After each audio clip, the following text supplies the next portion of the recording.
Upon traversing to America in the past, Liang Zheng initially believed he had entered a rather ordinary world, only to be taken aback by the sudden appearance of two individuals. Pardon me, I am Charles Xavier. I am Erik Lehnsherr. Good heavens, it's the youthful versions of Professor X and Magneto. Has he unwittingly stepped into the realm of the X-Men? Chapter 1, 1962. Hand over your wallet. All right, please do not harm us. Seated on a bench by the street, Liang Zheng heard the sounds of a robbery, prompting him to lower his newspaper and glance towards the dimly lit, deserted alleyway. Why do robberies always occur in alleys? Having overheard the commotion, he resolved to intervene. Silently, Liang stood and stealthily entered the alley. At the far corner of the alley, a man wielding a revolver aimed it at a man who stood protectively in front of a woman and child. It appeared to be a family caught in unfortunate circumstances, perhaps attempting to take a shortcut through the alley when they encountered the robbery. With a smile, Liang Zheng sprinted forward. The distance between the four individuals was approximately 50 meters, and it was audacious of Liang to dash towards them. One might wonder if he feared nothing or had some hidden advantage.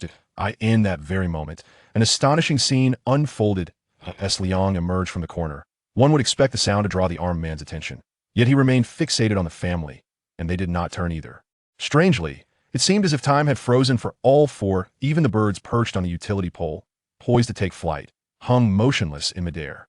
The only one still in motion was Liang, who dashed forward, disarming the man and placing the revolver into the man's hands, now aimed at the assailant, thus reversing the situation. What on earth is happening? The thought echoed in the minds of the four present. The man had been holding the gun moments ago, and yet now it was in the other man's possession. Regardless, a wave of relief washed over the man as he and his family realized their wallet remained untouched. The $100 bill now nestled in Liang's pocket. Indeed, having saved the family, he had casually pocketed the cash as a reward for his deed. It was astonishing. Yet this perception stemmed from Liang's extraordinary speed, which rendered the surrounding individuals seemingly frozen in time. They were still in motion, but their movements resembled that of sluggish snails. Emerging from the alley, Liang discovered his previous seat was now occupied. He shook his head, pondering that had he run just a few more steps, he would not have lost his spot. 1962, not the most perilous of years, yet the specter of nuclear war loomed ominously.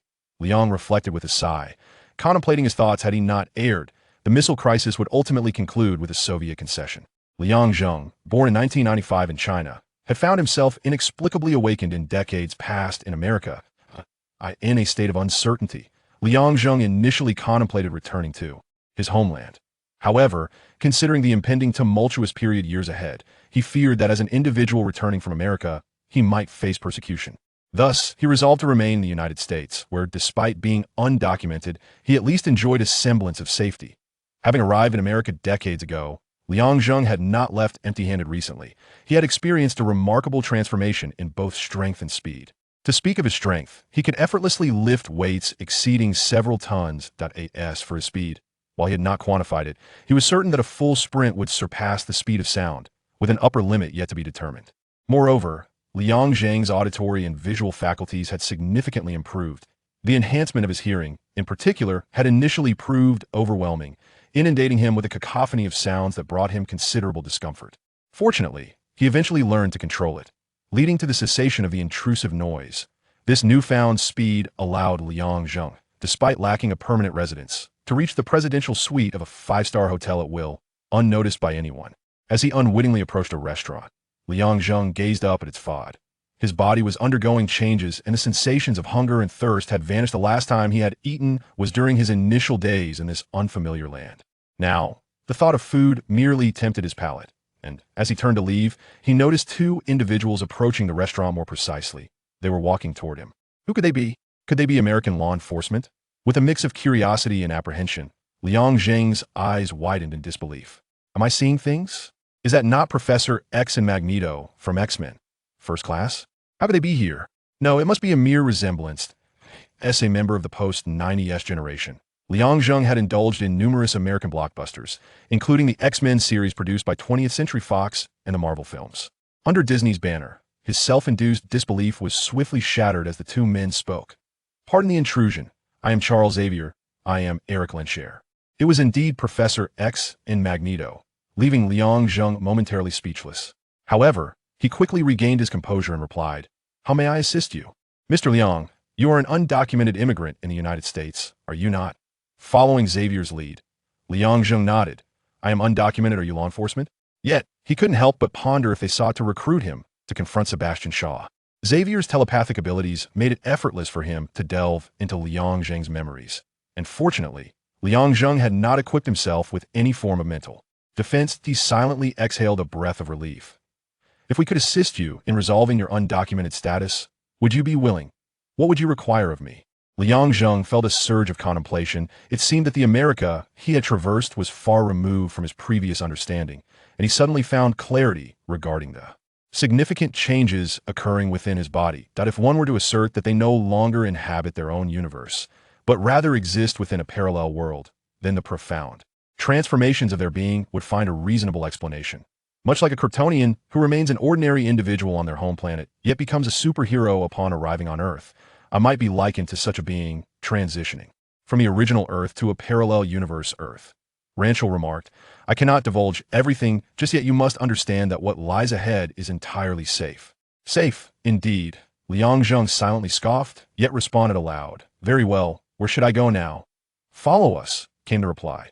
Unlike Wolverine in the films, Liang Zheng did not refuse their invitation.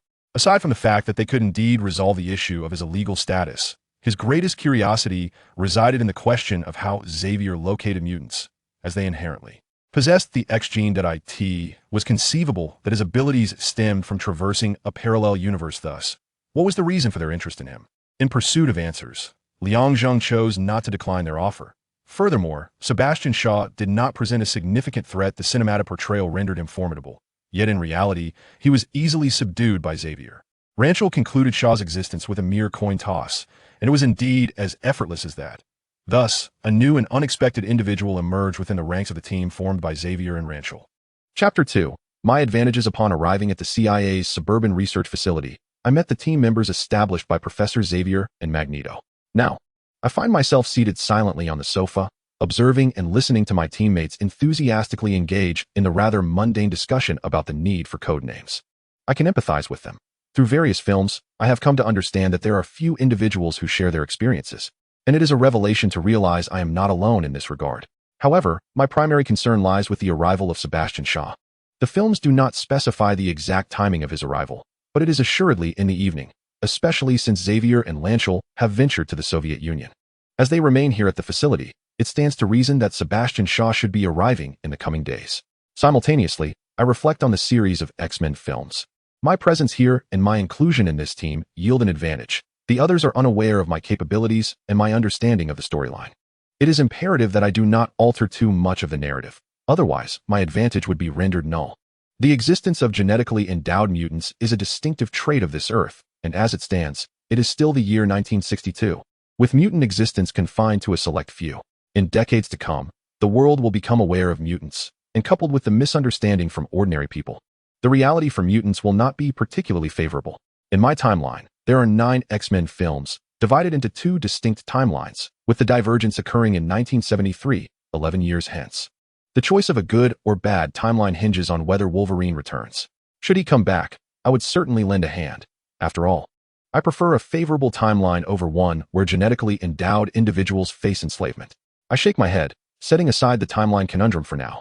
My greatest concern is whether my presence will induce a butterfly effect. It is crucial to remember that this is 1962, a year marked by intense rivalry between the United States and the Soviet Union, with both sides brandishing nuclear weapons. A misstep could spell doom for this universe's Earth. Originally, my intention in joining the team was to discern how Xavier came to know of my abilities. However, he has been preoccupied with CIA personnel, leaving me with no opportunity to address this question. I must simply wait. Excuse me, you are Liang Zheng, correct? I turn to regard the speaker. It is Hank, whose scholarly appearance, accentuated by his spectacles, belies the fact that he will soon reveal a different side of himself, transforming into a blue beast after receiving the serum. Is there something you need? I respond, remaining silent during the team's discussions, which makes me appear somewhat aloof. In truth, at 26 years of age, I am considerably older than many present and possess a relatively mature mindset. Hank hesitates before asking, would you mind sharing what your abilities are? Of course, if you prefer not to disclose them, that is entirely your choice.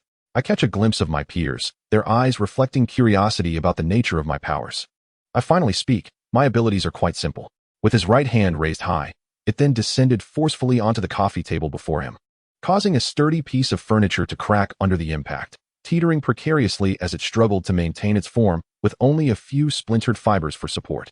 With a slight increase in force, the table shattered completely, aware of the debris that would scatter upon its destruction in the presence of others around. Liang Zheng reduced the power of his blow just a second before it struck the table. If he so desired, the force of his punch could reach a staggering 1,000 tons. Though Liang Zheng initially intended to speak the truth, he reconsidered, realizing that such a claim would be met with disbelief. Thus, he modified his statement to a mere 1,000 tons. Upon uttering these words, every pair of eyes in the room widened, staring incredulously at this new teammate. Their expressions revealed a mixture of astonishment and skepticism. However, they were not entirely dismissive. Each possessed their own unique abilities, some capable of delivering a punch with a force of 1,000 tons, albeit they had never encountered anyone like him until now. I reintroduced myself, and Hank, following the flow of questions, continued. You are Hank, Raven, Alex Summers, Angel Salvador, Sean Cassidy, and Darwin is your nickname. Survival of the fittest.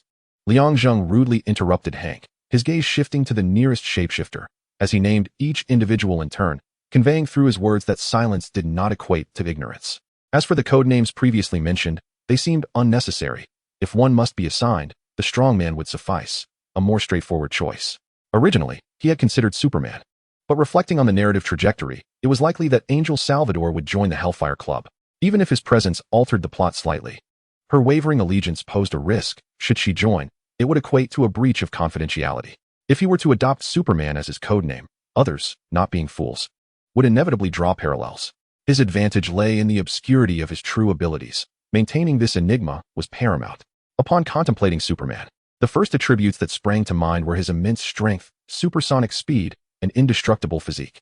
In every regard, Liang Zheng found himself strikingly akin to Superman, possessing prodigious strength, the ability to shatter barriers of sound, and a body impervious to bullets, save for the inability to fly or emit heat vision. Having showcased his prowess, it was now Hank's turn to inquire. Liang Zheng's demonstration of strength had opened the floodgates. Others were eager to display their own extraordinary talents. The plight of these children, having suppressed their abilities for so long, could not be quelled with just a few words. It was no wonder they behaved as they did in films, subjected to the professor's rebukes. Understanding the situation, Liang Zheng seized the moment when their attention drifted elsewhere, rising to his feet and departing. He had no desire to endure the scolding from the trio. A second later, he found himself outside the entrance of the base. It was then that he took a moment to observe the facility, before turning his gaze towards the distant skyline of New York City. A faint smile graced his lips as he began to run, swiftly disappearing from sight, as if he had never existed at all. Chapter 3. The Butterfly Effect. Strolling through the streets of a 1962 city, Liang Zheng felt profoundly out of place. Internally, he lamented that he was ultimately a creature of the 21st century, suddenly thrust into the early 60s, a period difficult to adapt to in such a short span. It baffled him how protagonists in novels, upon traversing time, seldom yearned to return home. Instead, they readily embraced their new identities and worlds. The very thought elicited a derisive scoff from him. Those characters possessed remarkable psychological fortitude. Contemplating this, Liang Zheng lifted his gaze to the pitch-black night sky, pondering whether he could ever return to his own Earth. The answer was perhaps. After all, this was a world inhabited by the war police, where souls traversing time and space was conceivable, suggesting that alternate realms might indeed exist. He even mused on the possibility of encountering the Phantom Cat in the future, wondering if he could somehow communicate his soul back to his former self, thereby circumventing his arrival in this world. As for whether this would obliterate his current existence, that was a consideration he had yet to entertain. Shaking his head, he dismissed such thoughts. The search for the Phantom Cat would likely take decades, and finding a mutant with similar abilities was akin to searching for a needle in a haystack. Perhaps he could seek assistance from Xavier. In the context of 1960s America, it seemed women had a penchant for ultra-short skirts, revealing their fair thighs. As Liang Zheng made his way, he occasionally caught sight of this fashion. In this era, smartphones had yet to become ubiquitous, and people had not yet devolved into a culture of constant distraction. Living in the 21st century, Liang Zheng found the absence of mobile devices particularly jarring, intensifying his longing to return to his own time. Without smartphones, without computers, the stark contrast of the 60s was overwhelming. Accustomed to a future lifestyle, he was uncertain how long he could endure this anachronism. Say no to war. Oppose war. We want peace. A group ahead chanted slogans, some holding placards against the war, while others distributed flyers. Liang Zheng received one as he passed by. It then struck him that American troops had been deployed in the South for 7 years, with the end of the year marking a total of 7.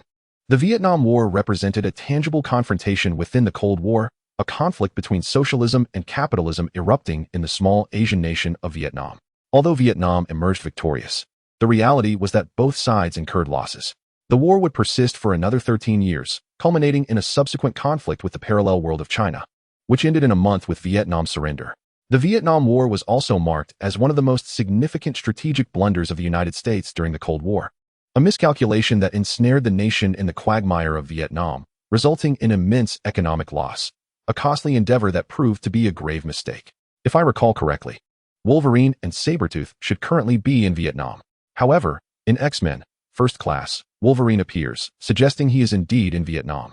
Liang Zheng had come across various explanations online, claiming it was a development of different timelines. Yet, according to the film, Wolverine ultimately regrets participating in the Vietnam War, which presumably occurs shortly thereafter. Lost in thought, he inadvertently bumped into someone, only to find that the individual barreled straight toward him without any intention to yield. Regaining his senses, before Liang Zheng could speak, the stranger remarked, "Watch where you're going, yellow-skinned monkey." The derogatory term instantly drew Liang Zheng's gaze toward the speaker. It was audacious for anyone to utter such racially charged words in America. He quickly recalled that this was the 1960s, a time when racial discrimination was rampant, with African Americans bearing the brunt of it, while Asians were in a slightly better, though still precarious, position. Upon recognizing the one who had hurled the insult, Liang Zheng's brow furrowed slightly. How could it be him? The assailant spouting such vitriol was Sabretooth, Victor, the brother of Wolverine. Liang Zheng had no intention of engaging with this individual or exchanging any words. He merely cast a silent glance and turned to walk away. Victor said nothing in response. For both of them, this was merely a trivial incident of the day. As he continued walking, Liang Zheng realized just how dull he was feeling. He had intended to take a leisurely stroll to clear his mind, yet instead found himself engulfed in boredom. Accustomed to the conveniences of 21st century life, he struggled to adapt to the many deficiencies of decades past. Unknowingly, he arrived at a cinema and glanced up, thinking he might as well familiarize himself with the films of the 1960s. After purchasing a ticket, he exited less than half an hour later. Despite knowing the outcome, he had chosen to watch, only to feel the sting of his own folly. It was time to head back. Liang Zheng sprinted toward the CIA research base on the outskirts, and as it came into view, an explosion suddenly erupted from the facility. In an instant, half of the structure was obliterated. What was happening? An unsettling thought crossed his mind, prompting him to dash forward. By the time he arrived, the entrance was no longer visible, replaced by a scattering of debris. Amidst the rubble, he could see hands and feet protruding. It was evident that many had perished, unable to escape in time as the debris fell upon them. Even in death, the absence of machinery made it nearly impossible for the living to lift the heavy stones. This shouldn't be happening. Why would Sebastian Shaw arrive tonight? In the film, it was Xavier and Lehnsherr who had gone to the Soviet Union, triggering the Hellfire Club invasion. Yet now, it seemed to have occurred prematurely. Could it be my fault? What was supposed to unfold tomorrow or the night after had been hastened? And the only explanation Liang Zheng could conceive was that his very presence had accelerated these events. Of course, he had no way of knowing if his suspicions held any truth. With the base having been breached and reduced to this state, the government, which had previously overlooked mutants, would inevitably begin to take notice, leading to the subsequent Caribbean incident. The subsequent developments did not cease there. Perhaps it was precisely due to the Hellfire Club that merely 3 individuals managed to dismantle a highly fortified base, thereby exposing the peril posed by mutants. Was it not this very revelation that compelled Bolivar Trask to engineer the Sentinel robots in X-Men, Days of Future Past? 2 ideas flooded Liang Zheng's mind as he returned to reality. The living were few, and the mutant team assembled by Xavier mirrored the film's narrative. Darwin, unable to adapt quickly enough to Sebastian Shaw's powers, succumbed to a petrified demise, while Angel Salvador betrayed them to join the Hellfire Club. Liang Zheng's arrival altered certain aspects, yet some remained unchanged. Overall, the current trajectory still followed the film's storyline. As Liang Zheng observed Hank and the others, he recognized that Sebastian Shaw's failure to eliminate the threat at its root was his gravest mistake. The downfall of villains is not attributed to their weakness, but rather their hubris, believing themselves invincible. A car then appeared, coming to a halt at the steps of the entrance, as the 2 male protagonists from X-Men, First Class, disembarked once again. Chapter 4. Following the film's progression, plans were tentatively set to depart for the Soviet Union the next day, when suddenly news arrived that the suburban research facility had been invaded by members of the Hellfire Club. Xavier, along with Lancelot and the CIA liaison and supervisor, Moira, immediately returned to the scene. Unfortunately, no matter how much they accelerated their vehicle, they could not reverse the reality of the base's breach, and tragically, the facility's head had perished in the incident, with over half of the personnel lost. Upon parking, Lancelot was the first to leap from the car, eager to ascertain the safety of the mutant team he had assembled. Upon discovering that Darwin and Angel were missing, a sense of dread washed over him. "Can anyone tell me what has transpired here?" he inquired. Hank and the others remained silent, clearly shaken by the recent events. Liang Zheng interjected. "Sebastian Shaw has led his people here. Darwin is dead, and Angel has joined their ranks. It is as simple as that. Did you not retaliate? Or is it that you treat your innate abilities as mere parlor tricks?" Lancelot's rage was palpable. He had every reason to be indignant. It was not that the mutant team was inherently weak, but he had not anticipated such a swift decline. One member dead and another defected within so short a span was a significant blow to him. "Erik, enough said. Our lack of confidentiality has proven disastrous," Xavier later said, defending Hank and the others. "No matter how you frame it, they are still a group of rookies. Lacking real combat experience and unfamiliar with their own powers, they are akin to an individual unfamiliar with firearms attempting to commit a robbery." Liang Zheng felt Lancelot's reaction was excessive and stepped forward to elucidate how the mutant team had come to such a state. As he quelled his own fury, Lancelot reluctantly acknowledged the validity of Liang Zheng and Xavier's observations, admitting that he had been somewhat careless, believing that by finding these comrades, he could stand against Sebastian Shaw. Upon reflection, although two individuals were absent, Xavier could distinctly perceive the simmering anger in Alex and the other's eyes. Perhaps this invasion was not entirely a misfortune. Xavier cast a glance at Liang Zheng, who stood apart like an outsider, aware only of his own reasons for recruiting this non-mutant individual. They required specialized training. Moira, who had remained silent until now, voiced the collective thoughts of the group, drawing their attention. "What? Did I say something wrong?" "No, you did not err. They indeed require specialized training," responded Xavier, who felt he had previously been overly optimistic. An idea began to form in his mind. Liang Zheng interjected abruptly. "Before you commence their specialized training, I have a proposal." "Mr. Liang, what do you have in mind?" Xavier inquired. "Sebastian Shaw possesses a telepath, which poses a significant threat. I wonder if she might be present in the Soviet Union.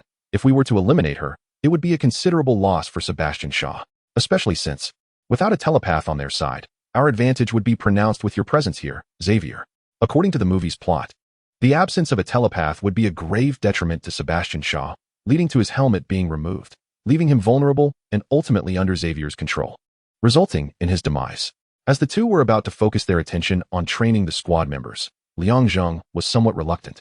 The prophetic development was a substantial advantage for him, and he wished for no missteps. With this statement, the attention that had previously been fixed on Moira shifted to Liang Zheng. Rachel inquired, "Have you served in the military?" "No, just a fundamental strategic awareness, weakening the enemy while strengthening our own forces." "You seem quite experienced," Rachel remarked. Liang Zheng smiled but did not respond. "Follow me." Although Sebastian Shaw led the Hellfire Club members in an invasion of the research base with the intent of recruiting enemy members, even if recruitment was unsuccessful, he aimed to deliver a psychological blow. However, the result incited the mutant squad to unite against a common foe. The following day, Xavier brought everyone to his estate in Westchester, a magnificent castle that left the newcomers in awe, save for Xavier and Raven, who had grown up there, and Liang Zheng, who was familiar with the plot. Who would have expected Xavier resided in such an expansive abode? Before the castle lay a vast expanse of grass, with a massive satellite receiver not far from it. Raven took the others on a tour of the castle's interior, leaving only Liang Zheng and Xavier outside. Xavier remained behind, for Liang Zheng had something to discuss, and he had an inkling of what was on the latter's mind. "Xavier, I have a question that has long troubled me." "You may call me Charles Zheng," Xavier replied. "You wish to inquire why I discovered you?" "Indeed, Xavier, I am not a mutant. How is it that you were able to uncover my existence?" Liang Zheng continued to address him as Xavier, as always. Xavier raised his hand and tapped his forehead. "This is quite the coincidence, discovering you, realizing that you lack the same genes as us mutants, which is precisely why I invited you to join." "Does Lanchel know?" "He does not. I have yet to inform him." Liang nodded. "All right, Xavier, I require your assistance." Xavier, taken aback, replied, "I had thought it was I who needed your help. I speak earnestly. You are a telepath, capable of delving into the minds of others, and furthermore, you possess the ability to exert control over an individual. Thus, I require you to act as an intruder, training me to understand the sensation of mental invasion." Xavier gazed at Liang in astonishment. "You wish for me to invade your mind, to prepare for the day when others may attempt to intrude upon it?" allowing you to either evade or defeat your adversaries. Indeed, you are correct. Allowing Xavier to invade his mind was undeniably a perilous endeavor. However, Liang deemed the risk worthwhile. After all, in the films, Xavier is portrayed as a benevolent figure, his powers not being misused. Especially since he is aware that others do not appreciate having their thoughts scrutinized. Liang's decision was born out of necessity. His own strength was formidable but confined to physical prowess, and one could hardly describe his mental defenses as anything but non-existent. In the realm of the X-Men, telepaths are rare, and he could not be certain of future encounters. Given his utter lack of mental defenses, he recognized the imperative to undergo specialized training. With Xavier being an excellent candidate, your insights are always illuminating, and I believe others also require mental training. Liang's words provided Xavier with a newfound perspective. As he observed the latter's departing figure, he silently added, "As for Lehnsherr, he need not worry. He will soon possess a helmet that shields him from telepathy." Chapter 5. The capture. A truck traversed the forest path, its driver and the woman beside him appearing no different than ordinary farmers. Those familiar with X-Men First Class would recognize these two as American operatives, the woman being the CIA liaison, Moira. The driving scene unfolded similarly to the film. Yet it was the rear compartment that had undergone a transformation. Inside were only two individuals, Erik Lehnsherr and Liang. The absence of American soldiers was not a result of the butterfly effect. Liang was aware from the movie's narrative at this time. The Hellfire Club members were to meet the White Queen, Emma Frost, prompting his request to exclude the American soldiers, whom he deemed superfluous. Initially, Liang had suggested that Moira not accompany them, but the CIA, in its infinite wisdom, insisted on her presence, likely for purposes of surveillance. A butterfly effect did occur. As Liang had merely intended to offer a suggestion, never planning to join, yet Lehnsherr expressed a desire for him to come along. Furthermore, Xavier needed to train the team members in a short span, which inadvertently positioned Liang to take Xavier's place. There is a question, without Xavier's telepathy, how can one ascertain the thoughts within Frost's mind? Liang Zheng is aware, while others remain oblivious. Should he claim knowledge of it, they would undoubtedly suspect him of collusion with Hellfire. Otherwise, how could he possibly know their plans? Liang, do you truly believe Hellfire would dispatch Frost? She is a pivotal asset to them. Although he has arrived here, Lehnsherr still harbors doubts. Liang Zheng comprehends his perspective. Frost possesses abilities akin to those of Xavier. Were it up to him, he would indeed send her. In the event of any complications, memories could be altered to achieve desired outcomes. If she indeed arrives, she will be unable to return, Lehnsherr states with a calm tone laced with anger. Liang Zheng casts a sidelong glance at Lehnsherr. Erik Lehnsherr is destined to become the future Magneto. His childhood experiences starkly contrast with Xavier's. He is a Jew who was driven into a concentration camp by the German Nazis, later discovering his ability to manipulate metal. Tragically, his mother perished as a result. Every action he takes is tinged with this shared history, such as the murder of Sebastian Shaw. Although the film does not elucidate the reasons for Lehnsherr's disdain for humanity, Liang Zheng can surmise. Over the years, Lehnsherr's metal manipulation ability has fostered a sense of superiority within him, further deepened by the hatred stemming from the joint military operations against mutant squads in Galahad. Besides telepathy, Frost possesses the ability to diamondize herself. Lehnsherr offers a reminder. Liang Zheng chuckles quietly, choosing not to respond, yet ruminating on the fact that, at this juncture, mutants with the most powers are indeed Frost, who currently wields two abilities. Regrettably, she will eventually become a subject of dissection for research. Ahead lies a checkpoint. Bereft of Xavier's telepathy, the group opts to eliminate the soldiers stationed there. With half an hour remaining until the next shift change, this interval is ample for capturing Frost. Before the Soviet officer's residence, an expanse of grass lays bare, with several soldiers stationed at the entrance. To pass through safely, they must neutralize these soldiers, and the challenge lies in doing so without drawing gunfire. Fortunately, Lehnsherr is here. The fixed barbed wire at the residence's entrance, originally intended to hinder soldiers and vehicles, ironically ensnares them instead. One by one, soldiers become entangled, the wire choking their throats, barbs piercing their flesh, rendering them voiceless in their agony. Moira and the driver, lacking superpowers, remain behind, ready to retreat. Liang Zheng and Lehnsherr press forward into the heart of the matter. As for those unfortunate soldiers, unable to utter a sound in their suffering, it is merely their misfortune to encounter Lehnsherr, a mutant who manipulates metal. Liang Zheng is not inclined to lend them assistance in extricating themselves. The soldiers guarding the residence, armed with AK-47s, find the metal in their possession transformed into their nightmare. With a mere gesture from Lehnsherr, their weapons disassemble spontaneously into components, some even striking their throats, leaving them unconscious. In this mission, Lehnsherr was the main force. while Liang Zheng chose to temporarily conceal his true strength, claiming to be a mere strongman and remaining in a supportive role. "Follow me," he instructed. The two were unaware of Frost's whereabouts, but Liang Zheng's enhanced hearing resolved their navigational dilemma. They followed the sound directly to the door of a high-ranking official's chamber. 1, 2, 3. They silently counted in their minds before executing a synchronized kick that burst the door open. Upon seeing the astonished Frost, who stood up in surprise, Lancel gestured, and the decorative elements on the bed sprang to life, coiling around Frost like serpents, constricting tightly and preventing oxygen from reaching her brain, causing her to faint. This was a desperate measure. Without Xavier, both Lancel and Liang Zheng lacked mental defense training, and should Frost regain consciousness, their fates would be sealed. "Well done." The Soviet high official in the room, sensing Frost losing consciousness, also awakened from his stupor. Liang Zheng seized a nearby vase from the table and hurled it at the official. With a resounding crash, blood spurted from the official's head as he slumped over, rolling his eyes in a faint. With the guard change time approaching, Liang Zheng hoisted Frost over his shoulder while Lancel forged ahead, both making their way swiftly to the wooded area where the truck was parked. Upon their safe return, Mora promptly instructed the driver, "We must depart." The driver nodded, and as the two climbed into the vehicle, he pressed the accelerator. Having driven cautiously moments before, they now sped recklessly through another checkpoint, setting off alarms throughout the military zone. Inside the truck, Lancel was elated. Although they had not captured Sebastian Shaw, securing Frost was still a significant achievement.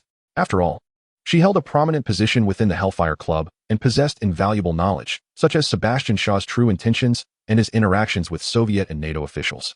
Meanwhile, Liang Zheng found himself unsure where to direct his gaze. Frost was clad solely in white undergarments. While it had not been apparent on screen, being so close now rendered the situation somewhat awkward. With a silent sigh, he removed his blue jacket and draped it over Frost. "Have you never encountered such a situation before?" Lancel inquired, observing Liang Zheng's actions with curiosity. "I've only seen it once at the beach," Liang Zheng replied, initially wanting to mention a film, but reconsidering his words. "You truly possess a sense of humanitarianism." Lancel's remark, ambiguous in tone, leaned more towards sarcasm given the circumstances. Liang Zheng chose not to argue. There was little merit in debating such matters. Due to their exposure, the truck sped toward a secretive location where a small aircraft awaited, already revving its engines. As the group arrived, the plane took off immediately. Chapter 6, Safe Arrival. Bang. The cabin jolted once more, rousing Liang Zheng from near slumber. Damn. How many times had this happened? They were once again caught in a storm, an unfortunate turn of events. Less than an hour after takeoff, the aircraft encountered a tempestuous storm. However, due to its detection, the pilot, in a bid to evade capture by Soviet forces, had no choice but to rely on his expertise and navigate towards the United States, hoping that the storm would either cease or steer clear of their path. The plane shook intermittently, instilling a sense of impending doom, particularly for Liang Zheng, who was flying for the first time. A glance around the cabin revealed that none of the passengers were asleep, including Frost, who, upon waking, astonishingly refrained from fleeing or attempting a hijacking. Such an incursion into Soviet airspace was no trivial matter. After a prolonged silence, Frost broke the quiet with a sardonic remark. Naturally, Lancel, who harbored a deep-seated disdain for Sebastian Shaw, offered her no warmth, retorting sharply, "Whether it is trivial or not is not for you to decide. And this matter requires a premise and eyewitnesses." Upon entering their quarters, Lancel and Liang Zheng utilized the latter's heightened auditory perception, combined with Lancel's sensitivity to metal, to incapacitate the unsuspecting soldiers. Frost then turned her gaze to the only Asian in the cabin, inquiring, "Is this coat yours?" She was draped in Liang Zheng's outerwear. He nodded but refrained from answering her question, deliberately avoiding her gaze. Frost chuckled, "You are quite the gentleman, Japanese man. It seems the Geneva Conventions have had an impact on you." At the mention of race and nationality, Liang Zheng furrowed his brow, still averting his eyes, but corrected her. "I am a citizen of China, and not every East Asian is Japanese." To Westerners, Chinese and Japanese individuals often appeared indistinguishable, particularly in this era when China's diplomatic standing was inferior to that of Japan, especially in the United States, where Chinese individuals were frequently mistaken for Japanese. The Geneva Conventions refer to a series of international treaties established in Geneva, Switzerland, between 1864 and 1949, aimed at protecting civilians and victims of war. "Close your mouth," Liang Zheng coldly replied, not wishing to engage further with Frost's taunts. A smirk played on Frost's lips as Lancel regarded her with a piercing gaze before speaking. "What is Shaw's intention? Did you come all this way for this?" Frost was taken aback, having assumed their long journey was aimed at confronting Sebastian Shaw. Upon reflection, she realized that Lancel's forceful entry had a very specific target, herself. Now I see you are here for this. I am not afraid to disclose his intentions, Frost declared, as Lancel and Mora looked on in astonishment, while Liang Zheng remained unfazed. Frost was acutely aware of her predicament, rather than face severe torture upon being returned. It was wiser to divulge the information, especially as she did not believe they could thwart Sebastian Shaw. The Third World War. At the mention of this, Lancel and Mora's faces paled significantly. Less than 17 years had passed since the conclusion of the Second World War, and Sebastian Shaw was scheming to incite a third global conflict between two superpowers. This time, however, the stakes were perilously high. Both nations possessed nuclear weapons capable of annihilating the Earth, with the United Kingdom and France also armed. Should one nation launch its nuclear missiles, the other three would not be far behind, ushering in the end of the world. What drives Shaw to instigate a third world war, to obliterate everything? What can you possibly gain from it? Mora inquired, drawing a deep breath to voice her perplexity. Frost corrected her. No, it is humanity that stands to lose. We mutants shall emerge stronger from this catastrophe, supplanting you. At this juncture, further discussion seemed superfluous. Sebastian Shaw intended to exploit the escalating tensions between the United States and the Soviet Union to catalyze the outbreak of World War III. We have departed the storm zone. The pilot's voice resonated, offering a glimmer of hope to those aboard. Liang Zheng also exhaled in relief, having previously fretted over the potential for the aircraft to crash. Now, safety was assured. Hours later, upon arriving in America, the plane had yet to come to a complete stop when Frost attempted to employ her telepathy, only to discover an obstruction. As the cabin door descended, a figure awaited outside, a contingent of armed soldiers, led by Xavier. Aware of Frost's telepathic abilities, Xavier had received a call and rushed to the scene, thwarting her escape attempt. They escorted Frost to a specialized cell prepared by the CIA before departing. On their return journey, Xavier queried, "Are you aware of Shaw's plan? He intended to leverage the Third World War. I surmise he will not confine himself to conventional warfare. Nuclear missiles will certainly be included. The goal is nothing less than the extermination of humanity and the ascendance of mutants." Liang Zheng added, moreover, he aims to awaken potential mutants through nuclear radiation. Upon hearing this, Xavier was taken aback by Sebastian Shaw's scheme, inhaling deeply and resolutely stating, "We must halt Shaw. To thwart Sebastian Shaw, they must first locate him." Lanchester had spent many years in pursuit, only recently discovering his whereabouts. Now that Frost had been captured, Shaw would undoubtedly relocate. Identifying his current position was paramount. Liang Zheng refrained from elaboration, as he was well aware that Sebastian Shaw would not reveal himself until October, a detail not mentioned in the film prior to that month. With Shaw's location now a priority, the conversation shifted to the mutant team. Lanchester inquired of Xavier, "What progress has been made in their specialized training?"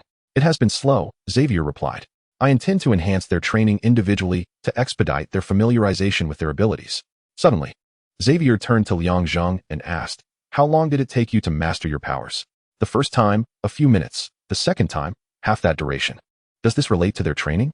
Liang Zheng felt an unsettling premonition. Xavier nodded and remarked, "You possess experience, hence you shall be responsible for Alex." "I have far more experience than you do. Why not assign him to me?" Liang Zheng gestured towards the neighboring Lancia. "Because Erik also requires specialized training." Chapter 7. Instruction in the underground air raid shelter of Xavier's estate. Liang Zheng and Alex stood face to face, though Liang's thoughts wandered elsewhere. Did Xavier's family possess foresight? Otherwise, why would they construct a bomb shelter? It is truly perplexing how the wealthy think. "Liang, are you all right?"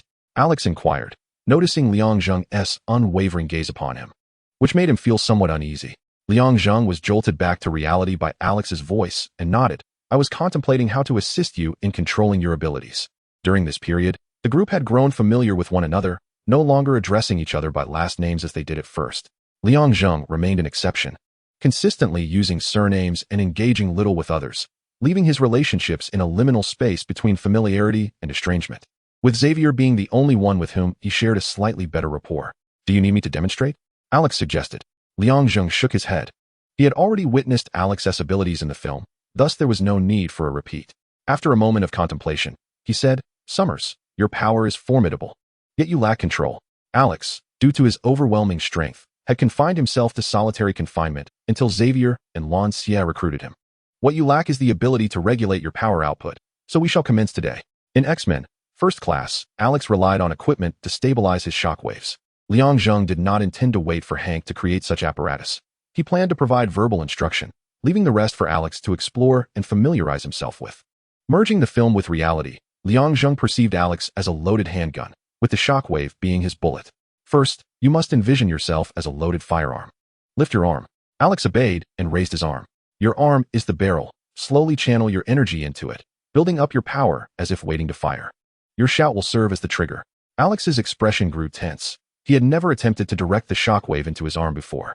The energy of the shockwave could not be too strong nor too weak. It needed to be exceedingly stable. Before the energy could even be directed to his arm, the shockwave erupted, sending 3 waves outward, one of which hurtled towards Liang Zheng. "Be careful," Alex exclaimed, his eyes wide as he watched the shockwave speed towards Liang Zheng, who suddenly vanished. "Exercise caution." He heard Liang Zheng's voice nearby, and when he turned, he found the source standing behind him, having appeared unbeknownst to Alex. "How did you accomplish that?" Liang Zheng replied. "When your shockwaves can be released freely, I shall divulge the secret. Until then, you must learn how to regulate your energy output. Of course, this matter is for us alone to know. Now let us continue." Suppressing his curiosity, Alex initiated his second energy output, yielding results identical to the first. With each subsequent attempt, his spirits plummeted, until Liang Zheng posed a profound question. "Summers, what does the power within you signify?" This inquiry plunged Alex into a deep contemplation. After a considerable pause, he responded, "It is a catastrophe." The notion that this power is a calamity, one he subconsciously rejects, may very well be the root of his persistent failures.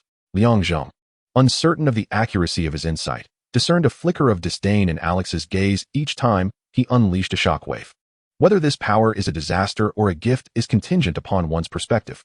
Liang Zheng regarded Alex with solemnity. Power itself is devoid of morality.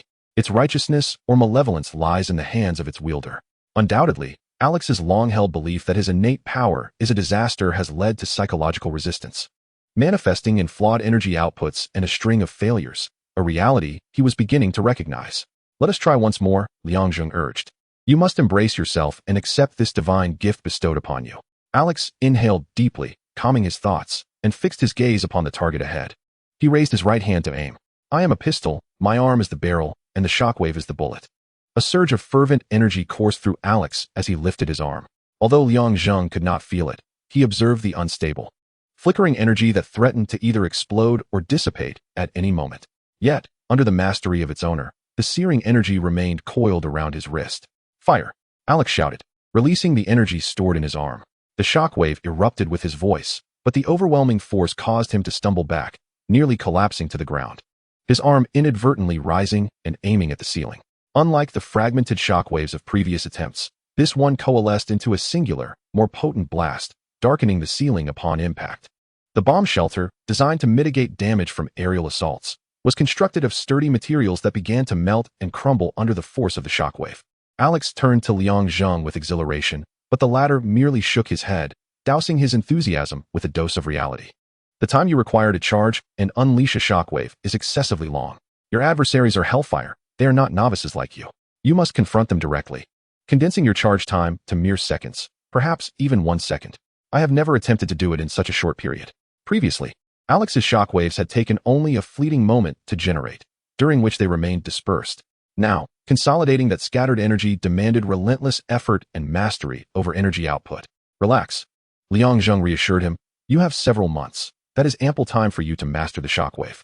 Liang Zheng gently patted Alex on the shoulder, saying, "Darwin's demise is not your fault."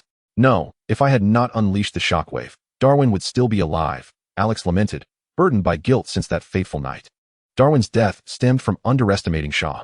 Liang Zheng offered guidance on this matter, but the rest was for Alex to comprehend on his own. Alex recalled his first successful energy output. Though it had been strained, it was indeed a triumph. He remembered Liang Zheng's earlier words. "How did you teleport from over there to behind me? My speed is swift. Your dynamic vision cannot keep pace." A look of realization washed over Alex as he inquired, "You possess 2 abilities?" "Yes, this is my trump card against Shaw, and it must remain confidential." A trump card is most effective when revealed at the last moment, and Alex understood this principle. Initially disheartened by Liang Zheng's mention of Hellfire as a group of seasoned veterans, he now felt a renewed sense of hope upon observing Liang Zheng's unmatched speed, which led him to deduce that there seemed to be no speed-based mutants within Hellfire. His spirits lifted. He remained behind in the air raid shelter to communicate, while Liang Zheng closed the door and, as his right leg lifted yet had not yet descended, a sudden wave of dizziness hit him. He quickly reached out to steady himself against the wall. Fortunately, the dizziness was fleeting, but it made Liang Zheng wary. It had been a long time since he had experienced such disorientation, and the abruptness of it raised questions.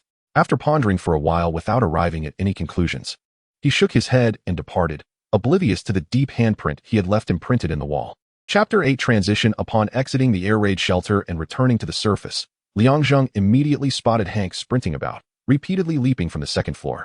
While Cassidy was practicing his soundwave flight, these novices were brimming with determination to familiarize themselves with their abilities, eagerly anticipating the day they would confront Hellfire once more. Ranchel approached, incredulous. It's hard to believe none of them thought to flee. Yet this was not difficult to comprehend. These youths had always considered themselves solitary beings until recently, when they realized, thanks to you and Xavier's recruitment, that they were not alone. Shaw had miscalculated. He believed that killing Darwin would demoralize us, but instead, it has united us even more. Indeed, he has stirred up a significant predicament for himself, Ranchel remarked. His gaze fixed on Liang Zheng. You, however, exude an air of mystery, as if you possess all the answers. Liang Zheng was momentarily taken aback by Ranchel's perceptiveness. No, I merely referenced Shaw's thought processes to make simple inferences. You see, it is not overly complicated. Plans need not be intricate. Sometimes, simplicity is preferable to complexity. Yes, we are acutely aware that Shaw's scheme is remarkably straightforward, yet we find ourselves powerless to thwart him. Sebastian Shaw's plan is hardly ingenious. Anyone not a fool can comprehend it. By exploiting the deteriorating relations between the United States and the Soviet Union, he seeks to instigate animosity between the two nations, thereby igniting the flames of a third world war, which would inevitably escalate into a nuclear conflict, thereby strengthening the mutants' power. When the conversation turns to Lancel, Liang Zheng inquires, "What about you? Any progress?" "Nothing has changed," he replies. Lancel's abilities have not augmented for quite some time. Had his powers been stronger during their last encounter, Sebastian Shaw would not have been able to escape. You possess immense potential. It merely requires your own exploration. Those familiar with the X-Men series understand that Lancel's abilities extend far beyond merely manipulating small metals. When Apocalypse awakens and recruits Lancel, it will become evident that his powers are formidable, capable of controlling the metals of the entire Earth. Enough of this. I must undergo Xavier's mental training now. Liang Zheng waves his hand dismissively and strides into the castle, leaving Lancel in contemplative silence, watching his retreating figure. Upon reaching the study, he finds Xavier has been waiting for quite some time. Liang sits down and states, "Xavier, attempt to enter my mind, but do not pry into my thoughts. In truth, I am already within your mind. However, I have refrained from examining your thoughts," Xavier quips. Liang is taken aback, realizing that Xavier has infiltrated his mind without his awareness. Xavier, noticing Liang's astonishment, observes that it is the first time he has seen him so flustered. Liang usually exudes a calm demeanor laced with contemplation. He explains, "A skilled telepath can invade without the host being aware, implanting various thoughts or illusions in the process." "Xavier, I envy your ability," Liang admits sincerely. Xavier, with a wry smile, responds, "Liang, mastering telepathy was a trial by fire. I had to endure the cacophony of everyone's thoughts crowding my mind, leading me to question my own identity. Was I Charles Xavier?" Liang empathizes with Xavier's initial torment, recalling his own experiences after enhancing his hearing. The overwhelming barrage of sounds, voices, car horns, construction noise, had nearly driven him to despair, yet he ultimately triumphed over it. Nevertheless, he cannot help but envy the advantages of telepathy. Before his arrival in this world, he often mused that possessing such an ability would spare him the arduous toil of earning a living, allowing him to languidly drift through life. Let us proceed. Liang focuses his attention, yet feels disheartened before Xavier's next statement. "I am already within your mind." Hours pass without any progress in the mental training. Xavier departs the study for a meal, leaving Liang alone in a state of despondency. How many times has it been? I can hardly believe I have not noticed it even once. This is undeniably challenging. However, if I do not seize the opportunity to train while the mutants remain hidden in the shadows, I shall find myself in turmoil when they become ubiquitous. And when confronted by telepathy, it will be too late for lamentation. Reality is harsh, and Liang Zheng must accept this. In truth, he foresees his impending failure. Yet he did not anticipate such a thorough defeat. The psychological blow has been staggering, were it not for his resilient mental fortitude. He might have long since abandoned the endeavor of allowing Xavier to delve into his mind. Feeling disheartened, Liang Zheng turned around to see Raven standing at the door of the study. She entered directly and approached him, inquiring, "Why are you undergoing mental training?" There are no telepaths left among Shaw's group. Gazing at Raven, who appeared no different from an ordinary person, Liang Zheng replied, "I am preparing for the future. I do not wish to be overwhelmed when I encounter mutants akin to Xavier. She is a peculiar individual, seemingly in control of everything, never exhibiting anxiety. Even after learning of Shaw's plans, she remains remarkably confident. Liang Zheng addressed her. As for you, even with your disguise, you cannot alter your inner self. Your ability is not a curse, but a blessing. Raven, though outwardly similar to others, harbored deep-seated insecurities stemming from her experiences prior to meeting Xavier. Over the years, this has compelled her to maintain the facade of an ordinary person, concealing her true self. Your advantage lies not in combat, but in deception, rendering others defenseless. You are an ace in the hole. Following the battle on the island in X-Men First Class, Raven transformed into Sebastian Shaw, causing the Red Devil's attention to wane, which ultimately led to Hank's victory over him. Other films have also revealed how her disguises have deceived many, leaving them vulnerable. You ought not to confine yourself to the gym. Rather, observe the rhythms of human life, which will greatly aid your ability to disguise yourself. Raven gazed at Liang Zheng for a long moment and asked, "Have you encountered someone like me before?" "No," he replied. "This is merely my advice to you. One must understand the application of power rather than stray onto the wrong path." With her thoughts weighing heavily on her, Raven departed from the study. Shortly thereafter, Xavier returned to the study, resuming their mental training. Chapter 9. The conclusion of the first battle. Time passes swiftly. In the blink of an eye, several months have elapsed. As Liang Zheng is well aware, the historical trajectory shows a continuous deterioration in US-Soviet relations, with the world teetering on the brink of a nuclear war that could annihilate millions and obliterate modern civilization. Following Kennedy's broadcast on the evening of October 22nd, the situation became exceedingly tense as the shadow of nuclear war loomed over the Caribbean, casting the entire world into peril. The mutant team members training at Xavier's estate could not help but feel apprehensive, and Xavier and Lehnsherr were no exceptions. After all, this is not a game. If mishandled, it could very well lead to the outbreak of a third world war, with the world engulfed in the specter of nuclear conflict. For several months, Liang Zheng observed the unfolding events with a detached demeanor, steadfast in his customary approach of refraining from interfering with the trajectory of the world, allowing the narrative to progress unimpeded. His rationale for this conduct was not without foundation. Several months prior, an incursion at the research facility had occurred, the implications of which he remained uncertain regarding his own involvement. Unlike the cinematic portrayal, in order to avert a more significant butterfly effect, he opted to remain largely uninvolved, eschewing any actions related to matters that did not pertain to him. "I fear I am the most constrained of all traversers," Liang Zheng mused inwardly, grappling with conflicting sentiments. Despite possessing foresight concerning the plot, and acknowledging that this realm was not a boundless horror, altering the narrative would prove to be a futile endeavor, yielding no benefits for himself. As Zhang Jie aptly stated, familiarity with the storyline constituted their greatest asset. Thus, in the absence of absolute certainty, he would resolutely refrain from altering the course of events. Liang Zheng was not a denizen of this world. Inevitably, he would discover a means to return home.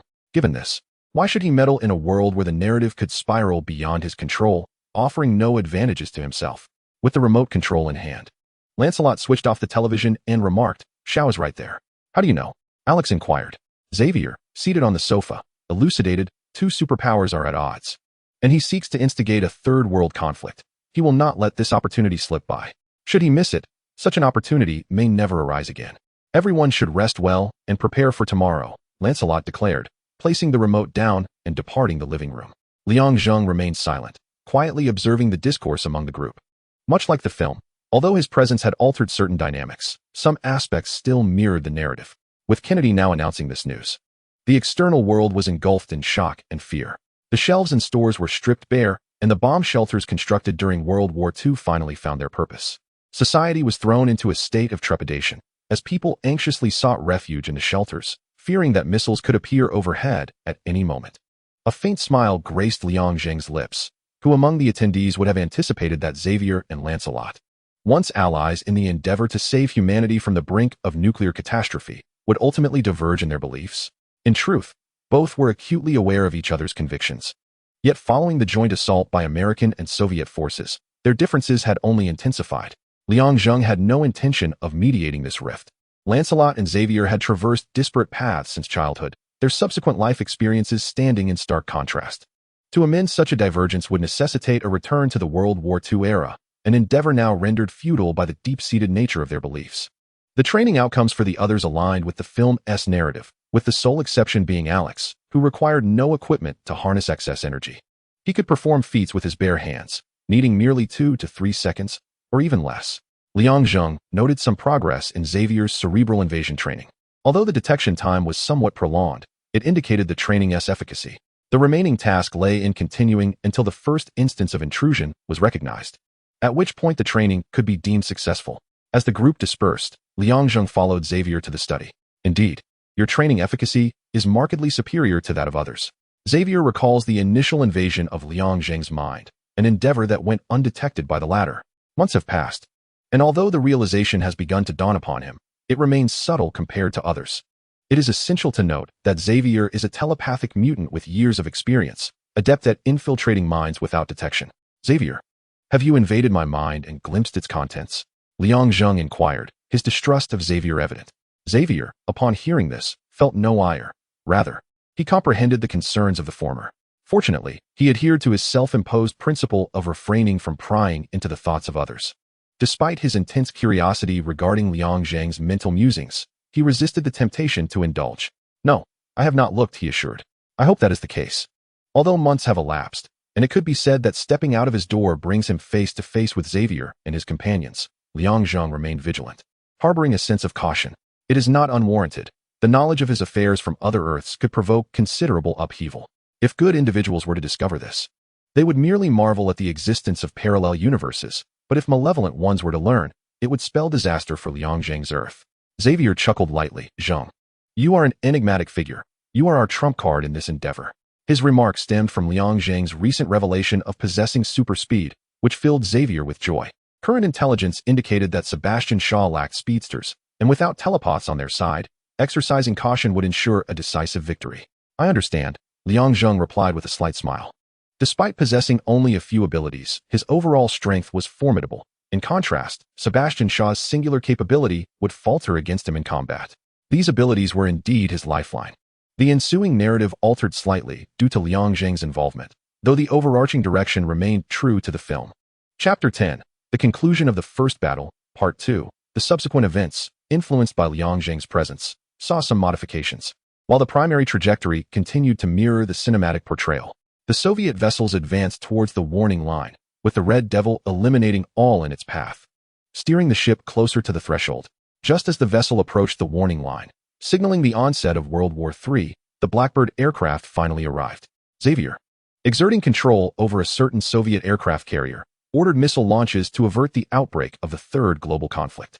However, a turn of events transpired when the Blackbird and a submarine crashed onto a small island. Initially, the mutant squad remained fully conscious, but now, apart from Liang Zheng, everyone else had succumbed to unconsciousness following the crash. He lamented inwardly, if this is not the butterfly effect, I truly cannot believe it. Gazing through the window towards the submarine, he noted that Hellfire's team remained intact. Even Sebastian Shaw, who had been absorbing energy, emerged, evidently prepared for action. Liang Zheng kicked open the deformed hatch, stepping into the line of sight of Hellfire's group. On the night of the invasion of the research base by Sebastian Shaw, Liang Zheng was absent, thus he was unrecognized. Salvador, who had defected and joined, had informed him, and since he was the only Asian in the team, recognition came swiftly. You must be Liang Zheng. Liang Zheng had no intention of acknowledging it, merely nodding in affirmation. Dialogue breeds progress, and Sebastian Shaw smiled broadly. Who would have imagined that 18 years ago, he was an aging middle-aged man? Even he had never contemplated that one day he would reclaim his youth. Join us in establishing an era for mutants. Sebastian Shaw offered an olive branch, but unfortunately, Liang Zheng showed no interest. The former made a slight error, declaring that he was not a mutant, but rather an ordinary human.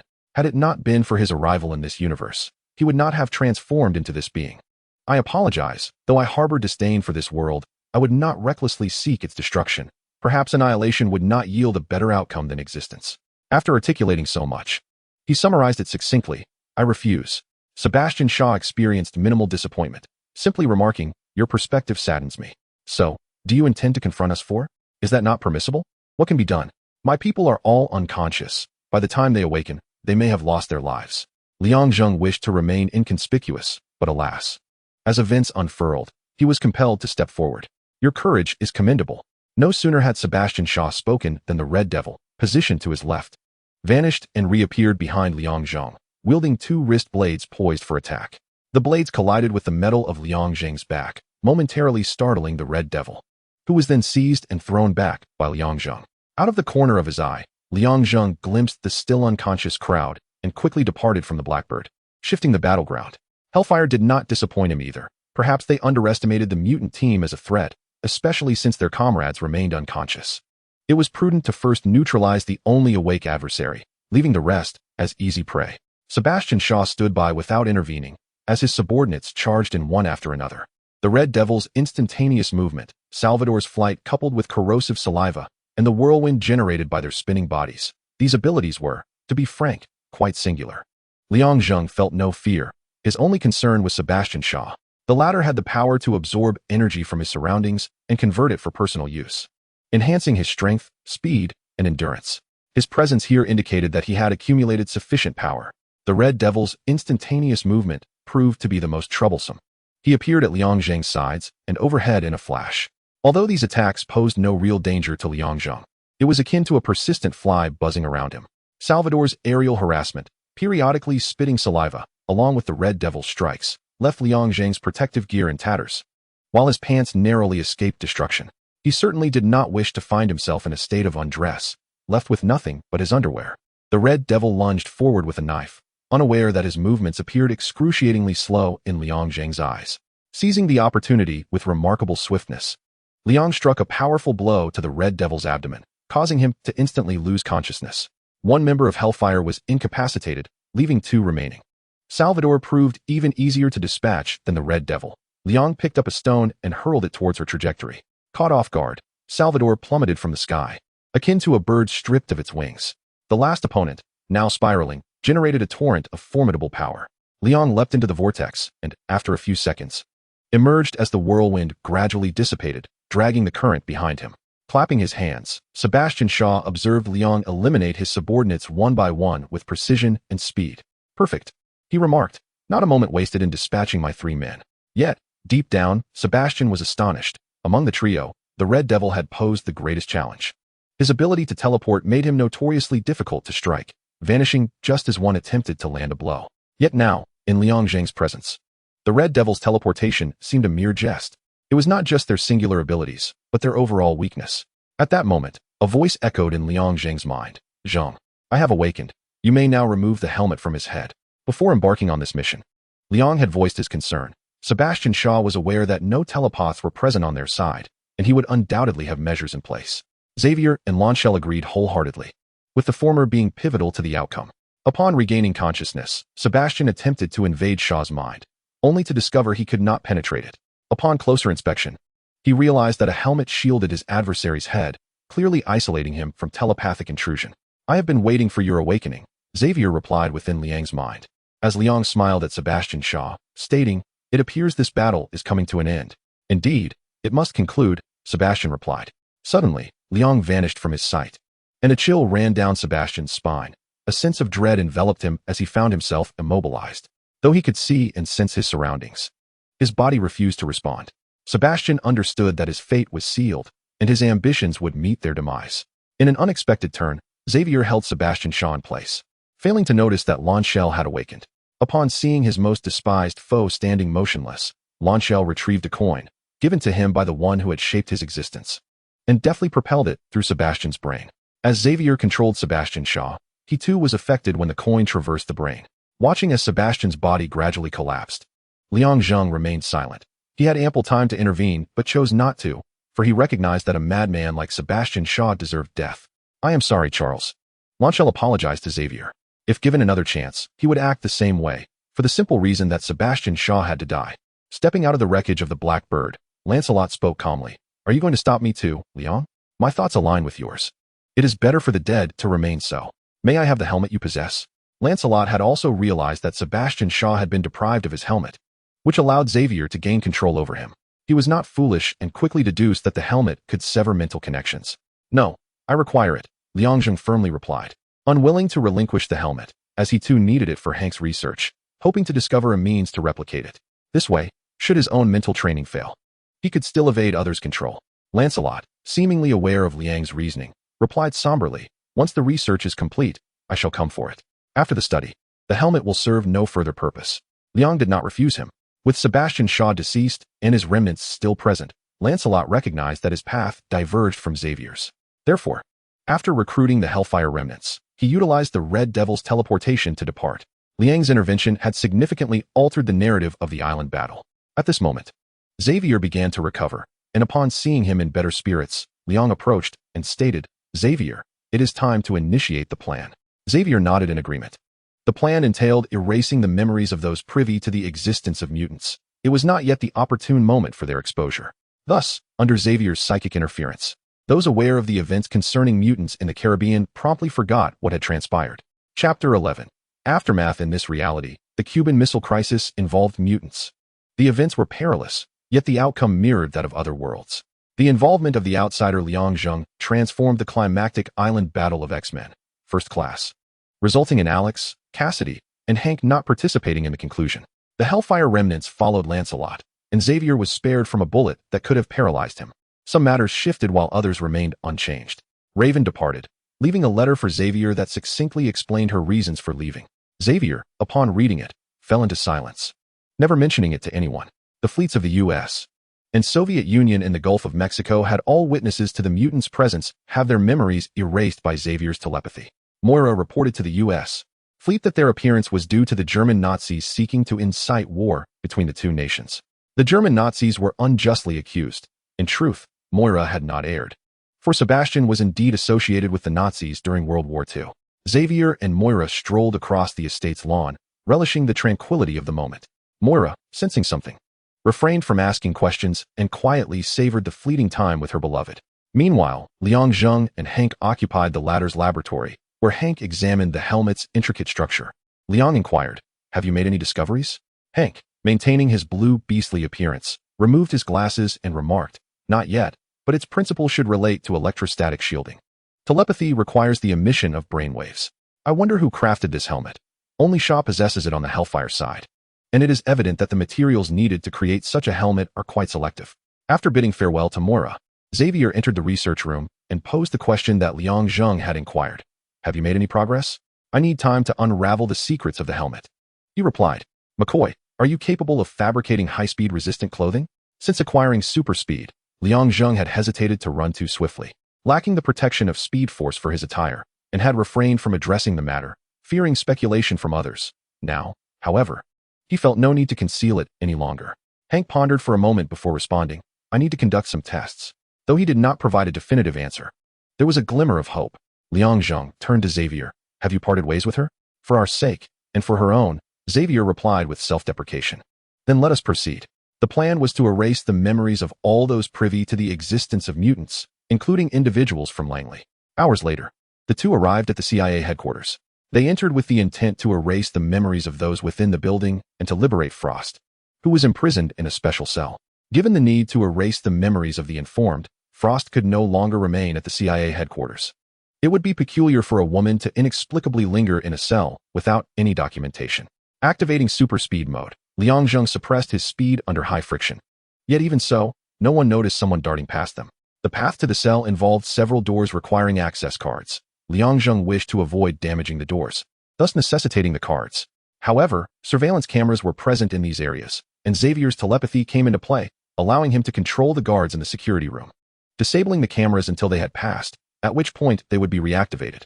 Frost, having spent several months in that special cell, never anticipated that those who came to rescue her were the very individuals who had imprisoned her. Upon entering, Liang Zheng simply stated, "You are free," and without looking back, he left. Frost, bewildered within the cell, had been confined for months, losing all connection with the outside world, unaware that the missile crisis had long since subsided. It was not until she stepped outside and encountered Lanchel, who had come to recruit her, that she learned Sebastian Shaw was dead, and his remnants, now led by Lanchel, had formed a new organization, into which she naturally integrated. On the return journey, Xavier suddenly suggested, "What do you think about establishing a school?" Finally broaching the subject, Liang Zheng silently mused while displaying feigned astonishment. "Xavier, you intend to establish a school? This would be no ordinary institution, I presume. As you have observed, Alex and the others, before encountering us, were unable to appropriately utilize their gifts, believing themselves to be the sole possessors. This school would not merely instruct students on the correct application of their abilities. It would also serve as a bridge for communication with humanity," Xavier contemplated momentarily. The beliefs of Xavier and Lancer diverged significantly. Lancer posits that mutants are superior to humans, a notion that gradually escalates into a radical ideology advocating for the extermination of humanity. In contrast, Xavier maintains that mutants and humans can coexist harmoniously. Despite the myriad misunderstandings that plague this process, he has never wavered in his conviction. You are to establish a school for mutants. Have you pondered a name? Let it be called the Xavier Academy for Gifted Youngsters. Xavier, beginning with his own surname, has bestowed upon future generations a renowned institution for mutants. Contemplating the plight of mutants to come, Liang silently muses. This will be a long and arduous journey. I am aware that regardless of its length, I shall persevere. Xavier's words serve not merely as a response, but as a self-reminder. Additionally, I have devised a name for our team, the X-Men. History, unbeknownst to itself, continues its progression along a normal trajectory. Upon returning to Xavier's mansion, Liang was hastily greeted by Hank, who emerged with urgency, addressing Liang. Liang, the draft office has sent you a notification. What? A sense of foreboding washed over Liang as Hank handed him the notice. Upon scrutinizing it, he felt an overwhelming urge to lament that he should have remained off the grid. The notice explicitly stated that Liang was required to report to the draft office within the coming days. Having joined the mutant team, his status as an undocumented individual was resolved. He was now a citizen of the United States, and as a citizen, he bore the obligation to serve in the military. It suddenly struck him that during the Vietnam War, the United States had implemented conscription, compelling citizens to enlist. It seemed he had unwittingly walked into the line of fire. An unfortunate turn of fate. He longed to refuse, yet declining would lead to imprisonment, and he was reluctant to remain in the shadows. Xavier, sensing Liang's turmoil, reassured him, the reporting is in a few days, we will devise a plan. Since the U.S. had become mired in the Vietnam quagmire, the anti-war sentiment had gradually surfaced. Although the tide of opposition had yet to swell into a full-blown movement, it indicated that some recognized the war's detrimental impact on America, sending waves of soldiers into a futile conflict and incurring substantial economic losses. Yet, what could be done? The Vietnam War did not officially conclude until 1975, and here they were in 1973, with much time remaining before resolution. That said, I have Xavier on my side. Reflecting on Xavier's telepathic abilities, Liang's spirits began to lift once more. Chapter 12 in 1973, the first thing Liang did upon opening his eyes was to survey his surroundings. There was little change from the norm, and disappointment welled within him as he sighed inwardly, knowing full well that this would be the outcome. Why did he still harbor expectations? 11 years had elapsed since 1962, and now it was 1973, the year of the Paris Peace Accords, which would also signify the inception of the X-Men, Days of Future Past, a pivotal year marking the divergence of two timelines. As for the possibility of a future reversal, Liang expressed no interest. His daily existence remained monotonously unchanged. Leaving the room, Liang Zheng walked through the vacant chambers, letting out a sigh. The conscription system in America had claimed a significant portion of the talented youth at Xavier's Academy, and coupled with various other reasons, everyone had departed, leaving only him, Xavier, and Hank behind. The reasons for Hank's presence remained unclear, while Liang Zheng stayed due to the absence of any destination. In this era, he had few friends. Most acquaintances either resided here or had gone off to Vietnam. In 1962, upon receiving notification, it was Xavier's telepathic abilities that prevented Liang Zheng from heading to Vietnam to engage in combat, although he harbored no fear of bullets or bombs. Nor did he see the necessity in battling a group of ordinary individuals, merely a case of bullying elementary school students. Over the span of 11 years, numerous events transpired, among which the assassination of Kennedy by Lancel was the most notorious, capturing widespread attention. Liang Zheng, having watched the film, understood that Lancel's intent was not to assassinate Kennedy, but rather to save him. For reasons unknown, Kennedy met his demise, and the true culprit was never apprehended, as Lancel was promptly arrested and taken to a special prison prepared for him at the Pentagon.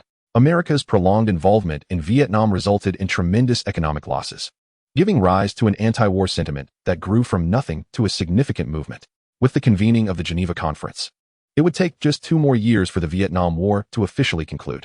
Reflecting on the parallel universe of China, known as Huagua, after 1962, Liang Zheng secretly imparted some insights he had recorded in his previous life, aiding Huagua in avoiding significant blunders. What accomplishments it would ultimately achieve was no longer his concern, as he had done his utmost. Around his neck hung a necklace, designed by Hank based on the principles of a helmet. Initially fraught with flaws, it had undergone continuous refinement over the years, ensuring that as long as the necklace remained intact, it would effectively shield against telepathy. With the necklace secured, Liang Zheng finally felt a sense of relief, free from the anxiety of his memories being intrusively observed. Hank had also developed friction-resistant clothing, warning Liang Zheng not to run too swiftly, lest the fabric ignite and vanish. Despite the caution, Liang Zheng felt a mixture of joy and disappointment, wishing he possessed the ability of super speed. His own superpowers were continuously strengthening, manifesting in abilities such as light manipulation, flight, and telekinesis, enhancing his overall prowess exponentially. Tap, tap, tap. Rain began to fall outside, the droplets striking the glass and creating an uncomfortable sound, particularly at this late hour. Unable to sleep, Liang Zheng descended to see what late-night programs might be airing on television. 11 years was ample time for him to amend his habits. While he felt a twinge of nostalgia for high-tech products like phones and computers, he no longer clung to them, adopting a routine of early rising and sleeping. Ever since the school had closed, he found himself with little to do, aside from occasionally tidying up the house. Noticing the light on in the living room, Liang Zheng approached with curiosity, discovering Charles immersed in the complete works of Shakespeare, his gaze lost in the pages as he pondered other matters. Over the years spent under the same roof, the relationship gradually improved, and Liang Zheng no longer referred to Charles by his surname as he once did. "Can't sleep?" Liang Zheng remarked as he seated himself on the sofa. Charles, roused from his reverie, smiled upon seeing Liang Zheng. "Zheng, you too can't find rest?" His demeanor was vibrant, likely a result of having overslept that morning.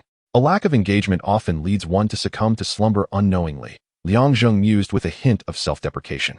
He recalled that prior to his arrival here, his biological clock was entirely reversed. He would forego midday rest, only to sleep around 2 or 3 in the morning, waking at 6 or 7. By those standards, his sleep was scant. However, since arriving, without the distractions of a phone or computer, and being inherently disinclined to venture outdoors, Liang Zheng's routine gradually normalized. He would retire by 9, reminiscent of his elementary school days. Charles stood up and said, "I shall take my leave for rest. You may sit and ponder. Do not take it too much to heart. The school's closure is not your fault. Once this war concludes, things will improve." Liang Zheng called out to Charles, who paused momentarily before continuing upstairs until his footsteps faded away. Seated quietly on the living room sofa, Liang Zheng contemplated his future. The limits of his speed were unknown. Whether he had surpassed the speed of light remained unclear. Even if he hadn't, it seemed he was close. Theoretically, breaking the barriers of space necessitated a velocity exceeding that of light. Yet, theory is merely conjecture and not reality. Moreover, there lingered another question. Would shattering these barriers truly lead him home? Liang Zheng dismissed this notion. Breaking through might lead him to an even more dire world. If this were not the case, he would need to wait many years for the arrival of the Phantom Cat. After much deliberation, he rejected the idea of transcending space at super speed. The most viable solution to return home lay in waiting for decades until the Phantom Cat appeared, utilizing her abilities to revert to his pre-journey self, thereby altering his past decisions. Whether he would cease to exist in the process seemed of little consequence. In moments of clarity, he might very well have returned. Searching for mutants with similar abilities to the Phantom Cat had crossed his mind, yet it felt akin to searching for a needle in a haystack. He had attempted to enlist Charles's help, leveraging Hank's advanced technology, but had found naught. Suddenly, a rapid knock echoed through the night. Liang Zheng approached the door, his vision sharpening as he confirmed the presence of only one individual outside before opening it. Before he could fully comprehend the situation, a figure collapsed towards him. He hastily caught the individual, only to realize it was none other than the White Queen, Emma Frost. Chapter 13, Sentinel Program, Part 1. Are you saying she fainted the moment you opened the door? Indeed, she appears utterly weakened, her complexion ashen, as though she has lost a significant amount of blood. Frost's unexpected arrival shattered the tranquility of the late hour, prompting Hank, who had already retired for the night, to awaken and attend to the fainted Emma Frost, awaiting his assessment. Liang Zheng proposed a suggestion: to uncover the truth. The most expedient method would be to delve into her mind. Entering the mind was indeed Charles' forte. To ascertain what had transpired swiftly, this was the quickest approach. However, Liang Zheng pondered. According to what Lancelot had articulated about reversing the future, Frost and the Red Devil had been subjected to dissection and study by Trask. At this juncture, she must have already been captured by Trask and examined. How she escaped was no longer of consequence. What truly mattered was that the reversal of the future had commenced. As they began to penetrate Frost's psyche, before Charles could utter a word, all her experiences surged forth before him. "Ah!" Charles suddenly exclaimed, startling Liang Zheng, who had been lost in thought. The flood of memories inundated his mind, and he promptly severed the connection with Frost's consciousness, only to realize he was drenched in cold sweat. Observing this, Liang Zheng inquired, "Charles, what is it?" She had endured torment for 3 years. This single statement revealed the reason behind Charles' sudden outburst and the extent of Frost's injuries, rendering her frail and battered. Thus began the onset of reversing the future. Contemplating this, Liang Zheng asked aloud, what does that mean? The memories were chaotic, vaguely hinting at a plan known as the Sentinel Program. Hank, who had come to report on Frost's condition, delivered grim news. Her situation was dire, with blood levels at a mere 3%, perhaps even less. In her sleep, she spoke intermittently, and the combined number of needle marks on her arms surpassed 200. There were likely even more on her body. She had undoubtedly been subjected to human experimentation. Charles and Hank felt a pang of sorrow. Regardless of Frost's past, she had been treated as a test subject, clearly indicating that there were individuals targeting mutants, seeking to glean more information about them through her and others. What we need to do. But before he could finish, Liang Zheng's words faltered, her brow furrowing as a fourth voice resonated within the room. Confirming it belonged to Subject 6, they commenced retrieval. Liang Zheng stood and abruptly vanished from Charles and Hank's sight. The two were taken aback, bewildered by the sudden turn of events. A heavy thud echoed from above as a weighty object fell, prompting them to rush upstairs to investigate. Upon their arrival, they were met with the sight of Liang Zheng carrying the unconscious Frost towards them, declaring, "We have an intruder." The implication was clear. Frost had been a test subject, and her escape would incite significant concern among certain parties, prompting them to deploy operatives to secretly retrieve her while eliminating or imprisoning all who were aware of the situation. No sooner had she spoken than a loud crash resonated as the window on the staircase shattered, and an individual clad in black combat attire emerged. Weapon drawn and aimed squarely at the defenseless Charles. "Get out of my way." Liang Zheng, cradling Frost with one arm, swiftly wielded her free hand, unleashing an invisible force that propelled the intruder backward, causing him to crash headfirst onto the ground, rendering him unconscious. Charles promptly suggested, "Let us descend to the basement." Bang! Bang! Bang! The sound of shattering glass echoed as more individuals entered. Frost shifted towards Hank, while Liang Zheng cleared his hands to pave the way for them. Charles invaded the mind of an unsuspecting individual on the second floor, taking control to provide cover. "Eagle, do not falter." A barrage of gunfire erupted, accompanied by cries of pain and accusations. "Eagle, you traitor." Clearly, the accuser was unaware that the three within the house were no ordinary individuals, mistakenly believing they had a traitor among them. As they advanced towards the underground area, those they encountered were often taken by surprise, struck against the walls by an unseen force. With a thunderous crash, a door was blown off its hinges, and a figure brandishing a shotgun emerged. Upon seeing Charles, he hesitated for a moment, raising his weapon to fire, only to be astounded as the bullets hovered near the muzzle. In an instant, he was sent flying backward, the bullets reversing course and embedding themselves into his body. These individuals were well-trained, not typical combatants. They were likely soldiers. "We will be exposed eventually. It is merely a matter of time. Therefore, we must eliminate these individuals to ensure that no information escapes." Liang Zheng and Charles engaged in a discussion, determining the fate of their intruders. When the suggestion to kill everyone arose, Charles fell silent, reluctant to expose the mutants so soon. Yet Liang Zheng's assertion was undeniable. Failing to eliminate these people would lead to exposure. "What sort of monster are you? Open fire on that creature." Liang Zheng overheard voices from outside, followed by more gunfire, indicating the presence of a third party alongside them and the invaders. Charles and Hank also sensed the shift. The number of soldiers began to dwindle, with no new faces breaking through the windows aside from those who had entered earlier. Confused, Liang Zheng turned to Charles and asked, "Have you summoned someone?" "No, and it would be impossible to gather anyone so quickly. It seems this newcomer has just arrived," Charles replied, shaking his head. He then inquired of Hank, "How is she?" Hank gently placed Frost down and examined her. "She is relatively stable, but we cannot afford to push her further." The gunfire outside had inexplicably ceased, and through his gaze, Liang Zheng perceived several bodies strewn about outside as an individual entered the house. "Be cautious." Uncertain whether the newcomer was friend or foe, the three braced themselves. "Professor, where are you?" "Hank, are you there?" "Zheng, you scoundrel, come out." The newcomer entered, calling out the names of the three, clearly familiar with them. They exchanged puzzled glances, questioning the situation. Who had summoned assistance? As a series of questions raced through their minds, Liang Zheng was the first to resolve some of the mystery upon recognizing the newcomer. It was Logan, the formidable Wolverine. Chapter 14. The Sentinel Project, Part 2. The Sentinel Project was proposed by Dr. Bolvar Trask in the early 1970s. As for who he is, I shall refrain from elaborating further. At a certain point in time, he discovered mutants and clandestinely conducted experiments on them, continually striving to comprehend our nature, which ultimately led to the inception of the Sentinel program. Initially, Trask sought the support of the American government for this initiative. However, it faced opposition in Congress. The program was revitalized following his demise, which illuminated the peril posed by mutants to the government. Raven was apprehended on the spot, and due to her, subsequent researchers extracted the secret of her shape-shifting abilities from her cells, transferring it to the Sentinels, thereby endowing them with the means to counter any mutant power. These individuals engaged in clandestine research for many years, until the fateful day arrived when the Sentinels emerged, causing us tremendous losses. Not only mutants, but also humans bearing the gene were systematically exterminated and enslaved, plunging the world into the hands of those who proclaimed themselves as purebred hybrids.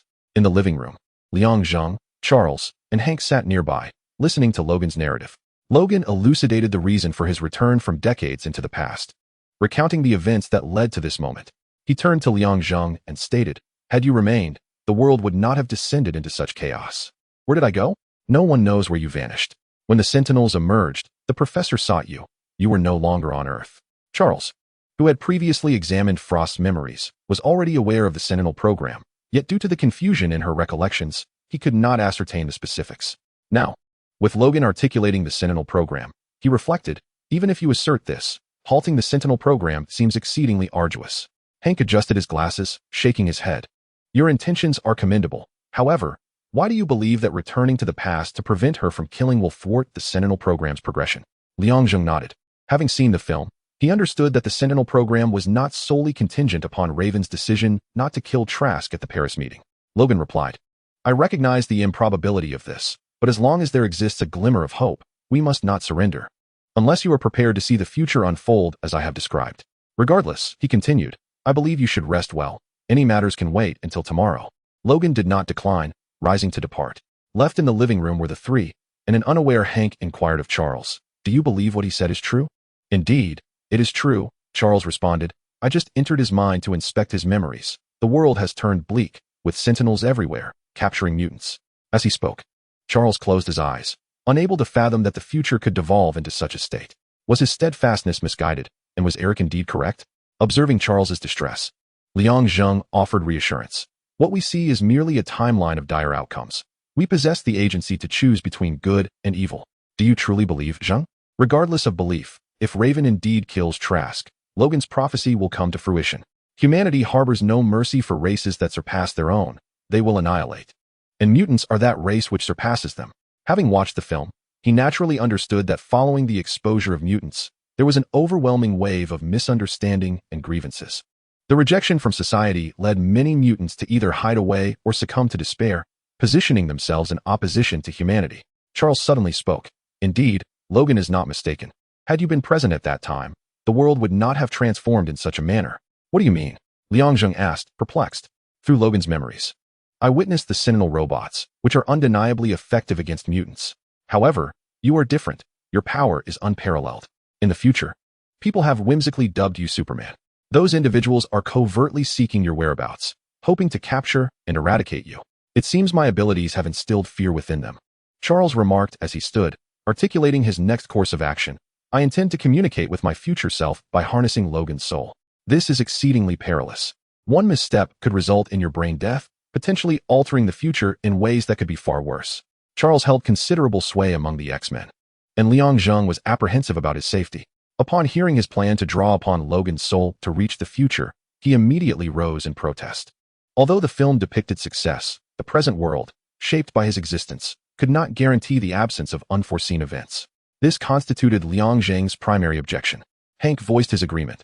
You have never attempted this. Such an endeavor is far too reckless.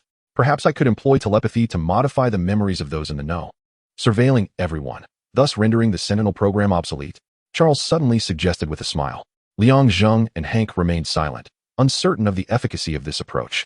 They found themselves at a critical juncture where any slight alteration or error could yield drastically different outcomes. Charles, to alter the future.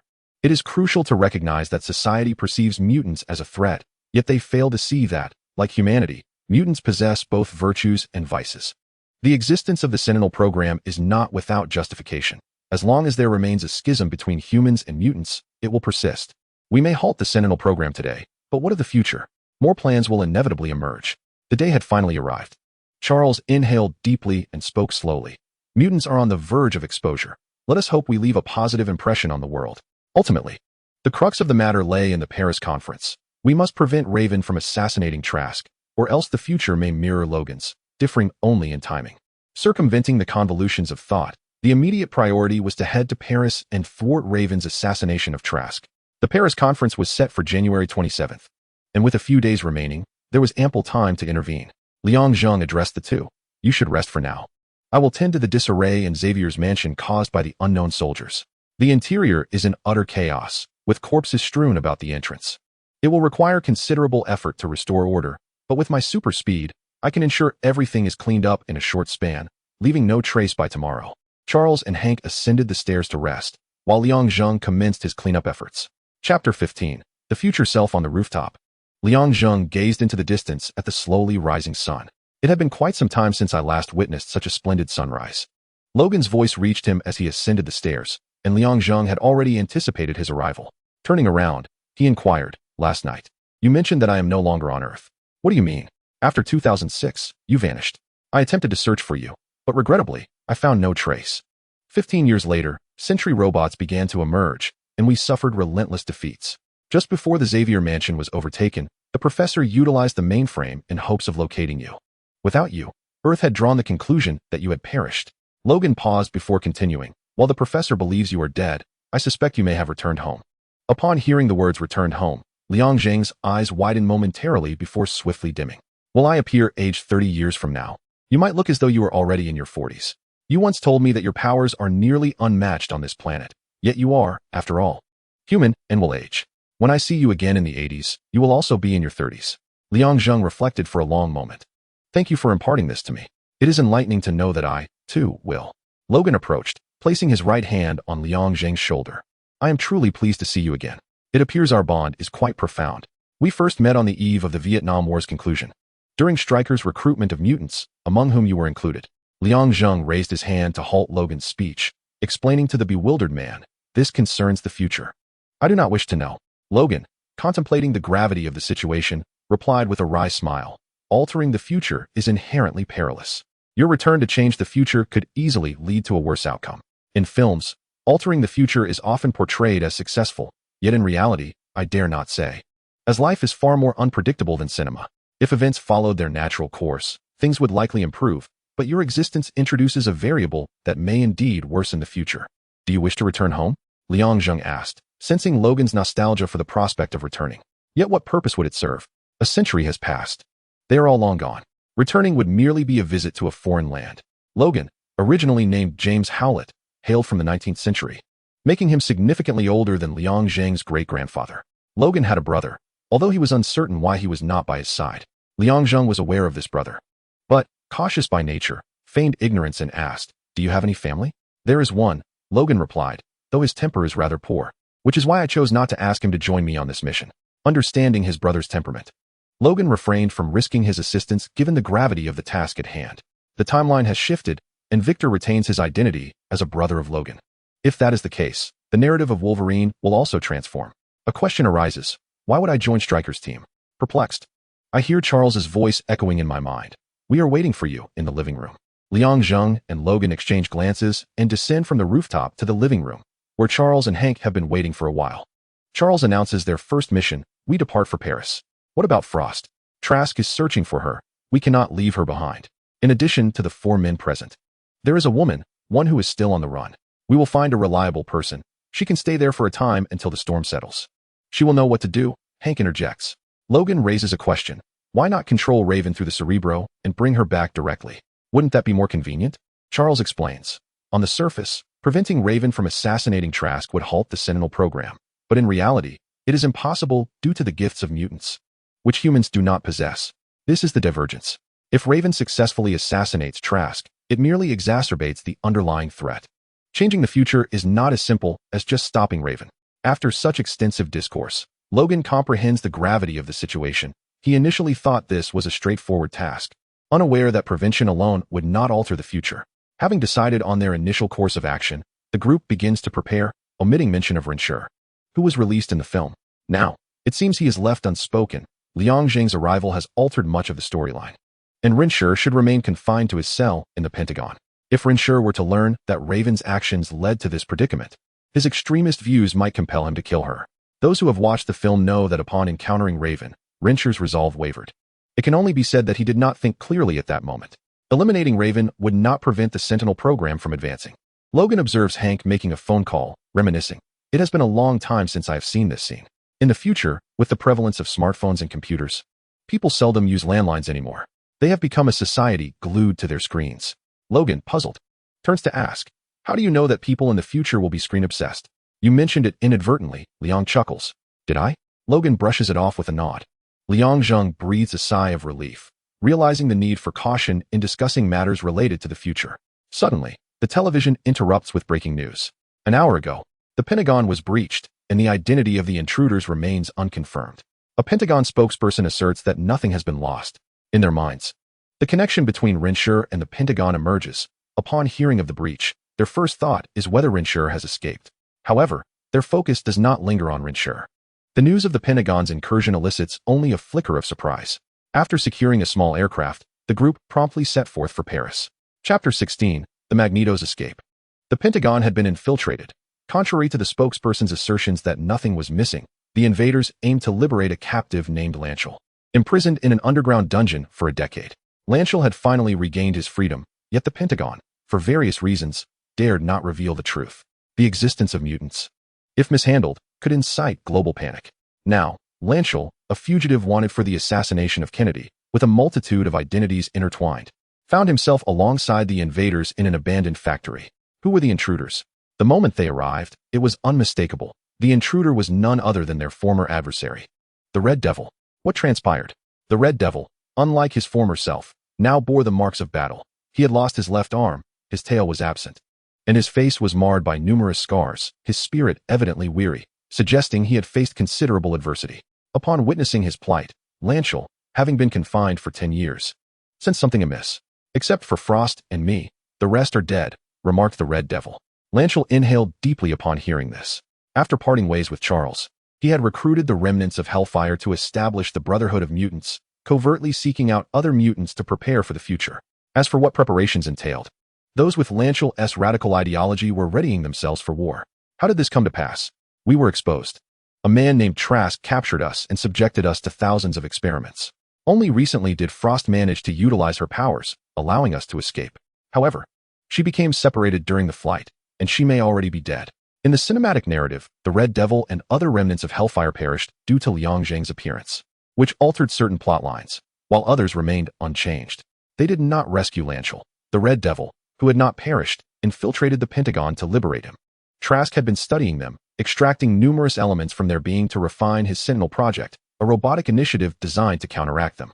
Although still in its infancy, once completed, it would herald their doom. During the escape, the Red Devil returned to seize a film reel concerning the Sentinel project.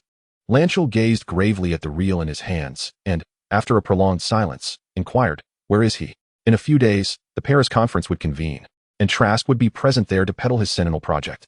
The Red Devil, having perused Trask's itinerary, was aware of his likely whereabouts. Lehnsherr nodded. Due to his escape, the United States was on high alert. To assassinate Trask and retreat unscathed was a daunting task, and he could not assure that Trask would leave the United States for Paris, where security was comparatively lax. Prior to that, Lehnsherr intended to journey to Xavier's mansion, intending to persuade Charles with the Sentinel project to assist him. This endeavor was not merely for personal vengeance, it would also serve Charles well, as they stood united as mutants on the same front. Charles and his companions have ventured to Paris, but their journey to Xavier's estate has proven fruitless. His combat prowess is dismal, and he refrains from mentioning it.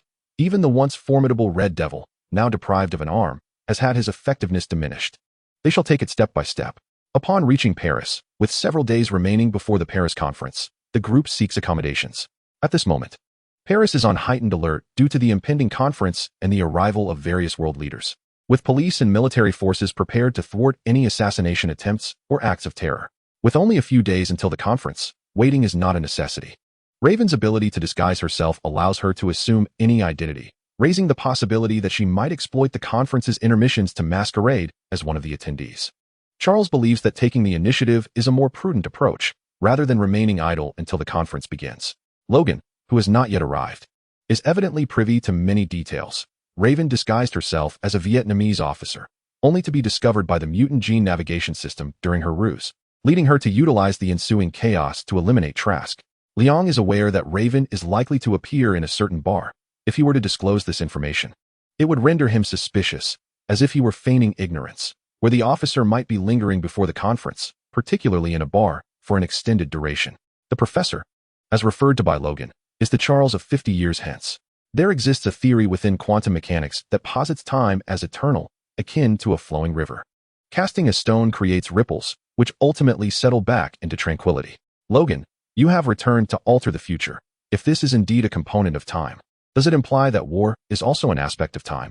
Hank, who had remained silent, suddenly speaks with surprising insight. His remarks, typically reserved for later in the narrative, now surfacing prematurely. Unlike the genius of Hank, Logan struggles to comprehend, asking for clarification. What does that mean? Hank's implication is that no matter one's actions in the past, the future remains unchanged. Charles elucidates this, but Liang interjects. Not necessarily. This theory does not hold. The future remains unaltered because the past has not instigated sufficient change. Once all is said and done, the old future shall be supplanted by a new one. Science is not infallible. Liang himself embodies an existence that defies scientific explanation, having proven the existence of parallel universes and the reality of superhuman attributes. What I propose is theoretical, yet the veracity remains uncertain, Hank concedes with a shrug. Ultimately, theory is merely theory. Only through action can one discern truth from falsehood. Among the four individuals in the know, only Logan, having traversed back, can ascertain the reality of the situation. New history shall overshadow the old. Being at a divergent point in time, Logan sees no need to linger, and without the use of Shadowcat's abilities, he shall return to the future. Having a lead is certainly preferable to having none. Logan, when is the Vietnamese delegation arriving? To locate Raven, they must find the bar where the Vietnamese officer is stationed. Charles's instincts are their greatest asset. Tomorrow. Chapter 17. The capture. As they step into the bar, a throng of people sways to the music, and the overhead laser lights create an uncomfortable ambience for Liang, who seldom frequents such establishments. Fortunately, he acclimatizes within moments. Are you certain Raven is here? Logan questioned. His doubts evident. Although the crowd was not overwhelming, it was still substantial. Representatives from Vietnam and the Soviet Union were celebrating their victory in this bar. To infiltrate the meeting and assassinate Trask, she would first need to disguise herself. This time and place were optimal for her plan. To mitigate potential risks, Charles and Hank remained at the hotel, with the former's brainwaves silently connecting with the two in the bar. Amidst such a multitude, Raven could assume any identity, leaving them in uncertainty regarding her true form. Even though Logan hailed from the future, he was not privy to every detail of the past, particularly Raven's disguise to infiltrate the meeting, as Charles had not been present at that time and only learned of it later. Liang Zheng, however, was different. He came from a parallel universe and had seen the film, thus he was aware of Raven's current appearance. Logan, look over at the bar, Liang Zheng pointed. That blonde woman in the coat, do you see her?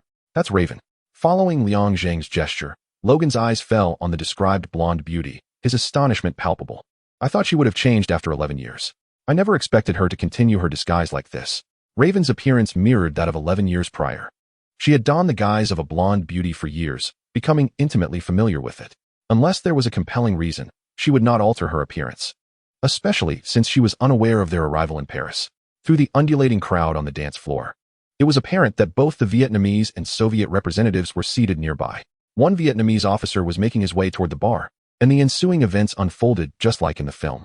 As Logan approached to apprehend Raven, Liang Zheng halted him. This is a bar. The crowd is too dense. It seems Raven has already selected her target. We should wait before taking action. Acknowledging Liang Zheng's suggestion, Logan nodded in agreement. The Vietnamese officer believed he was in for a delightful evening, blissfully unaware of his impending misfortune as he had caught Raven's attention. He was elated, convinced that he had achieved a romantic encounter, and cheerfully led Raven to his lodgings. His companions, witnessing the scene, felt no alarm, merely exchanging jovial remarks about tomorrow's prospects. Raven remained focused on the officer and his companions, oblivious to the fact that two individuals were trailing her from over 100 meters behind. Logan scoffed. That guy is truly unfortunate, mistaking his fate for a romantic encounter, unaware it would lead to his downfall. If it were you or me, we wouldn't fare much better. Who would suspect that a blonde beauty could be a shape-shifting mutant? As for Liang Zheng, he held no particular disdain or affection for the Vietnamese. After all, that chapter of history had unfolded long before his birth. And given the passage of time, few in the younger generation would remember the hardships of that era. Most only knew of the war in passing. You guard the corridor. I'll go apprehend her. A hotel came into view as the officer and Raven entered, taking the elevator to their designated floor. After watching the two enter a room, Liang and Logan split up. Logan was tasked with corridor surveillance, while Liang focused on apprehending the target, keeping a watchful eye on the movements within. Liang noticed Raven raising her leg against the officer's throat. Stepping forward, he elbowed the door open, startling Raven, who froze upon seeing him. "Raven, the farce is over. You must leave with us now." Despite her shock, Raven attempted to flee, but before she could lift her right leg, she found herself immobilized by an unforeseen force. This sudden turn of events prompted her to exclaim, "Liang, was it you?" "Indeed. Do not entertain the thought of escape. You cannot evade me." As Raven attempted to flee, Liang utilized telekinesis to restrain her. "Why?" she questioned. "When you meet Charles, he will explain that we must leave now." After knocking Raven unconscious, Liang glanced at the incapacitated officer, shaking his head in mild exasperation at his own misfortune. He tossed the officer onto the bed, stripped him of his clothing to disguise the situation, and repaired the damaged door as best as he could, though the sturdiness of the repair was not his concern. As he was not a carpenter, carrying Raven out of the room, he called to Logan, "We must leave." Upon regaining consciousness, Raven found Charles seated before her. "Charles, why are you in Paris? Why did Liang come to capture me?" To which Charles responded, "I came to Paris to apprehend you." As for the second question, "We cannot allow you to assassinate Trask." "Why? He has killed so many of our kind. Do you wish to protect this murderer?" In response to Raven's inquiry, Charles remained composed. "I am aware of the many mutants he has slain, but if you were to kill him in public, it would usher in a dark era for both mutants and those humans carrying the gene. Do you believe all of this is my fault?" Raven retorted, "Charles, you are quite adept at shifting blame." After the Cuban Missile Crisis, Raven had left Xavier's mansion without a word. What she had endured and witnessed over the 11 years was unknown to Charles. All he needed to know was that she had come to understand the world's perspective on mutants. "Raven, how much do you know about the Sentinel program?" Changing the subject to the Sentinel program left Raven bewildered. "It's a robot designed to combat us mutants. Because you attempted to assassinate Trask, this previously shelved program has been reignited. Your recklessness has led to your capture, and they have extracted the most crucial element for the Sentinel robots from your genetic material.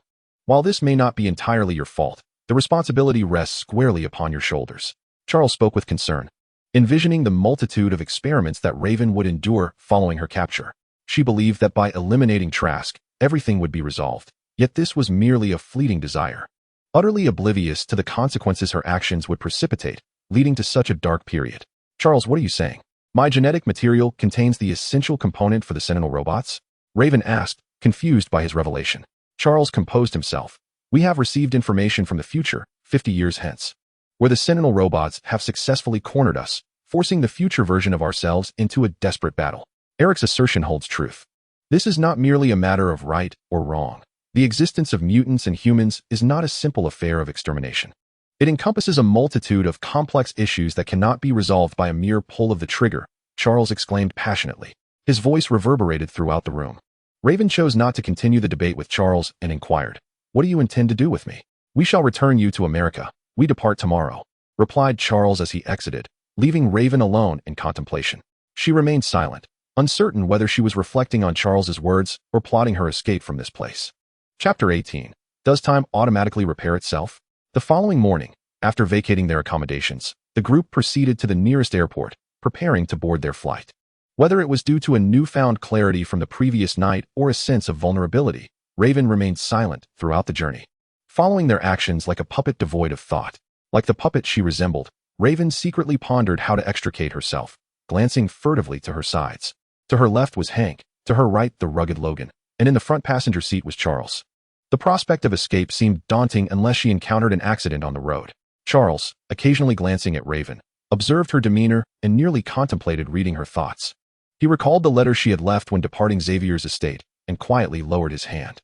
The group was notably missing Liang Zheng. Where could he be? Due to the limited capacity of taxis, the super-speedy Liang had allowed them to go ahead, as the nearby airport was hardly a distance for him. Had it been night, he would have already soared into the skies. Conversely, it was surprising that the Paris conference was taking place not far from the hotel where they had stayed. With the venue as the epicenter, a state of martial law had been enforced in the vicinity.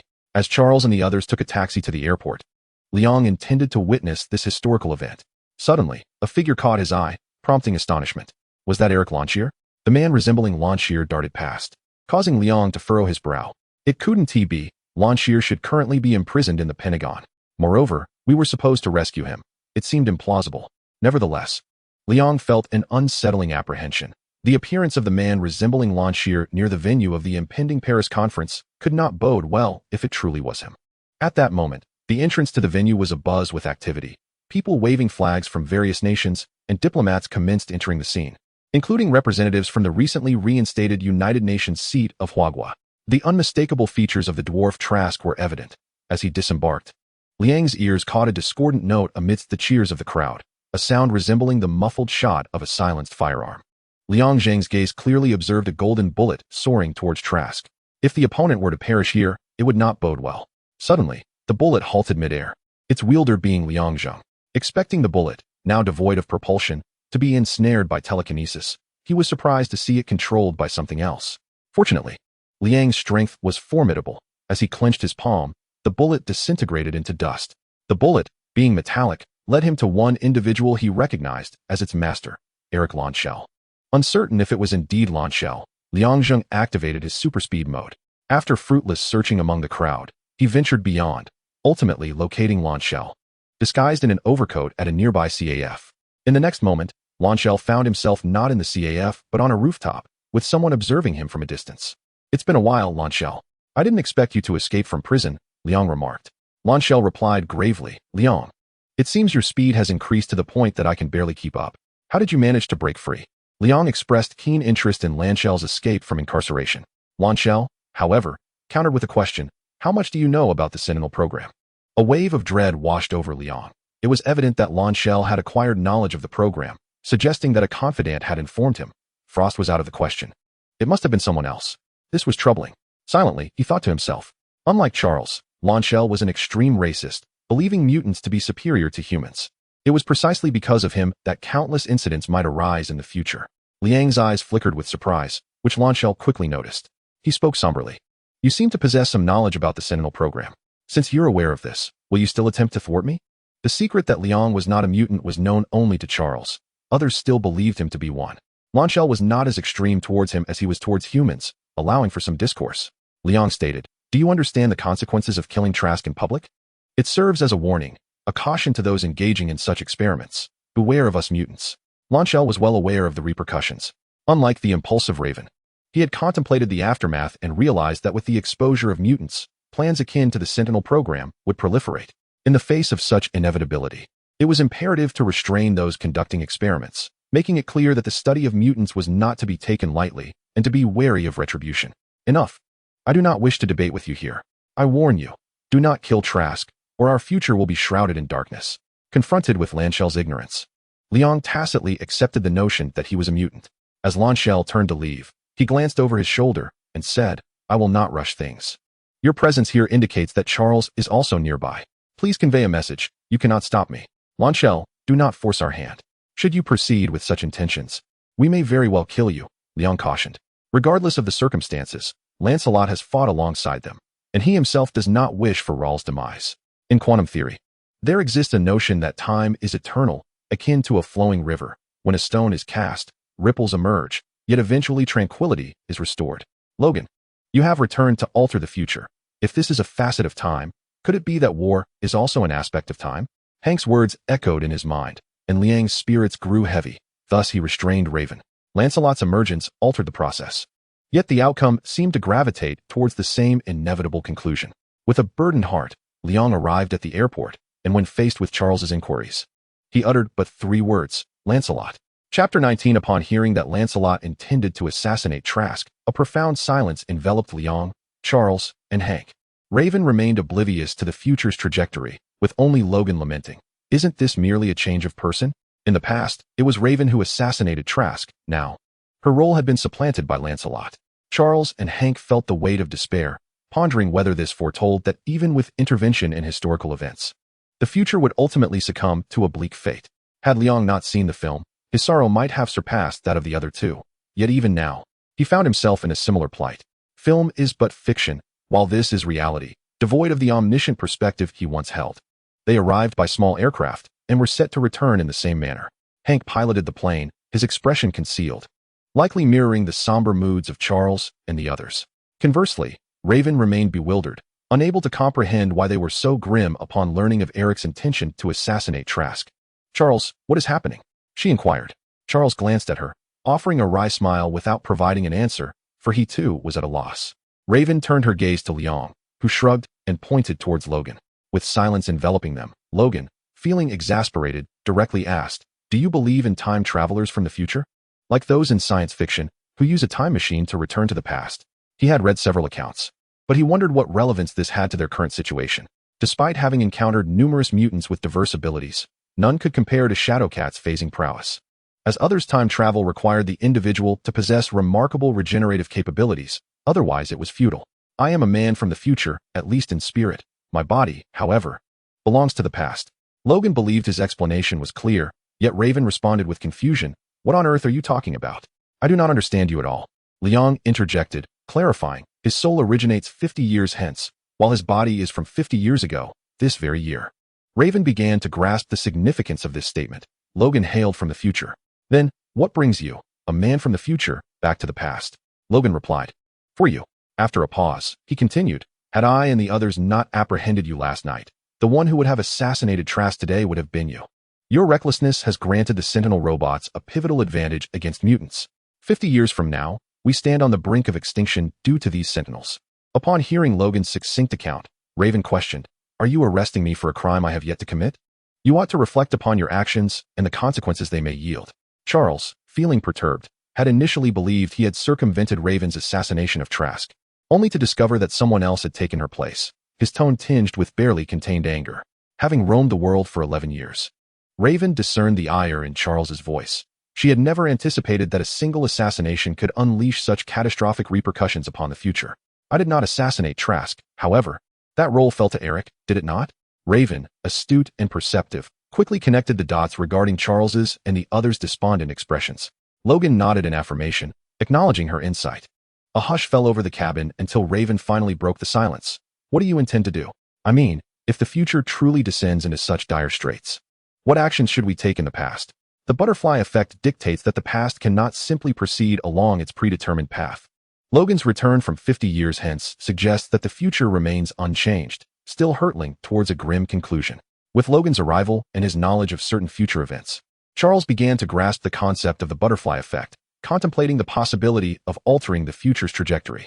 Yet, we remain uncertain whether our actions will truly impact the future. And as Logan indicated, our future selves are already fighting a desperate battle. Time is not on their side. Changing the past is not merely about altering the future. It is also about rescuing those mutants who are struggling to survive in the future.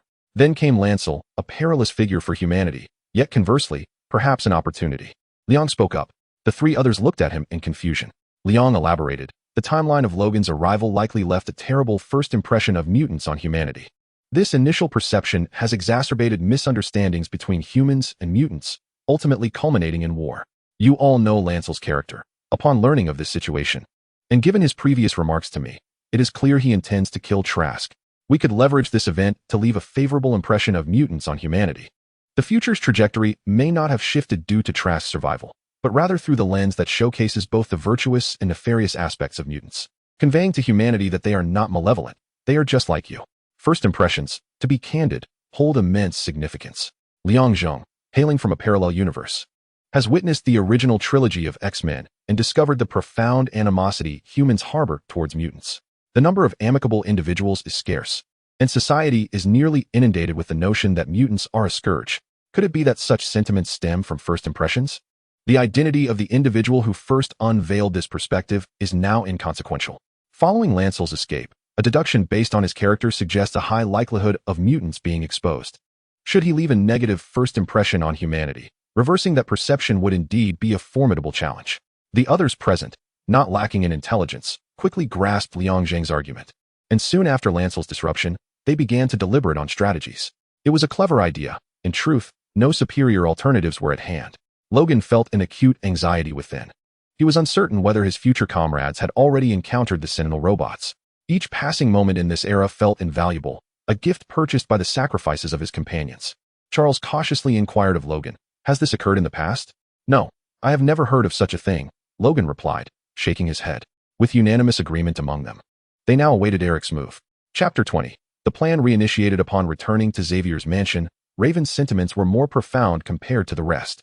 Having resided there since 1944 until her departure in 1962, She had spent 18 years in that place. To claim she felt no attachment would be a falsehood. The others, burdened with discontent, dispersed to attend to their own matters. Raven was not under house arrest, although her mind was monitored by Charles. Any thoughts of escape would be swiftly detected. Liang Zheng and Logan, the two most bored individuals, convened for a conversation. Logan, have you considered what failure would entail? At this mention, Logan sighed. The past cannot alter the future. There may not be a second chance. The probability of finding a mutant akin to Katie is, quite frankly, negligible. Logan's healing ability was nothing short of remarkable. In the trilogy, amidst Dark Phoenix's power, his body endured repeated injuries and healings. Any other mutant would have perished long ago. If they were to fail this time, 50 years hence, in a desperate final stand, who among them would survive? Logan appeared to be the most likely candidate. As for locating a mutant like Shadowcat, that notion was merely a psychological comfort. Should they fail this time, a second opportunity would be elusive. 50 years later, mutants not imprisoned would be exceedingly rare, relentlessly hunted and killed. Liang Zheng placed a reassuring hand on his shoulder, offering silent support. Zheng, do you still wish to return home? Returning home was a persistent desire for Liang Zheng. Yet, based on Logan's words, he would remain in this world for a considerable duration. In 2 years, he would surpass 50 years of age. Logan had also mentioned that their next encounter would find him aging slowly, implying that he would not achieve immortality. If he were truly to linger for so long, what significance would returning hold? He would merely be an elderly man. Perhaps it was better to continue residing here.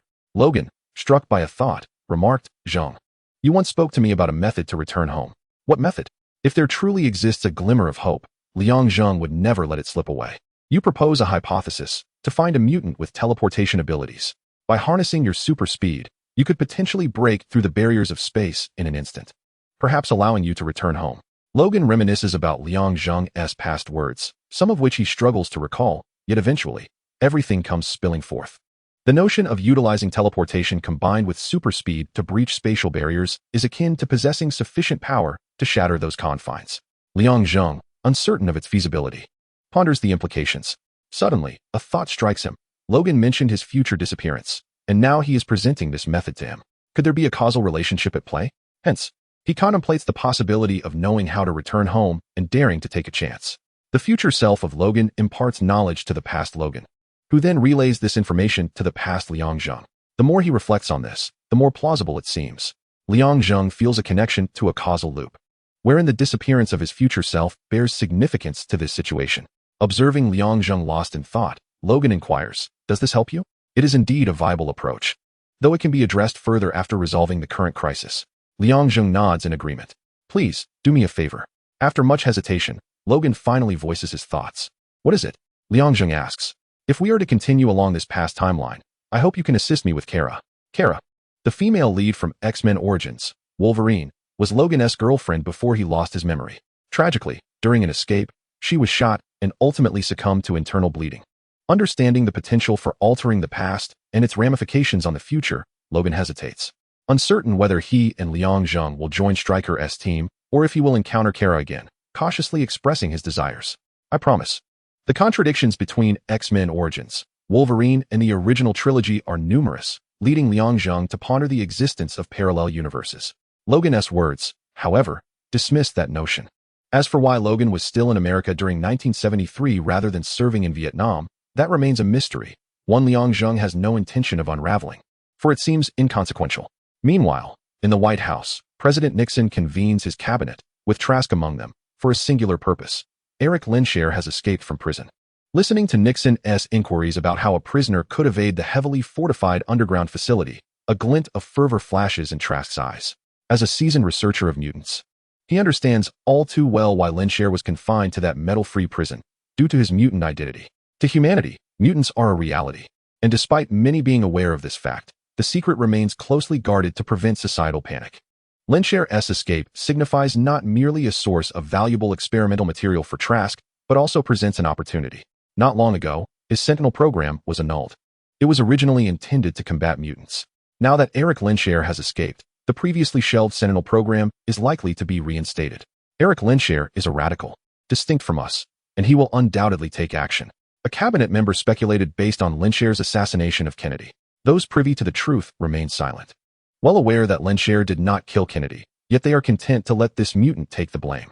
Who can elucidate what mutants truly are? Nixon. having some knowledge of the matter, understood that mutants possessed superhuman abilities, while the rest remained in ignorance, much like the others in the room.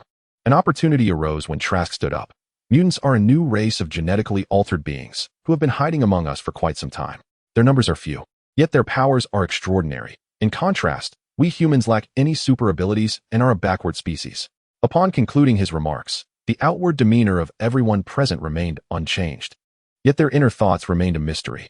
After a few moments of contemplation, Nixon inquired about the cabinet's countermeasures, but received no response. In desperation, he turned to Trask. Dr. Trask, since you are knowledgeable about mutants, surely you have a strategy? Even though mutants currently pose no visible threat, Nixon understood the necessity of pre-war preparations. Indeed, I am prepared, Trask replied, producing detailed documents on the Sentinel program. Nixon took a look, while someone nearby cautioned him. His project is still in the experimental phase and is severely non-compliant. Nixon disregarded the warning, and after perusing the documents, he questioned, "Can your metal robots truly identify mutants?" Each robot is equipped with a genetic locator. It is an essential component of the Sentinel robots. We will hold a demonstration to inform the public that America's future soldiers will be replaced by robots. Nixon pondered extensively, realizing that he could not overtly declare the intent to hunt mutants. Otherwise, the peaceful mutants might become adversarial towards humanity, leading to a lamentable situation. None of the cabinet members opposed him, as their ignorance about mutants was already a failure on their part. When the president asked for countermeasures, they could not provide any. Since they had nothing to offer, it was better to remain silent. The previously canceled Sentinel program was resurrected due to Lehnsherr's escape.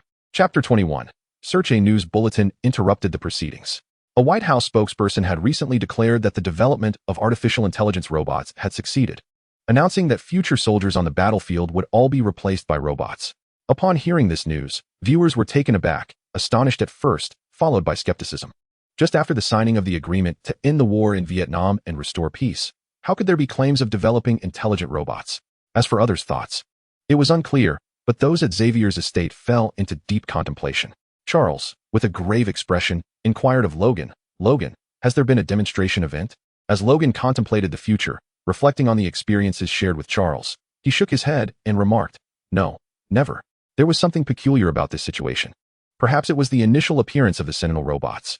Upon Liang Zheng's words, those present quickly connected the recent announcement from America regarding the deployment of intelligent robots, discerning that this must indeed be the inaugural exhibition of the Sentinel robots. The ostensible purpose of the showcase was to demonstrate America's possession of intelligent robots. Yet the underlying intent was to intimidate those mutants who harbored malice towards humanity in the United States. Raven, already aware of Logan's origins from the future, noted, "Erik has taken my place. His escape has resurrected the dormant Sentinel program. I know Erik, he will not relent. Now that the existence of mutants is known, he will no longer conceal it. He will fervently advocate for the superiority of mutants." It was indeed in Lancel's character to act thus. Did he not comprehend the consequences of his actions? Of course, he did. It was precisely because he understood that he intended to awaken those mutants hidden among humanity to unite against their common adversary. One can imagine Lancel stepping forward to extol the virtues of racial optimization, instilling fear in humanity. This fear was what allowed the Sentinel program to progress. For those supporting, it could never fathom that the continuous evolution of the Sentinel robots would ultimately endanger those humans bearing mutant genes, causing harm to themselves. However, why should we assume that Erik will certainly head to Washington? Hank questioned. This exhibition was global in scope, and the existence of mutants would inevitably come to light. Erik was likely to make a grand appearance, showcasing the extraordinary abilities of mutants. Charles fixed his gaze on the television, aware that Erik would unleash a Pandora's box. "Mastermind, we should seize this moment to locate Erik," Logan asserted, illuminating the path forward. The gathered individuals then recalled that after Lancel's capture, his helmet had been confiscated, rendering him vulnerable to mental communication. At this moment, devoid of the helmet's shielding, he was within the range of the Mastermind's search. Although uncertain if Lancel had regained his helmet, using the Mastermind to search was a prudent strategy. Time was of the essence. Without delay, Charles promptly rose and descended below, followed closely by the others. The Mastermind, long unused and covered in dust, was fortunately still operational, avoiding the mishaps often depicted in films. Charles slowly donned the Mastermind, enhancing his mental acuity. Small figures emerged in the air, comprising both mutants and humans. As those present could hear queries of "Who are you?" it was evident that Charles was connecting his mind with others. The search yielded no sign of Lancel. Setting down the Mastermind, Charles inhaled deeply and turned to say, "Erik has reclaimed his helmet. Otherwise, I would have located him. In truth, as Charles verified for any oversight, the others realized that Lancel had indeed regained his helmet, severing the mental link. Clearly, he and Charles had synchronized their thoughts and taken the initiative to retrieve the helmet first. No, we can still find Lancel, someone interjected. Everyone will not forget that after Liang Zheng escaped, the Sentinel Project revealed the existence of other survivors besides Frost. Most likely, it includes a few members of Hellfire. Liang Zheng also thought of this temporarily. 11 years have passed, and the members of Hellfire have joined Liang Zheng, transforming into the Brotherhood of Mutants. They still habitually refer to themselves as Hellfire, as it was their adversary at the onset of the war, evoking a sense of nostalgia, albeit with one less monster in their midst. Charles donned his gear anew and began searching for the remnants of Hellfire until a diminutive figure caught everyone's attention. The devil was still alive. Perhaps due to extensive research, Hank, who was quicker to react than the others, chimed in. He has lost an arm, and his face bears numerous marks of experimentation. He, like Frost, is a survivor of the Trask experiments. Where is he? Washington. Liang Zheng activated his super speed mode, sprinting outside, launching himself into the air with a powerful kick, the sound of an explosion resonating as he soared towards Washington. In Washington, the television broadcast interrupted with breaking news. Trask was set to appear at tomorrow's showcase. A glint of malice flashed in the eyes of the Red Devil, followed by a cold smirk. Trask, your days are numbered. Tomorrow will mark your demise. The memories of those experiments surged back, and the site where his arm had once been began to throb with pain. Though the wounds had healed, the scars were still visible beneath the bandages. Will they come? The Red Devil questioned himself. Suddenly, the ceiling collapsed, and he instantaneously teleported away from the debris. As the dust settled, a towering figure emerged. Where is Erik Lehnsherr? As the figure stepped from the haze, the Red Devil recognized it was Liang Zheng, recalling vividly how, in their past encounters, he had been surrounded by his Hellfire comrades only to be systematically defeated. Years had passed, yet the memories of that battle resurfaced often. Before he could respond, the Red Devil found himself pinned against a wall, Liang Zheng having closed the distance in an instant, grasping his collar, his eyes glowing with a faint crimson light. I ask you once more, where is he? The Red Devil understood that confronting Liang Zheng was futile. He had transformed into a formidable adversary over the years, one even he could not contend with. The words Lehnsherr had spoken to him echoed in his mind, urging him not to resist Liang Zheng. Fearing that the latter might resort to more severe measures, he hastily replied, he has left, and he wanted me to convey that no one can stop me. The era of mutants hiding in the shadows is over. It is time to stand up. Liang Zheng's gaze remained fixed on the Red Devil, who was visibly anxious about his impending fate. It was only when Liang Zheng released his grip that he exhaled in relief. Liang Zheng took 2 steps towards the exit before, without warning, leaping to break through the ceiling, creating a second hole in the room. The Red Devil, puzzled by Liang Zheng's sudden departure, instantly teleported to the rooftop, witnessing Liang Zheng in midair, diminishing in size until he vanished from sight. The Red Devil swallowed hard, pondering whether this individual truly was a mutant. It seemed more fitting to refer to him as a divine being. Chapter 22. The dawn of a new era today marks the exhibition at the White House. Hundreds of individuals, civilians, foreign journalists, and soldiers gather outside, united by a singular purpose, to witness the intelligent robots touted by the White House. These intelligent robots have long been the aspiration of nations worldwide. Once achieved, they would permeate every industry, including the battlefield, where their utility would be considerable. Conversely, even in failure, the belief that success was merely within reach would persist. The crowd on the lawn awaited the commencement of the exhibition, unaware of the figure above them, whose gaze pierced downward, ears attuned to every whisper. With Raven's continued assassination attempts halted, only Lancelot remained, a considerable predicament. One could only hope that Charles was prepared for the impending era. Several hours prior, Liang Zheng had already arrived, positioned 10 kilometers above ground, diligently monitoring the surrounding activity, observing the movements below. We both understand that this day was destined to arrive. It was merely a question of time. Charles maintained a mental link with Liang Zheng, who, during the wait, engaged in conversation to alleviate his boredom. Surrounding the lawn were hundreds of soldiers, armed with firearms, even equipped with rocket launchers, as if bracing for an imminent threat. Without much contemplation, Lancelot mistakenly believed the assassination of Kennedy to be a relic of a decade past. If the White House personnel remained oblivious to his identity as a mutant, they might as well resign. Aware of the formidable nature of mutants, they equipped themselves predominantly with plastic weaponry, devoid of any metallic components. Regrettably, the vicinity of the lawn was rife with metal, perhaps an indication that the White House staff recognized the peril of convening here. They likely never contemplated the notion of relying on these concealed soldiers to subdue Lancelot. Their true reliance lay upon the 8 Sentinel robots, shrouded beneath the fabric of the lawn's stage. Liang Zheng surveyed the 8 robots with keen eyes, noting the dark metallic structures that cloaked their skeletal frames. Lancelot was cognizant of the Sentinel program's existence, having conducted thorough research in advance. Coupled with the presence of the Red Devil, a survivor, he would undoubtedly seize control of the Sentinel robots, demonstrating to humanity how their proud weaponry could be turned against them. Lancelot's actions, extreme in the eyes of humans, held a different connotation for mutants. Liang Zheng felt little compassion for humanity. He himself scarcely understood why, having once belonged to that very species. He regarded humans with the same detachment one might reserve for insects, continuously monitoring the commotion on the lawn and its surroundings. Liang Zheng's attention was piqued by a faint cracking sound. Upon raising his gaze, he observed an object slowly levitating in the distance. It was a stadium, reminiscent of something out of a film. Lancelot had gone to great lengths to procure this stadium, intending to seal off the White House, preventing any interruptions from outside and ensuring that those within could not escape. The suspended stadium drifted toward the White House, drawing the attention of those below. Some police officers, realizing its trajectory, hurriedly drove toward the location, urgently notifying the police department about the situation, their minds blank with disbelief. The debris falling from the stadium brought unforeseen calamity to the people beneath. Those on the lawn noticed the anomaly, and as they looked up, their mouths agape in disbelief. They gradually came to the realization and began to flee in panic. The soldiers in ambush, witnessing this scene, succumbed to fear, joining the throng in their flight. The remaining soldiers, seeing everyone else retreat, questioned their own reason for staying. Although the Sentinel robots had been disabled, for some unknown reason, Lancelot had not activated them, remaining immobile and contrasting sharply with the chaos of fleeing individuals. The televised broadcast of the unfolding events struck viewers as profoundly ironic. Nixon, initially poised to deliver an opening remark, was similarly compelled to run upon seeing the stadium, sprinting toward the White House shelter alongside his cabinet members, all of whom forgot that the shelter was constructed of metal, effectively ensnaring themselves. Trask, on the other hand, did not forget to activate the Sentinel robots.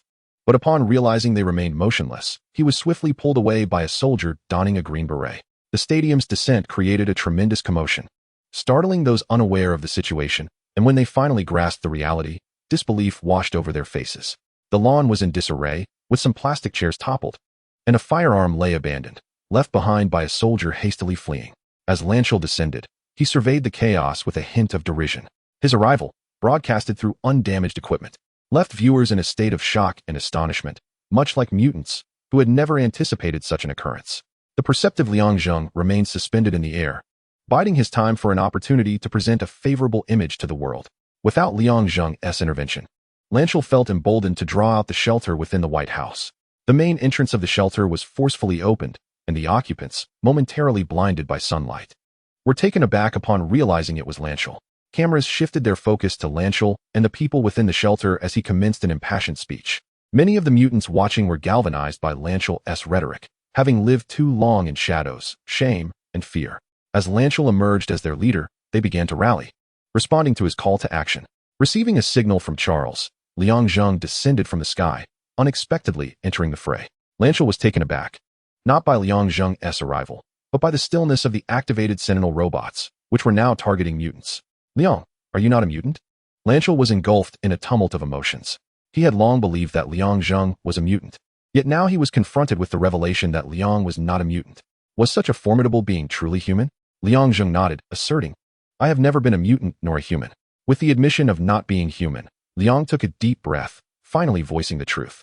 If you are neither a mutant nor a human, why do you seek to impede me? Lancelot quickly regained his composure, retorting sharply, because you would jeopardize millions of lives.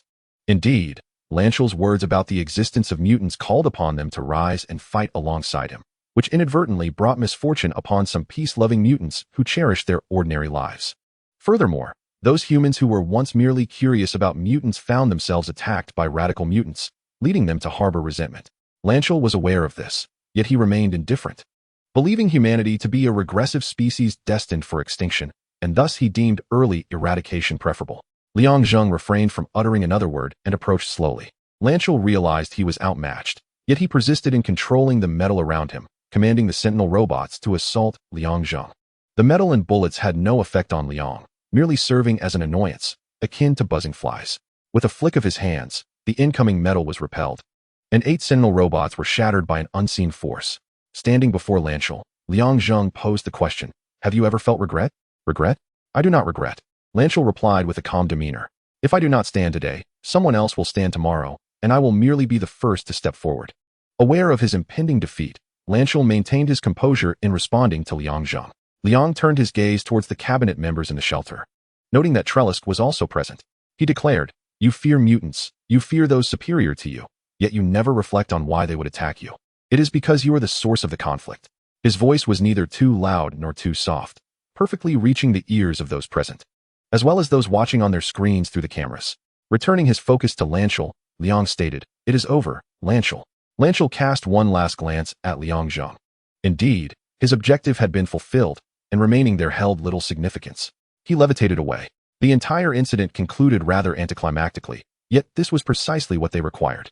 Liang Zheng soared into the sky, vanishing from the sight of those on the lawn. Though the White House lawn had witnessed the end of this chapter, Lehnsherr's mention of mutants and Liang Zheng had ignited a significant uproar. On this day, an old era concluded, and a new age dawned.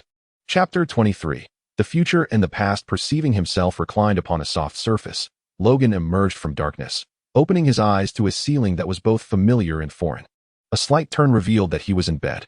"I remember watching the live broadcast. Just as I saved Nixon," Logan's memories halted at the moment Liang Zheng rescued Nixon, after which he could recall nothing further.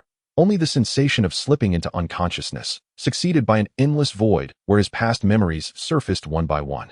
Fleeing from home, Logan spent many years alongside Victor. During this time, he came to know Liang Zheng, and after leaving the group, he met Carla. After wandering for a considerable duration, he encountered numerous individuals. Logan's mind was in turmoil, as memories of the past flooded back to him. It took a while for him to realize that he was in a different room, one that did not reflect the style of the 1970s. Nearby, a song played, distinct from the one he had just heard upon returning to 1973, sung by a different voice. As he surveyed his surroundings, Logan rose and approached the door. "Hey, wait for me. Hurry up, or we'll be late for class." Upon opening the door, the first sight that greeted him was a child emerging from the opposite room, followed by another. The scene struck him as both familiar and foreign, a snapshot from long ago, a time that had vanished since the advent of the Sentinel robots. Stepping out of the room, he turned his head and beheld Anna Marie, who was hand in hand with Bobby Drake. They exchanged smiles with Logan as they walked past a corner. Anna Marie. Logan momentarily failed to register her presence when another figure passed by, teasing him with a playful, "Good morning, Logan. Overslept, I see."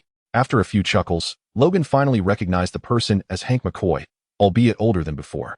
Had Liang Zheng altered the future? The Hank who should have perished was now alive?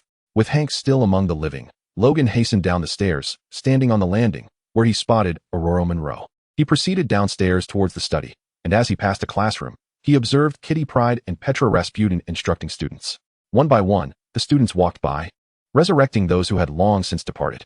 Logan's thoughts were a whirlwind, and just as he neared the study, he caught sight of a figure leaning against the door, causing his thoughts to halt as he stared at the silhouette. "Jean?" The figure, sensing something, turned to see Logan and smiled. "Hi, Logan. Jean, you're here?" Jean Grey, the woman Logan cherished deeply, had passed away many years before the emergence of the Sentinel robots. Was it possible that this altered future had revived those who were once lost? Where, then, was his place in this reality? Jean noticed something peculiar about Logan today. He seemed dazed, as if gradually regaining lost memories. "You're here. Scott must be here too," she remarked. If Jean had returned, could it be that Scott, whom she had killed, also had a chance at resurrection? As if on cue, upon Logan mentioning Scott, the man himself emerged from the opposite end of the study. Seeing Logan's state, he remarked, "Logan, you seem different today." Scott exchanged a few words with Jean before leaving Logan behind. "Logan, is everything all right?" Jean inquired. "Yes," he replied. The revival of those who had passed was, in essence, a blessing. Logan swiftly adjusted his mood, responding, "It's wonderful to see you and Scott." Jean, with an expression of disbelief, refrained from probing further, allowing space for Logan and Charles in the study. Gazing at Charles, who was now bald and paralyzed from the waist down, Logan felt a sense of unfamiliarity. He had once known Charles in 1973, a time when he was neither bald nor incapacitated, and now it seemed he had to reacquaint himself with this altered reality. "You have achieved it," Charles remarked, setting his book aside and looking up. "Achieved what?" Logan inquired, his expression one of confusion. "History class," Charles replied. The realization dawned on Logan that he would need to delve into history once more, a smile gracing his face as he acknowledged this revelation. Sensing something amiss, Charles ventured into Logan's mind, discovering memories that left him astounded. "Welcome back," he said, regaining his composure. "It is truly wonderful to see you, Charles." Logan suddenly recalled something and asked, "Is he back home?" "Yes, he has been away for quite some time. We should be grateful to him." At Xavier's mansion in 1973, Liang Zheng looked at Charles and Hank, questioning, "Are you truly attending that meeting?" "Liang, I understand your concerns. Communication will lead to understanding," Hank replied. Following the White House incident, the exposure of mutants sparked widespread curiosity about their nature and the extent of their powers. What Lancelot had shown was merely a glimpse. Recently, Charles had revealed his identity as a mutant, and several cars were parked outside the mansion, their occupants armed with cameras and video equipment, eager to capture images of the well-known mutant, Charles. However, the public's curiosity about Liang Zheng overshadowed that of the mutants. The live television coverage and Lancelot's inquiries, along with Liang's own revelations, left people pondering his identity, neither human nor mutant, but something entirely different. "Liang, utilizing teleportation into space carries significant risks," Hank cautioned. After the White House incident, Liang had proposed a plan he had heard from Logan, but Hank, well-versed in this area, shook his head in disagreement. He did not believe the method guaranteed success and warned of the considerable risks involved. A misstep could result in his body being torn apart during the process, though there could be other unforeseen consequences as well. At this juncture, Hank attempted to advise Liang, wishing to dissuade him from taking such risks. Liang, however, stood firm in his decision, eager to seize his youth and newfound strength to attempt a return home. He was reluctant to wait until he reached the age Logan had mentioned, fearing that by then, he would be old, and that time would not flow the same way back home, leading to the potential loss of all that he once knew. "I wish you a safe journey home." Charles and Hank seemed to realize that they could not alter Liang's determination, since they could not prevent it. They could only extend their well wishes. "Charles, the existence of mutants has already been unveiled. Your concerns are now behind you. It is time to head to Langley," Hank noted. Charles smiled, but did not respond as he and Hank stepped outside, where they were greeted by two figures. One was Alex, recently returned from service, and the other was a stranger, a woman disguised as someone else, Raven. This time, their journey to Washington would not be undertaken solely by Charles and Hank. As they departed, Liang Zheng promptly left Xavier Manor, soaring towards the highway at the border of the United States and Mexico, where an individual awaited him. "You are late. I expected you to be punctual," remarked the Red Devil, the one who had been waiting.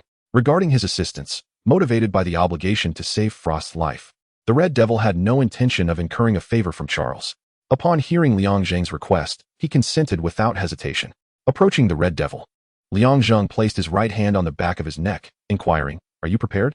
"As long as you are ready," the Red Devil replied. No sooner had the words left his lips than Liang Zheng vanished with the Red Devil, followed by a series of explosions. When the Red Devil reappeared on the highway, Liang Zheng was nowhere to be seen. He gazed in the direction they had previously traveled, muttering, "This guy is truly insane." Chapter 24. Reunion. In the fleeting moment of the Red Devil's teleportation, time appeared to slow, as a small patch of darkness emerged before Liang Zheng. Uncertain of its nature, yet sensing an instinctive need to enter it to return home, he withdrew his hand from the Red Devil's neck. With no concerns holding him back, Liang Zheng surged forward, plunging into the abyss of darkness. Instantly, his surroundings transformed into a kaleidoscope of colors, rapidly shifting to a deep azure, a continual metamorphosis. This surely must be the nexus connecting various realms. In this peculiar space, a sense of urgency gripped Liang Zheng.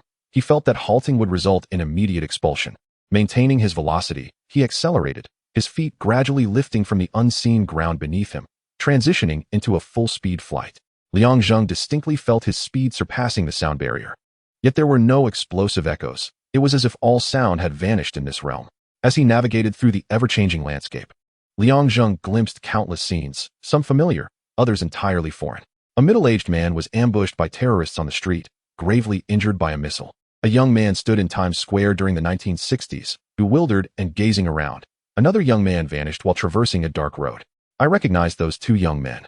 This nexus actually connects with the past? Suddenly, Liang Zheng sensed a slight deviation in his flight path, a disturbance interfering with his trajectory. This is bad. The nexus may be repelling me.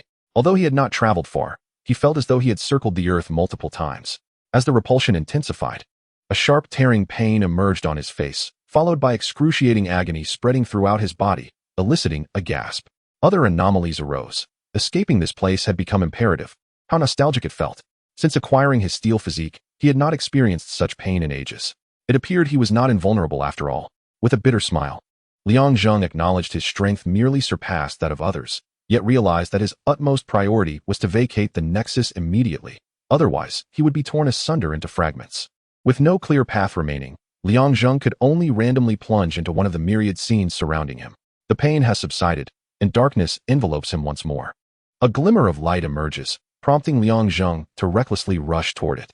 His vision is consumed by this brilliance, leaving no trace of anything else. Suddenly, sounds reach his ears as the light fades, revealing a tree before him.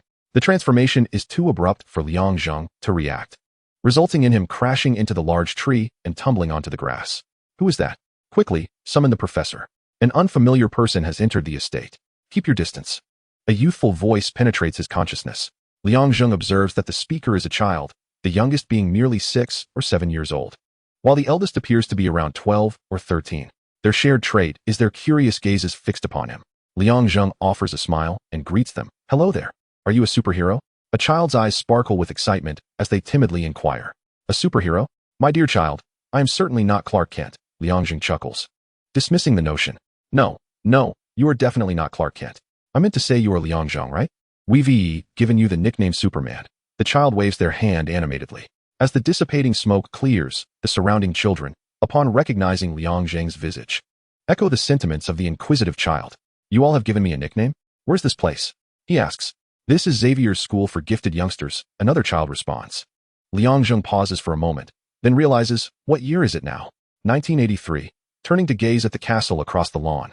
He notes that its exterior remains largely unchanged, though it bears signs of age that were not present when he last departed.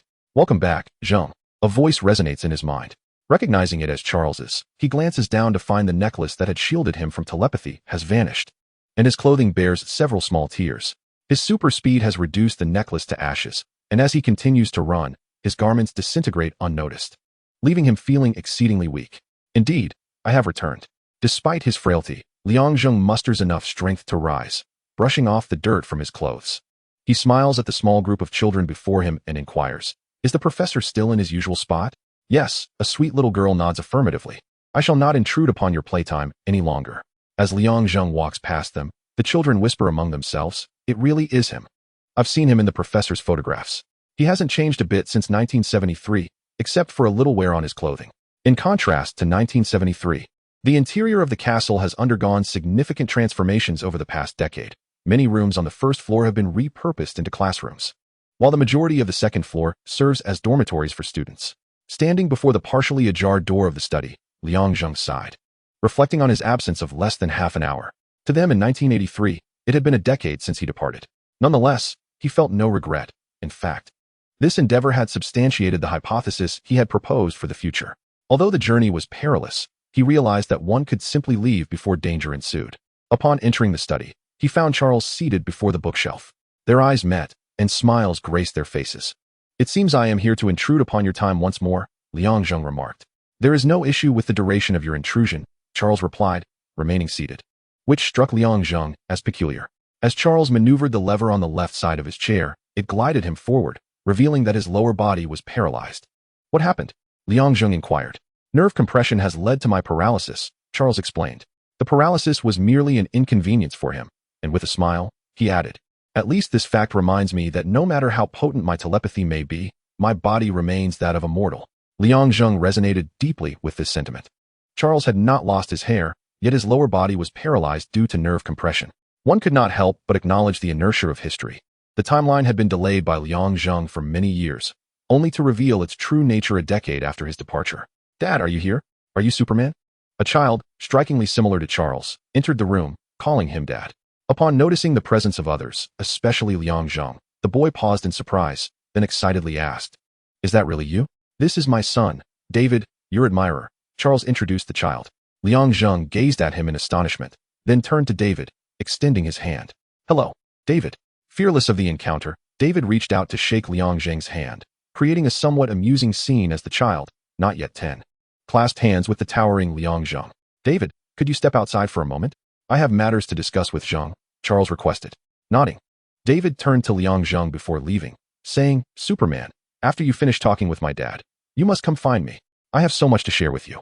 Once David exited, Liang Zheng inquired. Who is his mother? Moira, Charles replied. He had heeded Liang Zheng's counsel and, after attending a conference in 1973, went to Langley, restoring Moira's memory and subsequently forging a relationship with her. Charles, I heard Zheng is back. Welcome home, came the voice of Hank, who entered the room. Upon seeing Liang Zheng, he echoed Charles's sentiments. At that moment, the two groups, separated for a decade, were reunited once more. Chapter 25, Signs of Foreboding? The girl possesses the power to annihilate the earth. Through the glass, Liang Zheng observed a girl seated beneath a grand tree by the lake, engrossed in a book. Years of heightened alertness set off alarm bells in his mind. He was convinced that should the girl unleash the power within her, none within the estate would survive. Charles followed his gaze and spoke softly. Her name is Jean Grey. Just as you mentioned, her power is exceedingly formidable and uncontrollable. I fear that one day, she may be overwhelmed by her own strength. Regardless of how immense her abilities may be, her corporeal form remains that of a mortal, should her body be destroyed. Her powers would become inconsequential.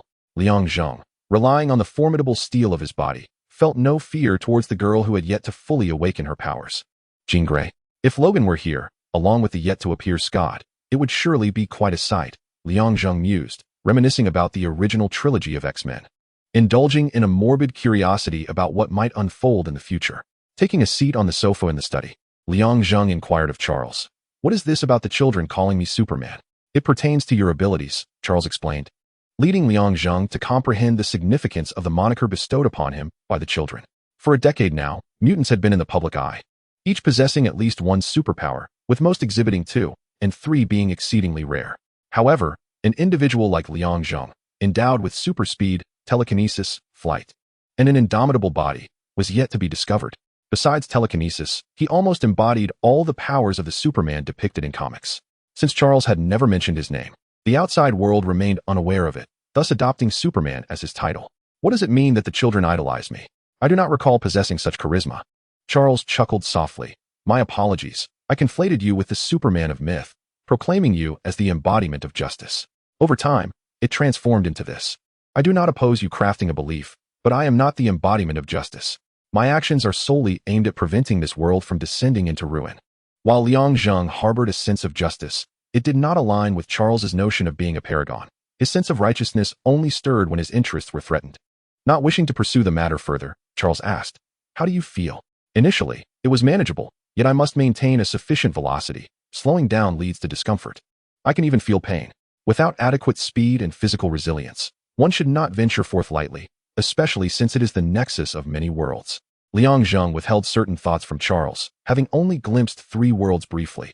He had seen scenes reminiscent of Iron Man, uncertain whether they depicted a parallel universe or a film set. It sounds perilous. I did not stay long before hastily retreating, and unexpectedly found myself a decade ahead. Liang Zheng then queried, What are Raven and Lehnsherr up to? They are traversing the globe, employing various methods to assist mutants and expose illicit experiments. Especially Raven. You would never guess the means she employs to punish those wrongdoers. Charles chuckled at his own words. Raven has undergone the most significant transformation. It appears she no longer believes that simply killing can resolve issues. She has adapted her approach to continue her fight. Liang Zheng asked, Is Moira not at the mansion? Charles smiled and replied, She is still in Langley. She has returned. A woman entered the study, intending to speak to Charles, but upon seeing Liang Zheng beside him, she paused in astonishment and exclaimed with a smile, Liang, it has been 21 years since we last met. Liang Zheng rose to shake hands with Moira, acknowledging her words. Indeed, 21 years had elapsed since the Cuban Missile Crisis. How was your journey? Moira inquired. Liang Zheng hesitated for a moment. Quickly realizing that Charles had concocted an excuse for him, it was quite delightful, he replied. Traveling the world without the aid of superpowers took far longer than I had anticipated. A decade spent traversing the globe seems more fitting. Charles and Liang Zheng worked in perfect harmony, crafting the alibi of world travel. After 21 years, you have become quite the workaholic, Liang Zheng jested, pointing out the thick stack of documents Moira had brought back with her. Moira chuckled, acknowledging how different her current image was from before. Observing this exchange, Charles remarked with a hint of resignation, Moira, he is a figment of the past. After all, that was many years ago, and no one can ascertain the truth. Moira, slightly irritated, retorted, Charles, regardless of his existence, preparation is essential. It's akin to a competition. One must be thoroughly prepared in advance. As their argument threatened to prolong, Liang Zheng interjected, What are you two discussing? Only then did they remember there was another person in the study, unaware of the nature of their dispute. Charles explained the reason behind their impending quarrel. The CIA possessed a dossier mentioning an organization and a relic whose members believed that a mutant, possibly the first in history, was entombed within. This organization was named Inshabanur, derived from an ancient name meaning the first.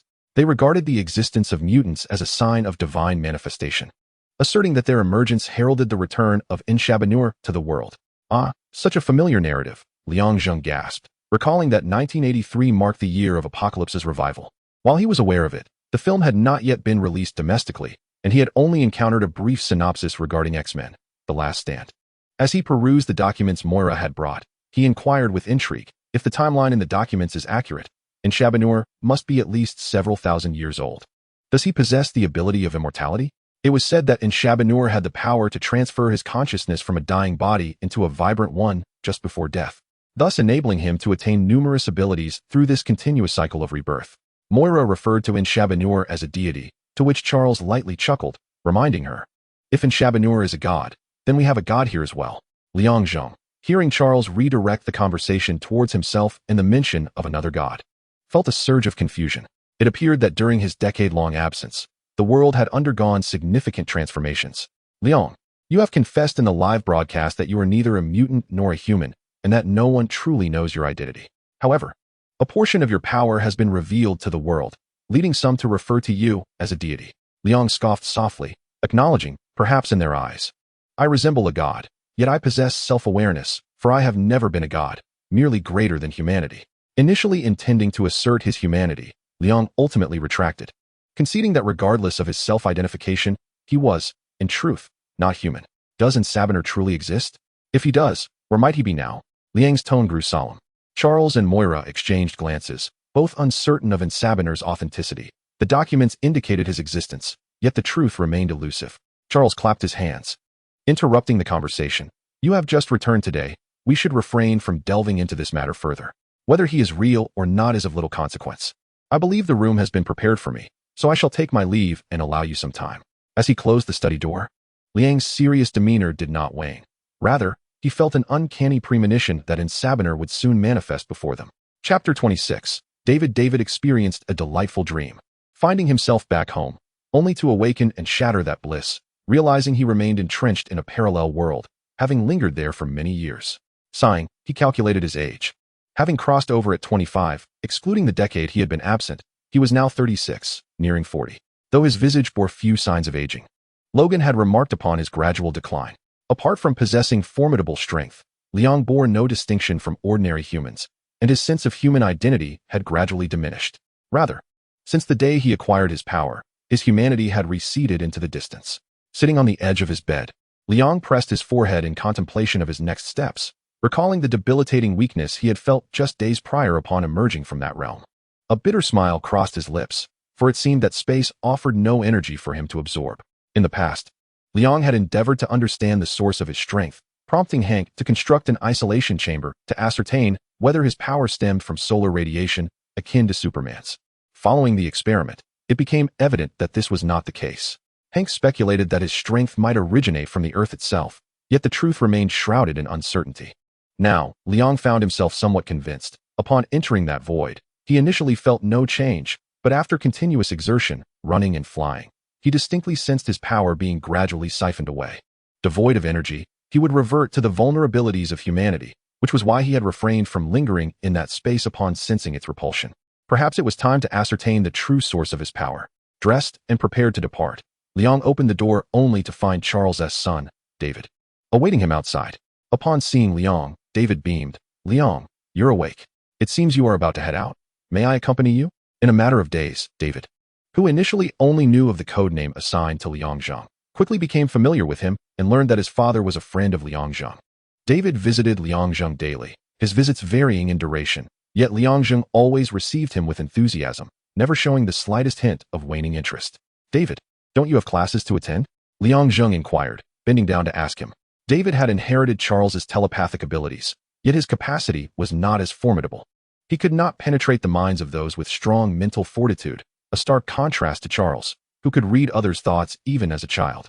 My abilities are rather feeble, so it hardly matters whether I attend or not, David admitted, his spirits sinking at the thought of surpassing his remarkable father. Liang Zheng suddenly chuckled, teasing, David. Are you skipping class? I'm not skipping class. I simply have no lessons today, David retorted, quickly realizing that Liang Zheng was probing him. But it was too late. Liang Zheng had already discerned that he was indeed playing truant. My initial powers were also weak. I could barely bend a spoon until, eventually, I could easily lift a car. Liang Zheng took David's small hand and led him toward the atrium, sharing tales of his own early days of gaining strength. The greater my power grew, the more burdensome my troubles became. Can you imagine someone capable of lifting several tons having to handle even the slightest object with utmost caution? Fearing to exert too much force? That must be incredibly painful, right? Liang Zheng observed David's bright eyes. Indeed. For instance, if I were to hold your hand without proper control, it could easily be crushed into a pulp. I would rather be without this power, as it has only intensified. Not far from the atrium, Liang Zheng released David's hand. Go on, your father is waiting for you. On the other side, Charles noticed David's absence and, upon seeing Liang Zheng escorting him, cast a serious glance at David, signaling him to come over for class. After class, will you take me flying? David's face radiated eagerness. Of course, Liang Zheng replied with a smile. He's quite compatible with you. Hank's voice came from behind. Liang Zheng turned to respond. He gets along with me because I possess numerous abilities, and Charles has dubbed me the embodiment of justice, creating a misguided idolization. Your actions, regardless of your intentions, are indeed perceived as just in their eyes. To the children, your timely intervention to stop Erik and save the president defines justice, Hank countered Liang Zheng's assertion. In their view, this hero is best portrayed as a Caucasian. In the days following his return, Liang Zheng sought to comprehend the external perceptions of him from a decade prior. Most were fair, yet some voices clamored for him to go back to Asia. We don't need yellow-skinned monkeys. A display of blatant racism. Let us set aside that matter. Here, I present to you the attire you requested, which has been enhanced from its original design, allowing for a doubling of your flight speed. Hank held in his hands a sleek black bodysuit. A hurried creation by Liang Zheng 2 nights prior, who had not managed to modify the garment into a short-sleeve design in time and merely fashioned a fitted suit instead. As Liang Zheng unfolded the outfit, he pondered, wearing this, I fear I may truly resemble those comic book heroes. Folding the bodysuit, he expressed his gratitude to Hank, who dismissed the need for thanks. Donning the bodysuit, Liang Zheng, accustomed to looser garments like short sleeves, found the snug fit somewhat disconcerting. Yet he recognized its capacity to support his enhanced flight speed. With an understanding of the source of his power, Liang Zheng commenced training to improve his velocity. His strategy involved first running, followed by flight. However, he realized this approach was inadequate. He needed to achieve his maximum running speed in a brief time frame during flight. Ascending to the rooftop and ensuring the vicinity was clear, Liang Zheng took a deep breath. With a resounding explosion, he broke free from the pull of gravity, soaring toward the heavens. The lofty clouds were swiftly penetrated, and Liang Zheng's flight speed escalated. Mach 1, Mach 5, Mach 10, as the azure sky gradually vanished, giving way to the vast, dark expanse of stars. The thinning air caused his breathing to quicken. Noticing this, he inhaled deeply, propelling himself further into the inky void until the entirety of the earth disappeared, leaving behind the Kármán line and entering the realm of outer space. In this weightless environment, Liang Zheng ceased his flight, allowing his body to drift freely. Though the energy absorbed here was far less than on Earth, it was still preferable to the complete absence of energy at the central point. Hank was indeed correct. My strength emanates not solely from solar radiation, but primarily from the energy radiated by the Earth. Understanding the origin of his power, Liang Zheng noted that his oxygen supply was dwindling. He returned within the Earth's atmosphere, where a surge of energy flooded back into his body. As he descended freely and spotted Xavier Manor below, he resumed his flight downward. Chapter 27. Ray eyes Liang Zheng gently landed on the rooftop, where Hank awaited his return. Approaching, Hank inquired, have you come to a clear understanding? Indeed, your words rang true. My strength predominantly derives from the Earth. It appears that unless absolutely necessary, I shall refrain from further journeys into outer space. Acknowledging the limited energy available in space, Liang Zheng resolved that his battles would primarily occur within the confines of Earth, seldom straying beyond its bounds. He had recognized his vulnerability. With Hank as the second confidant, the two possessed ample secrets between them. Do you realize, Hank continued, that crafting the bodysuit you now wear required significant enhancements, demanding a considerable investment of my time? Therefore, until I produce several more such suits, you must refrain from high-speed flights. Following Hank's gaze, Liang Zheng lowered his head and let out a soft sigh. The newly crafted bodysuit had transformed from pristine to tattered in the wake of his rapid flight, the back now devoid of its shoulders. Lost in the exhilaration of soaring, he had forgotten that the suit could not withstand such velocity. Do not let the students see this, It would shatter their image of me, he thought. Accepting the garment Hank tossed over, Liang swiftly transformed it, prompting Hank to exclaim in admiration, "What a convenient ability you possess. Honestly, I would prefer to exchange places with you. Though your alternate form is somewhat unconventional, it is still preferable to mine," Hank remarked. Unfamiliar with the term unconventional, he inquired about its meaning. Liang Zheng offered a mysterious smile, saying, "You will understand in due time." As they departed the rooftop and descended to the first floor, a figure supporting another came into view, Alex Summers. "Be careful, there are 2 steps ahead," Alex warned the person he was assisting. The individual, blindfolded in white gauze, carefully navigated the steps, avoiding any missteps. "Hey, Liang Zheng, Hank McCoy," Alex exclaimed in surprise upon noticing the 2 descending from above. "Alex, your return is quite a rarity," Liang responded warmly. Alex first shook hands with Hank and then with Liang Zheng, inquiring, "How was your journey around the world?" Liang shrugged. "It was fine, albeit a bit exhausting." "You are hailed as a god by the world. Surely, a god does not tire," Alex remarked, evidently aware of the reports. Liang chuckled. "If one believes that gods do not require rest, then they are mistaken. Moreover, I am not a god." He gestured to the blindfolded individual. "Who is he?" "My brother, Scott Summers." "Scott, these are Liang and Hank." "Pleasure to meet you," Scott said, extending his hand to shake with the 2, despite his lack of sight. Observing him, Liang Zheng couldn't help but think with a mischievous grin, "The laser eyes have arrived. Now we just await Logan." Noticing Scott's blindfold, Hank turned to Alex, asking, "What happened to your brother?" "Like I once was, he struggles to control his energy output, though his condition is far worse than mine. That is why I brought him back, hoping you might have a solution." "Please wait a moment. I will fetch Charles," Hank replied before departing. It had been many years since they last met. The once youthful boy was now in his 30s. In contrast, Liang Zheng had undergone the least change, his inherent abilities allowing him to age slowly. Even Alex observed, "Liang, looking at you feels like stepping back to 1962, when we were all so young." "Alex, you never mentioned anything about 1962, Liang replied. While Alex's family was aware of his status as a mutant, he had concealed certain details, such as the Cuban Missile Crisis of 1962.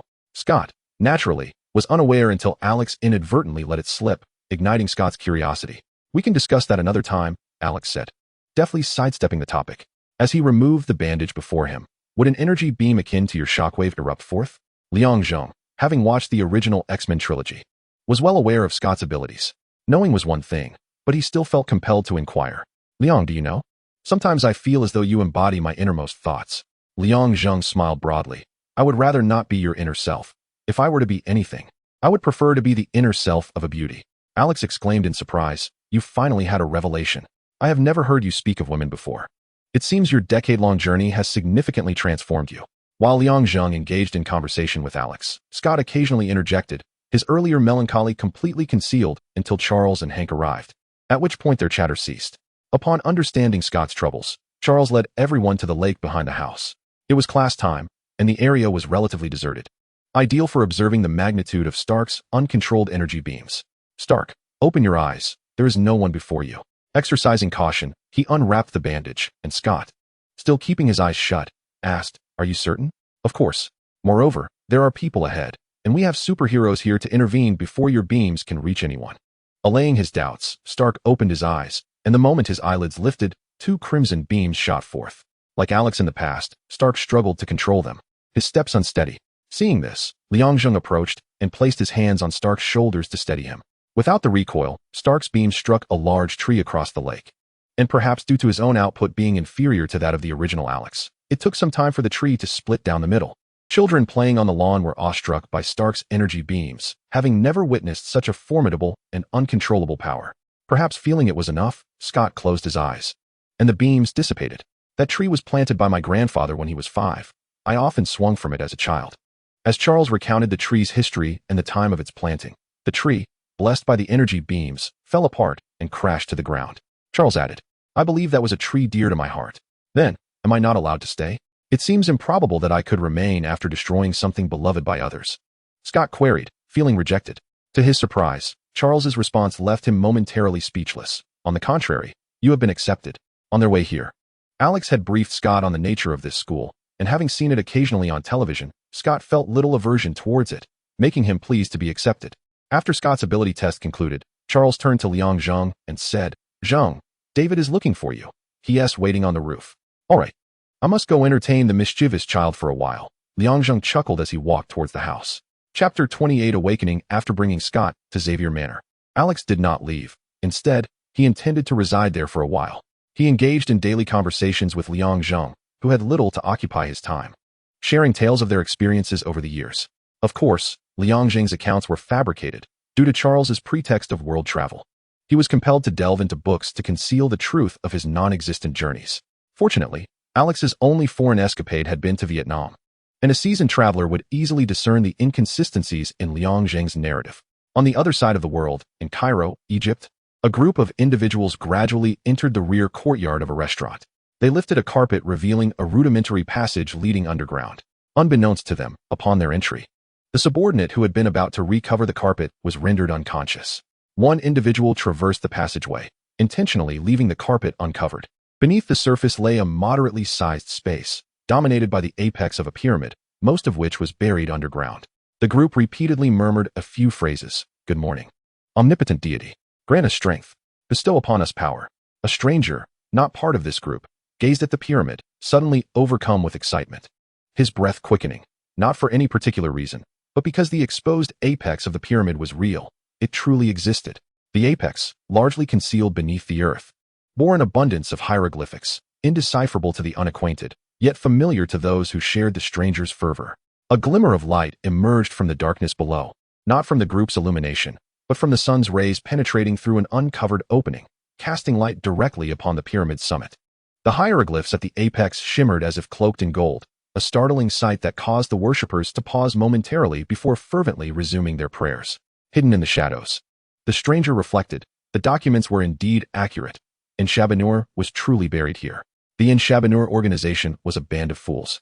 For the means to awaken Inshabanur lay right before them, yet they remained oblivious. Golden light streamed along the hieroglyphic patterns, extending to the depths below, where an extraordinary individual lay buried. Inshabanur, the first mutant on Earth, as fervently believed by the Inshabanur organization. Upon awakening, Inshabanur did not behold familiar surroundings, but rather an assemblage of irregular stones, precariously stacked and interlocked. Realizing the nature of his confinement, Inshabanur quickly found solace. He was not dead. The stones, a chaotic heap, were likely the work of his own hand before his demise. As for how he knew this, a petrified hand protruded through the cracks between the stones, steadfastly wedged in place. With humiliation came the realization of his subordinate's demise. Inshabanur knew without doubt that it was the work of humanity. They had wreaked havoc during his reincarnation, leading to the death of his 4 followers while he remained trapped in this cursed place. Humanity, truly, was despicable. After years of dormant power, Inshabanur summoned a violet energy shield, pushing it upward. Above him, the rocks began to tumble, signaling the imminent collapse of this long quiet cave under the force of his might. Those who had been praying sensed the danger and urgently uttered cries to flee, their feet moving swiftly towards the passage illuminated by sunlight. He was awakening. Inshabanur was awakening. As a stranger contemplated Inshabanur's revival and the cave's impending collapse, a falling rock crushed him beneath its weight, reducing him to mere pulp. His thoughts frozen on the notion of Inshabanur awakening. None within the cave managed to escape. The collapse occurred too swiftly, and the passage was too narrow. The uneven ground hindered their escape, making it arduous to ascend or descend, let alone flee for their lives. One misstep led to the downfall of others, and those who missed their chance perished alongside the crumbling cave. The awakening of Inshabanur created a tremor so significant that even America felt its tremors, lasting less than a few seconds. It was not surprising, however. The idea of simultaneous global quakes piqued curiosity. At Xavier Manor, Liang Zheng, engaged in conversation with Alex, felt the tremor, a brief occurrence that stirred within him a sense of foreboding. What's wrong? Alex inquired, sensing the quake. Unlike Liang Zheng's sudden rise, he felt no alarm. And upon seeing Liang's reaction, he questioned with intrigue. Liang's expression turned grave, his tone shifting from casual to serious. Something is about to happen. You're overreacting. It's merely an ordinary earthquake. Besides, who would dare to cause trouble here? They may not fear Charles, but they certainly would fear you, Superman. Since Liang's return, Alex occasionally joked about the nickname others had given him, which caused Liang to smile wryly. All right, we will face whatever comes. There's no use in panicking before the matter is at hand. Besides, I have no idea what caused the earthquake. Had Liang watched X-Men, Apocalypse before his journey, he would understand that the disturbance was due to Inshabanur's awakening, and so profound that it belied his true strength. Little did Liang know that shortly thereafter, Inshabanur would come seeking him. Chapter 29. summoning the followers in a chaotic marketplace in Cairo, and Shabanu, draped in coarse burlap, observed the scene before him, which bore little distinction from marketplaces of millennia past, save for the attire of the people and the incomprehensible mechanisms at play. The shadow of the burlap concealed in Shabanu's distinctive complexion, and passers-by paid him no heed, allowing him to stroll through the marketplace, absorbing the conversations around him. As the most formidable mutant on Earth, he swiftly mastered the Arabic language. Mortals surrounded him. Had the divine beings vanished? A millennium ago, and Shabanu, the first mutant in Earth's history, initially possessed the ability of reincarnation. He soon discovered that upon reincarnating into another individual of his kind, he could usurp the abilities of the reincarnated while retaining his original powers. With each subsequent reincarnation, Shabanu's powers multiplied, and his strength intensified. It is no exaggeration to assert that his overall prowess could easily surpass that of the currently known most powerful mutant on Earth. Due to the ignorance of mortals thousands of years ago regarding the essence of mutants, Shabanu was regarded as a god by the people of that era, a title he accepted without hesitation. Those akin to him were his so-called divine kin.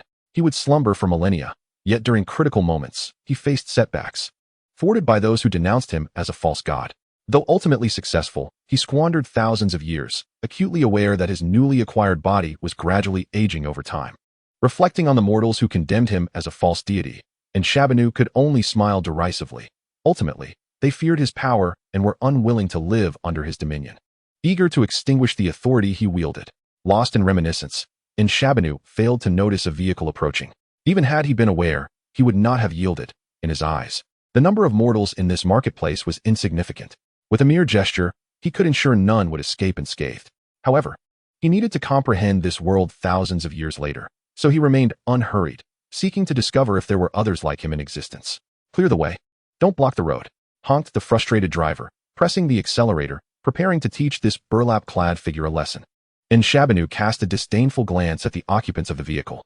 Once he fully understood this world, their survival would be of no consequence. What reason did he have to refrain? Quite simply, he was divine. He was neither mutant nor human. So who was he? Why did he bear such resemblance to them? Approaching a shop, Shabanu heard the voice of a television program, particularly struck by the assertion that he was neither mutant nor human.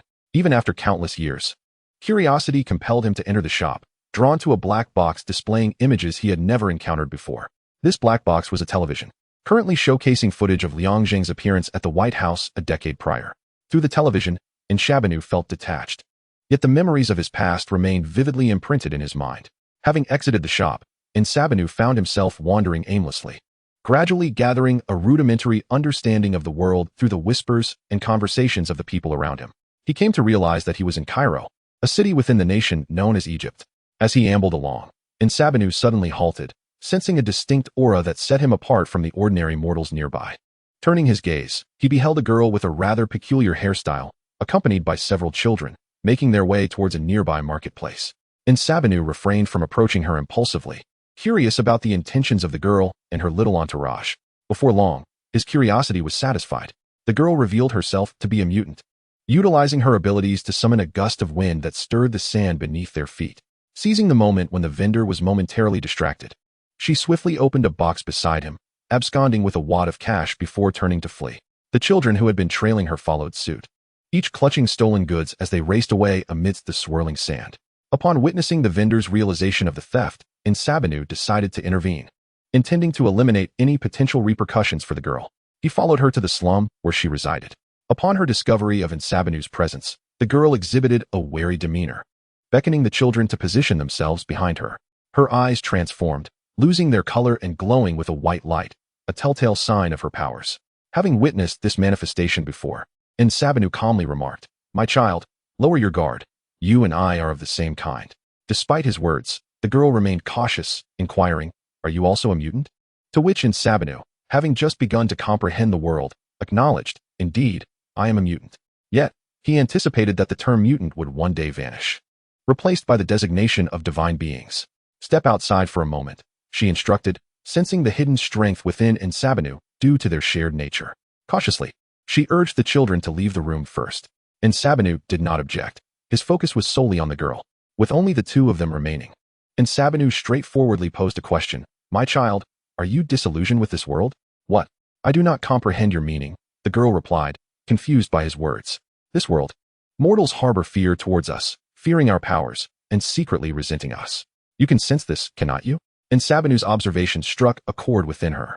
Though mutants had been exposed for a decade without committing any wrongdoing, the girl, having emerged from the lower echelons of society, possessed a heightened understanding of others' sentiments. She had noticed the glimmers of fear in the eyes of those who spoke to her, perceiving her as akin to a monster. With a forced smile, she remarked, "You speak as if you have experienced it." And Sabanu advanced toward her, gently lifting her chin with his right hand. "I have endured such trials once, therefore, I shall not face them a second time. You exhibit great confidence. But how do you compare to Superman?" The girl, having witnessed the live broadcast from years past, referred to the legendary figure by a fictional name, unfamiliar with Liang Zheng's true identity. In this world, only one deity is necessary. And Shaba Nur's gaze turned cold, once. He held a position of utmost esteem and wielded formidable power. Accustomed to the guise of a false god, he saw no need for a second. His next step was to eliminate Liang Zheng, and to do so, he required the assembly of new subordinates. The girl before him would serve as his first recruit. "I extend my heartfelt gratitude to all those who have generously supported me. Your contributions have fueled my determination to continue writing, and for that, I thank you sincerely. As a newcomer with a fresh narrative, I hope for your encouragement through collections and recommendations, as well as further support." Chapter 30. Is this the place? The address provided by Raven was correct, and I could see individuals below. I had forgotten about your line of sight. The staircase descended into the underground, where a barred door stood midway down. With a beep, the gate swung open, revealing Liang Zheng at the forefront, followed closely by Alex. Descending into a modestly sized basement, they encountered a few individuals. Liang Zheng quickly identified the man in charge, a bald figure exuding an aura of menace, known as Caliban. A jack of all trades in the realm of illicit activities, he was an information broker capable of procuring any intel or documents for the right price. However, his countenance evoked a sense of mistrust. Seated to the side, a woman clad in purple regarded Liang Zheng and Alex with a predatory glare, her right hand poised on the hilt of her katana. Should anything seem amiss, she would swiftly draw and strike. Alex, noticing her, also began to gather his strength, sharing a mutual intent with the woman in purple. Caliban observed Liang Zheng with a smirk and inquired, "What brings a superhero like you here?" "As an information broker. I assume you are familiar with my name?" Liang Zheng retorted with a hint of sarcasm before stating, "I seek a person. Mystique mentioned that your establishment is the most comprehensive and reliable. Do you possess any information regarding this individual? As long as you have a photograph of the person, and assuming he is still alive, I can locate him. Of course, that comes at a cost." Caliban extended his hand, signaling for payment. Counting the bills, Liang Zheng produced a bundle of neatly wrapped dollars alongside a photograph. Caliban, with his honed eye, instantly recognized that the sum met the criteria for locating someone. He turned to retrieve a leather bag from a safe. "The individual you seek is in a rather precarious situation. He was recently apprehended by the military. His regenerative abilities have caused him considerable trouble," Caliban remarked with a hint of sarcasm. Liang Zheng remained silent, acknowledging the utility of Caliban's services. "One more question. How did you manage to come down here?" Liang Zheng smiled at Caliban, who, understanding the unspoken answer within his smile, replied, "It is indeed an honor to conduct business with a superhero. You are always welcome to return." "Summers, let us go," Liang Zheng called, prompting Alex to cease his preparation and follow him out. The woman in the purple attire released her grip on the hilt of her sword and turned to Caliban, inquiring, "It is evident they came down forcefully. Why would you still sell information to him?" She continued, "He seeks information about that individual, as do others, and I have not signed any agreement." Caliban responded with a mischievous grin. The woman quickly grasped the implication of his words and found herself intrigued by whether this extraordinary individual would make an appearance soon. Meanwhile, Alex posed a question to Liang Zheng. "Are you certain that fellow will not deceive us? He does not appear to be benevolent, especially since we have incapacitated one of his sentinels." Just as the woman in purple had mentioned, the two had indeed subdued the ground guard and descended into the basement. Liang Zheng smirked. "No one can stand in my way." His confidence was not unwarranted.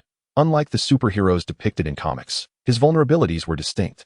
He feared the absence of energy in the surrounding atmosphere. Yet on Earth, the energy emitted continuously replenished what was expended. He had little to fear. Should we seek out the professor? More hands would be advantageous, and telepathy is the optimal method for infiltration, Alex suggested. Liang Zheng shook his head. "No need for that. I shall handle this myself. You should return cautiously. Although Caliban is unlikely to trouble me, he may not hold the same reservations regarding you. Ultimately, it boils down to strength. If you are apprehensive, I can escort you back." Upon hearing this proposal, Alex hastily waved his hand. "No, That won't be necessary.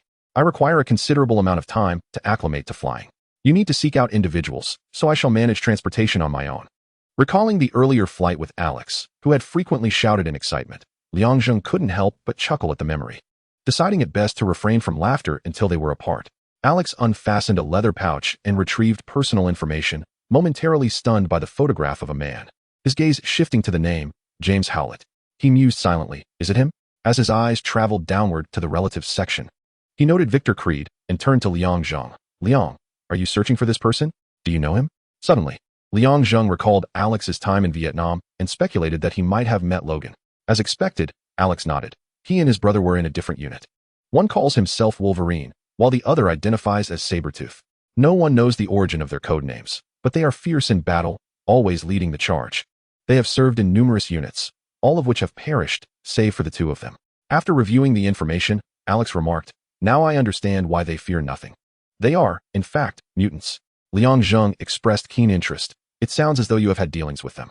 Unbeknownst to Alex, Logan had encountered Liang Zheng, and they had not disclosed future events to him.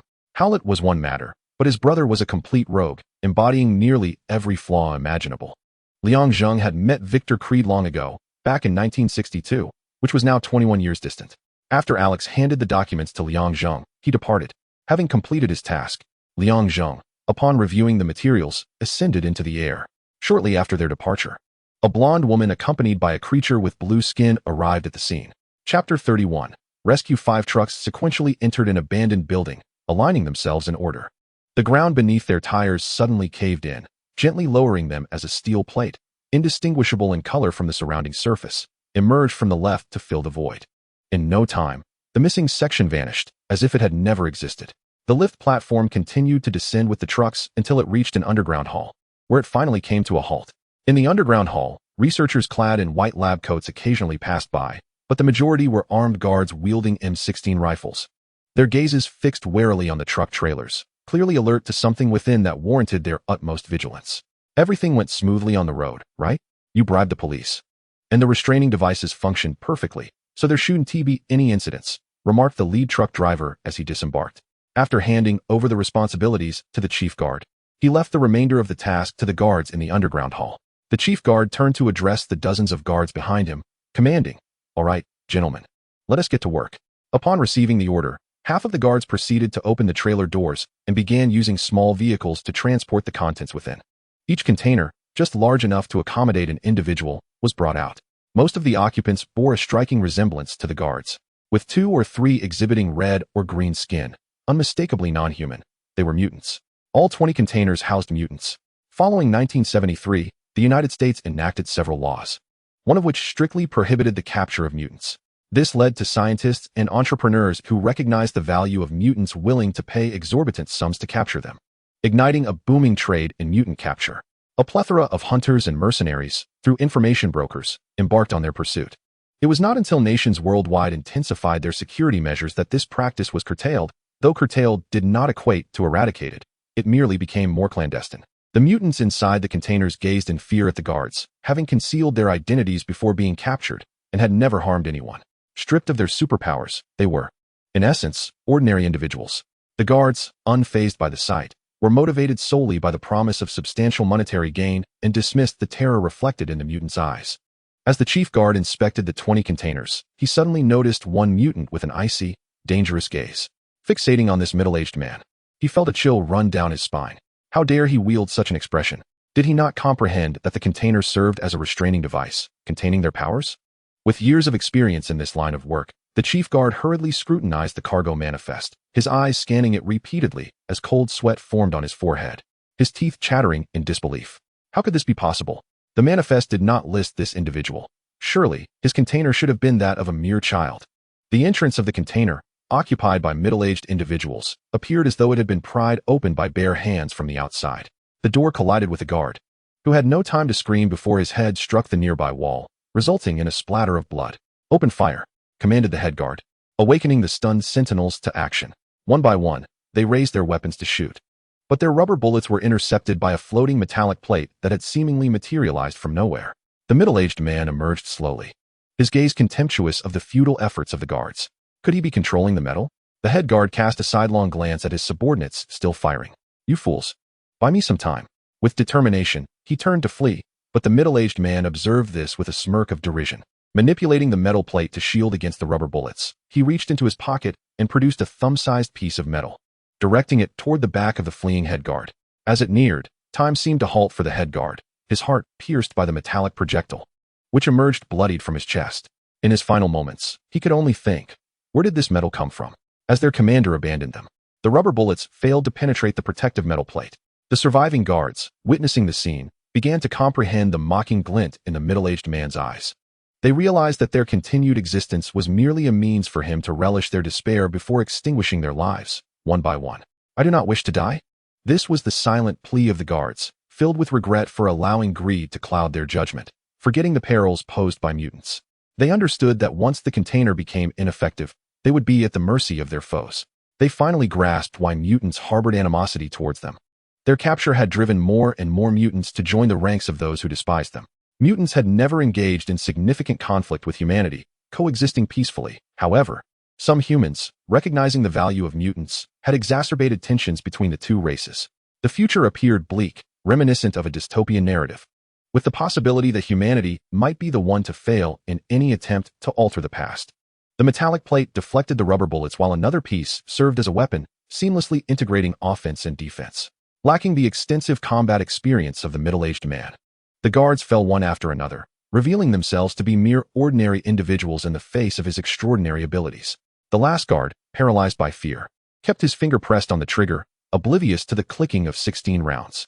Perhaps he hoped for a miracle as he watched the metal draw nearer. In the end, darkness enveloped his right eye. Before he could feel any pain, the left followed suit, leaving him helpless and slumped to the ground like a puddle of mud. Terror and confusion filled his mind. Who are you? He managed to wonder. I am Magneto. Upon realizing the identity of the intruder, the guard's thoughts ceased abruptly. Lancel, a fugitive on the run, gazed at the grand entrance leading into the underground hall. After releasing the other mutants from their confines, he strode purposefully towards the door. Chapter 32, The Pursuit in Progress, Part 1. Commander, radar indicates an object approaching at high speed. Is it off course? No, the target is exceedingly clear. Contact the outside personnel. He has arrived and is commencing the test. The snow-covered Ikari Lake, surrounded by dense woods, concealed lurking dangers. Anti-aircraft artillery stood ready, anticipating the visitor's arrival. High above, amidst the clouds, a minute black plummeted earthward, gradually descending until it became apparent that the dot was a person. Liang Zheng, soaring at breakneck speed, shifted his ordinary vision to focus, ears attuned to every sound around Ikari Lake. Wasn't Ikari Lake mentioned in X-Men 2 as the site where Logan became a weapon? Despite the many changes, the meeting between Stryker and Logan had never occurred. Ultimately, he was captured and turned into a weapon. Hank was indeed correct. Time is eternal. My existence has altered much, yet time continues to rectify itself, differing only in the process. After 1973, following the departure of the future Logan's soul, the present Logan regained control of his body. Naturally oblivious to the events of that period, he swiftly departed from Xavier's mansion, and none knew where he had wandered for the ensuing decade. Perhaps back to Vietnam, or perhaps continuing his life in obscurity. Records obtained from Caliban indicated that the current Logan was not with Laura. They were strangers to one another. The events of X-Men, Wolverine origins may not have transpired, or perhaps they had yet to unfold. One certainty remained. Future Logan claimed they met within a squad, yet Liang Zheng had never been a part of that group, suggesting their acquaintance did not stem from the same team. Boom. Liang Zheng, divided in focus, experienced a significant lapse in attention, with the shells traveling faster than sound. He had no time to evade, and was struck directly. Commander, we have hit him. Soldier, if I were you, I would cease this idle chatter and continue firing. Yes, Commander. It was only then that Liang Zheng heard voices within the woods. As for why he had not perceived them earlier, he speculated that upon his arrival, the adversaries had already been alerted and prepared for his approach. Snowflakes gently descended, and within mere seconds, the fine flakes swiftly obscured visibility, presenting a considerable challenge to Liang Zheng's ordinary sight. Fortunately, he possessed enhanced vision. Bang! A grenade emerged from the forest, and Liang Zheng raised his hand to block it. The explosion's flames swiftly engulfed his surroundings. Target hit. A fully armed soldier leaned against a broad tree. The grenade had been launched by him. Cautiously, he advanced 2 steps, lowering his weapon in the process. In the next moment, he swiftly raised it once more, as Liang Zheng materialized before him like a specter. The soldier, Without a moment's hesitation, pulled the trigger, his mask concealing a look of sheer horror as he realized he was not at a safe distance. And he was not encased in an indestructible steel frame like his opponent. Liang Zheng watched as flames transformed the soldier into a silhouette of charred bones, his expression unchanging. He had long grown accustomed to such scenes. The first time, he might have felt a twinge of nausea, but by the second and third encounters, he had become utterly jaded. Liang Zheng's arms emanated an invisible wave, distorting a portion of reality. With a powerful shout, the wave cascaded from his fists upon striking the ground, radiating outward from his center. Trees, anti-aircraft guns, and fully armed soldiers were all toppled, crushed beneath a heap of debris. Those fortunate enough met a swift demise, while the unfortunate groaned in agony. Satellites along the Earth's trajectory recorded Liang Zheng's decisive strike against the enemy, transmitting the footage to the command center. Upon viewing it, the highest-ranking officer's expression grew grave as he murmured, "A single attack rendered all arrangements incapacitated? He poses a greater threat than any mutant. If only we could capture him, or at the very least, obtain his corpse." Since Liang Zheng had acknowledged he was not a mutant, many had set their sights on him, including scientists eager to dissect him in hopes of enhancing humanity or creating new weaponry. However, the risks were immense. Even a fleeting demonstration of Liang Zheng's abilities during a televised broadcast deterred many, for they understood that should they engage him, the odds of defeat were overwhelmingly high. It was precisely this daunting prospect that led them to lurk in the shadows, waiting for Liang Zheng to reveal a weakness. Inform the dam that the superhero is attempting an unauthorized entry.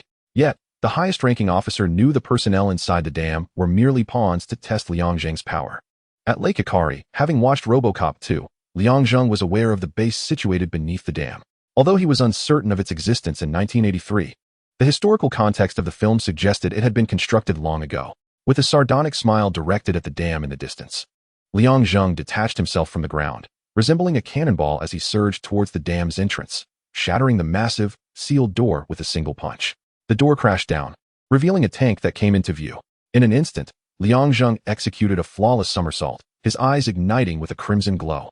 The red light swiftly enveloped his irises, accentuating the veins around them, rendering him a fearsome sight. Two beams of red energy shot forth from his eyes, targeting the tank just as it was about to discharge its shell. With a deafening explosion, the tank was reduced to a charred husk. Watching this scene unfold through the dam's surveillance monitors, the highest-ranking officer turned to his subordinates and commanded, "Record this." With a heavy heart, he felt an increasing dread the deeper he delved into understanding this being known as the superhero. He had encountered numerous mutants, yet none possessed such a plethora of superhuman abilities, collectively surpassing even the strongest known mutant. One of his aides remarked, "Colonel Strike, our analysis indicates that conventional artillery poses no threat to the superhero." If Liang Zheng were present, he would instantly recognize the highest-ranking officer as William Stryker, a human consumed by hatred for mutants. Stryker is the architect of Wolverine's existence, yet in X-Men, Days of Future Past, the sight of Logan revealing his bone claws complicates the narrative of who truly shaped whom. It's an intricate interplay of cause and effect between Stryker and Logan. Conventional weaponry proves ineffectual against superhumans. Perhaps sonic weaponry could yield results, or else a final resort, Stryker calmly articulated. He felt a deep sense of helplessness, yearning to acquire even a trace of Liang Zheng's blood in this battle, although he recognized this hope was utterly futile. From the onset, his side had inflicted no harm upon Liang Zheng. Rather, they had suffered significant losses, with several tanks stationed within the dam and numerous anti-aircraft artillery rendered useless. All at the cost of a single dam base, a truly regrettable exchange. On the dam side, a fleet of tanks fell one after another under Liang Zheng's telekinetic and visual onslaught, their drivers either dead or grievously injured. Having dealt with the tank brigade, Liang Zheng was about to dash into the dam's interior when a cacophony of noise assaulted his ears, causing his stride to falter and nearly sending him tumbling to the ground. Fortunately, he managed to brace himself just in time to avoid a humiliating fall. Chapter 33. The Pursuit Continues. Part 2. Unforeseen was the presence of sonic weaponry. The sonic assault caught Liang Zheng off guard, filling his ears with a dissonance akin to a myriad of flies buzzing around him. Although the sonic waves posed some hindrance, in comparison to his earlier challenges, it was a mere trifle. He had dedicated considerable time to adapting and discerning various sounds, and the individuals within the dam had unwittingly ensnared themselves in their own web. From the command center, Stryker observed as Liang Zheng, propped up on one hand, gradually regained his footing. His expression shifted, initially believing Liang Zheng to be a formidable adversary, only to discover that the latest sonic weapon had impeded him but slightly, and he recovered rapidly. Meanwhile, Other communications officers, witnessing Liang Zheng's slow resurgence, were struck with terror, and had it not been for their location within the dam, they might have already proposed a retreat. Release all mutants. Test the limits of superhuman strength. Reflecting on this statement, Stryker let out a bitter laugh, deeming it a farce. His gaze flickered with inscrutable emotions. It was a pity that he had completed his data collection, rendering him devoid of value. Deep within the dam, gunfire echoed through the base, as soldiers stationed there fell one by one. Although Liang Zheng was not bloodthirsty and harbored little goodwill towards these individuals, labeling them mere executors of orders could hardly mask their culpability. They were accomplices deserving of severe penalties, with life sentences being a lenient outcome. Humanity had shown ruthless ferocity towards mutants, and for Liang Zheng, who belonged to neither human nor mutant realms, mercy was an impossibility. He firmly believed that one day, when he revealed any sign of weakness, the hidden vermin lurking in the shadows would emerge, gnawing at him until he succumbed. As his strength continually burgeoned, Liang Zheng's mindset underwent a profound transformation. Whereas he once considered himself a member of humanity, this sentiment had begun to wane, particularly after his arrival in 1983, where the public and clandestine commentary surrounding him began to take its toll. The bullets fired from the soldiers' firearms struck Liang Zheng's face, chest, and limbs. While he gazed in terror at the demon advancing towards him, the mockery in the demon's eyes etched into his memory. His final recollection froze at the sight of a bullet slowly approaching his forehead. Is this the end? Liang Zheng's expression remained remarkably flat, as if he had extricated himself from the realm of humanity, his ears attuned to the entirety of the dam's base. The only sound piercing the silence was the incessant wailing of alarms, with no other footsteps to be heard. Suddenly, a peculiar sound caught his attention. Liang Zheng swiftly turned, his right hand executing a precise throat lock, revealing an individual cloaked in a black mask, their features obscured. Their neck and right arm were firmly intertwined, rendering them unable to escape. How intriguing! I had believed there would be no mutants here, yet it appears I was mistaken, Liang Zheng mused in astonishment. Clenching his left fist, he delivered a powerful blow, sending the mutant crashing into the ground, which immediately fractured beneath the impact. Who are you? Curiosity piqued. Liang Zheng crouched to remove the mutant's mask, revealing a cascade of silver hair. However, before he could discern more, the speedster vanished from sight, darting deeper into the recesses. Quite an impressive individual, Liang Zheng thought, as he broke through speed barriers, leaving all challengers in his wake. Although the mutant's swiftness was considerably faster than that of an average person, it still fell short of Liang Zheng's capabilities. He eagerly anticipated a race with this speedster. With a thunderous crack, Liang Zheng propelled himself forward, creating a sonic boom as he surged after the mutant. The elongated corridor transformed into their racetrack, where they effortlessly scaled the walls, pursuing one another in a relentless chase, with Liang Zheng predominantly in pursuit. Navigating the labyrinthine corridors, they tested each other's speed, reflexes, and foresight, engaging in an unprecedented sprint within the confines of the base.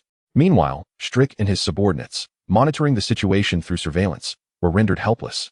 The velocities of Liang Zheng and the speedster surpassed the camera's ability to capture, forcing them to view the footage frame by frame. With a resounding crash, the contrasting sounds of their movements reverberated through the air as Liang Zheng and the speedster ran side by side. The former, bolstered by his formidable physique, occasionally collided with the surroundings, while the latter, lacking such a robust form, focused half of his attention on evading Liang Zheng's advances, executing a series of evasive maneuvers. Liang Zheng accelerated past the speedster, executing a sweeping low kick, but the mutant deftly leaped aside, maintaining momentum as they continued their pursuit. As they raced towards the hangar constructed at the dam, the speedster seized a cross wrench and hurled it backward. The wrench missed its target, striking the helicopter's cabin door and penetrating it effortlessly. The speedster's velocity granted it greater force upon impact. Coming to a halt, the speedster utilized a glide to pivot and charged towards Liang Zheng, who responded with a sardonic smile. Liang Zheng unleashed a sweeping punch, but the speedster, with hands pressed against Liang's arms, altered trajectory and instantaneously appeared behind him, delivering a flurry of over 100 supersonic punches. Despite the enhanced damage from the speed, it proved futile against Liang Zheng's seamless defense, rendering the assault ineffective. Realizing he could not inflict harm, the speedster pivoted and resumed his sprint. Liang Zheng clapped his palms together, sending forth a wave of psychic energy. The speedster, seemingly aware of the telekinetic force, reacted instantaneously, gliding along the ground to evade it and continuing his flight. The pursuit between Liang Zheng and the speedster felt prolonged, with their laps exceeding 100 around the labyrinthine dam base, which, at full speed, would typically require over 2 hours. Yet the actual time spent was no more than 30 seconds. In this contest of velocity, Liang Zheng intentionally slowed his pace to observe the speedster. He noted the latter's silence and vacant gaze, as if devoid of personal will, resembling a puppet under another's control. Uncertain if his assumptions were correct, Liang Zheng committed the speedster's face to memory. The speedster was Pietro Maximoff, the son of Magneto, Erik Lehnsherr, who remained unaware of his offspring's existence. According to the plot of X-Men, Days of Future Past, Charles and his allies were to seek Pietro Maximoff's assistance in rescuing the imprisoned Lehnsherr. However, Liang Zheng's presence indicated that releasing Lehnsherr would incite considerable trouble, rendering the need to find Pietro Maximoff unnecessary. Liang Zheng had presumed the young man would be a recluse at home, yet here he was, seemingly under someone else's control. Following Maximoff, Liang Zheng chuckled to himself, pondering how he had altered the narrative, resulting in a once reclusive Maximoff being captured and ultimately manipulated by others, an unexpected twist indeed. Typically, mutants would struggle against Maximoff's supersonic speed. Yet Liang Zheng, though he had never calculated his own speed limit, was evidently faster, as he effortlessly kept pace with Maximoff. Not forgetting his purpose for being there, to rescue Logan, Liang Zheng accelerated his speed to a level far beyond Maximoff's, who had no time to react before being rendered unconscious by a swift strike.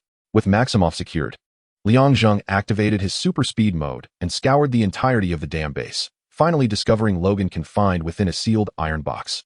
Alas, Logan had succumbed to his primal instincts, resembling a feral beast.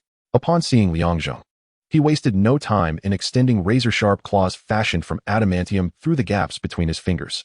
The Edmund alloy is indeed remarkably hard. Yet before the steel physique of Liang Zheng, it left no trace of harm. Rather, it merely tore his clothing. Having located the individual, there was no longer any need to prolong the charade.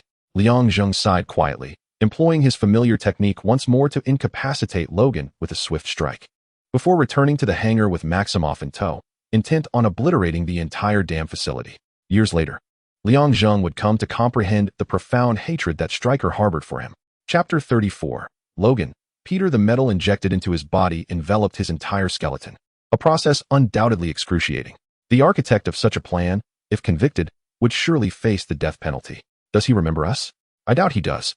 He is not the Logan of the future, and time would not permit the emergence of memories that could jeopardize that future. As the unconscious Logan gradually stirred awake, before his eyes could fully open, he overheard three individuals conversing beside him. He sensed their gaze upon him, as if he were a peculiar spectacle, reminiscent of a circus clown. Quickly sitting up, Logan bared his teeth and glared at the trio beside his bed, his hands suddenly extending with a sharp clang as a pair of steel claws shot forth. Upon recognizing who they were, he was momentarily taken aback. Regaining composure as he questioned, "Why are you three here? Where am I?" In 1973, after the consciousness of the future Logan departed, the present Logan, upon awakening, recognized Liang Zheng, Charles, and Hank. However, he soon left Xavier's mansion, as he was not intimately acquainted with the trio. Their friendship, when measured by the passage of time, was situated in the 21st century. "It has been a long time, Logan. Do you recall anything from before your coma?" Charles inquired amiably. Logan opened his mouth to respond, only to realize that his memories were riddled with gaps. He could not recall anything post-1973, yet he retained memories prior to that year. Remembering the names of the three men was, in itself, a small consolation. "I do not know," Logan replied, lowering his gaze. Before he could ponder the disappearance of his memories further, he noticed the steel claws extending from between his fingers, which startled him once more. Based on his existing recollections, he remembered them as bone claws, not steel ones. What was happening? "Wait, I seem to recall being recruited into a team after the Vietnam War, William Stryker." The memories following 1973 gradually became clearer, as Logan recalled the origins of the steel claws and the experiments he had undergone. "Have you found Victor?" he asked. Charles and Hank exchanged glances, unaware of the Victor Logan referred to. Liang Zheng, who had rescued Logan, replied, "There was no third mutant there. He may be dead." Reflecting on his own circumstances, Logan felt a twinge of sorrow. Regardless of Victor's violent tendencies, they were, after all, half-brothers who had journeyed together from the 19th century to the present day, an emotional bond beyond the understanding of outsiders. Perhaps he is not dead. He might be working for Stryker. This thought remained unspoken by Liang Zheng. In truth, whether the storyline would unfold similarly to the original trilogy after reversing the future was uncertain, and the likelihood of the events depicted in X-Men Wolverine Origins occurring seemed minimal. "Thank you." Logan immediately recognized who had rescued him and nodded in gratitude to Liang Zheng. He then remarked, "I must take my leave. Do you have my clothes ready?" Logan, With metal encasing your bones, it remains uncertain if this poses any harm to you. I recommend that you rest here for a while and observe for any adverse effects, Charles offered kindly. Hank interjected, Logan, you mentioned that you have lived for quite some time. Thus, you must possess a profound understanding of American history. We happen to need a teacher here. Perhaps you could serve as a teaching assistant during your period of observation? Logan did not decline the offer. However, the thought of the metal within his body unsettled him. I will consider it, he replied. Upon exiting Logan's room, Hank inquired, Zheng, has the other one achieved supersonic speed? That should be the case. As I ran many laps with him, Liang Zheng responded, uncertain himself. He was no specialist. His knowledge of Maximov's supersonic capabilities stemmed from having watched a few cop films and subsequently researching online. I entered his mind briefly. He was captured during an outing. As for why he is under control, you would need to ask the head of the damn facility, Charles explained. Having probed into Maximov's mind and confirmed that it was not a case of mind control, Charles concluded that it must be due to pharmacological restraint. This realization left him somewhat apprehensive. If humanity were indeed capable of developing a drug to control mutants, it could lead to even greater hubris among them. Zheng, please check on him. Hank and I have classes to attend. We must depart, Charles stated, referring to Peter Maximoff. Although Charles and Hank initially intended to investigate this supersonic mutant, they decided to postpone until after their classes, leaving Liang Zheng to assess the situation. When Liang Zheng entered Maximoff's room, he swiftly elbowed the young man, who was about to bolt at supersonic speed, pulling him back. Maximoff, now back in his room, gazed at Liang Zheng in astonishment. My goodness, you can keep up with my speed? Since there exists someone as fast as you, surely there must be those even faster. Liang Zheng retorted with a chuckle. Wait a moment, you look somewhat familiar. Oh my, are you Superman? Maximoff exclaimed after studying Liang Zheng for a while. Please refrain from calling me Superman. It might lead me to believe I am Clark Kent. My name is Liang Zheng, and this is our first meeting, Peter Maximoff. Liang Zheng extended his hand, which Maximoff accepted, and they shook hands, establishing a sense of familiarity. After they released each other as hands, Maximoff curiously asked, I never disclosed my name. How did you know it? Liang Zheng opened his mouth to respond, but Maximoff, speaking at lightning speed, interjected, wait, let me guess. You must have found my name in a phone book, which lacks my picture, so you must have learned it from a government source. Liang Zheng nodded without replying, allowing Maximoff to believe his assumption was correct. Maximoff interrupted Liang Zheng before he could finish speaking, saying, You may call me Peter. Peter, how were you captured and controlled? Peter replied with a bitter smile, I went to fetch a box of cookies and ended up getting caught. By the time I was taken there, I was injected with an unknown substance, and after that, I have no recollection. When I regained consciousness, I found myself here. Possessing supersonic speed, Peter was a habitual offender. There was nothing he desired that he could not obtain, and all without spending a dime. This remarkable speed was something Liang Zheng had longed for in his childhood, praying each night that he would awaken with it the next day, only to find his hopes dashed. So what are your plans now? I mean, you've been missing for so long, and your family must be worried. Upon hearing the mention of family, Peter suddenly realized, exclaiming, I've been missing for so long. I have no idea how my mother is doing. I must leave. With that, he vanished. Liang Zheng shrugged, but as he turned around, he found Peter standing behind him again, looking perplexed, silently questioning why he was still there when he had just said he would leave. Zheng, do you know Erik Lehnsherr? Chapter 35. How many times had he dismantled underground research facilities? He couldn't recall. It seemed to be around 30 or 40. Exiting the abandoned building and gazing at the distant skyscrapers, Lehnsherr felt a twinge of fatigue. He had rescued mutants countless times, numbering in the hundreds. Yet compared to those who had perished, it was merely a drop in the bucket. Lehnsherr could be regarded as one of the most powerful mutants known on Earth today. Yet even he felt helpless regarding the human capture of mutants. Despite his repeated incursions to rescue them, the number of those who perished far exceeded those saved. If only Charles were here, he mused. The thought of his friend's abilities sparked a belief within him that if Charles stood by his side, mutants would undoubtedly achieve complete victory. However, recalling that his friend chose to believe in humanity and preferred to hide in the shadows rather than come forth to assist only fueled his frustration. Lehnsherr had often contemplated rebuilding the Brotherhood of Mutants, but various reasons hindered its progress. The individuals he found were not united, and they were systematically defeated by humans. Casting a shadow over his spirit, he halted his steps and slowly turned around, spotting a figure clad in armor entering his line of sight. With a sense of inquiry, Lehnsherr asked, Who are you? Why are you standing behind me? Were you created by them? As he spoke, he discreetly prepared to manipulate the surrounding metals. The armored figure replied nonchalantly, I am not a product of human creation. They could never replicate someone like me. As for who I am, my name is Nshabanu, and I am likely the world's first mutant. The use of likely was delivered with unwavering certainty. Lancel's eyes widened, his pupils constricting. He remained silent, merely observing in Shabanu's expression, searching for any hint of deception. Sabaner seemed to sense the thoughts of Ranxiel and extended his hand, proclaiming, "You have rescued but one mutant, while 5 others have perished in that same span. Your efforts are but a drop in the ocean. Now, I have returned, and I shall lead you toward a future that rightfully belongs to mutants. Trust me and follow my lead." Sabaner had reviewed the footage from a decade prior and gathered insights about Ranxiel from the underground informant, Caliban. After careful contemplation, he articulated his sentiments with unwavering confidence, believing that Ranxiel would acquiesce to his invitation. Just as Sabaner anticipated, Ranxiel inhaled deeply, lost in thought. The sincerity in his words made Ranxiel ponder. Could the first mutant truly be a fabrication? That could be debated later. If what he spoke was indeed true and a genuine future for mutants could be forged, accepting his proposal might not be a folly. Over the past decade, Ranxiel had tirelessly endeavored to rescue captured mutants, yet with each passing day, he felt increasingly powerless. Now in the throes of middle age, his vigor paled in comparison to his youthful days. Ultimately, he consented to Sabaner's invitation, becoming a member of the 4 horsemen that Sabaner was assembling. "What shall we do next?" he inquired. "To establish a world for mutants, we must first eliminate all obstacles, such as the false gods." Upon hearing Sabaner's mention of false gods, Ranxiel pondered momentarily before swiftly grasping who was being referenced. He had no desire for conflict. Years prior in the White House, he had thwarted their ambitions. Ranxiel recognized that they sought to maintain the status quo, resisting any semblance of change. Thus, when Sabaner spoke of eradicating these false gods, Ranxiel refrained from voicing any dissent. Suddenly, a loud knocking reverberated against the bedside vase, jolting Liang Zheng awake. With a sigh, he lamented, "What is this madness? It was once every few days, and now it has escalated to once a day. Though I require little sleep, this is excessive." He rose to open the door, only to find that every room along the corridor had its door ajar, revealing children stepping out. Their faces devoid of surprise, only gazing with familiarity at her expression. Logan, bare-chested, emerged from the room opposite Liang Zheng's.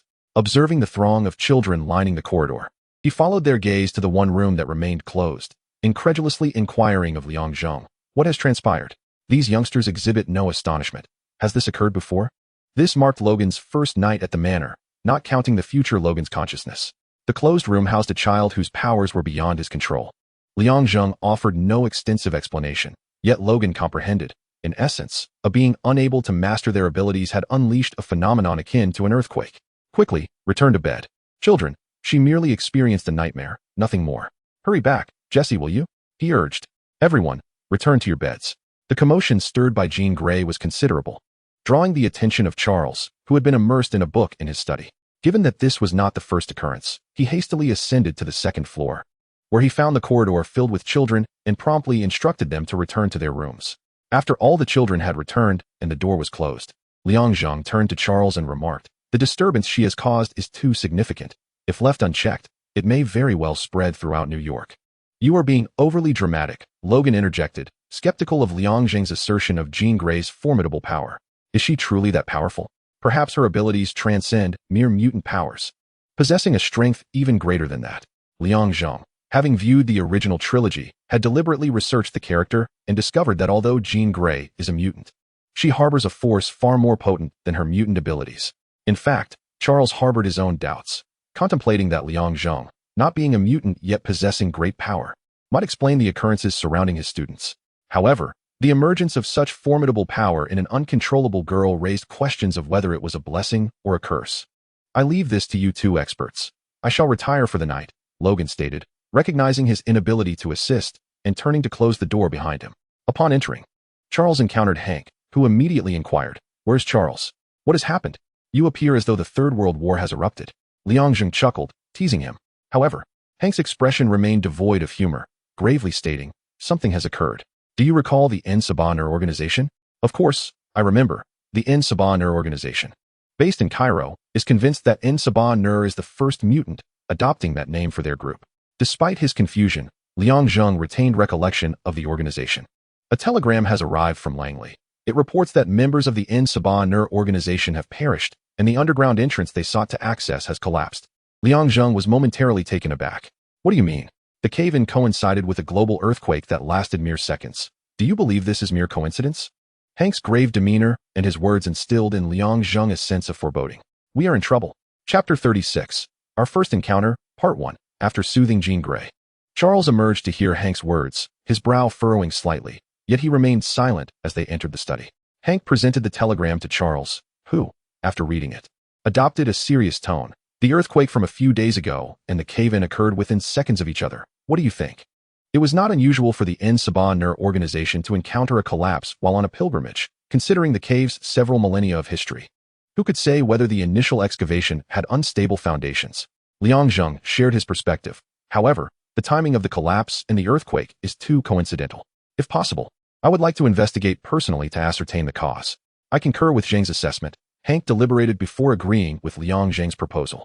Charles shook his head. In Cairo, the CIA is involved. They have dispatched personnel to monitor the situation, and should anything arise, Moira will inform us immediately. After much hesitation, Charles spoke again. Indeed, I have just entered into Jean's nightmare and witnessed some troubling visions.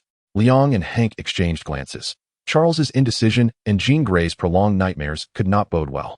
I saw the world ablaze, everything reduced to ashes, with both humans and mutants unable to escape their fate. There, I encountered an individual, extraordinary and unlike any other. Perhaps Jean did not merely experience a nightmare. She may have sensed something that instilled such profound fear within her. The uncontrollable force. Hank refrained from elaborating. Yet his words conveyed the urgency of uncovering the truth. We are devoid of leads, but the tremors serve as our starting point, implying we must trace the epicenter. Liang crossed his arms. Are you certain? The last time you utilized it was ages ago. Are you sure there won't be complications this time? The cerebral amplifier could enhance Charles's telepathy, a device he seldom employed. The last occasion he used it resulted in either an overload or lack of proficiency, causing damage to the machine that Hank spent several days repairing, though fortunately, it was not severely compromised. Every time I mention this, you use it against me. Charles remarked with a smile. Perhaps you could fly to the other side of the earth and investigate the epicenter. Liang followed him. No, I've changed my mind. I do not wish to fly across the globe at this hour. In fact, it is daytime on the other side, Hank interjected wryly. Liang sighed, disliking Hank's tendency to make snide comments at such moments. Hank's reference to Cairo was accurate. It was indeed 7 hours ahead of New York, meaning by the time he arrived, daylight would already be upon him. Descending to the lower level, the trio walked down a lengthy corridor and arrived at the cerebral amplifier's door. After scanning their identities, the door slowly opened with a welcoming welcome, Professor. Contrary to expectations, the amplifier room was devoid of the dust that might have accumulated. Although Charles rarely used the machine, Hank periodically came down to clean and inspect it, preventing dust from settling.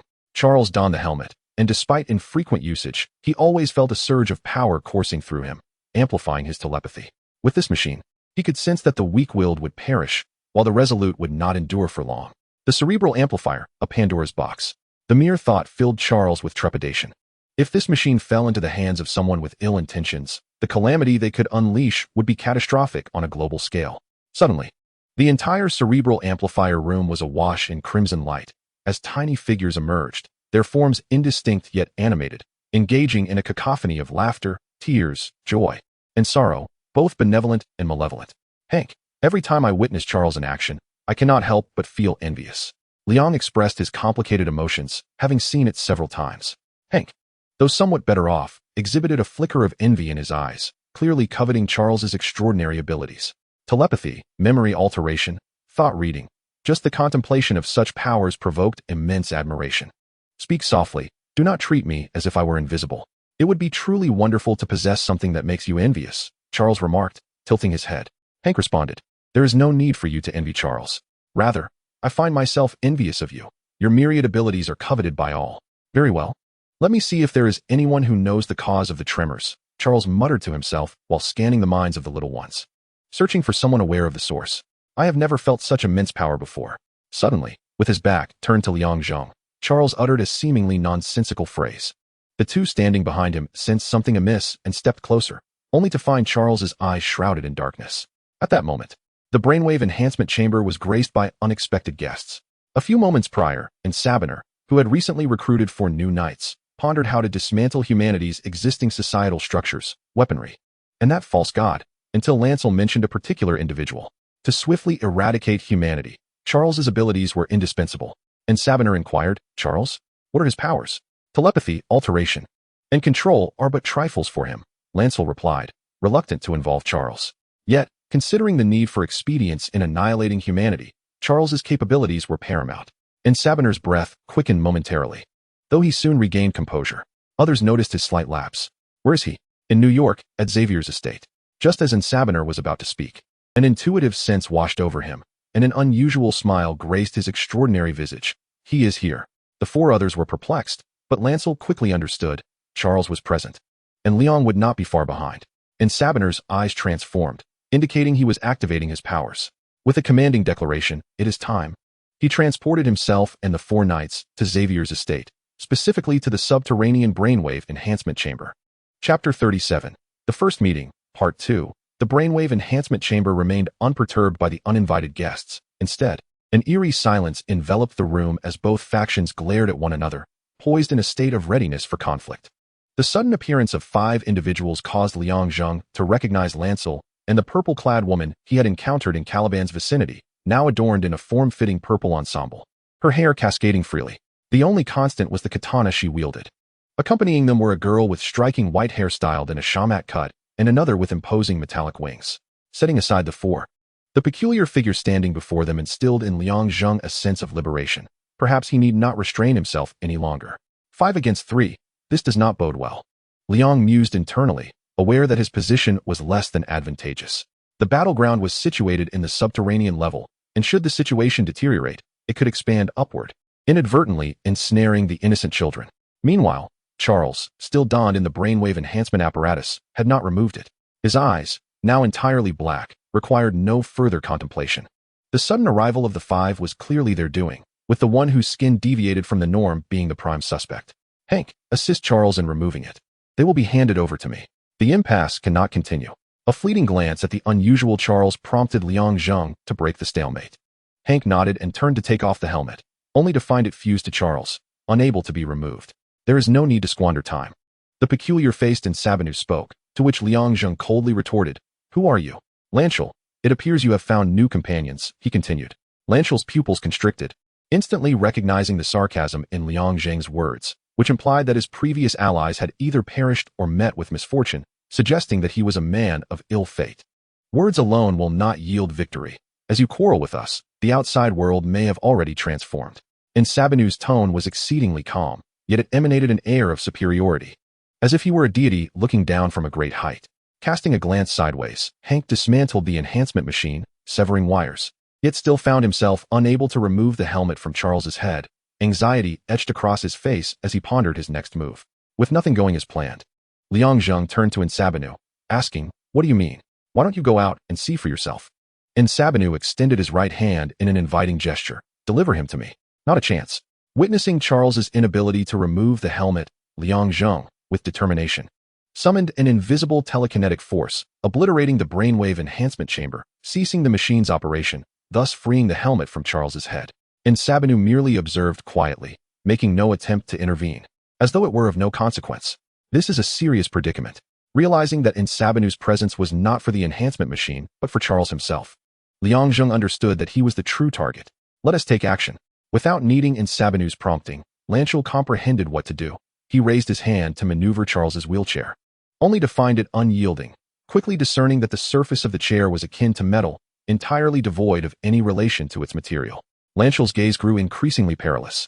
Perhaps he could not move the wheelchair to bring Charles closer, but they were within the brainwave enhancement chamber, surrounded by steel plates, sufficient to cause considerable disruption.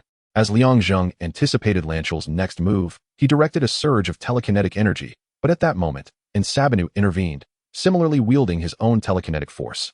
The two energies collided, generating an invisible shockwave, causing everyone except Liang Zheng and Sabinu to retreat a step, with some steel plates dislodging from the wall in response to the impact.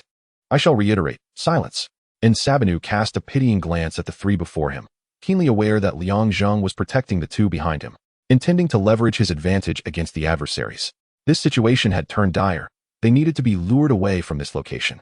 Considering various factors, Liang Zheng took a few steps back, gently supporting the necks of Charles and Hank with his hands, whispering, "Hang in there." Boom. The explosion resonated in the ears of the 5 unexpected guests, and in an instant, the 3 before them vanished. Had it not been for the helmet clattering to the ground, they might have believed that only the 5 of them had ever been present here. And Shabanu turned his gaze toward Ranchel, who replied, "He possesses astonishing speed. I have experienced it firsthand and could barely react before being thrust away. Truly an impressive ability. And the surprises he brings me only seem to multiply." A flicker of unease stirred within Shabanu, despite having lived for millennia. Transferring his consciousness into various mutants and acquiring dozens of abilities, he found his powers trivial in comparison to Charles's telepathy and Liang Zheng's super speed, particularly since the latter was not a mutant. This led Shabanu to ponder whether he could transfer his consciousness into this faux deity, provided that the entity offered no resistance. After a moment of contemplation, he refrained from voicing his thoughts to the four companions. Although he had enhanced their abilities, their loyalty was negligible, far inferior to the previous quartet, prompting him to maintain a degree of caution. "What shall we do next?" the woman in purple inquired. "Pay them no mind," Shabanu proclaimed, considering himself a god. He believed that once he obliterated human civilization and ushered in an era for mutants, those above would become his subjects, essential for sustaining the world's equilibrium. This was why he hesitated to eliminate them outright. "Let us proceed, they will seek us out." The four horsemen appeared compliant, their placid exteriors concealing unknown intentions. Shabanu, intent on capturing Charles for his telepathic abilities, felt a tinge of frustration at Liang Zheng's presence, which thwarted his plans. It had been ages since anyone had dared to confront him so boldly. He had anticipated an easy victory, only to be caught off guard by Liang Zheng's extraordinary speed, allowing the latter to escape with his companions. To confront the faux deity, he needed to contain that speed. Ranchel seemed to sense something amiss, casting a fleeting glance at Shabanu before quickly averting his gaze, leaving no one privy to his thoughts. "They will seek us out. What does that mean?" the punk-haired woman asked, confusion etched on her face as she looked to Shabanu for clarification. Beside her, the Birdman shared her bewilderment. Only the two of them were left in the dark regarding Shabanu's words. He deemed it unnecessary for them to be overly wary, as the real concerns lay with the other two. In his mind, Shabanu swiftly dismissed any suspicions regarding the punk-haired woman and the Birdman, identifying Ranchel and the woman in purple as the primary suspects. He offered no explanation, choosing to let the truth reveal itself in due time. Chapter 38. Astonishing news in a single night. Multiple nations including the United States, the United Kingdom, France, the Soviet Union, and Huawei launched all their stored nuclear missiles simultaneously into outer space, ceasing propulsion only when the boosters fell silent. They lingered in the abyss, not far from Earth, evoking a profound sense of dread. If even one were to breach the atmosphere, it would spell calamity for the planet. At the same moment, nations devoid of nuclear capabilities inundated their nuclear-armed counterparts with inquiries, demanding to understand the unfolding situation and whether they were indeed contemplating the obliteration of Earth. One by one, the nuclear states failed to provide satisfactory explanations, perplexed by the orders that led to the launch of nuclear missiles. Was this not tantamount to self-destruction? The simultaneous ascent of numerous nuclear warheads created a breathtaking spectacle, inciting widespread panic among witnesses, with some proclaiming the imminent arrival of the apocalypse. The entire planet found itself shrouded in the ominous shadow of nuclear armament, triggering riots across various nations. Leaders of nuclear nations emerged to urge the populace to remain calm. Yet the very act of launching nuclear missiles had already shattered the psychological defenses of the people. Early morning news broadcasts featured hosts beset by despair, relaying the alarming news to those unaware of the missile launches. Individuals of fragile mental fortitude succumbed to tears of hopelessness, while even the more resilient were plagued by incessant thoughts of when the missiles would descend and the end of the world would arrive. Extremists seized weapons, assaulting governmental institutions, vociferously condemning the pursuit of nuclear armament. Despair and pessimism permeated society, as nuclear powers scrambled to ascertain the cause of the crisis. Unbeknownst to them, the simultaneous launches had been orchestrated by a singular individual. Although Shabanu had augmented his strength, such an undertaking would have been impossible without his extraordinary capabilities. Liang Zheng, accompanied by Charles and Hank, departed from the lower levels, only to discover that Shabanu had not pursued them. Uneasy, he returned to the manor to conduct a thorough inspection, ultimately concluding that Shabanu seemed to have lost interest in Charles. Upon returning to the manor, Liang Zheng anticipated a restful slumber, but was instead startled by a statement from Charles. Even the mightiest being on Earth, Liang Zheng, felt a shiver at the thought of all nuclear warheads descending simultaneously. Would it mean the end of the Earth? If Shabanu intended to eradicate human civilization, why not simply employ nuclear weapons? Hank, however, remained oblivious to Shabanu's true intentions.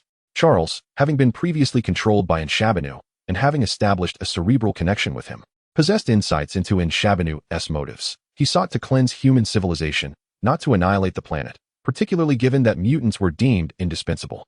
The concepts of cleansing civilization and destroying the Earth diverged significantly.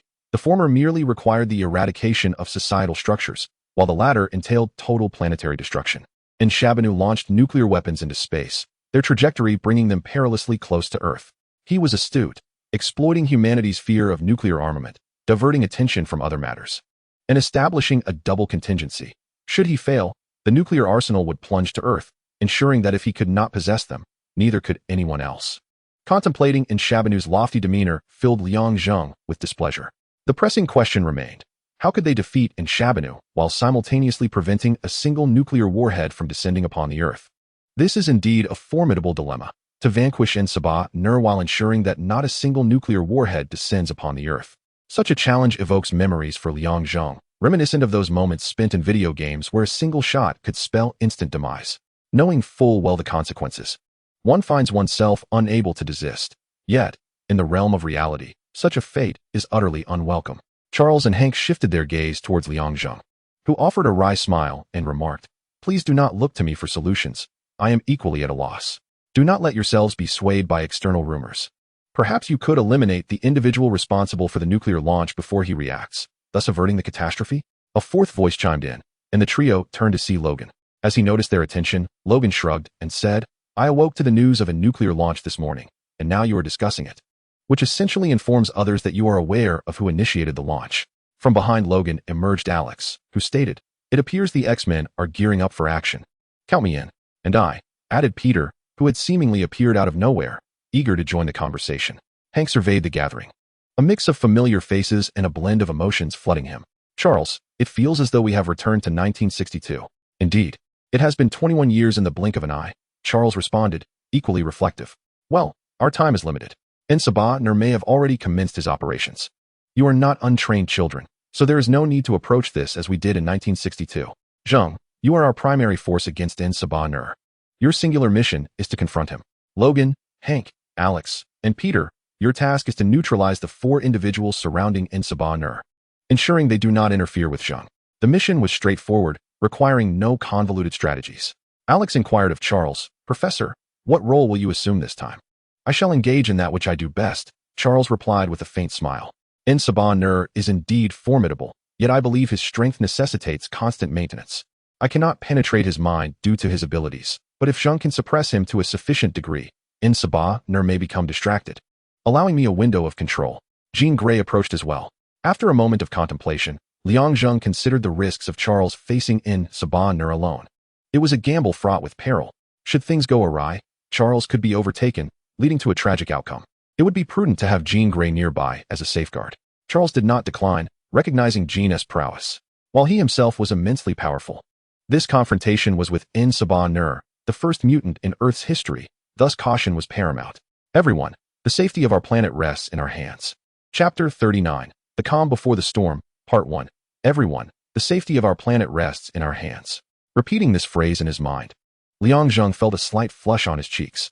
No matter how he recited it, he couldn't shake the notion that he resembled an overly dramatic youth, or rather, a middle-aged man, who, after watching cartoons as a child, would proclaim that he would save the world.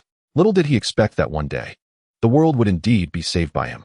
For heaven's sake, although others refer to me as Superman, that is merely because they do not know my true name. Would it not be better if a genuine superhero traversed into this world? Is there not talk of parallel universes?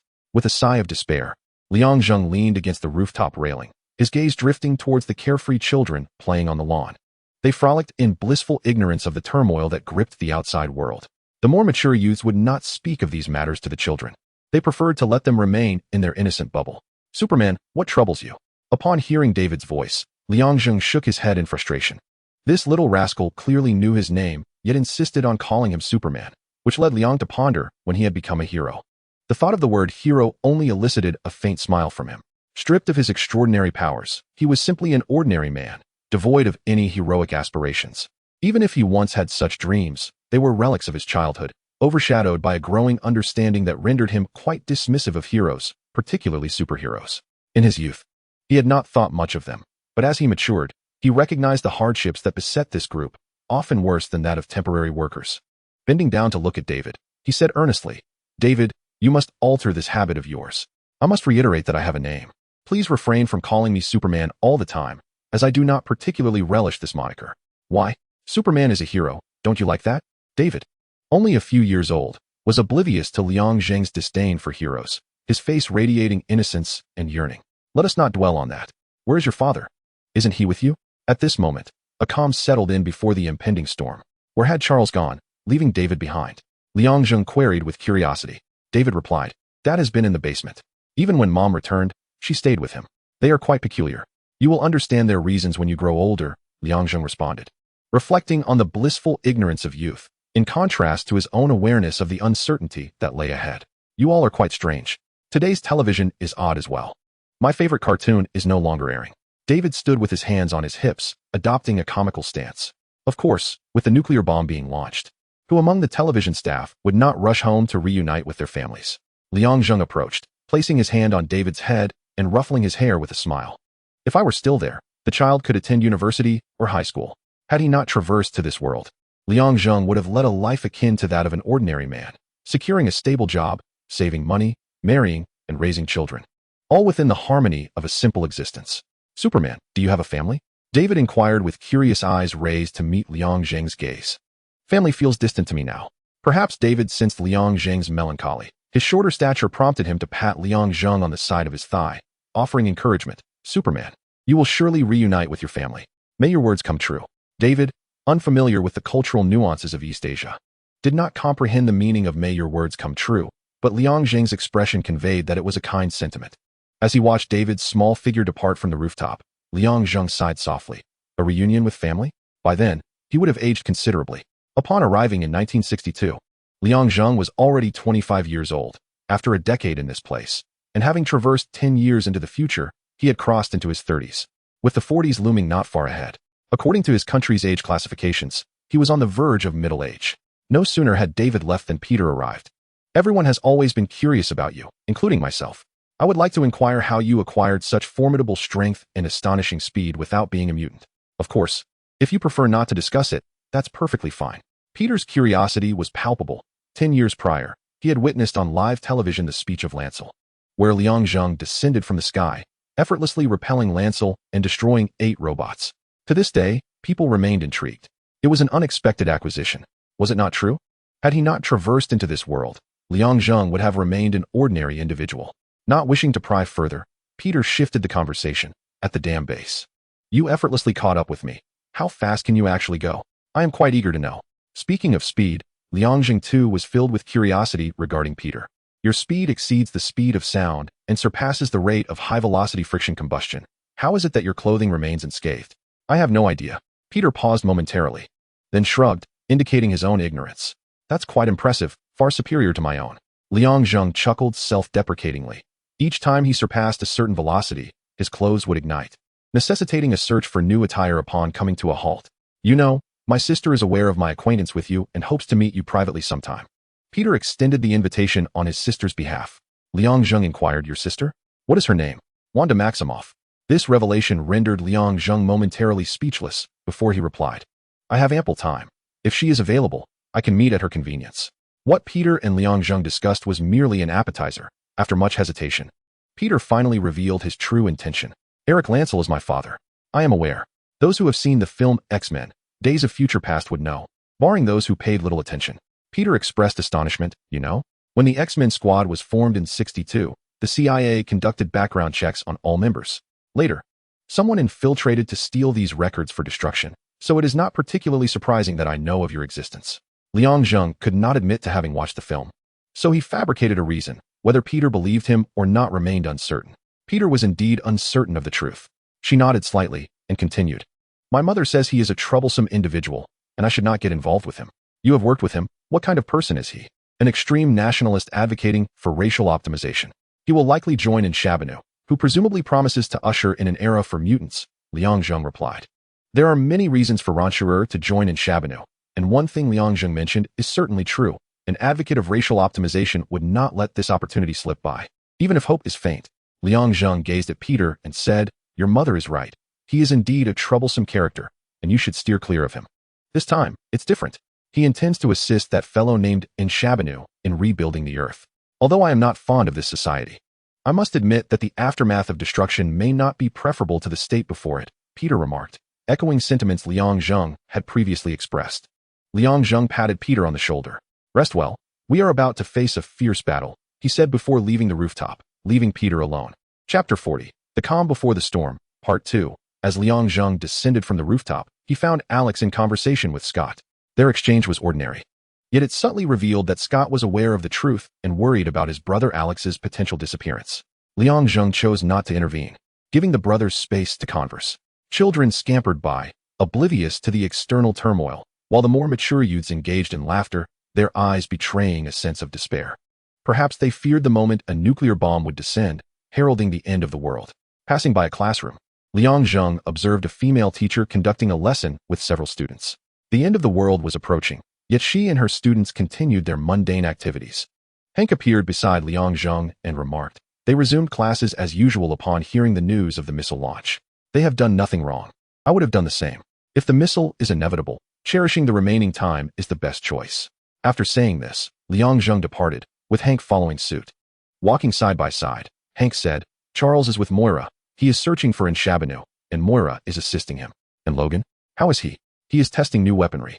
Logan's previous weapon was his bone claws, but now, with the replacement of adamantium, his steel claws possess several times the power of the bone ones. Not to mention that this metal is exceptionally unique. Liang Zheng vaguely recalled that adamantium was created by infusing extraterrestrial meteorite components into carbon alloy, rendering it indestructible and known as the hardest metal on Earth. Perhaps he should take a piece of adamantium with him when he leaves. Upon arriving at Hank's laboratory, he presented a new suit. "I have made the modifications you requested." Liang Zheng was not fond of the black spandex suit, which was entirely black from head to toe. Upon closer inspection, he noticed some differences, but who would bother to look? He had never particularly liked that style and strongly requested alterations. The new attire consists of a blue jacket, which, unlike ordinary jackets that tend to be loose-fitting, is tailored to be snug, adhering closely to the skin. Accompanying the jacket are trousers designed in the same form-fitting manner. Liang Zheng, donning the outfit, remarked, "Hank, if you ever tire of conducting experiments, you might consider a career in fashion. Your craftsmanship is commendable." Hank not only excels in scientific research but also possesses exceptional skills in garment making, often becoming the subject of light-hearted teasing by his peers. "You remain unchanged, favoring the classic trio," he mused. The classic trio Hank referred to, jackets, suits, and short-sleeve shirts, are indeed Liang Zheng's preferred styles, with the fourth option being a rarity, as he himself seems to have developed a penchant for these three over time, earning him the moniker of someone who consistently wears the classic trio. "Zheng, Hank, please come to the study," a voice called. Liang Zheng and Hank exchanged glances and proceeded to the study together. Upon arrival, they discovered Logan, Alex, and Peter already present, along with two unexpected guests, Raven and a blue-skinned mutant with a tail. Once everyone had gathered, Charles stated, "Raven has brought us a new ally." "A new ally?" Liang Zheng expressed surprise, glancing at Raven, who appeared indistinguishable from an ordinary human. It dawned on him that Raven's ability to mimic anyone meant that the ally in question was likely the blue-skinned mutant. Raven nudged the mutant standing beside her, signaling him to introduce himself. The blue-skinned mutant hesitated, momentarily taken aback by the attention, before introducing himself. "I am Kurt Wagner, and my abilities include teleportation and night vision. I previously worked in a circus. You can call me Kurt." "Kurt, would you kindly demonstrate your teleportation?" Charles suggested with a warm smile. In a sudden burst of dark smoke, Kurt's figure vanished from sight. "I am here." He reappeared at the doorway of the study, casting a shy glance at everyone. Raven smiled and turned to Charles, saying, "Charles, he could indeed serve as our team's support. His abilities are remarkable." Charles, recalling his first encounter with teleportation when the Red Devil showcased it in '62, had not witnessed a second mutant with such capability until now. Kurt's arrival filled a crucial role within the X-Men. Although Kurt's teleportation appeared instantaneous, Liang Zheng and Peter, both possessing remarkable speed, easily captured him in the brief moment he traversed space, effortlessly subduing him. "Charles, Kurt's teleportation is impressively swift, even faster than N-Sabah-Nur," Liang Zheng asserted. Having been present during N-Sabah-Nur's invasion, he was in the best position to comment, noting how N-Sabah-Nur's teleportation exhibited a delay of several seconds, while Kurt required merely 0.1 seconds, making him exceptionally effective in supporting others. With the decision made, Kurt was officially welcomed as the seventh member of the X-Men. Originally, Liang Zheng proposed the inclusion of Scott and his formidable companions, but Charles declined, believing that they lacked training. Moreover, The adversary they faced was not merely Sebastian Shaw, but rather the first mutant in Earth's history. In a true confrontation, their combat prowess paled in comparison to Liang Zheng's. However, it was not surprising that Jean Grey served as Charles's support and safeguard. She harbored immense power within her, capable of utilizing her telepathic abilities should Charles falter. Sabah Nur had not anticipated the existence of someone like Jean Grey. The seeds of Sabah Nur's defeat were sown from the outset. What remained was to sever the connection between him and the nuclear weapon. Chapter 41. Separation. So, Raven rescued you from the arena. And the individual you battled possessed a pair of wings? Sitting in the modified Blackbird, Liang Zheng, feeling rather bored, inquired of the new member. Kurt, our opponent also has someone with wings, but yours sport flesh wings. This time, we are dealing with steel ones. Kurt gazed at Liang Zheng and, taking a deep breath, asked, Superman, were you afraid during your first battle? Excellent. Your codename has replaced your name. Henceforth, I shall refer to you as Superman, Logan quipped, turning his head. Oh, come on, Logan, your codename should be Wolverine, which sounds remarkably similar to werewolf.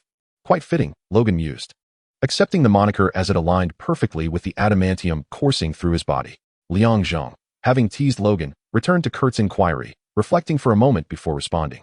I have experienced fear. However, fear does not resolve problems, so I chose to step forward. The circumstances back then were slightly better than they are now, though not by much. Historians regard the Cuban Missile Crisis as the closest moment to a third world nuclear war, with both sides poised for conflict, merely awaiting the spark to ignite it. Do not worry. What you must do is remain vigilant for opportunities and support any ally in need. Given Kurt's lack of combat experience, his role was to assist. He should seize any chance to strike while remaining cautious otherwise. In the cabin, the members, aside from the novice Kurt, were seasoned veterans. Among them, Logan possessed the most experience in hand-to-hand combat, followed by Alex, who had seen battle. Hank's experience was comparatively limited. And Peter, who had previously spent his time at home, was fortunate that his super speed would likely keep him safe if he remained alert. Half an hour earlier, Charles had finally located Sabah Nur's whereabouts. He had examined the ancient texts brought back by Moira, which indicated that Cairo, Egypt, was the most crucial site for his resurrection ceremony. As he entered the mind of an individual in Cairo, he witnessed the city in a state of gradual collapse, before darkness overtook him. Clearly, this individual in Cairo was in grave peril. Hank secretly acquired a Blackbird fighter jet, which he stationed in the underground hangar of Xavier's mansion, continuously modifying and upgrading it. Fortunately, with the Blackbird at their disposal, the group need not rent a plane to journey to Cairo. After Hank's modifications, the Blackbird soared with remarkable speed, reaching the Eastern Hemisphere in a mere 30 minutes. Upon entering the Cairo area, a striking transformation was evident. The ground lay in ruins, with a towering pyramid standing amidst the devastation, its existence a grim testament to the disappearance of the entire city. Why cease the destruction? Cairo, the capital and largest city of Egypt, as well as the grandest metropolis in Africa and the Arab world, had been reduced to rubble in just half an hour under the might of Shabanu. Nearby, onlookers gaped in astonishment at the ruins, while Liang Zheng silently ridiculed Shabanu, mused that this fellow was indeed a demolition expert. If he were to advertise his services, clients would surely flock to him. Suddenly, a figure emerged, metal wings unfurling behind him, flapping with precision. A few metallic feathers detached, hurtling towards the cockpit of the Blackbird, their velocity diminishing as they approached. The cockpit's bulletproof glass withstood the onslaught, yet several feathers pierced through, becoming lodged after losing momentum. A thud echoed above, as Logan exclaimed, "What is up there?" A piercing violet light punctured the cabin ceiling, stabbing in and out repeatedly, creating a breach overhead. "They've set an ambush for us," Alex, a seasoned soldier, quickly deduced, cursing under his breath before turning to Hank, shouting, "Hank, emergency landing." The avian assailant's sudden appearance and the breach above signaled that they were indeed under siege. Hank doubted they would be allowed a safe descent, so he searched for a relatively open area amid the ruins and initiated an urgent landing. As they exited the Blackbird, they were greeted by Lancel, who awaited them, donning a telepathic defense helmet. Upon seeing Lancel, Peter's breath quickened momentarily, but he soon composed himself. This was not the time for nostalgia, for he was now an adversary. "We have been waiting for you for quite some time," Lancel declared, and with that, he commanded all nearby metal to levitate, creating a surreal scene that sent shivers down Liang Zheng's spine, with even more surprises yet to come. A hand emerged from the ground, deftly grasping Liang Zheng's ankle. Before he could muster the strength to break free, the hand exerted force, pulling him down into the earth. "We must rely on ourselves," the remaining group reminded themselves. As the suspended metal descended, Peter and Kurt instinctively sprang into action. Peter swiftly supported Logan while Hank made a hasty retreat, and Kurt seized Alex, teleporting them away in an instant. Another one? If Kurt's teleportation had not elicited a significant reaction from Lancel, Peter's sudden burst of speed certainly did. Having witnessed Peter's abilities before, Lancel recognized the threat immediately, his demeanor shifting dramatically. Meanwhile, Kurt had transported Alex to a relatively secure area, though the exposed metal nearby served as a stark reminder that safety was still precarious. We still have unfinished business from our last encounter. A resounding shout echoed, causing the winged individual to halt mid-air, their gaze fixed upon Kurt, eyes ablaze with fury, suggesting a tumultuous history between them.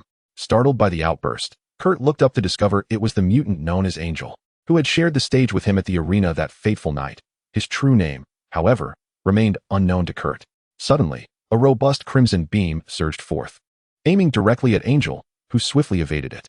In Kurt's ear, Alex's voice resonated. Kurt, Lesson 1. Unless absolutely necessary, refrain from excessive dialogue with your adversaries. Showcase your abilities. With a crack, a bolt of lightning descended from the heavens, causing the wild-haired girl, rolling her eyes, to hang suspended in the air like Angel. The sky unleashed a torrent of lightning, compelling Kurt to teleport away with Alex to evade the onslaught. Meanwhile, Peter and his companions were entangled in their own troubles. The woman clad in purple leaped forward, delivering a forceful kick that sent Peter stumbling. Drawing upon her vast experience, she raised her blade to strike, only to be met by a steel claw that intercepted her descent. You must first contend with me, Logan declared, extending his claw. The purple-clad woman retreated, conjuring a sword of violet energy from her bare hands, and the two seasoned fighters clashed fiercely. At that moment, Lancel arrived, manipulating metal to assault Peter and Hank. Amidst the chaos, the apex of the pyramid was abruptly struck by an unseen force, sending debris flying and creating further complications for those below. Chapter 42. You Are the Punching Bag. Liang Zheng was unexpectedly pulled underground, only to reappear on the surface moments later, having been seized by the ankle and hurled out. Fortunately, he regained his composure and, instead of descending in a parabolic arc, hovered in midair, coldly regarding the individual who had grasped his ankle. In Shabanu, he intoned, pointing at Liang Zheng, today, you shall meet your demise. Regardless of your words, your fate was sealed from the very beginning. No sooner had he spoken than, with a resounding explosion, Liang Zheng surged forward, closing the distance to Shabanu in an instant, launching a kick. Shabanu, quick to respond, had never encountered such speed before. Despite centuries of reincarnation, he had crossed paths with numerous speed-based mutants. Shabanu stepped forward, pinning Liang Zheng's thigh under his arm and exerting force to throw him. Yet, in the next moment, he was sent reeling backwards. You should not have attempted to cast me aside. My velocity far surpasses yours. In super speed mode, Liang Zheng unleashed a barrage of punches upon Shabanu's back, each strike causing him considerable pain. As Shabanu turned to retaliate, Liang Zheng had already sidestepped, continuing his assault. With his back turned to Liang Zheng, Shabanu endured the agony radiating from his back, his eyes turning a ghostly white. Liang Zheng found his ankle ensnared by a mass of congealed earth, rendering him unable to break free, providing Shabanu an opportunity to thrust his elbow backwards. While Shabanu's reflexes were somewhat lacking, they paled in comparison to Liang Zheng's perception, who, rather than evading the elbow strike, wore a look of delight, reveling in the manifestation of his thoughts. Under the impression that his elbow would make contact, Shabanu was taken aback when he found himself uncontrollably propelled backward. A sharp pain surged through his elbow as he collided with a dilapidated building that had yet to be fully demolished. The already precarious structure shattered into fragments, burying Shabanu beneath a cascade of rubble. At that moment, Liang Zheng freed himself from the clutches of the earth and swiftly approached Shabanu, grasping him by the throat. With a burst of speed, he hurled him away. To compare strength and speed with me is sheer folly, Liang Zheng silently derided Shabanu. He had never fully unleashed his power, constantly restraining himself to avoid inadvertent displays. This torment of possessing the mightiest force on earth, yet being unable to wield it, was unbearable. Now, with Shabanu, the ultimate punching bag, he could unleash his full potential without restraint, mindful only of avoiding collateral damage to the planet. Shabanu roared as he rose to his feet. His armor in tatters, ravaged in the recent battle. Dust and dirt clung to his face, rendering him a pitiful sight. It had been years since Shabanu had faced such defeat, and in that fleeting moment, he realized that confronting Liang Zheng head-on was an act of folly. Having undergone numerous reincarnations, Shabanu possessed a plethora of abilities, both familiar and foreign, all of which he was compelled to employ at this juncture. With a sudden roar, He began to grow, transforming from a figure slightly shorter than Liang Zheng into a 10-meter-tall giant. Clenching his fists together, he prepared to strike downward with tremendous force. Liang Zheng did not flinch. Instead, a sneer graced his lips. Do you truly believe that merely growing in size will deter me? I can assure you that your enlargement is a testament to your foolishness. As Insabinuer's fists descended, Liang Zheng remained silent, countering with a single upward punch. The vastness of the two fists, one colossal, the other comparatively diminutive, seemed to favor the larger. Yet, the outcome was unexpected. Insabinuer could not withstand the force of the blow and stumbled, collapsing to the ground. I have no taste for boasting, but it is with regret that I inform you. Should I put forth my full strength, my punch could reach a staggering 300,000 tons. Liang Zheng's words resonated clearly in Insabinuer's ears, instilling a flicker of dread within him. The self-proclaimed deity could not help but ponder. Is he a monster? Though astonishing, it ultimately boiled down to brute strength. Realizing that his growth had been futile, Insabinuer chose not to endure further. Instead, he resolved to employ elemental energies to discover a means to defeat this unknown creature of immense physical might before him. Returning to his original size, Insabinuer gently shook his hands, causing the surrounding metal to tremble and surge toward Liang Zheng from all directions. The clangor of metal striking metal echoed as the metallic debris collided with Liang Zheng, causing the damaged jacket he wore to succumb to the onslaught, tearing apart into tattered strips that fell away. As the metal manipulation attack commenced, Insabinuer delivered a powerful punch from a distance, sending Liang Zheng flying backward. Insabinuer let out a thunderous roar in ancient Egyptian, his arms outstretched before clapping them together, producing a sharp sound that unleashed a shockwave, propelling the unsteady Liang Zheng further away. Performing a backflip to land, Liang Zheng quickly steadied himself and unleashed a psychic strike, which collided with Insabinuer's incoming force, resulting in an explosion-like shockwave that scattered debris around them, obliterating everything in the aftermath of their clash. With his arms raised to the heavens, dark clouds gathered above, and several bolts of lightning descended. Liang Zheng sprinted to evade them, only to appear before Insabinuer in an instant, delivering a punch to his chest. Insabinuer felt as though his internal organs had been twisted together, his heart momentarily halting its rhythm. Before he could recover from the first blow, Liang Zheng followed with a flurry of punches, landing a devastating strike to Insabinuer's face. As Insabinuer was sent hurtling through the air, he became a projectile, crashing through the apex of the pyramid he had constructed and soaring further away. Liang Zheng then ascended into the air, bringing his fists together before delivering a powerful blow that resounded with a tremendous crash, causing Insabinuer to collapse, unable to rise again.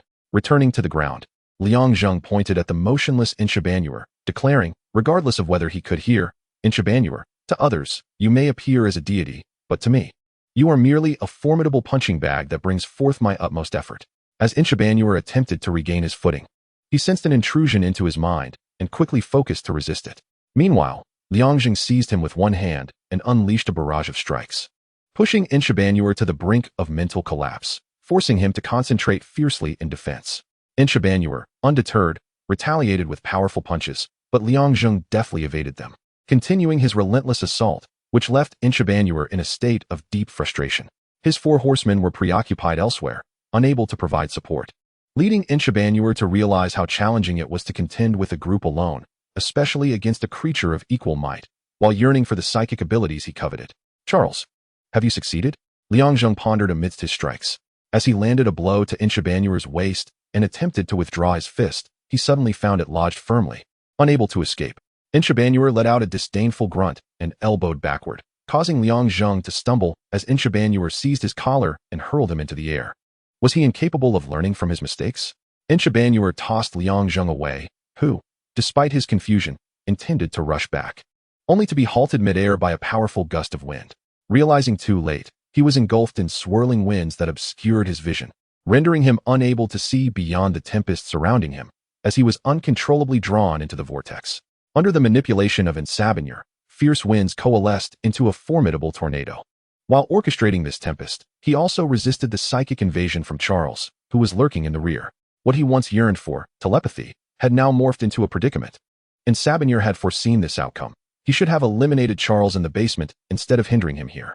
After millennia of reincarnations, he had contemplated the possibility of fighting while simultaneously defending his mind. However, if faced with an adversary of comparable strength, one could not effectively manage both combat and mental defense, leading to vulnerabilities on either front. In a fleeting moment of distraction, Liang Zheng seized the opportunity. Propelled by the tornado, and charged forth, delivering a powerful blow to Sabinier's abdomen while exclaiming, "Do not lose focus when fighting me." Liang Zheng's attempt to overpower Sabinier was also a ploy to create an opening for Charles, buying precious time. Sabinier, anticipating Liang Zheng's intentions, was reluctant to remain entangled in this struggle. Yet, reality was beyond his control. He had to contend with both Liang Zheng and Charles. While his four knights fell into a state of delay, unable to assist him in this critical moment. With gritted teeth and a furious glare at Liang Zheng, Sabinier stamped the ground with force, pushing Liang Zheng back. Taking a deep breath and clenching his jaw, he unleashed a roar as he split into two distinct entities. A technique of duplication? Liang Zheng was momentarily taken aback, having never anticipated that Sabinier possessed such a skill. One Sabinier engaged Liang Zheng in combat, while the other remained stationary, rolling its eyes, appearing as if transformed into a statue. Confronting this enigmatic Sabinier, Liang Zheng immediately sensed a diminished strength compared to the original. Realizing that division bore its own drawbacks, the duplicate seemed aware of this limitation, resorting to elemental attacks while erecting a defensive barrier to avoid close-quarters combat with Liang Zheng. Meanwhile, as the struggle within Sabinier continued, Charles's voice resonated within Liang Zheng's mind. From here on, we only need to deal with Sabinier. In other battlefields, the scale was less grand than the duel of these two, but equally intense. The woman in purple issued a fierce cry as her katana pierced Logan's chest, forcefully driving the blade deeper until it emerged from his back. Logan regarded her coldly, swiping a claw to sever the blade, then slowly withdrew the weapon from his chest. The wound miraculously healing the instant the blade was removed. Beads of sweat formed on the woman's forehead. Against Logan's formidable physique, her telekinesis made progress nearly impossible. Despite numerous attacks, Logan's swift recovery had drained her stamina significantly. Yet, the fight had to continue. She conjured a blade from her violet telekinetic energy to replace her damaged katana. Logan, wielding the adamantium alloy claws for the first time, engages in combat with the woman in purple attire. With his razor-sharp dual claws and a body that heals at an extraordinary rate, Logan resembles a ferocious beast, relentlessly pressing the attack without a single moment of defense. In contrast, the woman, lacking Logan's formidable physique, nimbly evades his ferocity, her physical weapon rendered ineffective. Undeterred, she transforms her mental prowess into two blades, their sharpness rivaling that of Logan's claws. For a time, neither can gain the upper hand. Lehnsherr manipulates metal to form a defensive circle around himself, unleashing countless pieces of varying sizes toward his adversaries. With supersonic speed, Peter effortlessly dodges the metal projectiles while guiding Hank, seeking the opportune moment to strike. Lehnsherr's defensive barrier is nearly breached several times, but he swiftly repairs it while directing the metal onslaught, leaving Peter and Hank at a loss for an effective counter. Until, finally, Hank is pierced by the metal, and despite his injury, he creates an opening for Peter. Seizing the moment, Peter lunges toward Lehnsherr, delivering a devastating punch to his face, simultaneously snatching away the telepathic helmet and escaping the metallic confines with the wounded Hank. Kurt utilizes his advantages, darting around and confounding the angels. Despite their inherent strengths, they find themselves at a disadvantage against Kurt's teleportation ability. In mid-flight, one angel is ensnared by Kurt's tail, twisted in midair, and hurled to the ground. Without granting the angel a moment to recover, Kurt fully exploits his advantages, maneuvering with agility and mercilessly tormenting the angel. Meanwhile, the battle between the punk girl and Alex reaches a fever pitch, with lightning storms and energy beams colliding in a cacophony of explosions. The seasoned Alex shifts positions continuously, unleashing powerful shockwaves from his arms and chest. The punk girl, harnessing the storm, obscures Alex's vision, momentarily disorienting him amidst the tempest and lightning. The four horsemen suddenly cease their actions, their expressions a mixture of surprise, anger, and fear. The enemies they faced also halt their assaults, collectively exhaling a sigh of relief. Chapter 44 concludes. Sabinier finds himself in a long corridor, puzzled as he traverses it, ultimately standing in a vast hall devoid of sound. He gazes upwards at the glass ceiling, where vibrant colors flicker. Charles, where are you? You brought me here. Why do you not reveal yourself? Are you truly a fool? Sabinier's mind races, rapidly grasping the reason for his sudden transition from Cairo to this peculiar place. Only Charles possesses such capability. Transporting him to the realm of consciousness is indeed a foolhardy act.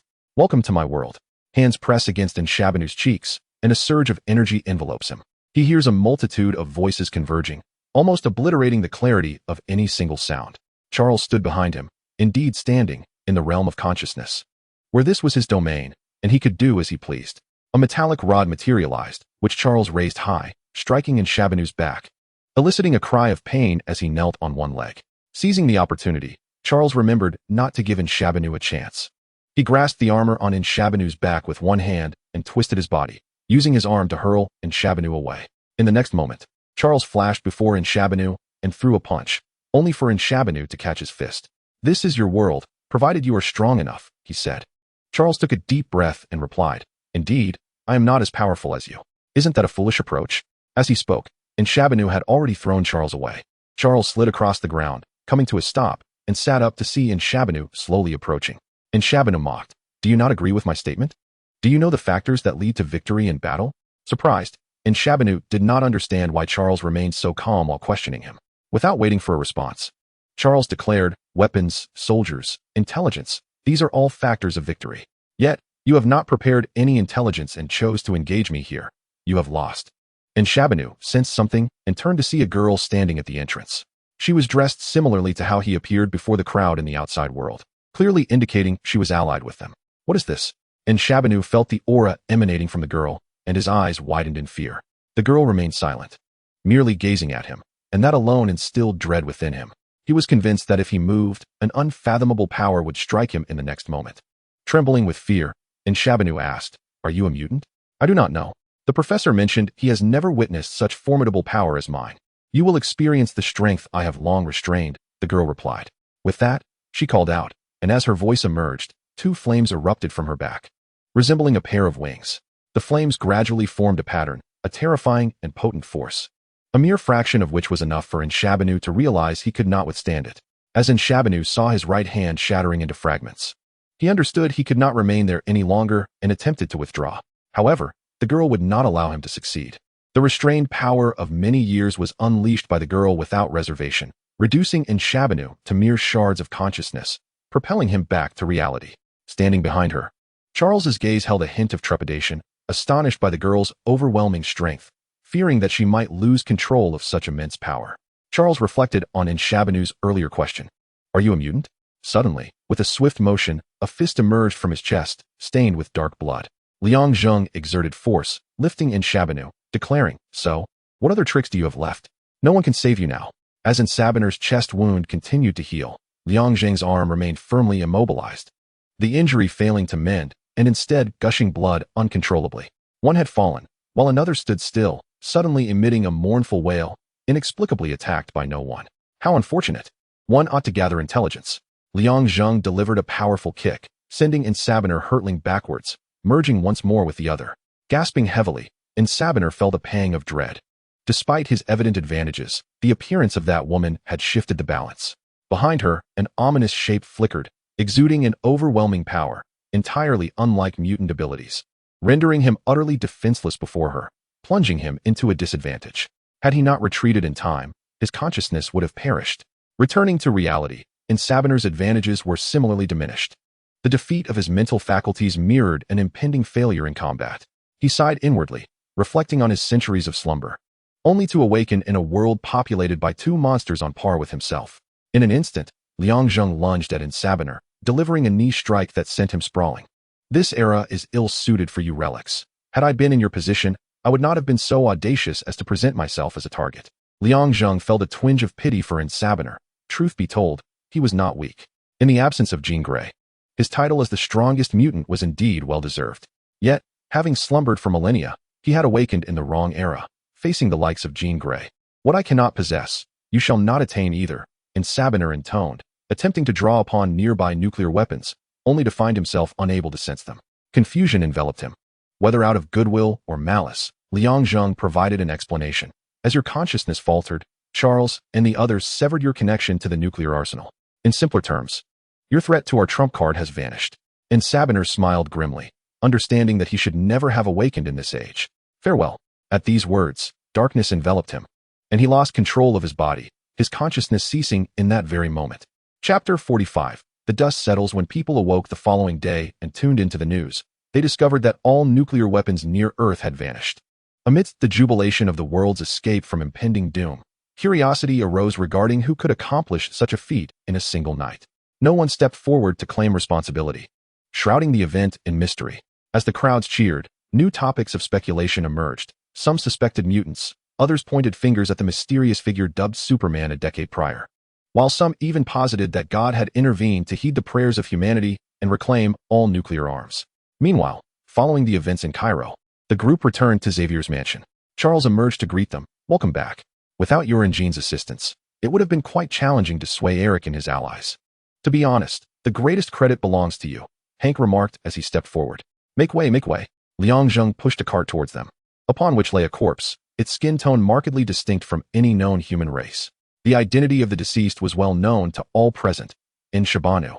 Following the battle, Cairo had vanished, reduced to ruins, and in Shabanu's body remained there, destined to be examined by some organization. To avoid further complications, they decided to take the body with them upon their departure. With a smile, Liang Zheng proposed, "Perhaps we can host a party tonight to celebrate our escape from the apocalypse?" "A splendid idea," Alex concurred. "I have no objections, but do not burden me with the arrangements." As the group expressed enthusiasm for the idea, yet wished to avoid the responsibility of organizing it, Liang Zheng quickly remarked, "I have some matters to attend to, so I will leave the planning to you." The others understood what he meant. They were all aware of the nuclear missiles Charles had launched that still lingered near Earth. If not properly managed, these missiles could fall into Earth's vicinity at any moment. After a day and night of effort, Liang Zheng managed to relocate the nuclear missiles to the moon, intending to inform the nations of the world later, as the missiles were undoubtedly their responsibility to handle. Missing the party did not concern Liang Zheng. In fact, he had never been fond of such gatherings. His education and character, shaped by various factors, did not align with the American penchant for revelry. As he landed on the lawn and observed the young people around him, their joyful smiles elicited a brief smile from him as well. Subsequently, he raised his hand to catch a can of beer tossed his way. Logan approached, saying, "You missed quite the lively affair last night. I can imagine those kids, upon hearing the apocalypse had been averted, must have been ecstatic, right?" Logan smirked. "You know, you give off this vibe as if you've come from the future, possessing an uncanny understanding of us. Fortunately, I am not from the future, otherwise I would win the lottery every year, accumulating wealth without end." Indeed, had Liang Zheng known he would traverse to America in 1962, he would have purchased relevant books to peruse the winning lottery numbers of that era, although this was a parallel world, its general trajectory mirroring that of his own. "Then I must say, your absence of future knowledge is America's fortune," Logan teased. The two continued their conversation as they strolled towards a small lake on the lawn. "What are your plans? You can't possibly remain here indefinitely," Logan inquired, noting Liang Zheng's seemingly idle existence in this world, a powerful being merely subsisting without purpose. A notion so incredulous it was hard to believe. "Sometimes, I contemplate returning to my previous life, though I would have to postpone my departure by over a decade." Liang Zheng mused, the reasons for which were known only to him. Logan shrugged. "I intend to leave for a while to search for Victor." There seemed to be a certain connection between Logan and his half-brother. No matter how far apart they wandered, they would inevitably cross paths again. This bond fueled Logan's unwavering belief that Victor was still alive, albeit temporarily lost to him. Perhaps when you meet again, there will be delightful surprises in store. The notion of the saber-toothed tiger from the films has lingered in my mind. I have always yearned to infuse myself with adamantium, to fortify my strength. Though the film did not explore this idea further, much has changed since then. Perhaps the saber-toothed tiger, unenhanced by adamantium, might also experience transformation. After parting ways with Logan, Liang Zheng returned to the house and sought out Hank. "Hank, my power is contingent upon the earth. Alternatively, one could say it emanates from an energy body that radiates immense energy." Hank grasped the essence of Liang Zheng's intent, albeit with some uncertainty. "You mean to say you would like me to assist you in creating something that can emit vast energy in a short span of time, correct?" "Indeed." Liang Zheng nodded in affirmation. "I have yet to attempt this, so I cannot be certain, but I shall make time to experiment." Hank did not commit to a definitive answer. Liang Zheng cast a glance at the lifeless body nearby and remarked, "I heard you did not attend the party last night. Are you still researching in Sabah-Nur?" In Sabah-Nur harbors numerous secrets worthy of exploration, such as his multifarious abilities, the capacity to reincarnate into other mutants, and the power of possession. If we could unravel these mysteries, we might even transcend singularity into multiplicity, Hank enthused, his excitement palpable, as if success were within arm's reach. Faced with Hank's fervor for research, Liang Zheng remained silent. After all, he lacked understanding of the subject, and the original trilogy had not mentioned in Sabah-Nur.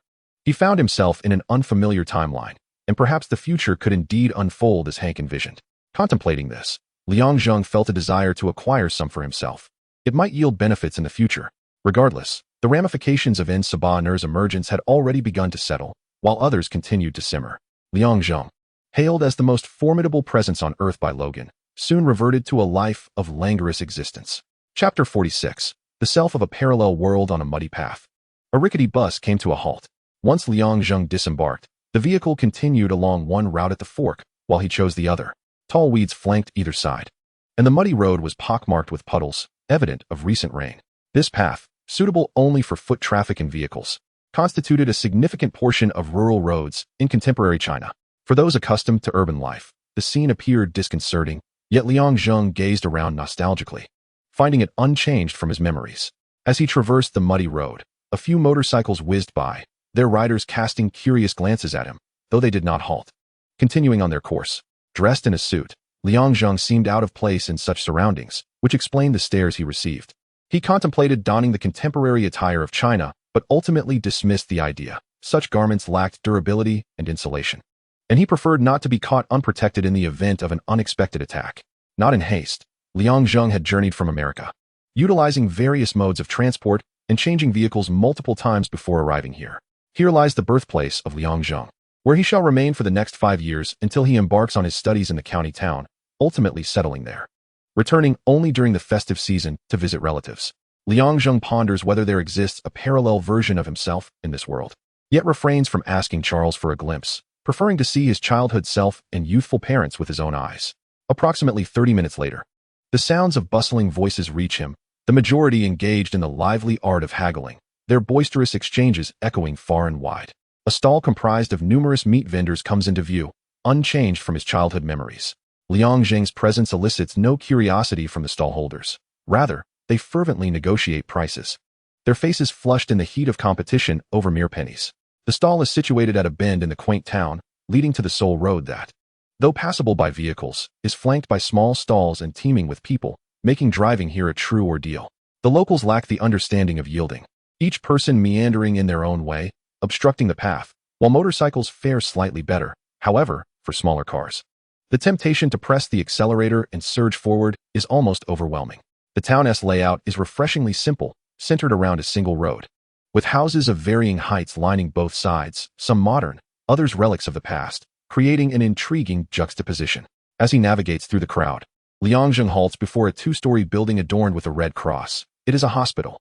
Uncertain of what he might find, he steps inside, quickly locating the individual he seeks seated on a bench in the corridor. A frail 5-year-old boy sits there, his sparse hair reminiscent of the child in the photograph of himself. Liang Zheng gazes, momentarily lost in thought, at this parallel incarnation of his younger self. The child, sensing someone's gaze, turns his head, curiously regarding the tall young man who towers over him, perplexed by the scrutiny. Taking a seat beside the boy, Liang Zheng observes the child's quiet demeanor. The boy remains silent, prompting a smile from Liang Zheng, who recalls his own childhood disposition, so unlike the boisterousness of other children. He had been gentle and well-behaved. As he gazes at his younger self, Liang Zheng feels as though he has been transported back to a carefree time. If he were to express any regret, it would be his frail health. Who would have imagined that a sickly child would one day traverse into a parallel world to become one of the most formidable beings on Earth? Little one, have you come here for a checkup? He inquires. The child does not respond immediately, instead looking at Liang Zheng with confusion, unable to comprehend why this stranger has taken a seat beside him. After a moment of contemplation, the boy nods, tacitly acknowledging his visit for medical attention. I am Liang Zheng. What is your name? He asks. The child's eyes widen slightly, astonished that this stranger shares his name. Yet, sharing a name does not imply familiarity, and he remains silent. Liang Zheng reflects on how quietly he had been as a child, perhaps a trait that has persisted into adulthood, as he tends to prefer solitude, rarely engaging with others. He reminisces about his life before arriving here, feeling a wave of nostalgia wash over him. I do not know you, the child finally utters. Liang Zheng smiled gently, saying, You may not recognize me, but I am well aware of who you are. The child, somewhat perplexed, failed to grasp the meaning behind Liang Zheng's words. It is wise to refrain from expressing opinions on matters one does not comprehend. To minimize frequent visits to the hospital due to illness, it is advisable to engage in regular exercise to bolster one's constitution. Noticing the child's frail physique, Liang Zheng could not help but internally lament. To speak candidly, Liang Zheng had contemplated aiding his counterpart in the parallel world to alter their path. However, he pondered whether change was necessarily beneficial, especially considering that according to the trajectory of his own existence, though devoid of great wealth or fame, was, on the whole, quite unremarkable. Perhaps it was for the best that he did not intervene in this world, as it might mirror the other in due time. He wondered if this version of himself would eventually traverse into the parallel realm. The child, somewhat understanding, nodded in a vague acknowledgement, perhaps sensing that Liang Zheng bore no malice. On the contrary, the fleeting glimmer of nostalgia in his gaze provoked a flicker of curiosity within the child's innocent heart. Who was this person? And why did he evoke such a strange yet familiar feeling? Rising to his feet, Liang Zheng declared, "Little Liang Zheng, farewell," and without a backward glance, exited the hospital. The child opened his mouth, intending to inquire how the other knew his name, but upon looking back, he found that the man had already merged into the crowd and vanished. "Xiaozheng, what is it?" A woman approached. She was Liang Zheng's mother from the parallel world. Noticing her son gazing toward the entrance, she inquired. The child withheld mention of the peculiar stranger and simply expressed a desire to return home. "Let us go," she said, taking the child's hand as they departed the hospital. Unbeknownst to them, Liang Zheng watched the pair until their figures completely disappeared before retracing his steps. Chapter 47. Congressional Meeting. A meeting was convened at the Capitol. Addressing the pressing question, "Are mutants dangerous?" Representing the friendly faction, Jean Grey stood as a delegate. The once youthful girl had matured, her appearance now unrecognizable from her adolescent days. Like Charles, she had become an educator, guiding young mutants on the proper use of their extraordinary abilities. The first confirmed occurrence of mutants was established in 1973, with various causes predominantly manifesting during adolescence, often triggered by emotional upheaval. Before Jean Grey could complete her statement, she was interrupted by a familiar figure, Senator Kelly, an advocate for the Mutant Registration Act, who consistently portrayed mutants as a severe threat to elevate his political capital. "Thank you, Miss Grey. Your words are indeed enlightening, but they diverge from the central theme of this meeting. Are mutants dangerous?" This kind of provocation was not new to Jean Grey. She regarded Senator Kelly with a composed demeanor, awaiting his next remarks. "I have just received a list of mutants residing within the United States." Senator Kelly stood, brandishing a stack of papers, and began to read aloud. "There is a girl capable of phasing through walls. What if she were to infiltrate a bank vault, the White House, or the homes of those present?" Perhaps noticing Jean Grey's silence, Senator Kelly's words grew increasingly cutting. "Mutants possess the ability to control the thoughts of others, stripping away free will. We have the option to choose or distance ourselves from them." In the assembly, the applause from the hundreds present was sparse. They were not fools and would not simply acquiesce to Senator Kelly's rhetoric, hastily endorsing the Mutant Registration Act. A misstep could easily devolve into a scandal reminiscent of the one in '98. "Senator Kelly, do you mean to suggest that we should publicly disclose the identities of mutants, allowing scientists to study them voluntarily and formulate more comprehensive laws?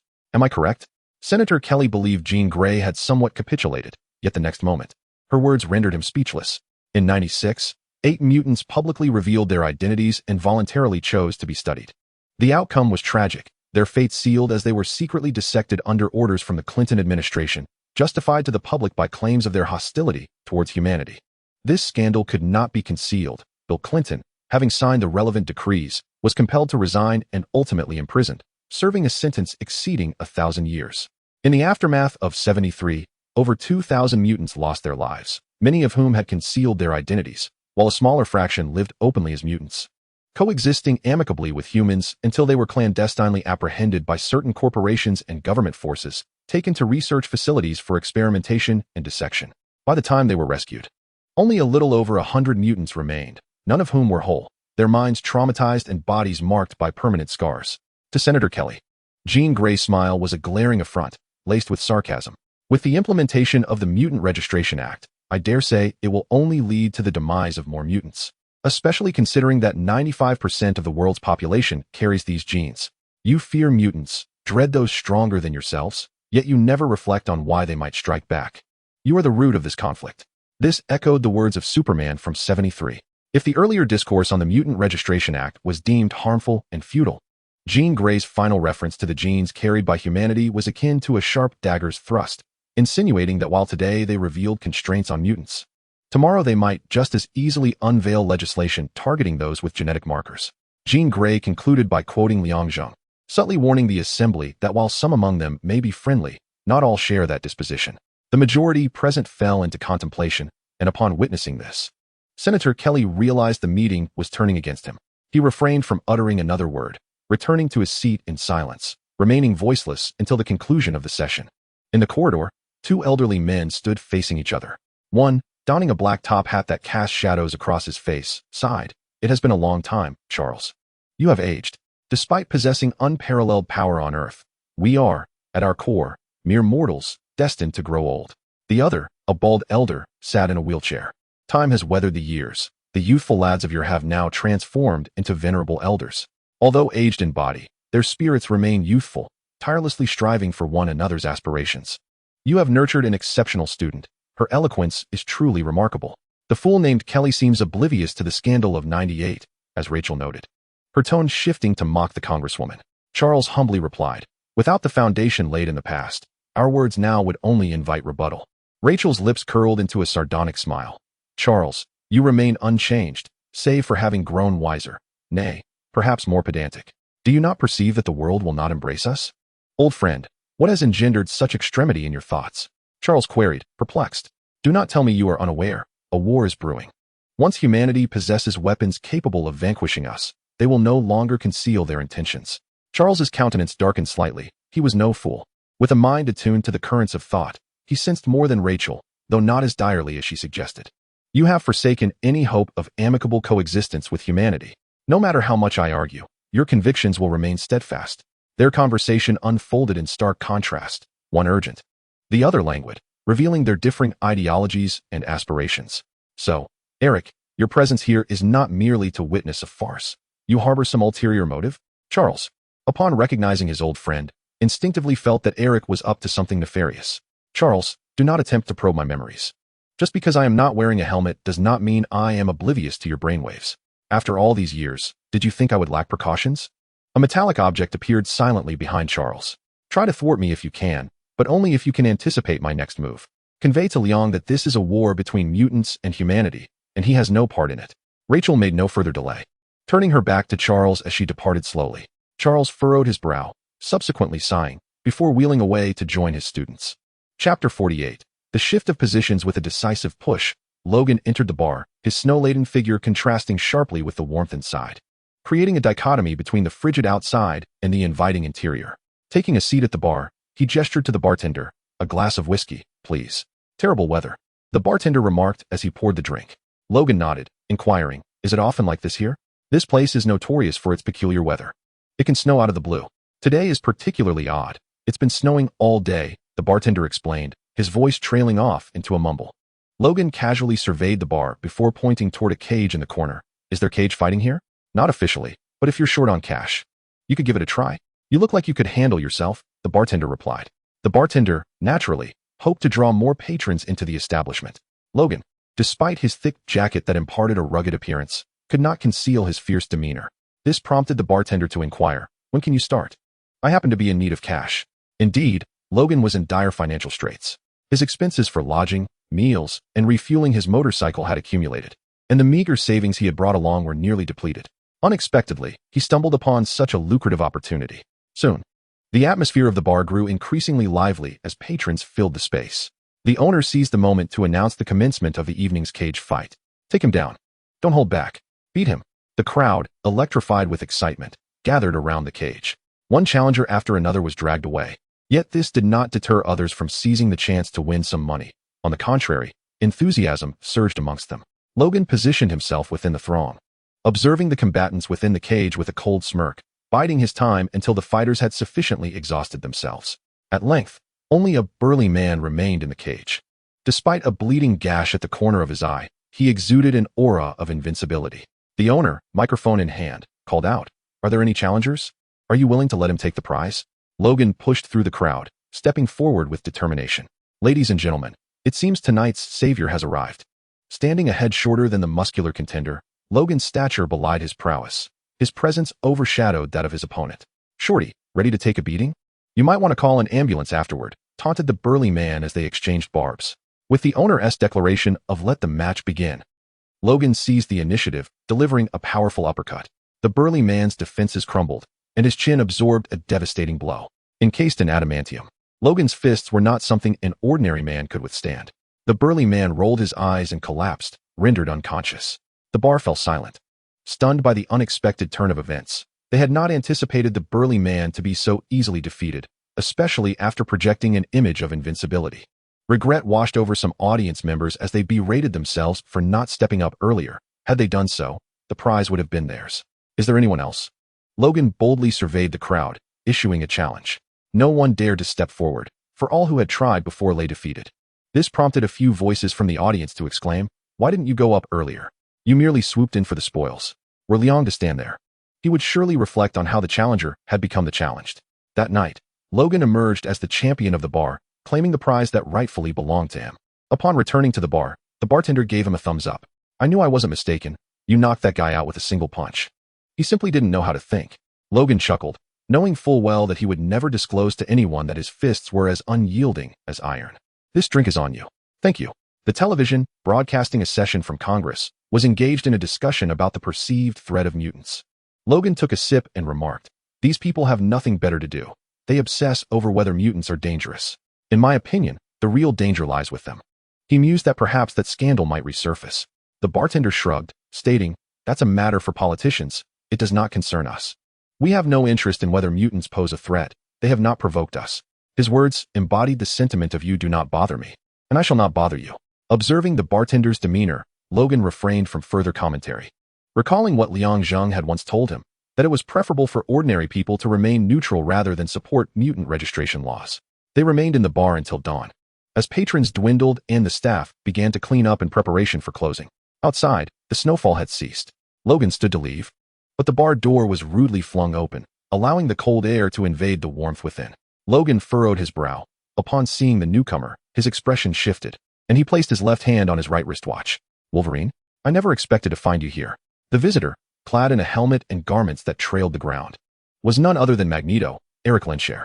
Lehnsherr recognized Logan immediately, despite their limited interactions over the years. He vividly recalled their encounter in '83, remembering Logan's formidable healing abilities and the synthetic metal adamantium. Against anyone else, Lehnsherr would have to exert some effort. With Logan, he could easily prevail. Logan, however, did not unsheath his claws immediately as he typically would in a fight. He understood that the metal within him would offer no advantage against Lehnsherr and opted instead to delay until assistance could arrive. "Get out of here." The bartender, sensing the hostile intent of the newcomer, brandished a shotgun from beneath the bar, aiming it at Lehnsherr. "How amusing. Do you all not recognize me?" At that moment, the patrons in the bar realized who had entered, their faces draining of color, particularly the bartender, who now felt the weight of the shotgun in his hands. Lehnsherr's notoriety as a terrorist was well established, and his name had become synonymous with fear. In recent years, the moniker Magneto had eclipsed his birth name. "As for you, step aside."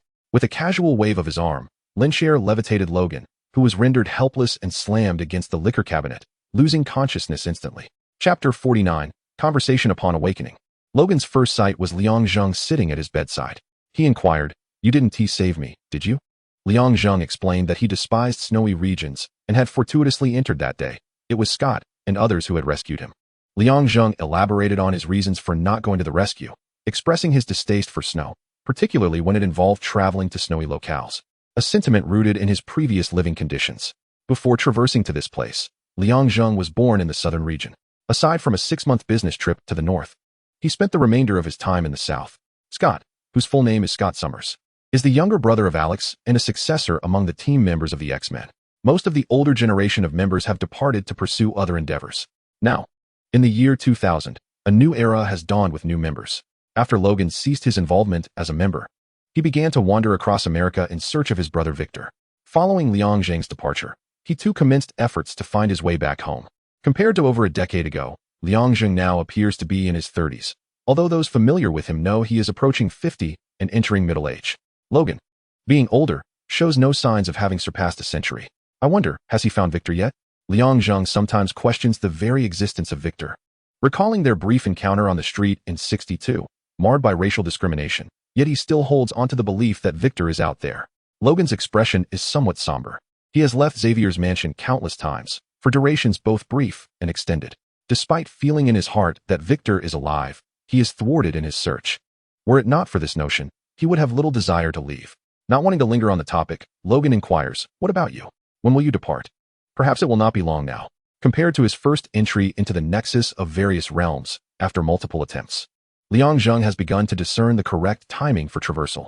Although the likelihood of success remains low, he senses that his departure is imminent. All right, returning to the matter at hand, Why has Magneto appeared there? This is Logan's greatest perplexity. Who knows? Liang Zheng has seen the original trilogy, and according to the plot, Rachel should not have been present in that bar. Something has evidently changed. His target cannot possibly be me. His presence there must be for another reason. Perhaps he has ulterior motives. Before that, I feel I should consult Charles about certain matters. Do you need me to accompany you? No, you should rest. As Liang Zheng exits the room, he makes his way to the study on the first floor, his thoughts drifting to other concerns.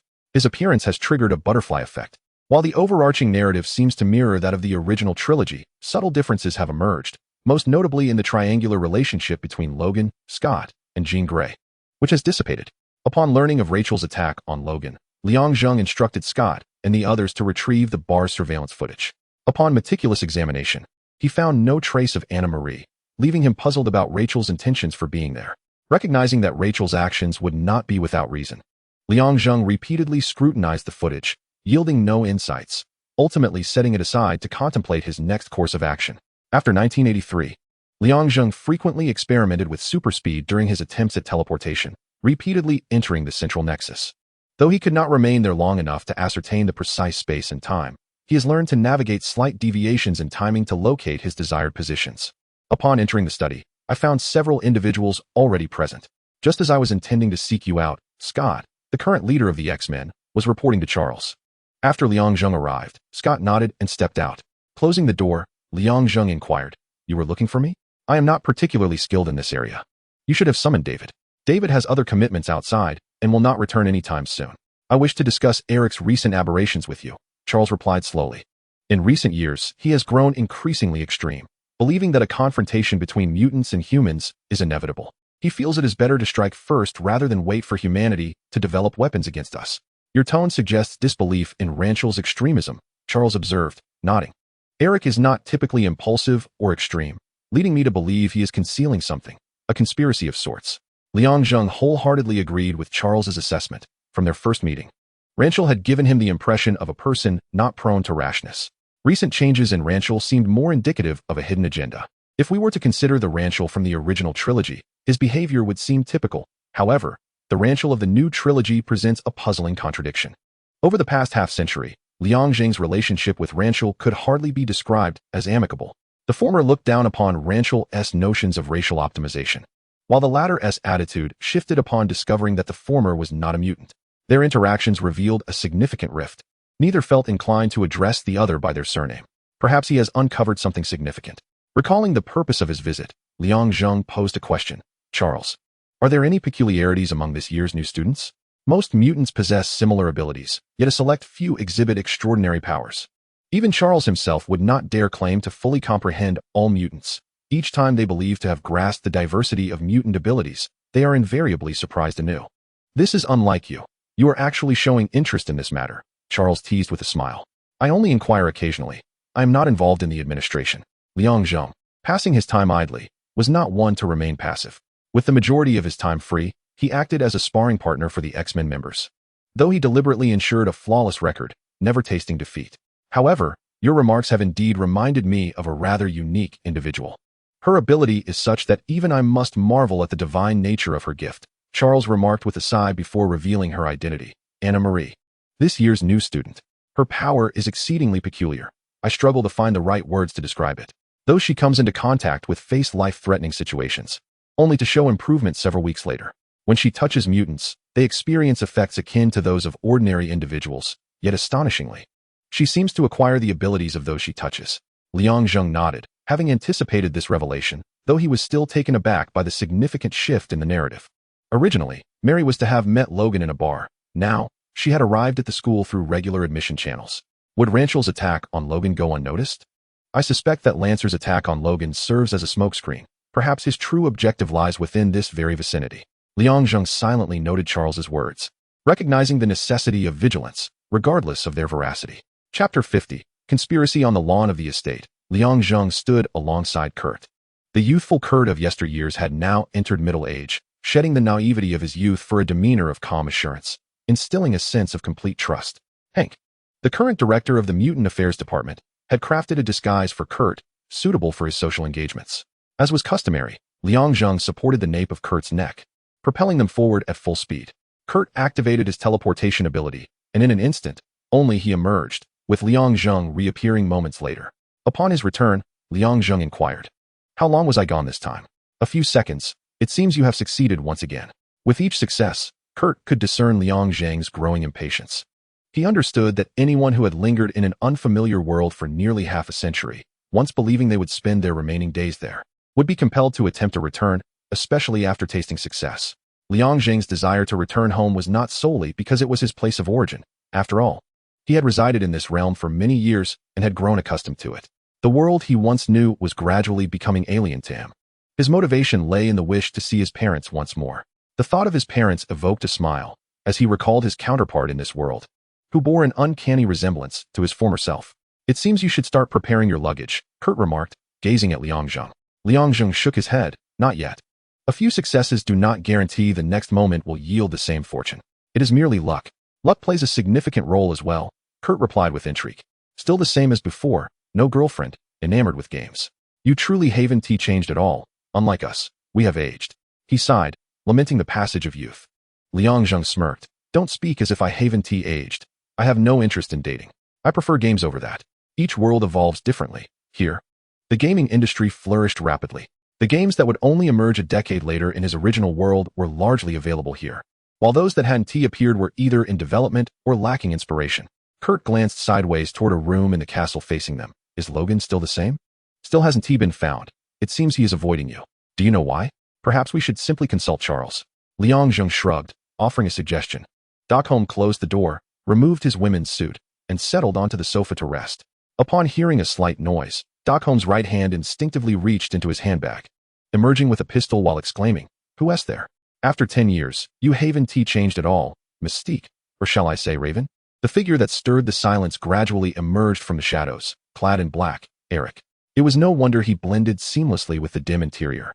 One could only speculate if the commotion was intentional. Stockholm was Raven's guise, her human identity as the chief of police in New York, wielding authority far beyond the frail portrayals seen in cinema. She had liberated numerous mutants from captivity and arrest. "Erik, your visit here is not merely for nostalgic reminiscence.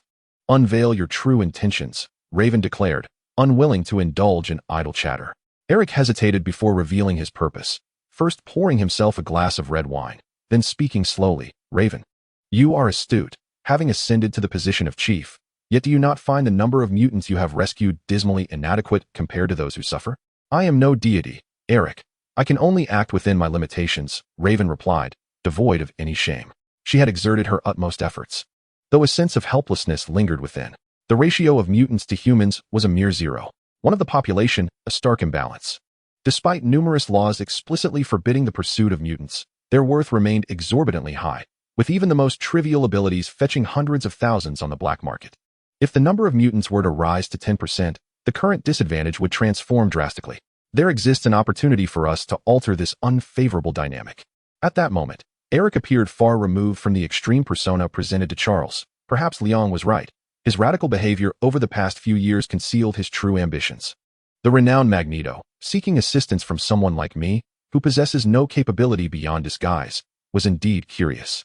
Raven felt no inclination toward him, retorting, "Perhaps you should seek him out. He is fervently revered by outsiders as a deity among men. He is neither mutant nor human and will not aid me, for he wishes to maintain the status quo." Erik was well aware of whom she referred to, subtly warning Raven that he was untrustworthy. Raven shot him a glance. Perhaps he is correct. The current state is satisfactory, and any change might exacerbate the situation. It could also improve, Erik countered. Raven scoffed. She was no longer that young girl from decades past, easily swayed by Erik's words. "Take a look at this," Erik said, placing a booklet down as he moved toward the door. Raven called out to his back, "Erik, I warn you, rein in your brotherhood. Otherwise, next time, they will all find themselves imprisoned." The Brotherhood of Mutants, led by Erik, had consistently exhibited extreme behaviors, causing considerable distress for Raven as the chief of police. She was torn between a desire to avoid the arrest of mutants and the necessity of employing force against their radical actions. "Regardless of my actions, everything I do is for the mutants, and I have never regretted it." In the past, Erik had followed a man who claimed to be a god. Had it not been for the promise of a new era for mutants, he would never have aligned himself with such a figure. Although this allegiance was somewhat calculated, it nonetheless indicated his genuine concern for the mutant cause, dedicating the remainder of his life to its struggle. Raven held great respect for him. though she did not endorse his provocative methods that incited war. The sound of footsteps gradually diminished until silence enveloped the room. Raven set her pistol down and glanced at the booklet Erik had brought, her brow furrowing slightly before her curiosity compelled her to open it. Chapter 51. The Test. This is Liang Zheng, and this is Anna Marie. In the study, Charles introduced Liang Zheng to the Scarlet Witch, before turning to Marie and saying, "You should have heard of him." "I am aware, Professor," Marie replied, but the Scarlet Witch interrupted Charles, an act of rudeness that Charles chose to overlook with a smile. In 1973, Mr. Liang first appeared before the public, akin to a superhero descending from the heavens. Through a live television broadcast, he proclaimed himself neither human nor mutant. Today, numerous fervent organizations declare Mr. Liang to be a deity among men. Such rumors abound. The Scarlet Witch, for those who have seen the film, you know who this is. This distinction is made for those who are unaware. "Do look it up," spoke a passage, and upon hearing it, Liang Zheng remarked, "Wow, I thought few remembered those events." "Mr. Liang, in the eyes of the people, you are akin to a divine presence," the Scarlet Witch subtly complimented. Liang Zheng, feeling somewhat embarrassed by the praise, quickly returned to the matter at hand. "Marie, I summoned you here because I need you to test the absorption of my abilities." The Scarlet Witch was momentarily taken aback, not anticipating that Liang Zheng sought her for such a purpose. Confused, she cast a glance at Charles, who offered her a reassuring look. Taking a deep breath, she responded, "Liang, you cannot be serious? Do I appear to be jesting?" Liang Zheng's demeanor was exceedingly grave, a stark contrast to his previous amiable expression. "Liang, has the professor mentioned anything about me?" The Scarlet Witch inquired once more for confirmation. Charles replied, "Anna, the person before you is no ordinary individual. The purpose of this meeting is to determine whether you can replicate his abilities and test your limits. There is no need to worry about absorbing powers or life force. This is Earth, and I am unafraid. The energy provided by Earth is vastly superior to that from beyond it. Moreover, Liang Zheng is perpetually imbued with energy, rendering him entirely untroubled by this test." "Very well, but do not blame me afterward," the Scarlet Witch murmured, placing her small hand upon the back of Liang Zheng's outstretched palm. The palms pressed together, and the owner of the back of the hand immediately sensed a powerful attraction. A transfer of strength commencing within. The void left by this power was swiftly replenished, a cycle repeating itself. Liang Zheng felt little, yet the owner of the palm was profoundly astonished. She had never experienced anyone maintaining such unwavering strength for an extended duration. Instead, she felt increasingly empowered, to the extent that it was no exaggeration to say she could now strike down a castle with a single blow. Observing from the side, Charles had been closely monitoring Liang Zheng and the demoness. Noting their seemingly unaffected demeanor, he inquired, "Zheng, how do you feel?" "I sense a vacancy being filled. A recurring cycle of absence and replenishment. Aside from that, I feel nothing unusual." Liang Zheng articulated his impressions. Charles turned to the demoness, asking, "Anna, what about you?" "Professor, I have never felt such formidable power. It feels absolutely exhilarating, akin to a high from marijuana. Nay, even more intoxicating than that." The demoness, absorbing Liang Zheng's strength, exhibited behavior reminiscent of an addict. Liang Zheng promptly withdrew his hand, and her expression began to normalize, though a hint of yearning flickered in her gaze. After Charles's reminder, she endeavored to calm her emotions. "In the future, should you encounter any discontent or unhappiness, you are welcome to absorb a surge of strength," Liang Zheng quipped. The demoness smiled brightly. "Zheng, no need for your reminders. I am well aware. In fact, shortly, you may provide me with another boost." Charles cleared his throat, urging the conversation to cease. "Let us observe your transformation." The demoness raised her hand, and the coffee table before them shattered into fragments, a feat she could not have accomplished prior to absorption, yet now achieved effortlessly. "Is that all? After absorbing so much of my power, you merely have increased your physical strength?" Liang Zheng was at a loss for words. The demoness shrugged, responding, "For now. That is all I have perceived. I have not sensed more." Charles interjected at an opportune moment. "Your abilities have temporarily enhanced your strength. Anna, you appear significantly better than when you entered." "Zheng, in the future, I shall seek a boyfriend like you," the demoness remarked. Liang Zheng chuckled softly, but offered no reply. In New York Central Park, near the Bethesda fountain, Erik stood silently, observing the swans taking flight and landing upon the water's surface, awaiting an arrival. Passers-by would not associate him with Magneto. The aged Erik, glancing around, bore no resemblance to an extraordinary figure, which explained why others overlooked the connection. "I have reviewed your plan. Are you certain of its success?" a deep male voice inquired. A smile crept across Erik's lips as he turned to face a burly man beside him. "Raven, why not continue using your female identity instead of adopting a male one?" The newcomer was indeed Raven. She did not respond directly to Erik's question, but instead posed, "Are you certain your equipment will succeed?" Indeed, in fact, several have succeeded before that event. Erik's words were inconsistent with his inner thoughts. He was aware of the truth. That night, after perusing the materials left by Erik, Raven fell into deep contemplation. Uncertain whether to abandon her current identity to assist Erik or to immediately contact Charles to confront him. It is difficult to ascertain whether Erik's plan, if successful, could alter the current disadvantage faced by mutants and temper humanity's audacity. However, should it fail, his position as police chief would be revoked, and he would inevitably be exposed. Erik intends to harness a certain radiation to activate those humans carrying the mutant gene, prompting them to evolve into new mutants. The instability of this plan lies in the inability to control the radiation's range, which depends on the operator's strength. It cannot be halted until the energy is expended. Raven did not respond immediately to the aforementioned, opting instead to contemplate deeply before arriving at this juncture. Your apprehension is palpable, I understand, Raven. This opportunity, if missed, shall not present itself again.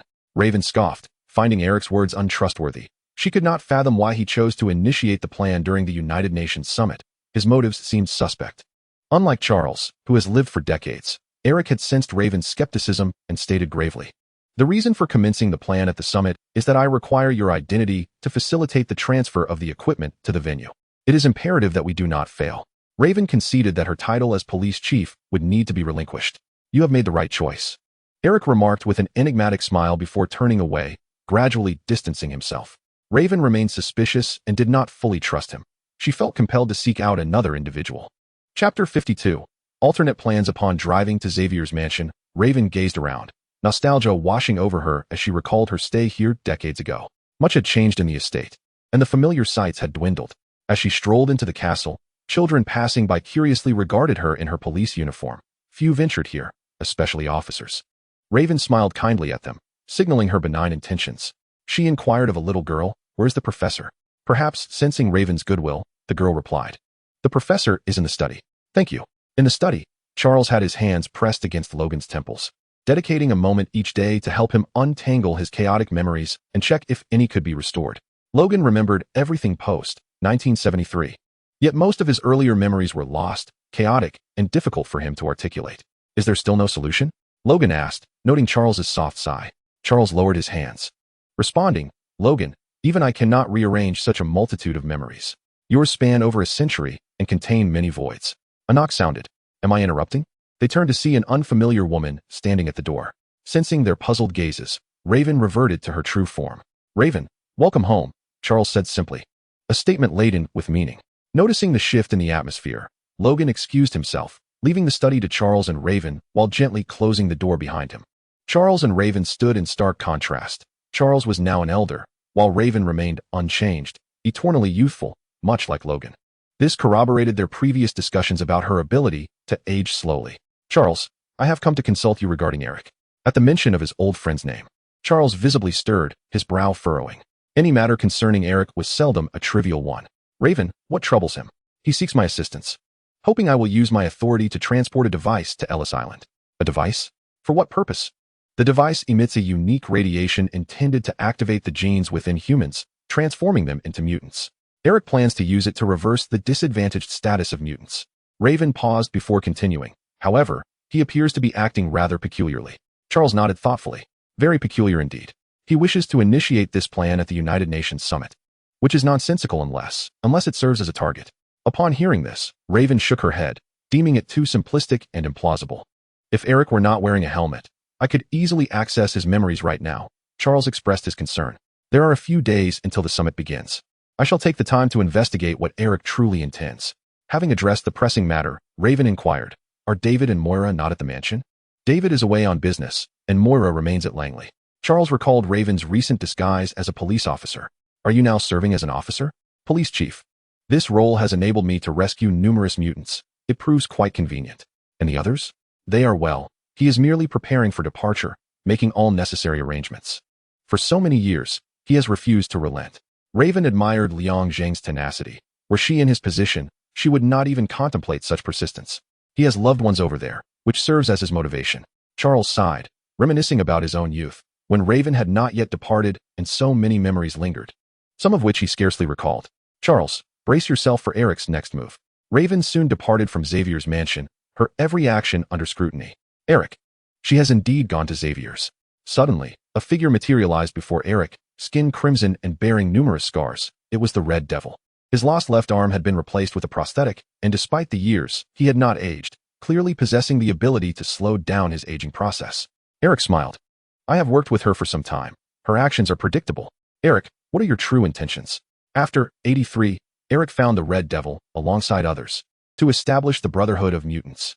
The Red Devil had always been Erik's right-hand man, yet this time, his motives remained obscured. It is quite simple. They are fully aware that it is a fabrication, yet they must allocate a portion of their strength to defense. What I desire is for them to disperse, engaging simultaneously on both sides, and then we shall see which front they can manage. Erik gazed intently at the Red Devil. The plan has succeeded in turning the tide against the mutants. We have triumphed, and this world shall no longer harbor humanity. The Red Devil inhaled sharply, taken aback by Erik's extreme measures. Even after spending some time with Sebastian Shaw, he had not sensed such intensity in Erik. A plan? What is that? The Red Devil was perplexed as to when a plan had emerged. You will discover in a few days. Erik tapped his helmet. We must exercise caution. Someone is surveilling us. The Red Devil nodded knowingly. He was aware of the identity of the observer. Still uneasy, he inquired once more, will it succeed? Erik turned away, stating that only through united effort can success be achieved. Without sacrifice, there can be no victory. The brothers must always be prepared for sacrifice. The Red Devil offered his assurance. Very well, let us commence. Chapter 53. The ambush. Logan awoke once more, feeling restless since the evening. A premonition that something was about to transpire.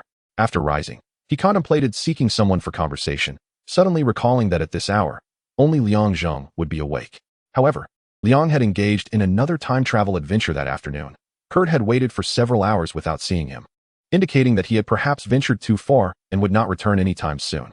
Very well, let me check the early morning news for the latest updates. Upon entering the living room, Logan discovered that Liang Zheng had returned, seated on the sofa, engrossed in the morning news. You've only been away for a week. Not bad, he remarked, playfully patting Liang on the shoulder. Liang swatted Logan's hand away, feigning disgust. Is my presence here interrupting your good fortune? Once seated, a moment of silence enveloped them, until Logan finally broke the stillness. Are you leaving? Yes, it is time to return home. Liang offered no further elaboration. Having resided at Xavier's mansion for many years, Liang was familiar with most of its inhabitants. Perhaps it was due to their anticipated future acquaintance that Logan and he shared the closest bond. In recent days, Logan had sensed Liang's eagerness to depart. You know, if it weren't for you, I would never have believed in the existence of parallel worlds. Logan sighed. Indeed, Liang was not of this world. Charles and the others were well aware of this. Had I not come here, I would also have dismissed the notion of parallel worlds as mere theory. As they conversed, the television news captured part of Liang's attention. This morning, a multi-vehicle collision occurred on the Ring Road, accompanied by gunfire, upon the police's arrival. It was initially determined to be a gang conflict. How familiar this news feels. Isn't this the opening scene from Deadpool? No wonder it rings a bell. And no wonder Colossus was absent this morning. It seems the plot of Deadpool has begun. Regarding Deadpool, Liang Zheng was reluctant to provoke him. Although the film does not quite match the brilliance of the comics, it is evident that in the movie, Deadpool shatters the fourth wall as an outsider. It is best to avoid antagonizing a madman. As they conversed, Logan expressed his unease about the night, but Liang Zheng paid little heed, merely advising him not to overthink. Suddenly, an unusual sound reached their ears, yet it failed to capture their attention. Perhaps it was merely the sound of a child dropping from the second floor. Despite the lack of concern, Logan's primal instincts triggered an alarm in his mind, and he immediately sensed something amiss. Zheng, that noise was peculiar. Whether it was real or imagined, as Liang Zheng sprang to the second floor, the staircase morphed into a vast desert before his eyes. An adversary emerged, initiating an attack. Liang Zheng's mind raced, and he quickly realized he had been ensnared. Not just himself, but the entirety of Xavier's mansion was implicated. He needed to return without delay. Boom! A shell hurtled towards him, and Liang Zheng dodged nimbly, not pausing for a moment, his feet leaving the ground as he ascended towards the sky. Zzz. Upon reaching a certain altitude, he collided with something, and an electric current surged through his body, catching him off guard. Simultaneously, he was struck by successive shells, plummeting to the ground and stirring up a cloud of smoke. Before the smoke could dissipate, flashes of light flickered above, and bullets rained down from the heavens. Though the bullets were not painful, their ineffectiveness served to distract him, making it impossible to concentrate fully. The surrounding shells, invisible barriers, and electric currents significantly diverted his attention. Looking up, he noticed the absence of any vehicles, indicating they were beyond his line of sight, compounded by the steep terrain. Liang Zheng found himself in a deep pit amidst a high slope. Unless he could fly, he could not see anything with a normal gaze. Meanwhile, he racked his brain to escape this area, as Xavier's mansion faced dire troubles following his departure. Thud! More sounds echoed from the ceiling, and Logan discerned that they were footsteps. So many footsteps at this late hour, and the sound of boots unmistakably ruled out the possibility of students. With Liang Zheng's whereabouts unknown, Logan approached the television, forcefully moving it aside to reveal a red button embedded in the wall. He pressed it firmly, triggering an alarm throughout Xavier's mansion. Clang! Logan twisted his body, extending his adamantium claws, and swiftly dispatched an armed assailant attempting to ambush him. "Who are you?" Logan muttered to himself, crouching down to inspect the assailant's collar, revealing a dog tag that indicated the soldier was from the military. From the second floor came a cacophony of screams, gunfire, and collisions, a medley of sounds that confused Logan's senses. He hastily exited the living room and stepped into the corridor, only to find two soldiers with their backs turned to him. Logan subconsciously softened his footsteps. Unaware of his instinctive caution, a soldier sensed something amiss and turned to investigate. In an instant, a glint of silver flashed before him, and he felt a sudden spray at his throat, followed by an engulfing darkness. Another soldier, witnessing his comrade's fall, barely had time to react before 3 steel blades pierced his chest, leaving him to succumb to his fate. All of this was evidently premeditated. We had been ensnared. Logan recalled how earlier that day, Jean and the others had been dispatched to locate a mutant disrupting public order. Liang's departure from the living room had led to an eerie silence, and Charles had remained inactive, suggesting a calculated plan had been set in motion to separate their group. Suddenly, a soldier was hurled out from around the corner, accompanied by a crimson beam of light. Observing this, Logan quickened his pace, rushing towards the corner while shouting, "Scott! It's me!" Upon hearing the footsteps, Scott prepared to strike, but upon recognizing Logan's voice, he turned to guard against any threat from behind. Once they reunited, Logan inquired, "Where's Charles?"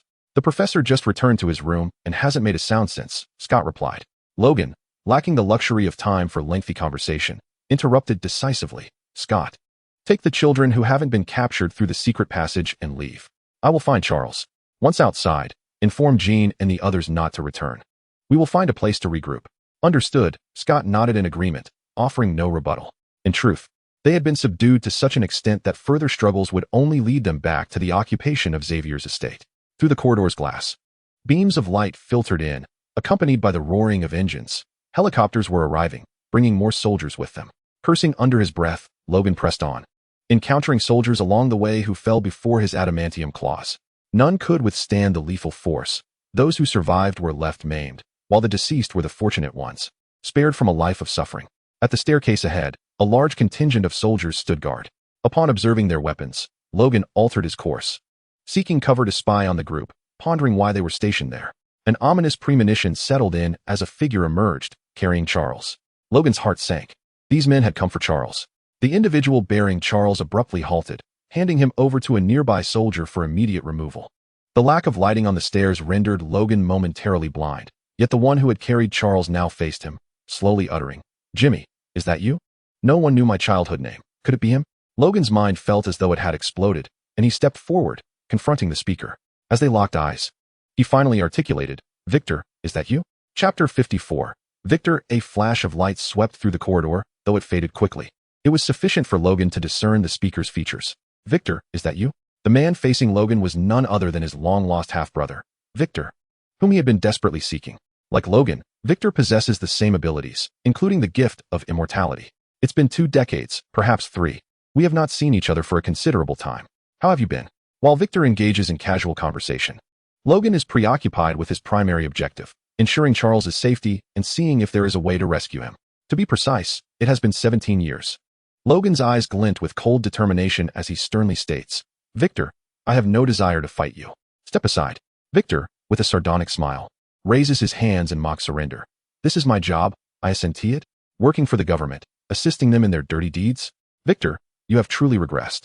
"Jimmy, spending time with Charles Xavier has greatly enhanced your eloquence. At least you no longer resort to violence at the slightest provocation.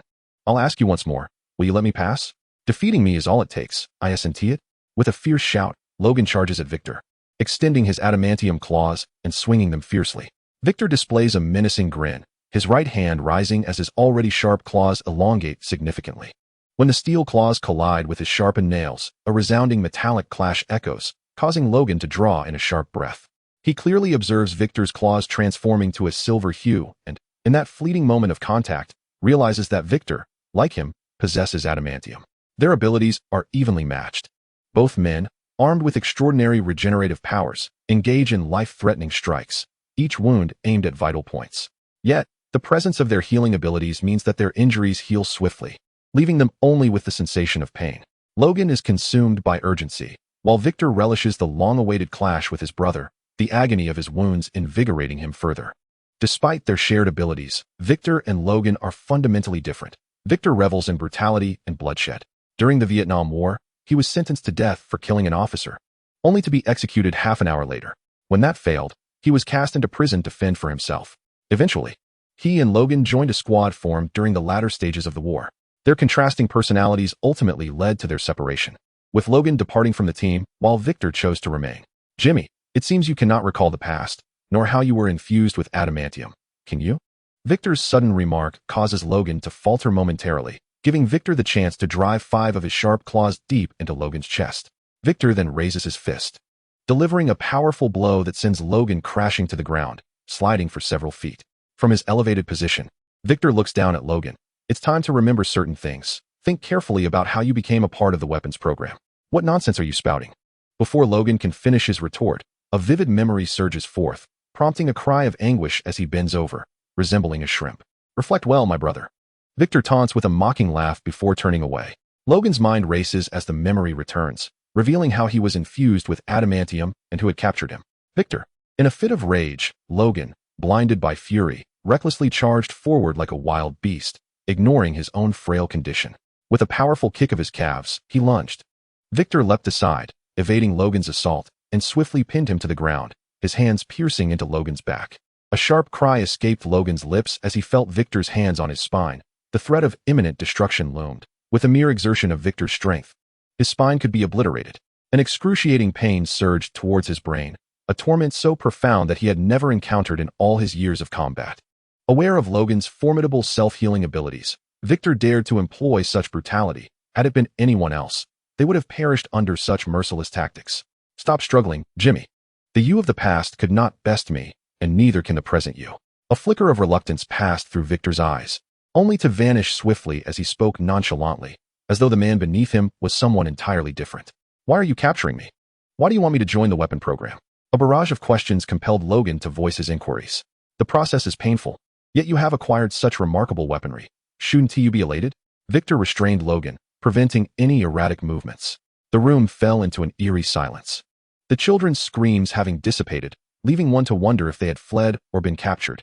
As a soldier approached to report that the loading was complete, Victor released Logan, giving him a forceful kick towards the end of the corridor. Watching Victor's figure diminish into the distance, Logan longed to pursue him, yet he felt utterly powerless. Acutely aware of his own inadequacies, any attempt to advance would be nothing short of humiliation. Detonate. Logan heard Victor's command and sprang to his feet, sprinting away. But it was too late. A colossal explosion erupted, and Logan was engulfed by collapsing debris, flames intertwining with the chaos.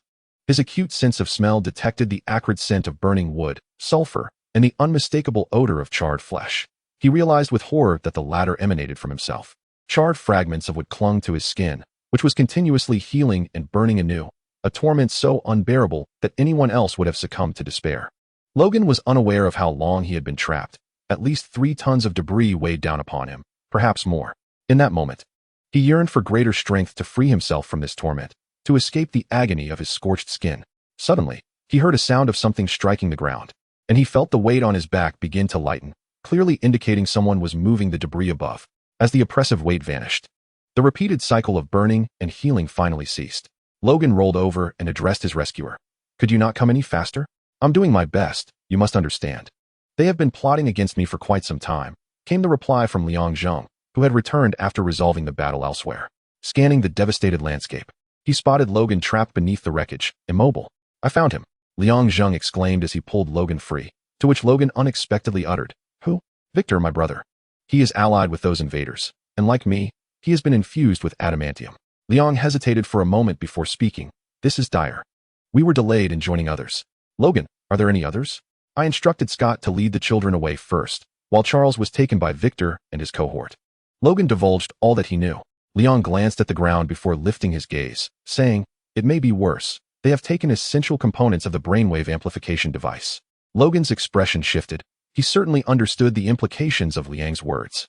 Time was of the essence. The two swiftly departed the ruins to contact the others. Chapter 55. Divided paths. They managed to reach Jean and the others, but Scott was temporarily uncontactable. There were no signs indicating his capture. Perhaps the communicator was malfunctioning or something similar.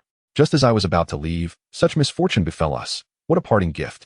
After leaving Xavier's mansion, Liang and Logan sought refuge in an underground bar. During this time, they managed to establish contact with Jean, though some were still unreachable. The raid had significantly diminished their combat capabilities, and most troubling was the loss of the brainwave amplification device. It appeared reminiscent of the plot in X-Men 2. The president had not been attacked, so who sanctioned the deployment of this special forces unit? Logan returned with 2 glasses of liquor.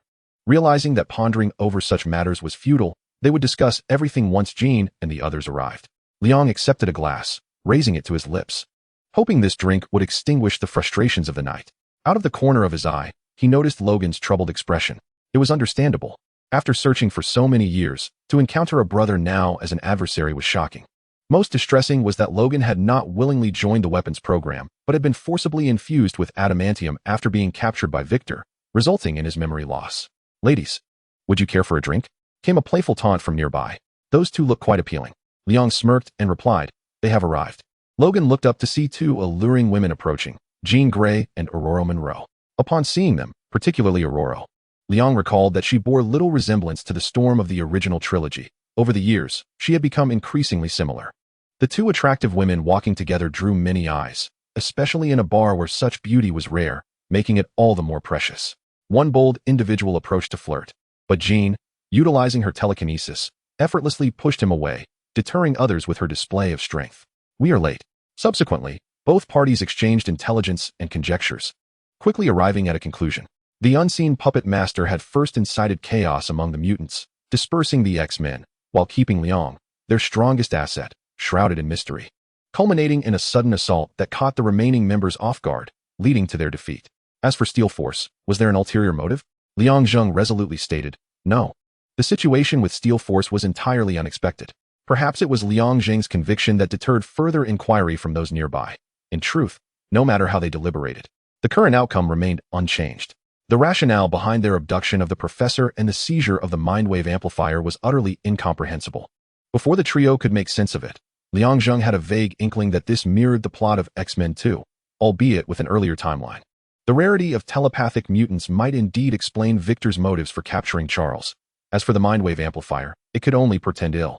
Having viewed the film, Liang Zheng was aware of the narrative arc of X-Men 2, yet he could not guarantee that events would unfold as portrayed on screen, nor could he admit his knowledge. "Logan, do you know who is behind Victor?"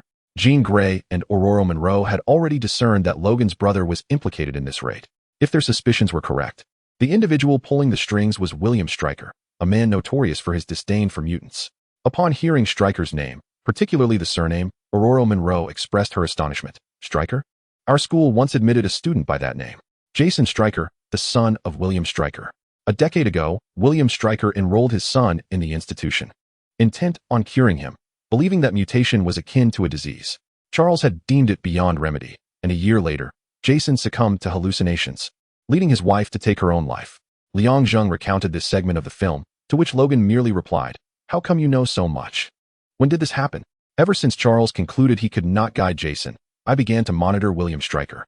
Though Liang Zheng's statement was riddled with inconsistencies, at this critical juncture, no one chose to dwell on it. Time was of the essence, and they needed to rescue Charles and the captured students immediately.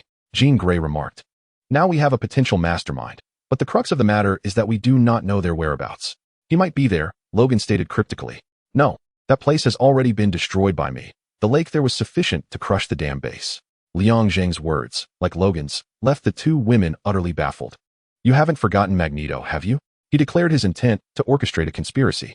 Aurora Monroe's assertion was not without merit. In fact, Liang Zheng could not shake the feeling that Lancer and Stryker had conspired together, A possibility if they shared a common adversary, namely, him. Whether it was Lancer or Stryker, they had succeeded in their objective of minimizing their power. Unlike Sabah, he could not be in two places simultaneously. Liang Zheng concluded with a touch of self-mockery. We can seek out Hank. This matter is one we should resolve ourselves. What shall our next step be? We split up.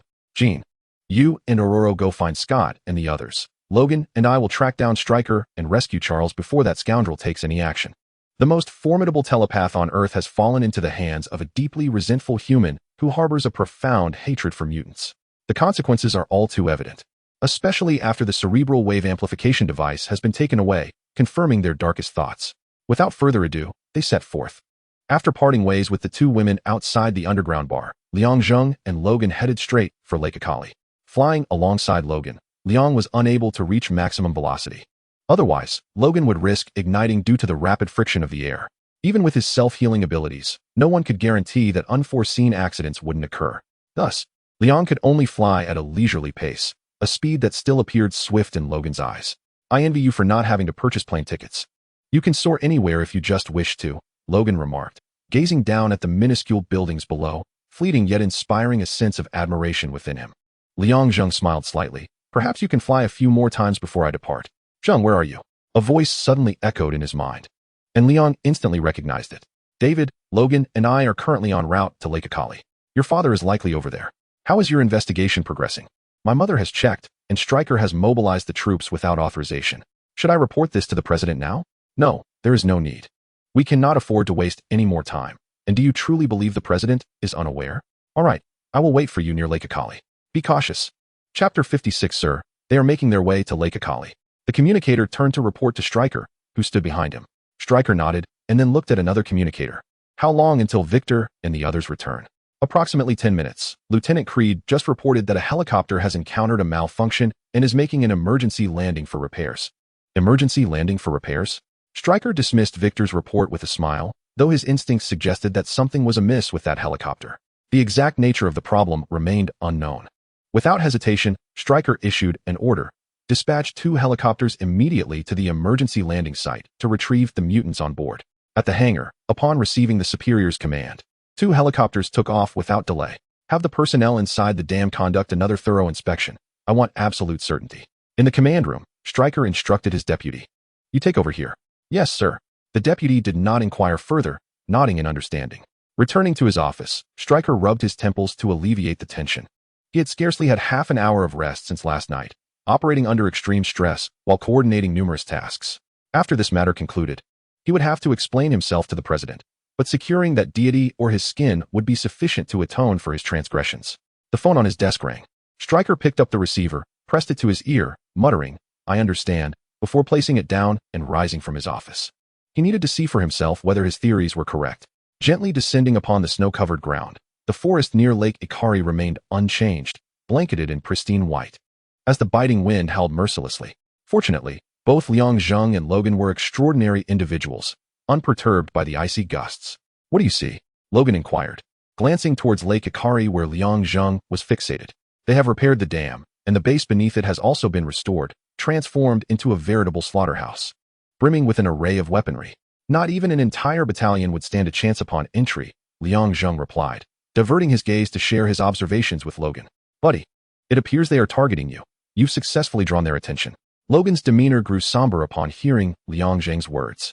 Although Liang Zheng refrained from explicitly detailing the nature of the weaponry at the dam base, Logan's instincts buzzed ominously, indicating the presence of arms capable of incapacitating him.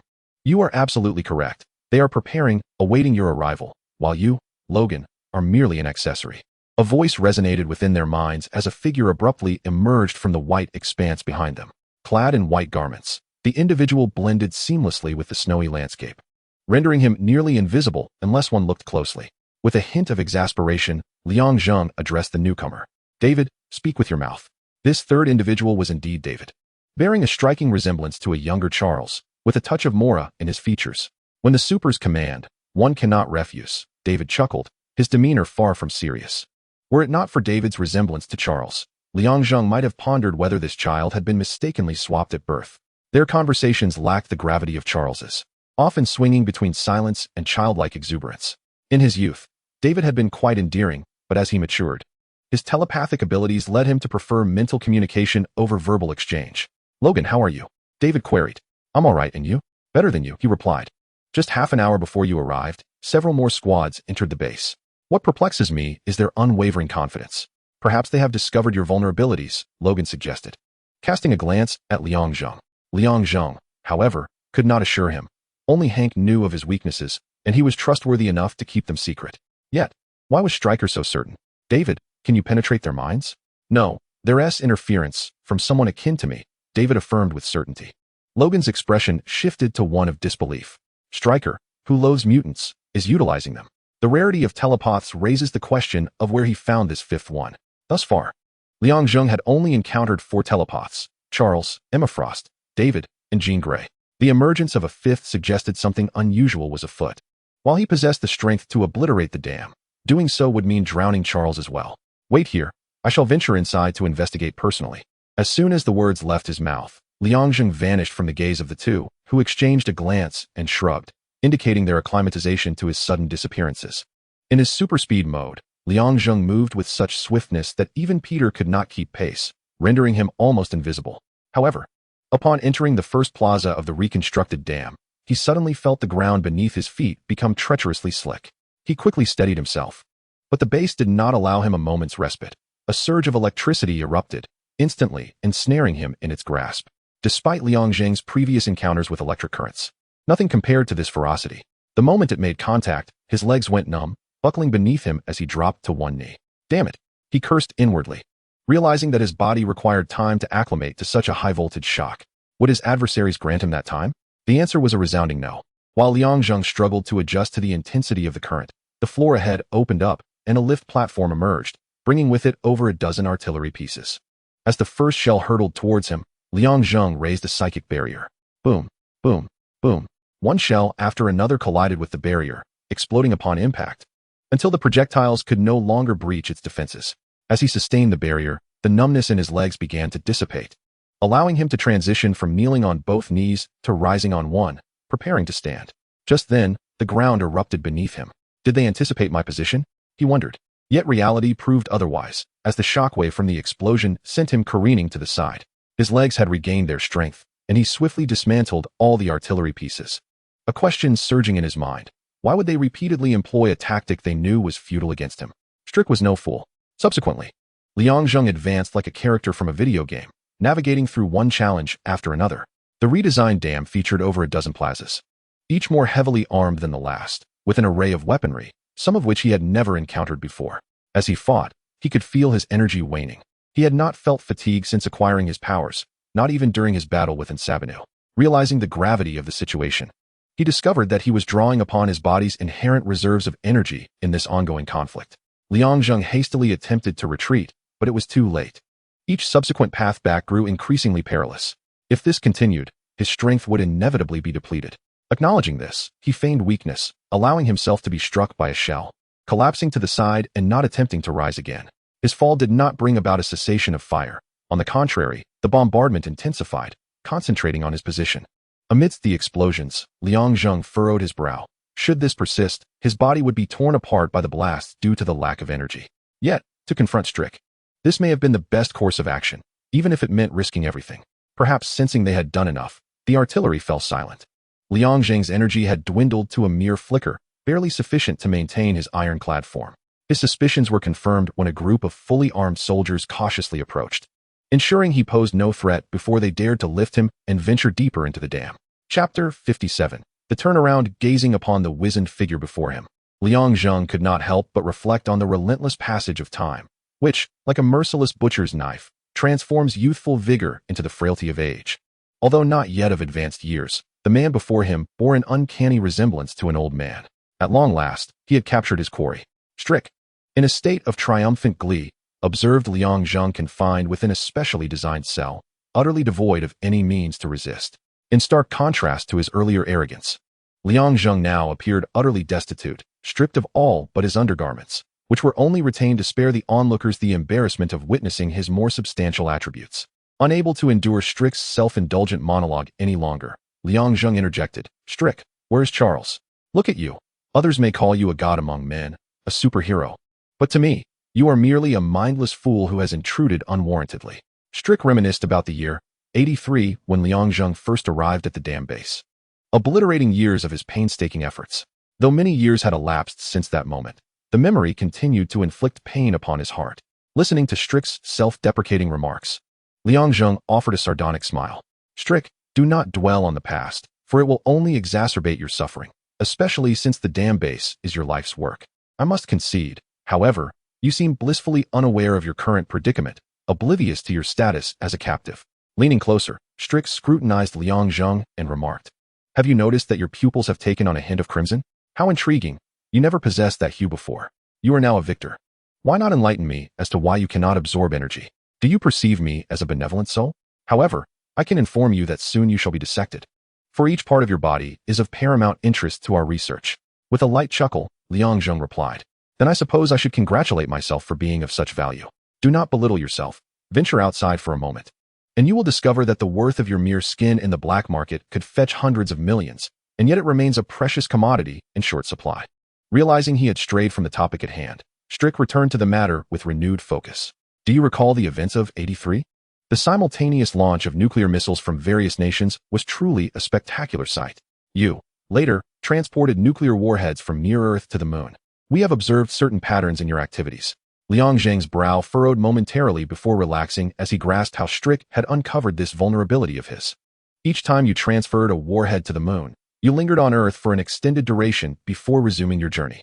Thus, we have formulated a hypothesis. When you are in space, you lack a source of power. What if we were to recreate a similar environment? At this juncture, Strick chuckled. Initially, we held little hope, yet it was better than having no leads at all. To simulate space, we invested many years. I have aged from middle age into my twilight years, while you, it seems, have not aged a day. Have you ever contemplated that, despite the years spent on simulation, I might have foreseen the occurrence of such events? Liang Zheng inquired with curiosity. Is that so? Can you truly break free? If so, why do you not attempt it now? After Strick posed a rhetorical question, he snapped his fingers, and a dazed individual approached. Upon seeing this person, Liang Zheng's brow relaxed momentarily before furrowing once again. Allow me to introduce experiment number 8. He will be tasked with probing your memories to unveil your true identity and the origins of your formidable powers. Strick, in a fit of hubris, divulged far too much information. Liang Zheng could empathize with him. Had it been someone else, they might have reveled in their triumph even more, for he had indeed captured his quarry. Although Liang Zheng had allowed himself to be taken, it was still a far superior fate than that of those futilely struggling against him, especially since Strick had uncovered his vulnerability. As for Charles, who cared? You are already in our grasp, the most powerful entity on Earth. If you so wish, Charles's telepathy is no match for you. Strick was not mistaken. Charles's telepathy was indeed formidable, but in terms of mental acuity, Liang Zheng fell short compared to Charles, though his physical strength was immensely superior. As they confronted one another, Charles revealed a hint of his abilities, only to be swiftly vanquished by Liang Zheng. With a soft sigh, Liang Zheng declared, I must admit, Strick, you are indeed a formidable adversary. You are prepared, and so am I. With a resounding thud, Liang Zheng summoned the last vestiges of his strength. Breaking free from his shackles, his liberated hand struck his left chest, the location of his heart, as he raised his head and proclaimed, now, it is time to bring this farce to an end. Invade his mind.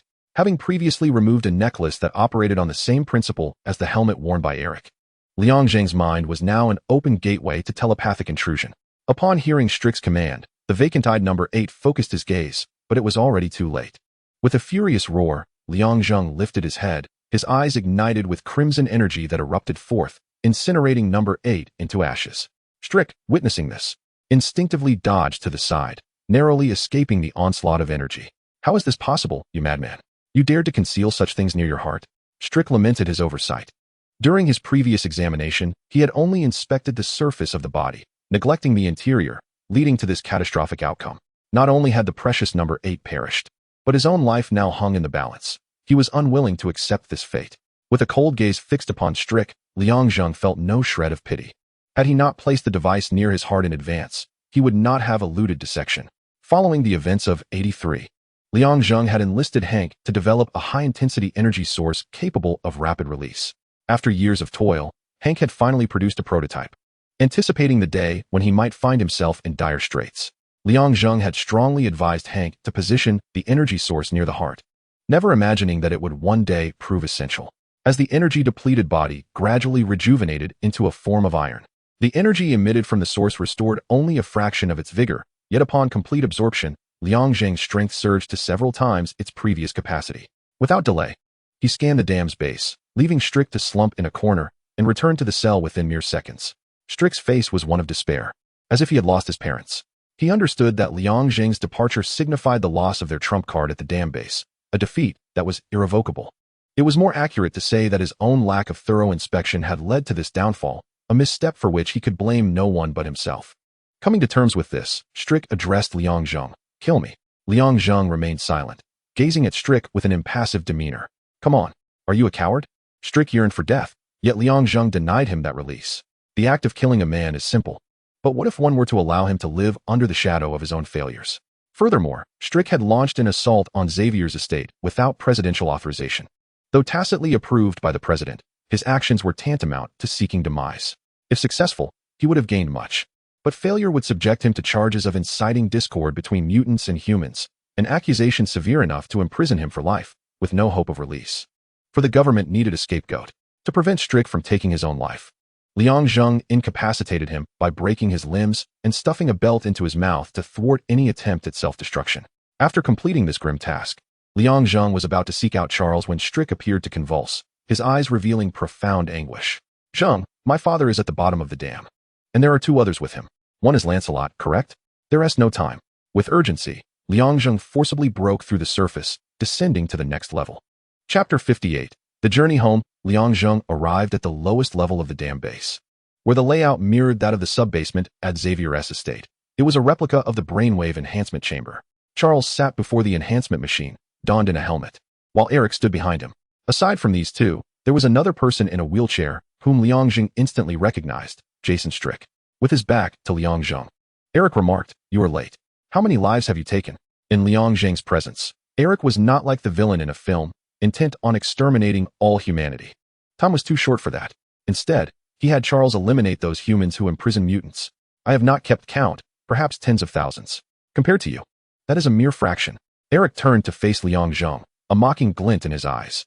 Liang Zheng approached Erik, towering over him. "Why not flee? To escape before your speed would be folly. And do you truly dare to kill me?" Erik, emboldened, was correct. Liang Zheng hesitated to end his life.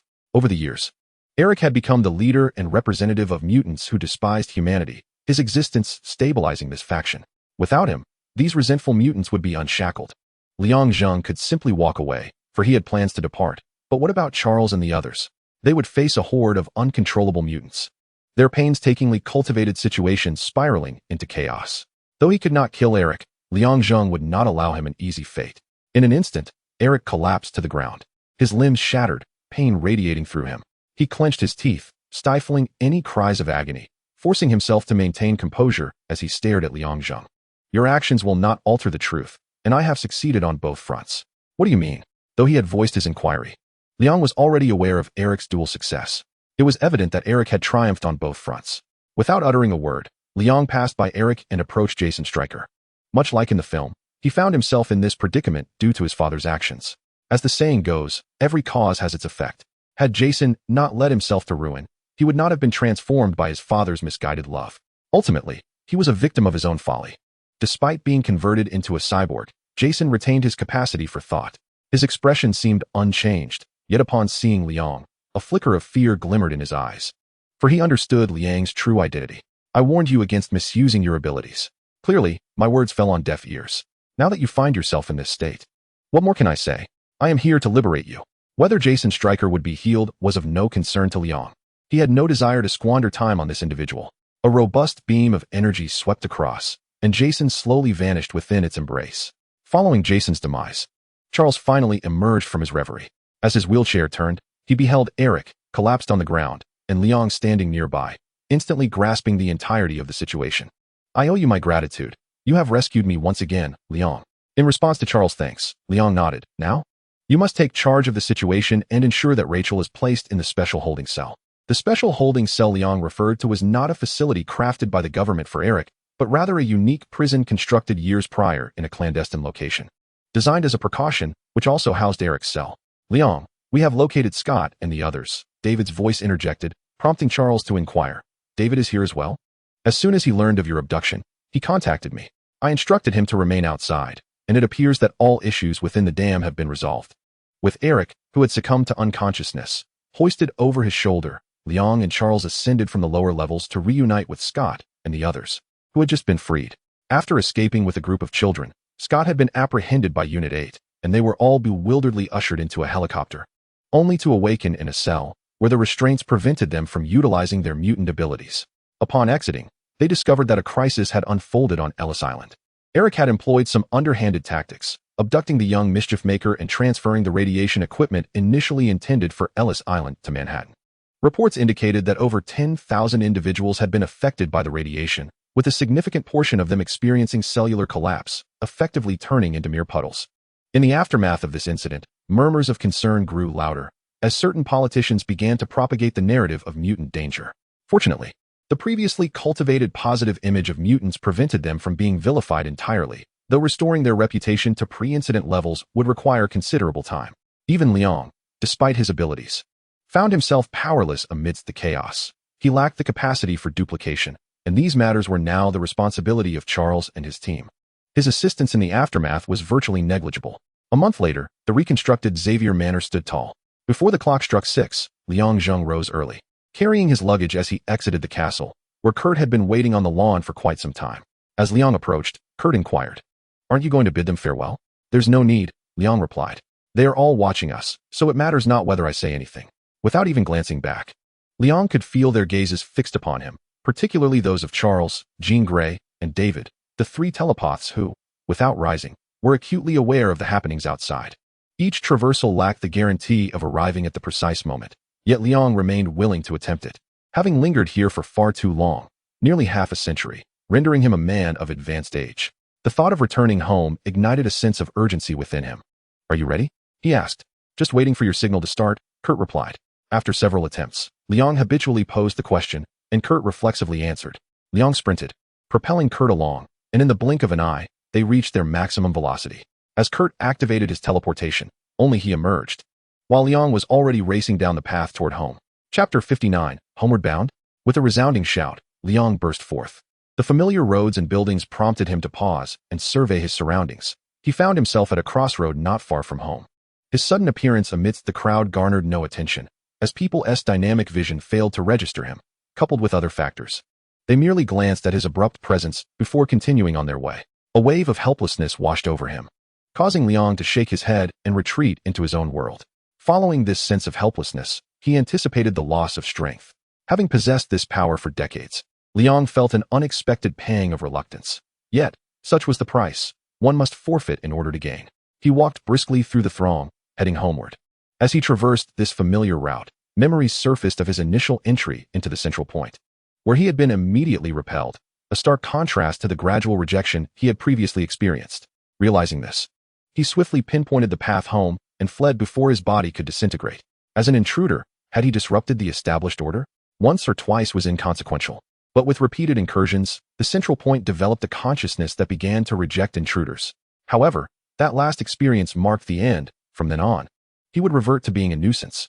He pondered whether the loss of power would also strip him of his youthful appearance. In truth, Liang did not care much for his looks. He was of considerable age, older than his own parents, and he found himself uncertain of how to engage when they finally reunited. After crossing several streets and entering the old town, he took a few more steps before arriving at the familiar entrance of his residential community. Striding confidently inside, the doorman caught sight of him and murmured, "Oh? Is that not Liang Zheng? Didn't he just go in? When did he come out?"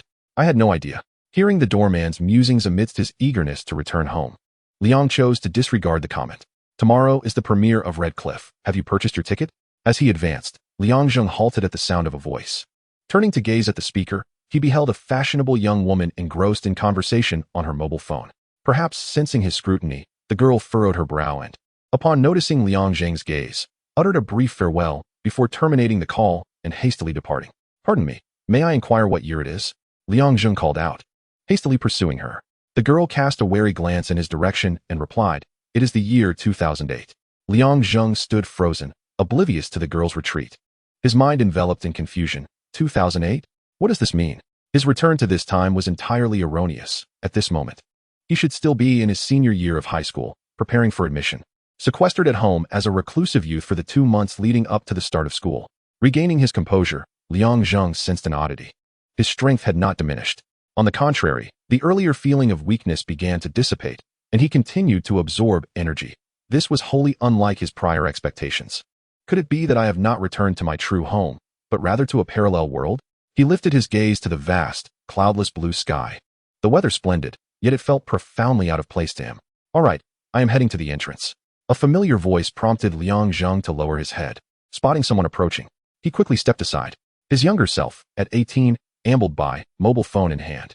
Observing his youthful counterpart, Liang Zheng felt a nostalgic longing for the carefree days of his youth. Trailing behind his past self were a man and a woman, his parents, exactly as he remembered them. Liang Zheng found himself in a quandary, unable to ascertain whether he had traversed time to the past or entered a parallel universe. If it were indeed the past, it would be somewhat acceptable, albeit not at the correct temporal juncture. He could bide his time, as the future had not yet gone awry. His past self could cross into this parallel realm, and he could eventually surface to replace him. Conversely, if he were in a parallel world, all his previous efforts would be rendered futile. To avoid recognition, he fled a considerable distance before soaring to another city. Strolling through the bustling streets, Liang Zheng felt adrift. Uncertain of his destination, he yearned to return to his former life, but found himself unable to do so. Having spent many years in this alternate realm, he had unwittingly acclimatized. Were it not for the desire to see his parents from his own world, he might have long surrendered to despair. Thief! A piercing scream erupted from the throng, starkly contrasting the ambient noise. Through the crowd, he glimpsed a diminutive thief snatching a woman's purse and making a hasty escape. In this declining society, not a single soul intervened. Instead, they methodically parted to grant the thief a clear path for his flight. The thief, well aware of the predictable outcome, had brazenly committed the theft in broad daylight. Although the thief was distracted, preoccupied with the possibility of someone obstructing his path, he failed to notice a leg suddenly extend before him, tripping him with an unexpected swiftness. Even had he been entirely focused, the speed of the leg's emergence would have eluded his gaze. No one witnessed the thief's fall. They exchanged bewildered glances, wondering who had dared to intervene.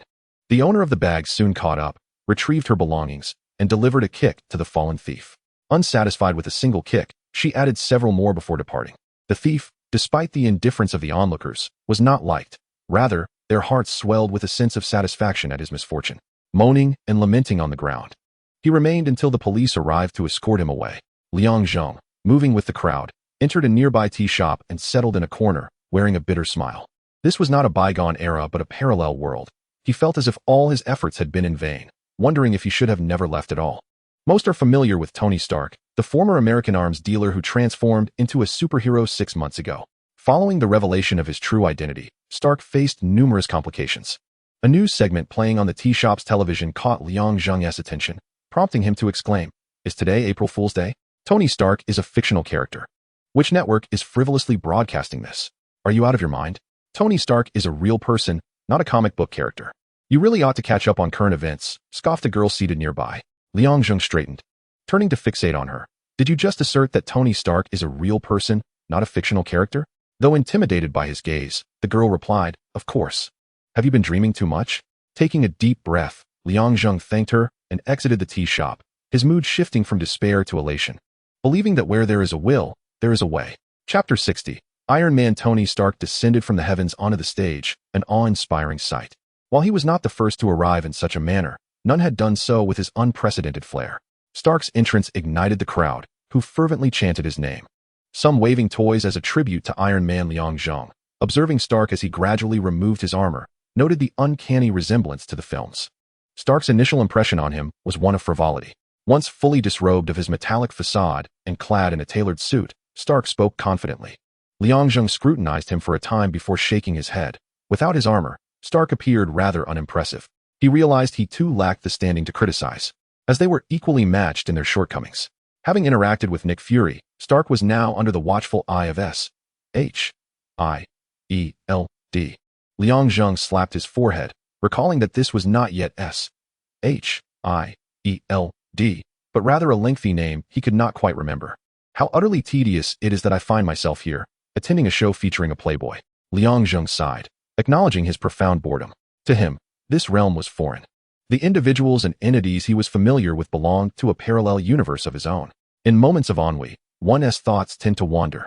And with the ability to translate those musings into action, he found himself in a Marvel parallel world, having traversed the Pacific merely to witness Tony Stark's grand entrance. In revealing his true identity, Tony Stark's actions could be deemed either foolish or astute. Nonetheless, such a decision would inevitably lead him into a myriad of troubles, particularly with those nefarious individuals wishing to challenge a superhero. Following Stark's revelation, he faced significant turmoil, most notably a vendetta that soon ensued, culminating in the bombardment of his residence. These events would surely leave him with ample regrets, yet such sentiments would offer no remedy. His decision was, undeniably, ill-considered. Reflecting on his own world, Liang often noted the tendency to compare Stark with Batman, a juxtaposition he found laughable. Stark simply did not measure up. His mental fortitude paled in comparison. The ostentatious revelation of his identity starkly contrasted with Batman's discreet nature, illustrating a clear disparity in their respective realms. Navigating through the throng, Liang made his way to the exit of the venue, eager to await Stark's emergence. The area was teeming with people, all vying for a moment with Stark, some seeking fleeting encounters, others clamoring for autographs. Even notable celebrities were in attendance, creating a scene that rivaled the main event. The security personnel appeared overwhelmed, barely managing to maintain order. At last, he has appeared. The moment has arrived. As the door swung open, Tony Stark stepped forth. Igniting a frenzy among the crowd, Liang approached and extended his hand for a handshake. Stark, oblivious to Liang's identity, reciprocated amicably. "Mr. Stark, we may cross paths again in the future," Liang murmured, his voice barely audible yet crystal clear to Stark's ears. The latter gazed at the Asian man with curiosity, pondering the meaning behind his words. "We will meet again? What does that signify?" "You may interpret it as you wish. After all, this world is not inhabited solely by you, the singular superhero. Your emergence merely heralds the arrival of those lurking in the shadows." Liang's assertion was accurate. Following Stark's public declaration as Iron Man, those concealed in the darkness began to reveal themselves, a veritable dance of chaos. One should not overestimate the implications of Stark's revelation. It was merely a spark igniting a powder keg. Stark yearned to inquire further, yet the crowd pressed in around him, and his bodyguard, Hogan, urged him to depart, leaving him with lingering questions. Liang's handshake with Stark was not born of goodwill. Their paths might well lead to enmity, for he sought to claim the Cosmic Cube. Through the Marvel films, Liang Zheng has discerned that the Cosmic Cube is one of the 6 Infinity Stones, specifically the Space Stone. Subsequently, Loki utilized it to open a spatial portal, allowing the Chitauri to traverse from a distant realm to Earth. Uncertain of the potential drawbacks of employing the Space Stone, Liang Zheng resolved to take a chance. After all, reaching the Nexus Point was no longer an option, thus he had to explore alternative methods. Seeking assistance from Asgard? That was preposterous. Liang Zheng preferred to keep the existence of this parallel world a secret. He pondered whether Tony Stark had any agents from S.H.I.E.L.D. nearby. Without hesitation, he departed from Flushing, contemplating his next course of action. According to the narrative, Thor had yet to arrive on Earth and was still in Asgard preparing for his coronation. Bruce Banner, the Hulk, was currently under S.H.I.E.L.D.'s surveillance. Clint Barton, the Hawkeye, was likely still with Nick Fury, and Natasha Romanoff, the Black Widow, had presumably joined Stark Industries' legal department to be closer to Tony Stark. Liang Zheng recalled that Captain America was still encased in ice. What if he could unfreeze him ahead of time? However, he was uncertain of the exact location of the fallen hero, as S.H.I.E.L.D. had only stumbled upon him later. There should be no issue with extracting Captain America. Very well, let us proceed. Liang Zheng recollected that Captain America had plunged into the depths of the Atlantic to prevent a nuclear missile from reaching the United States, indicating that he was resting somewhere within an iceberg in the Atlantic. S.H.I.E.L.D. would take considerable time to locate him due to their inability to see beneath the surface, but Liang Zheng had the advantage of his light, which could aid him significantly. Finding an uninhabited area, he ascended directly towards the Atlantic. His takeoff triggered the U.S. air defense alert, causing some to panic, fearing another 9/11 incident. Fortunately, his arrival was swift and equally fleeting, leading the alarm to cease, though it left many scrambling to discern the situation. Upon reaching the Atlantic, Liang Zheng commenced his search for the iceberg, avoiding any misconceptions. When he found none, he shattered an iceberg with a powerful punch, during which he noticed others were also searching, indicating that S.H.I.E.L.D. had begun their quest for the long-frozen Captain America. Perseverance bore fruit. Liang Zheng ultimately discovered Captain America within an iceberg, carefully extracting him while ensuring he retrieved the hero's standard equipment before departing and leaving S.H.I.E.L.D. E.L.D. with an empty shell. In Chapter 61, within a gym, a blond man struck the punching bag with precision, his fists landing consistently in the same spot, causing cracks to appear on the bag's surface, fine sand gradually spilling out and forming a small heap on the floor. Eventually, the bag succumbed to the force of his punches, the chain above snapping, and the outer covering failing to contain the sand that scattered everywhere. It seems I will have to compensate the gym owner for yet another punching bag. The blond man turned to the Asian man seated nearby and said, "My apologies, Zheng. I will repay you later." "Steve, let us talk about that once you find a job," came the reply. The Asian man is named Liang Zheng, while the blond gentleman is none other than Captain America, Steve Rogers, who has slumbered for decades. As Steve gradually unwinds the bandages around his hands, he inquires, "What is the intention behind Tony Stark publicly revealing his identity? To my mind, it is a rather foolish act. Disclosing one's identity is tantamount to exposing oneself." Steve reflects, acutely aware of this truth. However, his reasons for revealing his identity differ significantly from those of Tony Stark. His disclosure comes from a place of profound resignation. "Do you understand what this era signifies for me?" Steve muses slowly. "It is a time I could never have envisioned. In the past, I would never have imagined that telephones would no longer require assistance to connect, that they would shrink into a mere small box, devoid of wires." Steve's words resonate deeply with Liang Zheng, who, being born in the 1990s, recalls his childhood when pagers were the height of convenience, only later discovering the existence of portable phones like the PHS. Having been born in a bygone era, Steve and Liang Zheng, despite their disparate backgrounds, share an unspoken kinship, each recognizing the loneliness that occasionally seeps through the other. This mutual understanding swiftly forges a bond of friendship between them. "Steve, don your hat and false mustache," Liang Zheng reminds him as they prepare to leave. Steve says little in response, obediently donning the disguise, which renders him virtually unrecognizable. Upon exiting the gym and entering a rented vehicle, Liang Zheng announces, "After our morning boxing session, we shall proceed to the Smithsonian Museum near the National Mall. I suspect there will be few visitors there." Steve seems to anticipate this. The Smithsonian Museum, located at the National Mall in Washington, D.C., is the world's largest museum complex, housing a section dedicated to commemorating America's first super soldier. After parking the car, the two walk to the museum. At the ticket counter, the attendant, an elderly gentleman strikingly reminiscent of Stan Lee, appears to be a security guard, filling in temporarily for the absent ticket seller.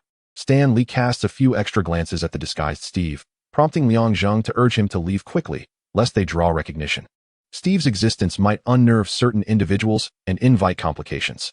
Inside the museum, they make their way to the World War II exhibit, arriving at the Captain America section. As Steve had foreseen, the area is sparsely populated, even more so than anticipated. The majority of visitors are elderly, and while there are a few children and young adults, they are merely accompanying their elders, discussing the more flamboyant Iron Man. Observing this scene, Steve remarks, "Times have changed. Indeed, while some things have transformed, others remain steadfast." Gazing at the desolate Captain America exhibit, Liang Zheng recalls how his parents often recounted their struggles during his childhood, a reality he, born in 1990, can hardly fathom. He nods in agreement, aware that mere words cannot compare to the lived experiences of those who endured that era. Upon entering and catching sight of Steve's pre-experiment likeness, Steve cannot help but exclaim, "Seeing this photograph makes me long to return to those days when I was just a little runt." In a moment of self-deprecation, he reflected more on the nostalgia of bygone days. Liang Zheng said nothing, merely placing a reassuring hand on his shoulder. The space was filled with various modes of transportation, including the motorcycle once ridden by Steve and the weapons of the Howling Commandos, all items linked to Captain America prominently displayed. Upon reaching the screening room, Liang Zheng allowed Steve to enter alone while he wandered the surroundings. The scenes, albeit few in number, were far more captivating than their cinematic portrayals. At several exhibits, footage showcased the valiant and fearless Steve, heralding his spirit as emblematic of American freedom. Listening to these words, Liang Zheng could not suppress a sardonic smile. Freedom? Had it not been for Steve's relentless efforts, the so-called American spirit of freedom would have long been supplanted by the Hydra Order. After some time, Liang Zheng finally reunited with Steve, who had been exploring the exhibit area, seeking to comprehend events that transpired during his prolonged slumber. "Do you know where she is?" Steve inquired, referring to his past love, Peggy Carter. Liang Zheng glanced around and whispered, "We cannot discuss this matter here. Remember what I told you. It is the best of times and the worst of times. Surveillance is omnipresent." After much hesitation, Steve chose silence, though curiosity flickered in his eyes, eager to discern the true meaning behind Liang Zheng's words. As they departed the museum and drove back to New York, Liang Zheng produced a small device designed to disrupt nearby surveillance equipment. Once activated, he gazed ahead and spoke, "Your old acquaintances are watching." The surveillance devices serve as their eyes. Every word we exchanged in the museum is transmitted to a designated control room, where they sift through the information to determine whether those who are aware of them should be eliminated. Liang Zheng was uncertain of the accuracy of his statements. Yet the narrative presented in the films resonated with reality. Even if it were not entirely accurate, it was close enough. He believed that Steve would recognize the they he referred to. Soon, Steve grasped who Liang Zheng meant, expressing his disbelief. Didn't they say in the exhibit that after World War II, they were disbanded and everyone was under secret surveillance? Liang Zheng cautioned. One should not take the government's word at face value. While the majority conformed to their narrative, a select few were absorbed into a department known as the Department of Homeland Strategic Defense, Attack, and Logistics. Hydra has infiltrated the government, growing stronger by the day, now poised to unleash a massacre once their weapons are ready. Indeed, as Liang Zheng articulated, Hydra's insidious presence had entwined itself with the American government, slowly but surely expanding its reach. The irony lay in the government's ignorance of having nurtured a formidable parasite that began within the borders of the United States, but ultimately spread across the globe. It was only when the conspiracy unraveled and Hydra emerged in its entirety that the true calamity would begin. Liang Zheng turned to Steve, stating, "You may be patriotic, but do not place your complete trust in the government. And Peggy is being monitored as well, isn't she?" Steve asked after a prolonged silence. "The level of surveillance is minimal. She has aged and poses no threat to Hydra, provided that you do not make an appearance. Do you understand?" "Steve, you are a bait. Once you reveal yourself, Hydra and other factions will swarm." Liang Zheng cautioned Steve. "I missed the dance with her. There will be time. What you require is patience." Steve nodded, closing his eyes to reflect on this information. As Liang Zheng had indicated, their conversation at the museum was swiftly transmitted to the analysts, who deemed it non-threatening and dismissed it, unaware that among them was an individual Hydra had long sought. Chapter 62. Departing from the temporary abode, entering an unfamiliar world, Liang Zheng's life remained largely unchanged. The only difference being that the familiar faces around him resided in another realm. Fortunately, he had an outdated companion nearby, ensuring that he would not be deprived of conversation. Steve maintained a simple routine, jogging each morning, followed by either boxing at the gym or exploring the surroundings of New York to acclimatize to the somewhat alien city. Upon returning home in the afternoon, he utilized the computer to gain insight into the outside world and augment his knowledge. Notably, while online, Steve adhered to Liang Zheng's advice, concealing his true identity to avoid detection by Hydra. The two resided in Harlem, Manhattan, an area with a relatively poor safety record, which conveniently obscured their movements. As undocumented residents without a driver's license, it mattered little, wealth sufficed. They paid double the usual rate to secure accommodation in a relatively decent apartment building. Steve had once inquired about the source of Liang Zheng's funds. The latter merely smiled and offered no response. Understanding the implication, the upright Steve chose silence, tacitly accepting the situation. Time passed in this manner, with Liang Zheng and Steve leading an unremarkable existence. To their neighbors, they appeared as ordinary individuals. Yet who could fathom that one was a former war hero and the other the most powerful being on Earth? If they were to speak of their past, few would believe them. This mundane life persisted until the military discreetly moved into Harlem. Observing military trucks speeding below, Steve turned to Liang Zheng and remarked, "Something significant is about to occur." Indeed, with military trucks arriving, one must wonder who has stirred the forces of the army. After speaking, Liang Zheng suddenly recalled something. Slapping his forehead in bewilderment, he remembered who warranted the military's attention. Noticing Liang Zheng's change in demeanor, Steve inquired urgently, "Zheng, who is it? A monster? What kind of monster?" "A monster capable of effortlessly annihilating Brooklyn." Without hesitation, Steve rose to his feet. Liang Zheng, puzzled, asked, "Where are you going?" "You mentioned that this is a creature capable of easily destroying Harlem. With the military's discreet presence, should a confrontation arise, the innocent will invariably suffer. Since we are aware of this, we must do our utmost to steer others away before the conflict ensues, to minimize casualties," Steve explained, his gaze conveying a need for assistance. Liang let out a sigh, saying, "I have no objections to evacuating this place, but before that, you must first wear the hat and beard I provide. I certainly do not wish for you to be pursued relentlessly by Hydra afterward. You remind me of an elderly individual, forever preoccupied with such matters. I am indeed what I claim to be, whereas you, Steve, are not." Though Liang and Steve were of similar age, Steve had been frozen for decades, preserving both his mind and body as they were in his youth. In contrast, Liang had lived for many years and had genuinely entered old age. He even recognized that he had become somewhat chatty, akin to those elderly people. The two separated to call on their neighbors. Liang knocked on the door of the neighbor to his left, and after a moment, the door opened slightly. Upon recognizing him, the occupant unlatched the security chain and opened the door fully. The left neighbor was an elderly lady, who looked at Liang with a puzzled expression and asked, "Liang, what is the matter? The military has quietly stationed themselves in Harlem, and I was wondering if it might be prudent to leave this place," Liang replied. Before he could finish, the elderly lady interjected, "Thank you, Liang. I understand what you wish to convey, but I have lived here for many years." "I know you have lived here for many years. I am not suggesting that you flee, merely that you temporarily vacate to see if anything transpires. It is best if nothing happens, but should something occur, you will not need to leave in haste, will you?" The lady pondered this and eventually conceded, no longer insisting on staying. Liang had successfully persuaded her, and he moved on to the next apartment. He and Steve took it upon themselves to evacuate the residents of their building.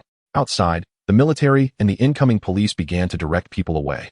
Although they themselves were unaware of the reasons behind the evacuation, as their superiors had not disclosed any information, they could only follow orders, prioritizing the evacuation of residents. Half of the residents chose to leave and observe, while the other half remained skeptical and insisted on staying inside. Liang said nothing further. It was their choice, and he had done what he could. Whether others believed him or not was their concern. As Liang stepped outside, he intended to speak with Steve when a tremendous roar echoed through the air, garnering the attention of everyone present. Whispers of speculation arose among the crowd. What was that sound? With the military's presence, could there be a beast in Harlem? It is not a beast. What could it be? The sound carries so far. Someone remarked. That is no ordinary beast. It is a terrifying creature, at least to you all, Liang silently mused. At that moment, another roar erupted, and Liang realized it could not be Bruce Banner, but rather Blonsky. It appeared he had transformed into the abomination. The professional demolition expert had arrived. "I have never encountered a creature that could produce such a deafening roar," Steve commented. The foes Steve had faced before could not compare to this roaring beast. Those were the past. He now found himself in a new era where gods and other legends emerged, and the advent of technological marvels was no longer surprising. The adversaries he would confront henceforth would no longer be mere mortals. Liang quipped, "Welcome to the 21st century." The soldier's radio crackled to life, issuing commands from the command center, prompting them to rush towards the battlefield. Standing here, gazing into the distance, flames soared high into the sky, accompanied by intermittent explosions and gunfire. Clearly, the soldiers over there were engaged in a fierce confrontation with their adversaries. It was evident that the soldiers would not gain any advantage. On the contrary, they faced significant casualties. Bruce Banner was likely to appear soon, though it remained uncertain whether he resembled Edward Norton or Mark Ruffalo. Despite the musings, Liang Zheng had no interest in discovering Banner's appearance. He turned to Steve, standing beside him, and said, "They do not require our intervention. Let us depart." Indeed, a military helicopter flew overhead as the two men swiftly vanished from the crowd. Chapter 63. Interrogation. It was hard to believe he was a Hydra agent. At first glance, his use of contemporary slang seemed rather endearing, right? "From now on, you must learn the vernacular of this era to avoid revealing too much. I sense a lack of sincerity in your words. Is that the phrase?" "Steve, would I deceive you?" "No." Liang Zheng's expression was serious, yet Steve could discern a subtle twitch at his temple, as if he were stifling laughter. Not wishing to prolong this frivolous conversation, Steve lifted his binoculars and scanned half a kilometer away. "The target has entered a donut shop. Are you confident? Surely you jest. If I were to run, you could not keep up, as is evident now." A sudden gust of wind swept through, and Steve turned in confusion, his eyes widening in astonishment as a third person materialized indoors. This individual was none other than the one Steve had just been observing through the binoculars. Turning back, he found the target had vanished. Lowering the binoculars, he pivoted to face Liang Zheng, who remarked, "Now do you believe me?" Steve nodded in a daze. Although he had witnessed Liang Zheng effortlessly lift a truck, he had never encountered such swiftness before. Considering the presence of an outsider, it was prudent to refrain from inquiries for the moment. "Who are you?" The third person was bald, sporting a pair of unremarkable glasses, giving off an unexpectedly endearing yet somewhat foolish impression. Those familiar with cinema would recognize him as Sitwell. This fellow seemed entirely unrelated to espionage. Had it not been for Liang Zheng's idle viewing of agents of S.H.I.E.L.D., he would have been oblivious to Sitwell's role in subverting S.H.I.E.L.D. personnel. Sitwell recalled entering the shop and, in the blink of an eye, finding himself in what appeared to be a rented room, flanked by an Asian individual and a bearded man. Both regarded him with a glint of danger in their eyes. Maintaining his composure, he queried them. "Agent Sitwell, we have no interest in trivialities. We seek information. which is precisely why we summoned you here. Liang Zheng emphasized the word summoned, simultaneously issuing a warning to Sitwell. Steve looked at Sitwell and inquired, "What do you know about Hydra?" Sitwell's pupils constricted in surprise. He had not anticipated being seized by the two merely to uncover information about Hydra, nor did he understand how they had obtained such knowledge. The hand of Sitwell twitched slightly, an inconspicuous movement caught entirely by Liang Zheng's observant gaze. He scoffed coldly, "Do not waste your schemes. By the time they arrive, you will already be dead." Sitwell's expression darkened, bearing no relation to his earlier panic. "For the second time, who are you? It seems you are reluctant to cooperate." "I shall inquire once more. Divulge everything you know." Steve, lacking the time for idle banter, strode forward, positioning himself before Sitwell, towering over him in an imposing manner. Seeking to exert some pressure, Sitwell, with a derisive smile, proclaimed, "Hail Hydra." These 5 simple words unequivocally expressed his unwavering loyalty to Hydra. Steve turned to Liang Zheng. "It appears I owe you $10. The remainder is yours."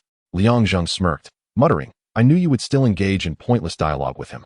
With a firm hand, he clapped Sitwell on the shoulder, causing the latter's legs to buckle, nearly bringing him to his knees. "I admire your fidelity to Hydra, but I am curious whether such loyalty can withstand the trials to come." Sitwell inhaled deeply, asserting, "I do not fear torture." Liang Zheng was not swayed by Sitwell's bravado. In Captain America, the Winter Soldier, even the most severe tortures had failed to elicit the full truth from him. It was evident that Sitwell's loyalty was not as steadfast as he claimed. He merely required the right methods to break him, which Liang Zheng possessed in abundance. With a grin, Liang Zheng declared, "You will scream and wail, I assure you. Now, let us proceed." Steve watched Liang Zheng and Sitwell's retreating figures, feeling a pang of pity for the unfortunate man. Suddenly, a scream echoed from outside, starting loud and tapering off into silence before re-emerging after a considerable pause. There were no explosions, indicating that the method of interrogation had commenced. Steve, without needing to step outside, instinctively understood the cause of Sitwell's distress. As the door swung open, Liang Zheng re-entered, accompanied by Sitwell, whose trousers were visibly damp, the rest of his attire remaining dry. It was clear he had urinated in fear. Steve, unable to offer any assistance, regarded Sitwell with a sympathetic expression, saying, "Sitwell, is it? I advise you to confess swiftly. If you fall into Liang Zheng's hands, your life will dwindle to half." Receiving no response, Steve scrutinized Sitwell's dazed demeanor, recalling how Liang Zheng had forcibly ushered him inside. He shook his head, realizing the poor child had yet to recover from the trauma of being thrown aloft. "Care to try again?" A hand rested on Sitwell's shoulder, prompting him to snap back to reality. Upon seeing Liang Zheng, his legs trembled as he fell to his knees, pleading for mercy. "No, I will tell you everything. Please do not throw me up again. I will divulge all." Finally, reiterating his demand, "Speak of all that you know, and should my mood improve, I may allow you to leave." Sitwell divulged everything within his knowledge, including the circumstances surrounding Howard Stark's demise, the number of recruits within Hydra, and the extent of Hydra's influence, sharing all he knew and even speculating on what he did not. From the beginning until now, Steve's brow was deeply furrowed. He had never anticipated that the American government would unwittingly invite trouble, allowing the fragmented organization known as Hydra to transform into an intelligence agency. Decades of development had revitalized this once disjointed group, infiltrating countless countries and institutions, many of which were unaware that they were now part of Hydra's web, serving its interests even without their knowledge. And what of the Winter Soldier? Where was he? Sitwell paused for a moment, turned back to gaze deeply at Liang Zheng, and then spoke. "The Winter Soldier is in stasis. We only unseal him for tasks that ordinary agents cannot handle, and it requires specific codes to control him. I do not know his location, and very few do. My rank is insufficient." Steve remained silent, choosing not to voice opinions on that which he did not comprehend. He preferred to listen before speaking. Liang Zheng continued, "How can we unseal him? We cannot. For decades, we have repeatedly subjected him to these codes, which have become deeply embedded in his psyche. The only way to free him would be to erase all his memories, effectively rendering him an infant." Liang Zheng then grabbed Sitwell. "You will serve as our internal asset. I trust you will not betray me or him, correct?" Before Sitwell could respond, Liang Zheng's eyes glowed with destructive energy, leaving Sitwell speechless with terror. "Now, you should change your attire and concoct a suitable excuse for your sudden disappearance. Do this for us." After walking a short distance, Sitwell slowly regained his senses, realizing he had stumbled into a significant predicament. There was no turning back. Having experienced Liang Zheng's power firsthand, he understood that Liang Zheng was a spy for Hydra embedded within SHIELD, while simultaneously serving as an agent for Liang Zheng and his associates. In a rented room, Stephen inquired, "What connection do we have with the Winter Soldier?" Bucky Barnes. Chapter 64, Park Battle, Part 1. Removing his disguise of a beard and hat, Steve walked through Times Square in New York City, fully exposing himself to the surveillance cameras. His appearance elicited shock from several onlookers, who reacted in astonishment. Steve, holding a phone, conversed with Liang Zheng, who was lurking in the shadows. "Is this plan feasible? I doubt they would send Bucky. At present, Hydra's most formidable assassin is Barnes. He underwent human experimentation at the hands of Zola and, like you, is a superhuman. They wouldn't send him. Surely they would dispatch ordinary agents instead?" Liang Zheng observed Steve from a high altitude, with clouds obscuring his view, assuring him that there was no need to fear satellite surveillance. "You mentioned the strongest assassin? Are there others?" "Certainly. Hydra has developed over the decades, and it would be naive to think they lack resources. However, the 5 modified soldiers behind Barnes have psychological issues, which is why they have remained dormant. Unfit for deployment. Consider this. Once we extract Barnes, Hydra will undoubtedly reactivate them." Steve's brow slightly furrowed. 5 psychologically troubled soldiers, once unleashed, could lead to uncontrollable repercussions. "Wait. Someone is approaching me." Sharp-eyed, Steve noticed a police officer making his way through the crowd, his gaze flickering toward other directions. It became evident that the officer's attention was directed at him. The Hydra had begun to react. Over decades of evolution, Hydra had become exceedingly cautious. Utilizing various technological instruments such as mobile phones, computers, and surveillance systems to clandestinely monitor the daily lives of individuals. Those associated with Captain America had either perished or remained under strict surveillance. Steve's sudden appearance had stirred their long-dormant nerves. Whether this individual purported to be Captain America was genuine or not, Hydra reacted instantly, opting for a strategy of potential misjudgment rather than risk letting him escape. Naturally, Hydra refrained from acting in a bustling area, as they wished to study Steve. Numerous attempts at the super soldier program had occurred post-World War II. Yet only Steve had proven successful. Other creations, such as Bruce Banner, while deemed successful, remained uncontrollable. Steve darted into an alley between buildings, luring the officer closer. "Target has entered the alley," the officer reported, trailing Steve into the narrow passage, following him until he turned a corner and lost sight of him. The target had vanished. Sensing something amiss, the officer instinctively reached for his gun at his waist, but it was too late.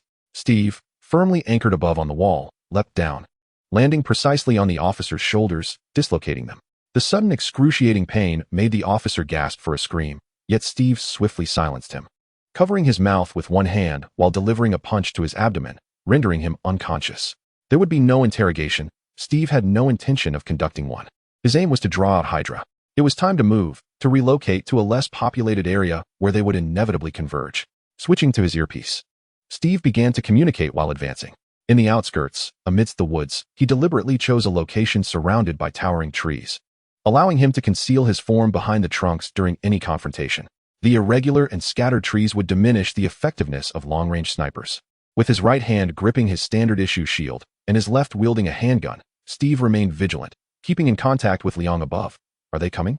"They're here," Liang reported. "They've begun establishing a perimeter outside the woods, evacuating civilians and vehicles. It appears a showdown is imminent." Liang gazed down in astonishment. "They've even brought a Barrett rifle. It seems they intend to eliminate you rather than capture you alive."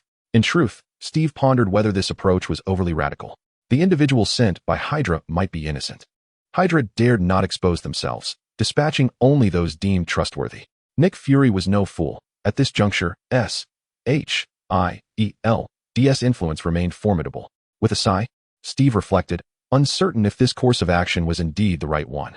A few days ago, after selecting the combat zone, Steve began to set up traps throughout the forest, placing weapon magazines and helicopters. He felt no fear, as Liang Zheng was above, keeping watch. His only concern was the infantry below. At an altitude of 10,000 meters, Liang Zheng was multitasking, ensuring no one approached Steve while contemplating his next course of action. Should he storm S.H.I.E.L.D. and interrogate them about the whereabouts of the Tesseract? Liang Zheng deemed such extreme measures unwise, as they offered no benefit to him. Even if he located the Tesseract, failing to do so would only position him adversarially against S.H.I.E.L.D., which was counterproductive at this stage. Previously, when he had taken Sitwell out, Liang Zheng had inquired about the Tesseract's location. Sitwell had indicated that it was housed in a certain base, though he was unaware of its specific whereabouts due to his insufficient clearance. The battle on the ground had commenced, and the Hydra agents, feeling prepared, issued the order to attack. Armed police surged in from all directions, each equipped with firearms, rendering it nearly impossible for ordinary civilians to endure such a fierce onslaught for long. Steve, with his shield raised, fired his handgun, and after a few shots, several of the advancing officers fell. Suddenly, an explosion erupted behind Steve, as the police who had triggered a landmine either met their demise on the spot or collapsed. Writhing in agony, those attempting to ambush were similarly dismantled, as if a phantom had pulled the pins from their grenades. With the rear secured, Liang Zheng was free from worry, allowing Steve to unleash his full firepower, dramatically escalating the pressure on the attacking officers. Although he felt a twinge of compassion for the injured, it did not deter him from continuing. He could only silently mourn and pray for them. As time passed, the battle in the park intensified rather than diminished, seemingly drawing every police officer in New York City to the scene. The notion of one man holding off hundreds of officers would be dismissed as fantastical, yet the harsh reality unfolded before them in the park. The skirmish soon attracted attention to the Trident building. Chapter 65, The Fierce Battle in the Park, Part 2. The scene froze on Captain America raising his weapon to shoot. As former S.H.I.E.L.D. Director Alexander Pierce turned to his subordinate, who bore an uncanny resemblance to Captain America himself. Not only that, but the shield he held and his extraordinary abilities set him apart from the ordinary. Brock Rumlow assessed, his marksmanship is impeccable, but he is not to be feared. Our inability to breach their defenses is primarily due to that shield. The data confirms he is indeed like Captain America. What do you think, Sitwell? Pierce inquired, directing his gaze towards the recruitment officer. Sitwell responded, if he truly is Captain America, why has he not aged a day in decades since 1944? Pierce noticed Sitwell's momentary lapse in focus and said sternly, Sitwell, what were you just contemplating? If this Captain America is genuine, what are our plans concerning Fury? This troop mobilization requires a reasonable explanation. Sitwell had already prepared his response, unperturbed by Pierce's inquiry. Upon reflection, he pondered, what connection do I have with Captain America? My troubles do not stem from him. Each time he recalled the encounter from days prior, his heart sank involuntarily. He had contemplated resistance. Yet the adversary could shift from a donut shop half a mile away to a rental apartment in an instant, a feat no one on Hydra's side could accomplish. A shiver ran down his spine. Fortunately, no one had noticed him. The mere thought of that day's experience, coupled with the air conditioning, could not prevent cold sweat from trickling down his back. Leave that to me, he asserted regarding Fury. He was indeed Captain America. How could he remain unchanged after decades? Sir, I request the deployment of the Winter Soldier, suggested Rumlow. The Winter Soldier was but a ghostly legend to the outside world, and not everyone within Hydra was aware of him. Even among the higher-ups, only a select few possessed such knowledge. Rumlow, being Pierce's confidant, was privy to this information, while Sitwell, despite his awareness, lacked the knowledge of the Winter Soldier's whereabouts. If the Winter Soldier were to be activated, and if he truly was Steve Rogers, one could only imagine the emotions that might ensue upon witnessing the Winter Soldier. Pierce, with a twisted sense of humor, mused on this notion, unaware that Steve had emerged precisely for the Winter Soldier. With a resounding bang, he shot the last visible police officer, then sought out other targets, only to find the woods eerily silent. Apart from the crunch of leaves beneath his feet, there was no other sound. What is happening? They have retreated but remain near the perimeter, seemingly waiting for something. It appears you and I have inflicted significant casualties upon them. Bucky is about to make a move. Not necessarily. Within my sight, several armed helicopters carrying incendiary devices are approaching. This is your domain, he stated. Consider it done. A few swift exchanges determined the fate of several helicopters. From such a distance, Liang Zheng harnessed his telekinetic powers. With a mere flick of his wrist, the helicopters, once flying smoothly, suddenly spiraled out of control. The pilots were flung from their seats, and under Liang Zheng's influence, the helicopters crashed into a gathering of police on the highway. The sight was nothing short of spectacular. Photographers trapped beyond the perimeter quickly raised their cameras to capture this rare moment, while reporters clamored to relay the unfolding events. The roar of motorcycle engines echoed from afar, growing closer as an individual on a motorcycle barreled into the woods. This scene was captured by most present, inciting speculation among the onlookers. Who was this person? Steve, hearing the engine's roar, quickly focused his enhanced vision and spotted the motorcycle. Without hesitation, he raised his weapon and fired. The riders shifted their weight, causing the motorcycle to tip over, blocking the incoming bullets. As soon as the rider's feet touched the ground, they steadied themselves, gripping the handlebars with force, lifting the 680-kilogram motorcycle off the ground and crashing through the trees ahead. Steve dodged and, upon looking back, found the rider had vanished. Did you see that? I observed that this individual made not a single sound as he approached you. The intruder advanced with the stealth of a cat, and Steve, ever cautious, leaned against the tree trunk, acutely attuned to his surroundings, his ears straining to capture every sound. "Be careful," Liang's warning echoed just as Steve sensed a disturbance above. He rolled aside just in time, as an assailant landed where he had stood moments before, clad in a thick bulletproof vest and wearing a mask. What drew the most attention was the mechanical arm on his left side, explaining how he could hurl such a heavy motorcycle with ease. It was Bucky Barnes. Having anticipated such a confrontation, Steve could not help but draw a deep breath. A former friend had now become an adversary, a bitter irony that weighed heavily on him. If I had captured him back then, none of this would have transpired, Steve berated himself. Unlike Steve, Barnes had no time for such reflections. Realizing his stealth attack had failed, he swiftly shifted to a frontal assault, closing the distance between them with remarkable speed and delivering a thrusting punch. Steve prepared to block, but his keen eyes noted that Barnes's punch concealed a glinting dagger, forcing him to alter his defense mid-strike, raising his shield. The dagger clashed against the shield, producing a sharp sound as both men instinctively kicked at one another, each receiving a blow and collapsing to the ground before quickly regaining their footing and charging at each other once more. In a sudden halt, Barnes drew a handgun from his waist with remarkable agility. Steve raised his shield, bracing himself against the incoming bullets as he charged forward, calculating the distance before shifting his shield aside.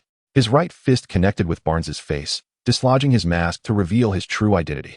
Steve, aware of the Winter Soldier's identity and that he was no longer the friend he once knew, did not hold back, intensifying his assault.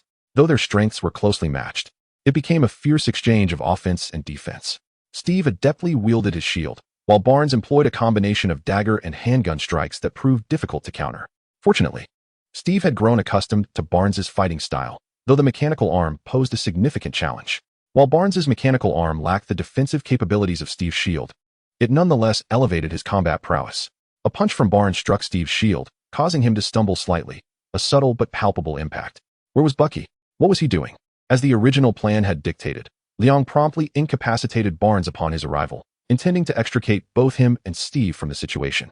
Now, Liang was systematically neutralizing those who sought to ambush them, taking a moment to regain focus before returning his attention to the ongoing clash between Steve and Barnes. "I have arrived." Just moments after engaging with Barnes, Steve found himself abruptly transported from the forest back to his rented apartment. Turning to look, he saw Barnes lying motionless on the bed, unconscious. "Thank you," Steve said to Liang, standing nearby. "No need for thanks," Liang replied, contemplating how Pierce would react upon learning that the Winter Soldier had been taken, likely in a fit of rage. Indeed, Pierce was furious. Chapter 66, Extraction. "A bunch of useless fools. He vanished right under your noses. I expect you to uncover the cause within 24 hours. Pierce's roar resonated through the office, fueled by his ire. The Winter Soldier had become a weapon of Hydra for decades, and the loss of even one was monumental, especially given that there was no one to replace him in his current position. After enduring Pierce's outburst, Sitwell calmly responded, "Sir, the footage we captured has not been edited.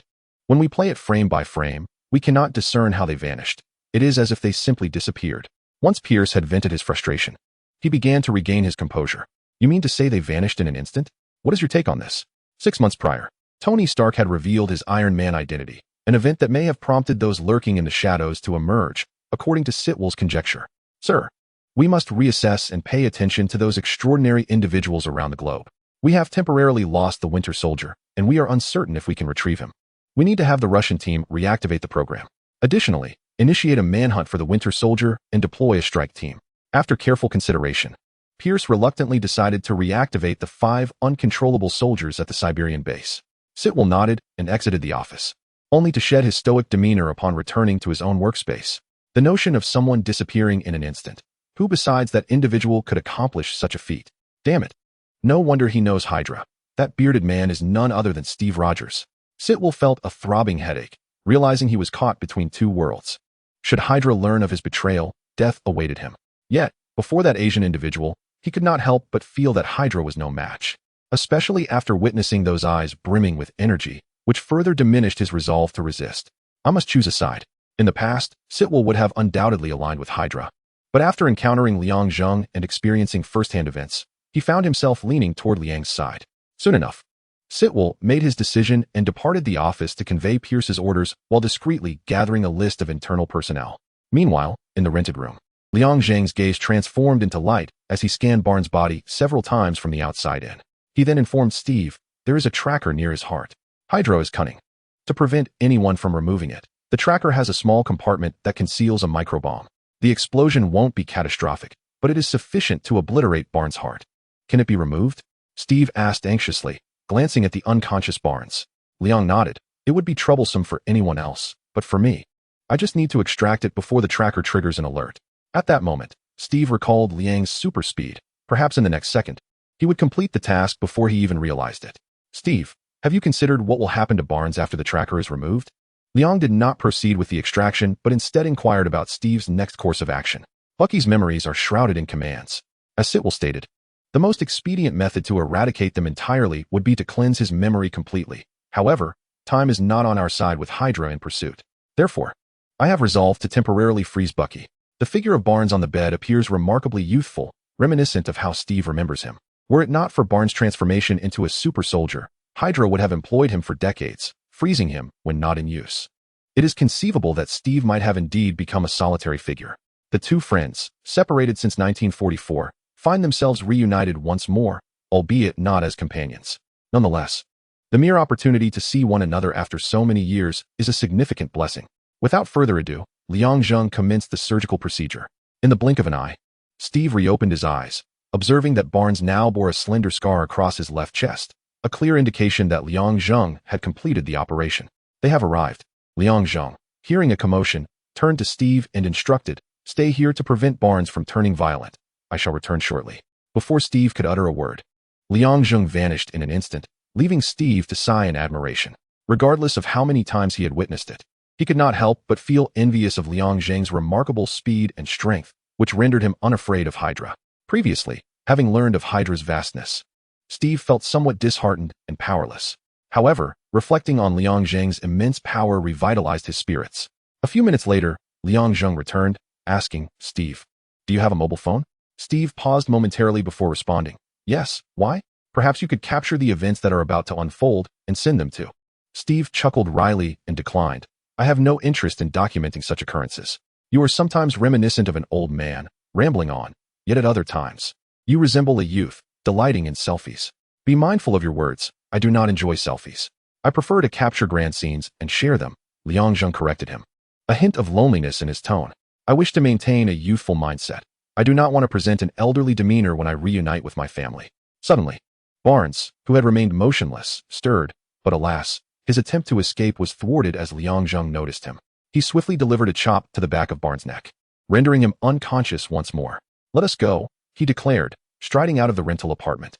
The sound of police sirens filled the air, followed by a tremendous explosion that illuminated the sky. It is likely that anyone witnessing this spectacle would hasten to capture it on their phones, and subsequent news stories would inevitably revolve around the topic of a terrorist organization. Steve retrieved the muscle relaxant he had prepared earlier, administering an ample dose to the backseat occupant, Bucky, in order to minimize complications.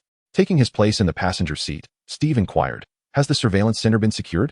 "Of course," Liang Zheng replied. "Hydra controls the surveillance systems throughout the city." Earlier, Liang Zheng had visited the surveillance center, where he placed a disruptor. Once the vehicle has completely exited the city, he would retrieve it. As for the satellites overhead, they need not be a concern for the time being. The agents of Hydra established numerous checkpoints in their relentless pursuit of Barnes. Regrettably, they ultimately failed to locate him and were compelled to restart their efforts with a few individuals. Chapter 67. A temporary farewell. Tony Stark asserted his stance firmly during the hearing, proclaiming that no similar technology would emerge in the next 5 to 10 years.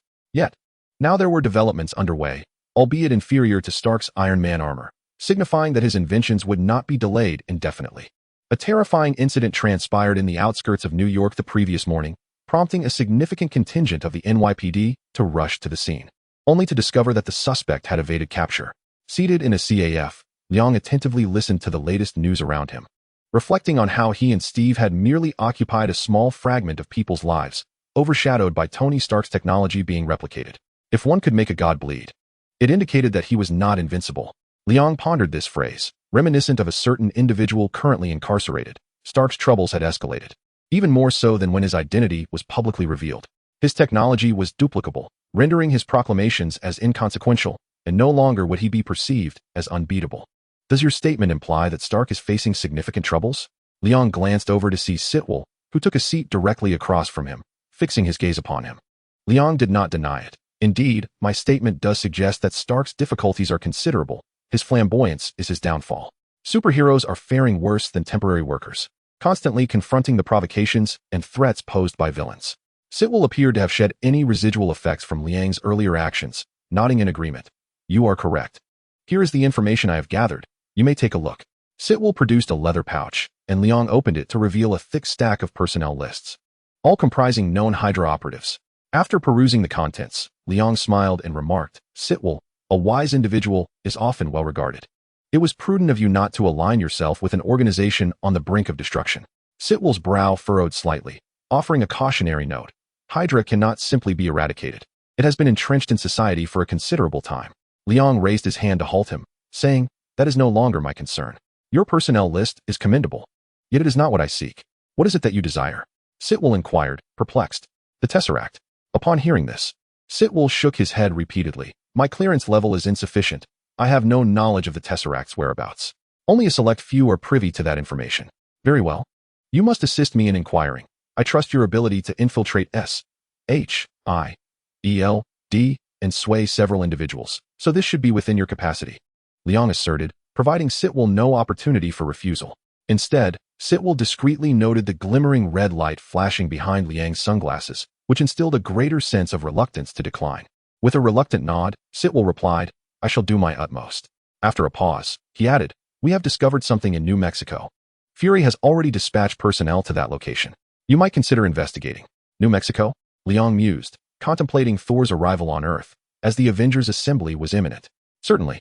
Liang Zheng was well aware of what the Avengers represented and scoffed disdainfully at the notion. Those politicians genuinely believed they could confine everyone within the cages they constructed, unaware that they themselves were the truly ignorant ones. You may take your leave now, but remember to craft a suitable justification for yourself. Sitwell was a valuable pawn, and Liang Zheng was reluctant to lose him. Shortly after Sitwell departed, Liang Zheng also took his leave. In an abandoned factory devoid of surveillance cameras, Liang Zheng met with Steve. Barnes had already been cryogenically frozen, awaiting a future remedy that would allow for his revival. What was Hydra's response? Currently, Hydra was Steve's primary concern. As we had surmised, with Barnes lost, Pierce had reactivated the 5 operatives in Siberia, and your identity had been compromised. They had begun covertly surveilling the vicinity. Liang Zheng handed Steve a leather bag that Sitwell had brought, containing a list of Hydra personnel within S.H.I.E.L.D. While it held no immediate value, it could prove useful in the future. Do you not require it? Steve inquired, perplexed. Liang Zheng shook his head, stating, I have committed it all to memory. Where do you intend to go? I plan to travel to Russia to prevent Hydra from reactivating other Winter Soldiers. Steve articulated his intentions before asking, And you? Something has fallen in New Mexico. It appears to be extraterrestrial. I intend to investigate. Should any trouble arise, remember to call. Liang Zheng gestured as if holding a television remote. Of course, with you around, I have no reason to fear Hydra, Steve quipped, employing the terminology with which he was still becoming familiar. I am at a loss for words. You have assisted me immensely. All I can offer is my gratitude. Steve suddenly remarked, extending his hand. Liang Zheng reciprocated the gesture, shaking Steve's hand and replying, You are a man out of time, while I am a person without a home to return to. Steve said nothing further and turned to depart, while Liang Zheng set off towards New Mexico.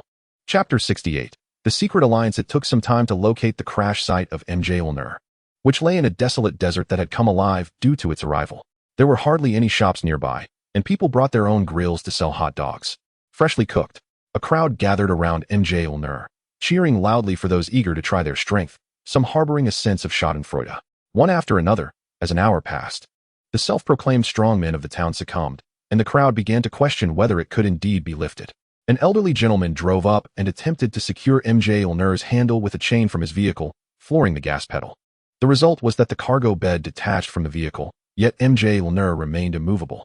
A suggestion arose to dig out the earth supporting MJ Ulner, positing that this would enable its lifting.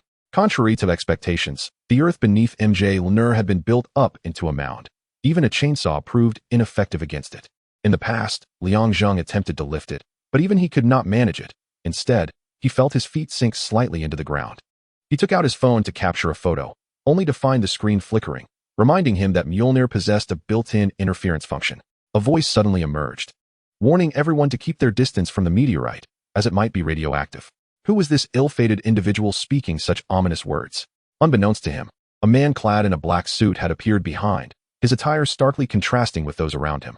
The sight of him instinctively evoked thoughts of government officials among the crowd. Following the suited man, a convoy of trucks rolled in, and if anyone still failed to comprehend the situation, they would indeed be foolish. Could this man truly be a government agent? Upon recognizing the suited man, Liang Zheng immediately identified him as Phil Coulson, a paragon of agents as deemed by Nick Fury, and also his capable assistant, who later became the director of S.H.I.E.L.D. Soldiers clad in black tactical vests emerged one after another, commencing the evacuation around Mjolnir. The trucks unloaded their cargo, and soon, personnel from S.H.I.E.L.D. began assembling a containment area. As Liang Zheng prepared to leave, he caught sight of Sitwell, who had followed him. Upon noticing him, Liang feigned nonchalance. While keenly observing Sitwell's momentary tension, he smiled but chose to remain silent. The establishment of the containment area, coupled with Mjolnir's fall, would undoubtedly spread news to the nearby town 50 miles away. The departure of these individuals would relay Mjolnir's tale to Thor. Liang Zheng stood at a distance, fixated on the containment area, intending to await the unfolding drama, as he had nothing else to occupy his time.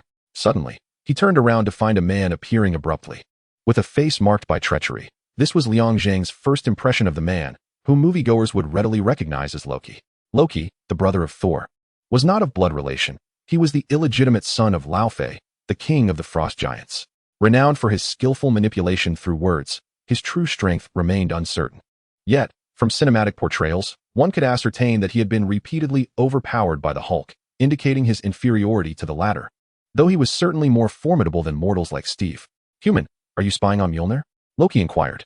Had Liang Zheng not seen the films, he might have mistaken Loki, clad in a suit, for an ordinary human. However, Liang discerned that beneath Loki's seemingly relaxed demeanor, his muscles were taut, ready to spring into action. Liang Zheng and Loki were not on the same level. The latter leaned towards magical prowess, whereas Liang's physical strength could easily surpass a mere punch from him. Thus, Liang felt no need to concern himself with Loki's direct assaults, but rather the cunning tactics he might employ. Silently observing Loki, the latter remarked, "You are unlike other mortals. You are powerful, even more so than my brother. Who are you? A Midgardian? Why can I not be a Midgardian?" Liang Zheng retorted. Midgard being the realm of humanity in Norse mythology. "How amusing that Midgard should produce a creature such as you," Liang Zheng scoffed. "I find it truly fascinating that individuals like you, when confronted with someone like me, can only resort to calling me a monster. You too desire Mjolnir, yet it appears, much like myself, you have not garnered its recognition," Loki quipped. Liang Zheng shrugged, seemingly unfazed. He was rather satisfied with the power he currently wielded, which had yet to be fully tapped. If he were to acquire Mjolnir, he would be overwhelmed. "I seek something, and as Thanos' pawn, you should have knowledge of its whereabouts, correct?" Indeed, upon hearing Thanos' name, Loki's eyes narrowed slightly, a barely perceptible movement that Liang Zheng caught, suggesting that the other had prepared an escape route long ago. No wonder Loki had been so willing to let go during the film. "I did not expect that in this backward place, someone would know of Thanos. It seems Midgard is not so dull after all," Loki chuckled. "Let us not digress, Loki. You know what I seek, and perhaps we can forge an agreement." Liang Zheng's proposition was not dismissed by Loki. Rather, he was intrigued by the notion. "An agreement? What do you propose? Should you find yourself defeated by Thor one day, I can offer you assistance to prevent your return to the prison prepared for you in Asgard." Loki ceased his laughter, contemplating silently before finally responding. "I agree. I shall temporarily retain the item you seek, and I will provide you a backdoor." Liang Zheng did not harbor the expectation that Loki would relinquish the Tesseract so readily. Securing a backdoor from this Norse deity was already a considerable achievement. Thus, they clandestinely formed a secret alliance. Chapter 69 Loki's unexpected appearance somewhat disrupted Liang Zheng's thoughts. The manifestation of this Norse god of mischief and the formation of an alliance was truly astonishing. While the true intentions of Loki were inscrutable, Liang Zheng could surmise that the deity's abrupt arrival was partly to secure an escape route. It seemed that Loki had discerned his strength. Had it been lesser than Loki's own, the god likely would not have entertained a partnership with one of inferior prowess. Without Loki's interference, the world continued its trajectory as initially intended. As night fell, Thor arrived, accompanied by Jane Foster. After exchanging a few words with Jane, Thor pressed onward into the quarantine zone, swiftly incapacitating a guard and seizing a black raincoat. Several guards fell unconscious, dispersing a portion of their strength and disrupting their standing positions and patrol routes. Seizing the chaos, he infiltrated the plastic corridor. Despite lacking his powers, Thor's physical attributes remained significantly superior to those of ordinary humans. and with years of combat experience, he systematically took down the guards along his path, inciting further disorder. Within the quarantine zone, the mightiest Hawkeye, bow in hand, plunged into the rain, leaping onto the suspended crane's basket to secure a vantage point. "Director, I have spotted him. Shall I take action?" In the command center, Coulson had just learned that Mjolnir was emitting a substantial amount of electromagnetic waves that were untraceable. Upon receiving a report from Barton, he picked up the radio to respond. "Wait, I wish to observe his intentions." Coulson's mind raced with remarkable agility, swiftly deducing that Thor's objective was Mjolnir. In truth, there was no other reason for intruding here. Coulson believed that within the isolation zone, Mjolnir was the only item of interest. From his vantage point, Barton observed Thor being thrown out by the largest soldier in the area. The two became entangled in the mud, with Thor ultimately emerging victorious. Radiating triumph, he approached Mjolnir. "This is the final opportunity, Commander." Coulson hesitated, failing to issue a command, prompting Barton to inquire once more. This was indeed the last chance. Had it not been for the absence of orders, the bowstring would have been released long ago. Coulson had made his way to the central area, while Thor remained oblivious to the presence above him, fixated on Mjolnir. Coulson, filled with anticipation, hoped that the invader would present him with an extraordinary surprise, while simultaneously seeking to uncover the nature of the seemingly ordinary hammer. "Just a moment longer, I wish to observe," he thought. Without a command from the commander, Barton stifled his urge to release the bowstring. High above, Liang Zheng smirked with a hint of malice, contemplating how amusing it would be if Thor realized he could not lift Mjolnir. Would capturing that expression and showing it to Loki amuse the mischievous god? Perhaps it would. Thor placed his right hand on the handle of Mjolnir, expecting to lift it with ease, but the harsh reality struck him. Thoughts remained mere thoughts. For the first time, Thor felt the weight of Mjolnir, realizing that no amount of effort would allow him to raise it. This brutal truth shattered his delusions. In that moment, Thor succumbed to the facts. His legs buckling as he knelt, confusion etched across his face. Liang Zheng seized the opportunity to capture this moment, while Barton, perched in a nearby basket, retracted his bowstring. Thor, bewildered and disarmed, stood before Coulson on the second floor, who shook his head in disappointment. He had hoped to uncover the mystery surrounding Mjolnir, only to be met with this underwhelming revelation. Yet, the invader's direct pursuit of the hammer suggested he might possess some knowledge worth gleaning. After witnessing Thor's debacle, Liang Zheng chose not to depart immediately. Instead, he ventured to a nearby town, planning to remain there for the night. Awaiting the arrival of the destroyer the following day, an opportunity for an unprecedented capture of the unfolding spectacle. The town was hardly deserving of the title. From a higher vantage point, one could easily survey the entire expanse. Strolling through the streets, Liang Zheng, feeling a sense of ennui, sought a place to attempt rest. Since undergoing a transformation and acquiring such formidable power, he had begun to lose some of the less desirable habits he once held. Among these was the ability to sleep. He had maintained a state of activity without rest for months, suffering no ill effects. He had even tried staying awake for an entire year, continuously moving in hopes of inducing fatigue, to no avail. Instead, his vitality only grew stronger. Liang Zheng reminisced about his former self, a time when he lacked power. Though weaker, he was free from the burdens he now bore, having lost many cherished aspects of life. Honestly, could she not spare me some concern? He lamented, reflecting on that strange individual who had led Jean to such a place. Two fools. A figure dashed past, and Liang Zheng recognized him as Erik Lehnsherr, the astrophysicist. Loki had exerted control over him, crafting a device powered by the cosmic cube that opened a portal, allowing the distant Chitauri from the stars to invade Earth.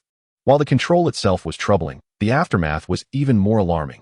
Once freed from Loki's influence, Selvig exhibited a chaotic mindset, prompting actions that society found incomprehensible. Loki's manipulation of Selvig appeared to be merely unfortunate for the latter, as Earth was home to numerous scientists, and Selvig's prominence was attributable to a few factors. Instead of seeking a motel, Liang Zheng opted for a bar, remaining there until dawn. It was only when someone burst in, ordering everyone to leave, that he exited the establishment, activating his phone to capture the imminent events on video. Chapter 70, An Unexpected Visit, Part 1, Days prior. The Stark Industries Expo held in Flushing, New York, had been marred by a significant incident. The police had traced the origins to a Russian named Ivan Vanko. Just hours earlier, a commotion had erupted at the Kremlin in Moscow, instigated by an American who subsequently fled. A Russian spokesperson declared this an act of American espionage. An explosion had also occurred at a small town on the outskirts of the New Mexico desert, initially suspected to be caused by a gas pipeline leak. Searching for the latest news on his phone, Liang Zheng found an array of reports detailing the major events transpiring both domestically and internationally. In the United States, the focus was on New York and New Mexico, while Russia was preoccupied with the espionage incident at the Kremlin, reminiscent of a real-life spy thriller. Seated quietly in a corner of the airport waiting area, Liang Zheng perused recent news on his phone, occasionally revisiting footage from the battlefield he had previously captured. After viewing it, he mused over his own talent, realizing he should have pursued a degree in film. Hey, what is the title of your film? A curious individual caught sight of the video on Liang Zheng's phone and leaned closer to inquire. Oh, it's just a piece my friend is working on. Do you think it's good? Liang Zheng fabricated a casual excuse. The man nodded enthusiastically, absolutely. Your friend's work would be a hit online, especially since it's so lifelike. You should encourage him to create a full-length feature. With that, he departed. Liang Zheng shrugged. If a complete film were to be made, S-H-I-E-L-D would certainly come knocking.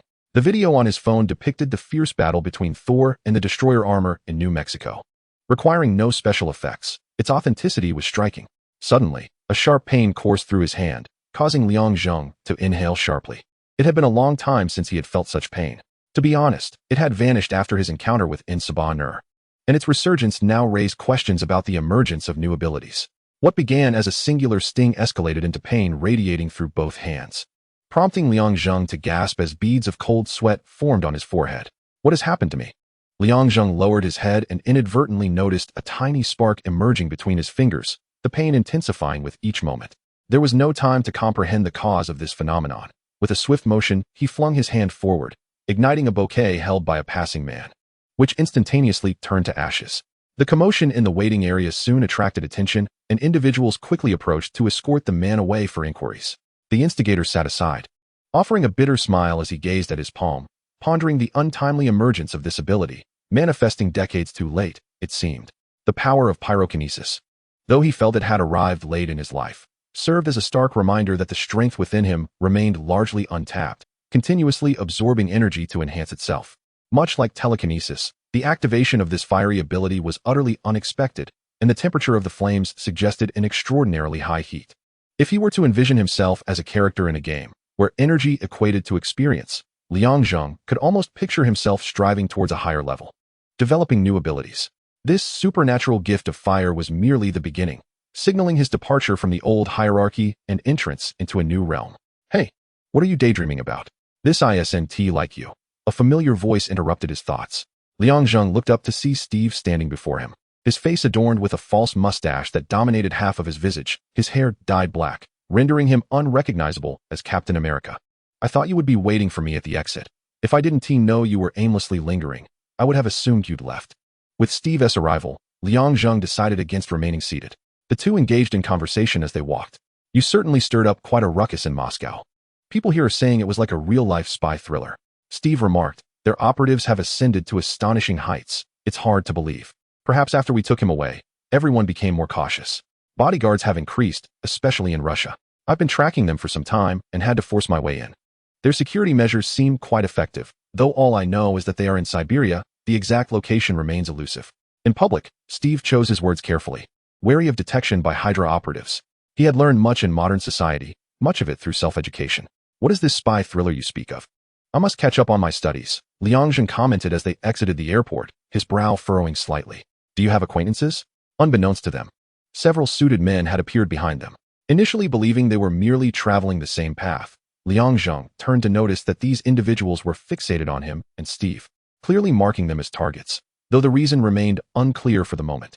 No, I thought they were your friends, Steve replied, his expression turning serious. It appears we are in quite a predicament. We should avoid causing a scene here and head to the underground parking lot. The two advanced ahead while the suited men followed closely, and they all entered the underground parking facility. The emptiness of the parking lot astonished them. Every space was occupied, yet not a single person was present to retrieve their vehicle. I apologize, but I have a few inquiries to pose to both individuals, particularly to Mr. Steve Barnes-Rogers. A figure emerged silently, so stealthily that had it not been for the shadow cast upon the floor, Liang Zheng would have believed he was encountering a specter, albeit one he recognized as Phil Coulson. Coulson's gaze was fixed upon Steve, diverting his attention from Liang Zheng. I am Phil Coulson, Mr. Steve Barnes-Rogers. Your records began merely a week ago, and prior to that, there exists a void. You appeared out of thin air and soon created quite a stir at the Kremlin. What is the purpose of your presence? The crux of the matter is, who are you? Steve did not respond immediately. He exchanged a fleeting glance with Liang Zheng. The surrounding silence was laden with hidden weaponry, all aimed directly at them, specifically at him and Liang Zheng. Turning his head slightly, Steve sought Liang Zheng's assurance with his eyes, asking if he could be trusted. Liang Zheng nodded in affirmation. Steve's gaze returned to Coulson as he replied, "Your personnel have vacated the parking lot. I have matters to discuss with you." "Very well," Coulson stated without hesitation, signaling his concealed subordinates to withdraw from the shadows, leaving only himself, Steve, and Liang Zheng in the parking area. "Now that it is just the three of us, Mr. Steve Barnes-Rogers, what do you wish to convey?" As Coulson finished speaking, the earpiece he wore crackled with static, and he quickly realized that interference was disrupting the radio signal, prompting him to remove the agent's earpiece. "You have indeed surprised me once more. There is a jammer present," Liang Zheng remarked with a smile. "You must forgive our caution, after all. If the identities of the two of us were to be revealed, it would undoubtedly send shockwaves through the world, even more so than Stark." Liang Zheng's words piqued Coulson's curiosity. "Is it true? More shocking than Stark?" "Coulson, you have a mole among you," Liang Zheng stated succinctly, encapsulating the gravity of what he wished to convey. Coulson's expression remained unchanged, although his brow furrowed slightly in confusion. He did not comprehend the implication of this statement and turned his gaze toward the speaker. "Mr. Liang, perhaps you could elucidate the meaning of that remark?" Liang Zheng opened his mouth to respond, but Steve interjected, "Indeed, we do not have the luxury of time for idle conversation with Coulson. I should revert to my true identity." Liang Zheng nodded in agreement, and upon receiving confirmation, Steve promptly removed the disguise from his face. Aside from reverting his hair back to its natural color, he restored his appearance to its original state. Coulson, who had long admired Captain America, was momentarily taken aback upon witnessing Steve's transformation before realization dawned upon him. "You are Steve Rogers?" During the journey, Coulson had harbored suspicions upon seeing the name, but he had not anticipated that his conjectures were indeed accurate. What astonished him most was that after decades, Steve appeared unchanged, identical to the black and white photographs. It was as though time had ceased to affect him. Naturally, Coulson kept these thoughts to himself, burying all his questions deep within. What we are about to discuss is not suitable for public disclosure, and we remain uncertain whether any of those individuals earlier were affiliated with them. The gravity and caution exhibited by our idol have raised suspicions in Coulson, a devoted fan. Who are they? Hydra. Hydra, a notorious military organization from Germany during World War II. Coulson could only contemplate these facts, as information regarding Hydra is scarce and highly classified, requiring elevated clearance. Furthermore, it has long ceased to exist, and few would delve into historical records, limiting their understanding of Hydra to its origins as a splinter military faction from the Nazis. Post-World War II, the elite of Hydra were absorbed into S.H.I.E.L.D., entwining themselves within the American government. Growing more formidable over decades than during the war itself, infiltrating vital institutions across nations, S.H.I.E.L.D. included. Steve slowly articulated S.H.I.E.L.D. has been significantly compromised. Sitwell within your agency is a Hydra operative responsible for subversion. The former director, Alexander Pierce, was also Hydra, acting as a protective shield for their machinations. These revelations were overwhelming for Coulson, yet he grasped the critical points. Essentially, S.H.I.E.L.D. is Hydra. It merely awaits the opportune moment to shed its FAAD and restore its original identity. Am I correct? Coulson succinctly summarized, and Steve nodded, "Indeed. I was just mentioning the insight program developed by S.H.I.E.L.D., their most formidable asset. If completed, the ramifications would be catastrophic." Outwardly composed, Coulson was internally astounded. The insight program is S.H.I.E.L.D.'s most confidential initiative, known only to a select few in the upper echelons, while those involved in its construction remain oblivious to its true purpose. He cast a discerning glance at Liang Zheng, who responded with a congenial smile. Steve observed Coulson's scrutiny of Liang and chose not to comment, instead continuing, "You may be a trusted ally, or perhaps an operative of Hydra. Thus, the decision rests with you." Coulson accepted the disc presented by Steve, gazing intently at the small device harboring earth-shattering secrets. "It appears Mr. Liang holds great trust in me. Hence, Captain, you may place faith in Mr. Liang's judgment." Through experience and keen observation, Coulson quickly discerned the dynamics between the two, identifying who truly held authority.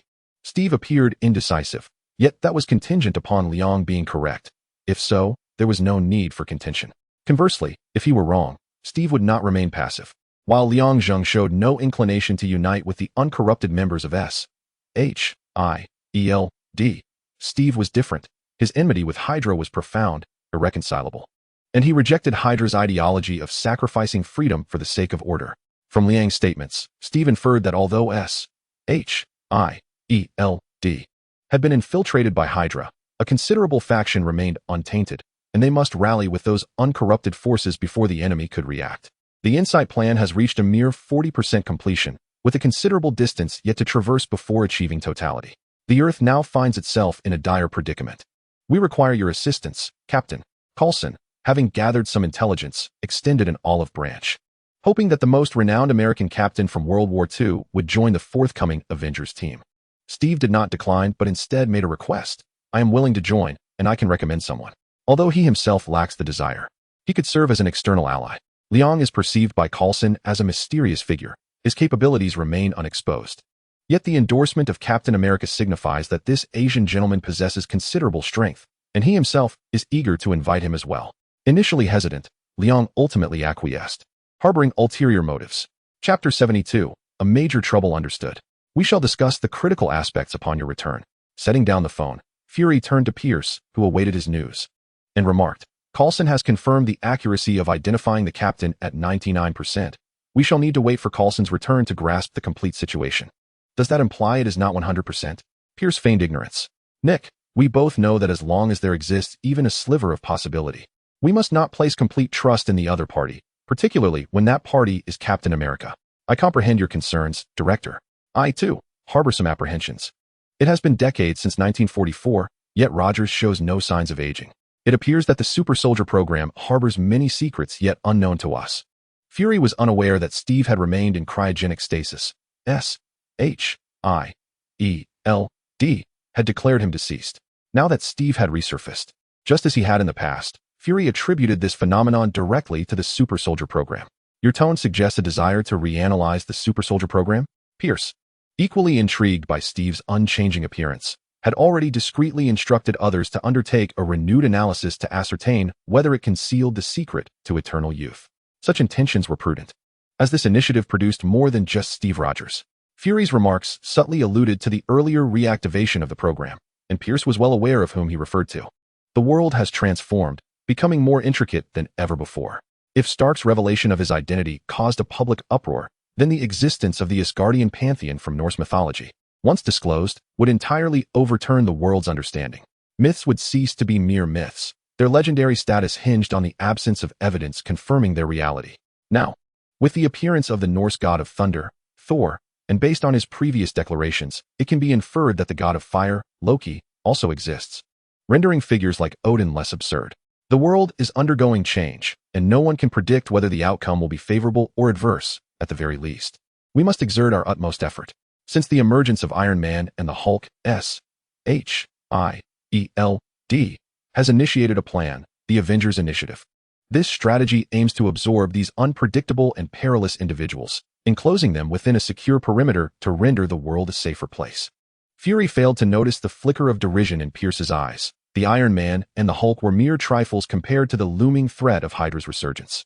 They represented the most significant uncontrollable element in this world, and it was the first time Pierce learned of Fury's Avengers Initiative, which elicited an almost irresistible urge to laugh.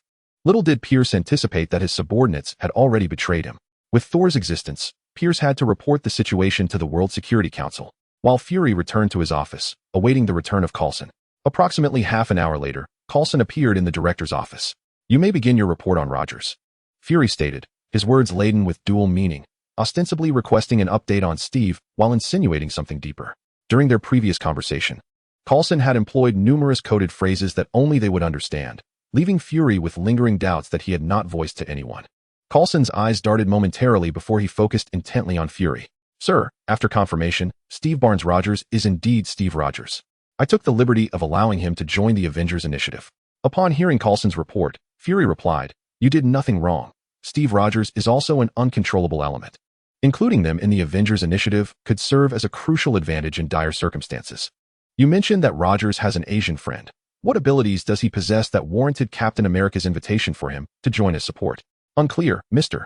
Liang has not displayed any abilities. What is certain is that Rogers invited him. and he is undoubtedly the most perilous one. Fury pondered the complexity of befriending Captain America. It seemed no friendship was straightforward, especially considering Steve's recommendation of Liang Zheng as a temporary ally, which in itself indicated a significant risk. There is no need for apologies. Sometimes one must adapt. Coulson reached into his pocket and pressed a button on a small device, causing the surveillance cameras in the Triskelion to be disrupted, facilitating what he was about to discuss with Fury. Sir, we have a major problem. Indeed, we have a considerable issue. Norse mythology truly exists. Fury nodded in agreement with Coulson's assertion, but Coulson's next statement caused him to misinterpret the gravity of the situation. No, sir, our significant problem originates from within. Fury was perplexed. What internal issue could S.H.I.E.L.D. possibly face? The constraints from the World Security Council hardly qualified as a major crisis. What then? Was the substantial trouble Coulson referred to? Sir, do you remember HYDRA? The military organization that split from the Nazis during World War II, led at the time by Johann Schmidt. Fury had not forgotten about HYDRA, and Coulson's next words would elaborate further. Half of our S.H.I.E.L.D. has been infiltrated, and the mastermind behind it is HYDRA. Fury's expression grew grave. Such matters were not trivial to discuss lightly. However, he understood Coulson. He would not speak without absolute evidence. If it were true, indeed, they faced a significant dilemma. Agent Coulson, I trust you have gathered evidence, correct?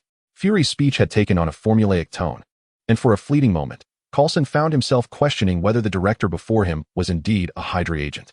Given their long-standing acquaintance and mutual trust, it seemed improbable that Fury was affiliated with Hydra, though other possibilities could not be entirely dismissed. As he retrieved a disc from his pocket and handed it to Fury, Coulson's words bore a hint of warning. Director, the majority of S.H.I.E.L.D.'s personnel are not to be trusted, particularly those you believe you can rely upon. Coulson's statement carried an implicit meaning, and Fury, casting a penetrating glance, chose silence. He stared at the disc in his hand. Aware that Hydra's secrets were concealed within, a tempest was on the horizon. Chapter 73, The Prelude to War, Part 1, in the Public Library of Manhattan. Loki sat engrossed in Norse mythology. His face occasionally revealed a cunning demeanor, as the Prince of Asgard. He exuded an air of nobility that shamed those who considered themselves aristocrats, leaving those nearby hesitant to utter a word, lest they disrupt his regal presence. I fail to comprehend why you feel the need to achieve some grand feat were I in your position. I would find contentment in a life of leisure, especially with an exceptional brother to shield me from the world. Loki set aside the book and turned to the source of the voice, declaring, Our origins are disparate. You cannot fathom my existence, just as I cannot grasp your willingness to dwell among mere mortals despite your formidable power. Liang Zheng chose not to delve into this topic, recognizing that each person harbors distinct aspirations, and divergent ideals seldom converge. Loki was a being of both simplicity and complexity. He loved Thor, yet simultaneously harbored jealousy. In a fit of envy, he had allowed the frost giants to intrude upon Thor's coronation ceremony. Although the giants were ultimately vanquished by the destroyer, Loki achieved his goal. Thor was denied the throne. Unbeknownst to Loki, many cherished him, a realization that might only dawn upon him once he extricated himself from his current circumstances. Liang Zheng, too, regarded himself as human, yet he had long transcended that identity. He remained oblivious to the absence of moral conflict when extinguishing lives, feeling only contempt for those he deemed insignificant. One day, he would come to this realization, at which point he would have fully renounced his humanity. You are no longer human, yet you cling to such thoughts. Do you not find that absurd? Silence. Liang Zheng's eyes blazed crimson as he glared at Loki. The latter was taken aback by the intensity of the moment, but soon became exhilarated. You are indeed a surprising ally. Compared to you, those in Midgard cannot even approach half your might. Their conversation, neither too loud nor too soft, stood out in the hushed library, yet those around them remained oblivious, as if the two did not exist. Liang Zheng caught a glimpse of the truth. Loki had orchestrated this distraction. Now, my ally, the war is upon us. Selvig should be prepared, and so too shall I be. I hope you will not renege on your word. I shall not. As I said, I fear your betrayal as well. As Liang Zheng turned to depart, a thought struck him, prompting him to ask, will all of Selvig's actions become mere memories? Loki concealed everything within the depths of his heart, revealing nothing, and replied, This will become a part of his memory. The consequence is madness. But will you care about that? I never do. Liang Zheng spoke with an utterly emotionless tone, perceiving those around him much like he did the characters within a game. If not identical, then nearly so. As Loki had indicated, war was imminent. The cosmic cube, which had seemingly behaved like a well-behaved child for decades, was now beginning to stir, its energy levels escalating in increments, drawing the keen attention of researchers. The energy had surpassed the critical threshold, and this news swiftly reached the Trident Tower. Orders were immediately dispatched to Barton and Romanoff, summoning the Avengers. After issuing commands to his subordinates, Fury was overcome with a headache, rubbing his temples. First, it was confirmed that Norse mythology truly existed, and now the cosmic cube was becoming agitated. Though there were only two occurrences, together they heralded a global catastrophe. Currently, the only Norse deities manifesting were Thor and Loki. Yet the cosmic cube, if mishandled, could render Earth non-existent. Fortunately, despite crossing the line, the cosmic cube remained relatively stable. The crux lay in whether it could be calmed down in the ensuing period. As a precaution, Fury opted to gather the Avengers. The Avengers initiative, on the surface, aimed to assemble the world's most exceptional superheroes to confront foes humanity could not hope to defeat. However, only those involved understood that the so-called initiative was not as it appeared. These superheroes were akin to ticking time bombs, a latent threat, a collection of uncontrollable variables. More than that, Fury had come to comprehend why Steve had not aged over the years. Just a day prior, Fury received a report from the reconnaissance team across the Atlantic, which had discovered the wreckage of an aircraft. After excavation and identification, it was confirmed to be the same plane that had carried nuclear weapons during World War II. Within the cabin, one area remained remarkably pristine, and upon examination, it was identified as humanoid. Considering Steve's decades-long disappearance, Fury quickly deduced the implications. Either he had awakened on his own, or someone had rescued him. In light of what Coulson had mentioned regarding the Asian individual, Fury's thoughts grew more complex. The world already harbored numerous dangerous figures, and now another one had emerged. He truly contemplated resigning to let someone else take the helm. Fury had yet to review the files Coulson had provided. There were too many pressing matters at hand. Just as Coulson had indicated, Hydra had infiltrated S.H.I.E.L.D. entirely. While he worked on the computer, Hydra was covertly surveilling him. "Prepare a helicopter. I will go personally," Fury declared, donning his black coat and rising to depart. He needed to inspect the cosmic cube's condition firsthand. Chapter 74. The Prelude to War, Part 2. At the NASA research base, chaos reigned as researchers and their families were evacuating in an orderly manner. They were unaware of the exact nature of the events unfolding, but the sight of numerous trucks leaving suggested that something catastrophic had occurred. The helicopter touched down on the helipad, where Coulson had been waiting outside for quite some time. As Fury disembarked, he inquired directly, "What is the situation?" "The worst possible scenario, we do not know," Coulson replied. For decades, S.H.I.E.L.D. has studied the Tesseract. Yet their understanding remains limited to merely a gateway. The once tranquil Tesseract has begun to stir, an ominous sign indeed. Upon learning of this development, Coulson promptly notified Fury. To prevent energy leakage, S.H.I.E.L.D. constructed an underground research facility 10,000 meters deep. Even the descent via elevator consumed considerable time. What transpired? It was an automatic trigger. By the time we detected it, energy levels had peaked and continued to escalate, posing imminent risks of collapse or explosion. Does Dr. Selvig possess a means to deactivate it? No, he advised evacuation. "Sir, I wonder if the Tesseract's agitation is related to Thor. Perhaps we could consult him for insight." "That is a matter for later. Our immediate priority is to evacuate everyone from the base, without exception." Upon reaching the floor housing the Tesseract, Fury instructed Coulson, "Notify Hill to prepare our transport," and Coulson, "Expedite everyone's movements." After parting ways with Coulson, Fury pondered his words. Asgard, where Thor resides, had long mastered technologies beyond Earth's grasp. They might hold fragments of the Tesseract's secrets. However, it was undeniable that the Tesseract did not belong to Earth. Historical reports from World War II suggested it could very well be an artifact of Norse mythology. Fury had much to contemplate, including the concealment of entities not native to Earth, a matter that could not be overlooked. Upon entering the laboratory where the Tesseract was housed, Fury found researchers desperately attempting to shut it down. Regrettably, the Tesseract appeared to be in a heightened state, its energy surging uncontrollably. Fury, perplexed, observed the escalating readings on the display. Dr. Selvig approached him, expressing regret. "I am afraid the Tesseract has been somehow stimulated and is at a critical point. This place could collapse at any moment." He gestured upwards. Fury looked up, his eye widening in alarm. The ceiling was enveloped in blue energy, the trend expanding relentlessly, while the wall's lights were drawn into the blue energy, vanishing entirely. Fury had no doubt about the fate of anyone caught within. "Doctor, where is Barton?" Fury inquired. Selvig gestured with his head, and Fury followed his gaze to find Barton in a corner, unarmed save for a small handgun. Upon noticing Fury's attention, Barton dashed over. "Sir, you are to escort the doctor out of here." "What about the Tesseract?" Barton asked, eyeing the increasingly agitated artifact. Fury longed to take it with him. However, given the current circumstances, it was impossible to remove it, and he resolved to leave it behind. In fact, it will soon calm down, Selvig suddenly interjected, eliciting glances from both Fury and Barton. He continued, he is coming. Who? The god of mischief, Loki, whom you have been investigating. At this revelation, both Fury and Barton drew their handguns, aiming them at Selvig, while nearby soldiers, a moment slower, trained their rifles on Fury and Barton instead. Doctor, are you in league with Loki? Fury found himself ensnared in a trap. His initial recruitment of Selvig now seemed a grave miscalculation. Indeed, you are correct. Both Fury and Barton distinctly observed Selvig's once ebony irises transform into a striking blue, and similarly, all personnel in the laboratory exhibited the same change, clearly indicating their subjugation. So, are you suggesting that this is all you're doing? Selvig readily addressed Fury's inquiry. You are right. This was merely a test. With the true operation yet to unfold, Loki will be quite pleased. A sense of foreboding enveloped the two men. The once tumultuous cube gradually settled. The energy indicators on the display steadily diminishing. As Selvig had indicated, it would soon attain tranquility.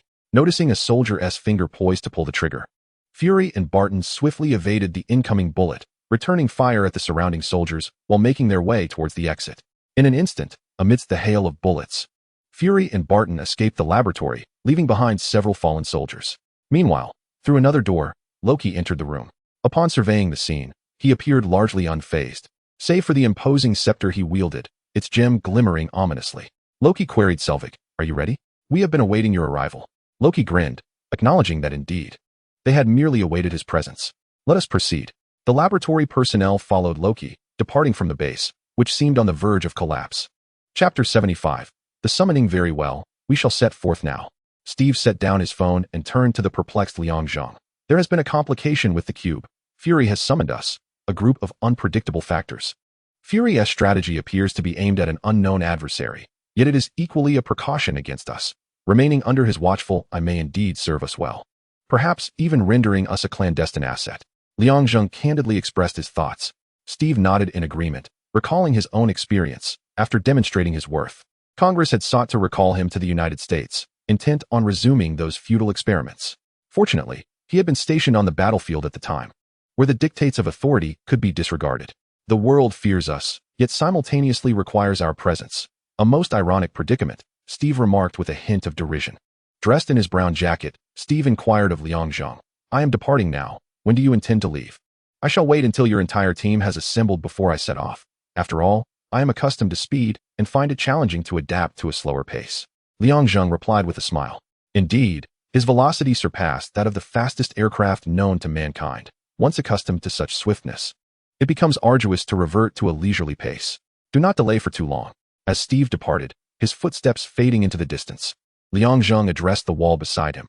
How long do you intend to remain there? Your friend is an American soldier. I am eager to witness his reaction upon discovering the truth. Loki, adorned in the restored Asgardian regalia and donning a horned helmet, remarked with a hint of malice. Betrayal. What of it? Perhaps I shall eventually confront them, yet it is regrettable that they fail to comprehend my true nature. Liang Zheng gazed at Loki and inquired, have you taken action? Indeed, I have commenced, yet the final key eludes me. It is known as iridium in Midgard, Loki replied. He then added, poor mortals. Should I falter, he will believe himself free from control, when in truth, he falls under another's dominion.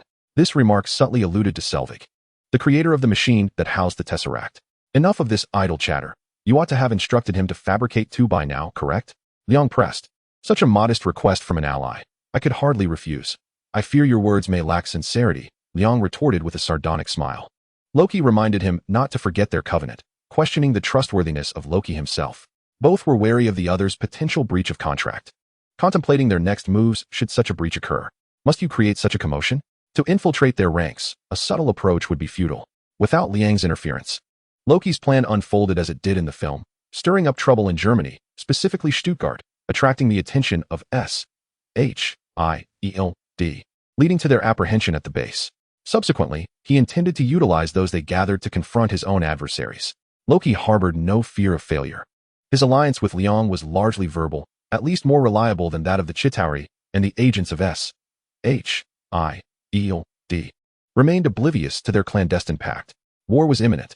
Loki echoed the words spoken in the library, which resonated deeply with Liang. The former had ushered in warfare and death to Earth, delivering a severe blow to humanity, which so arrogantly claimed superiority.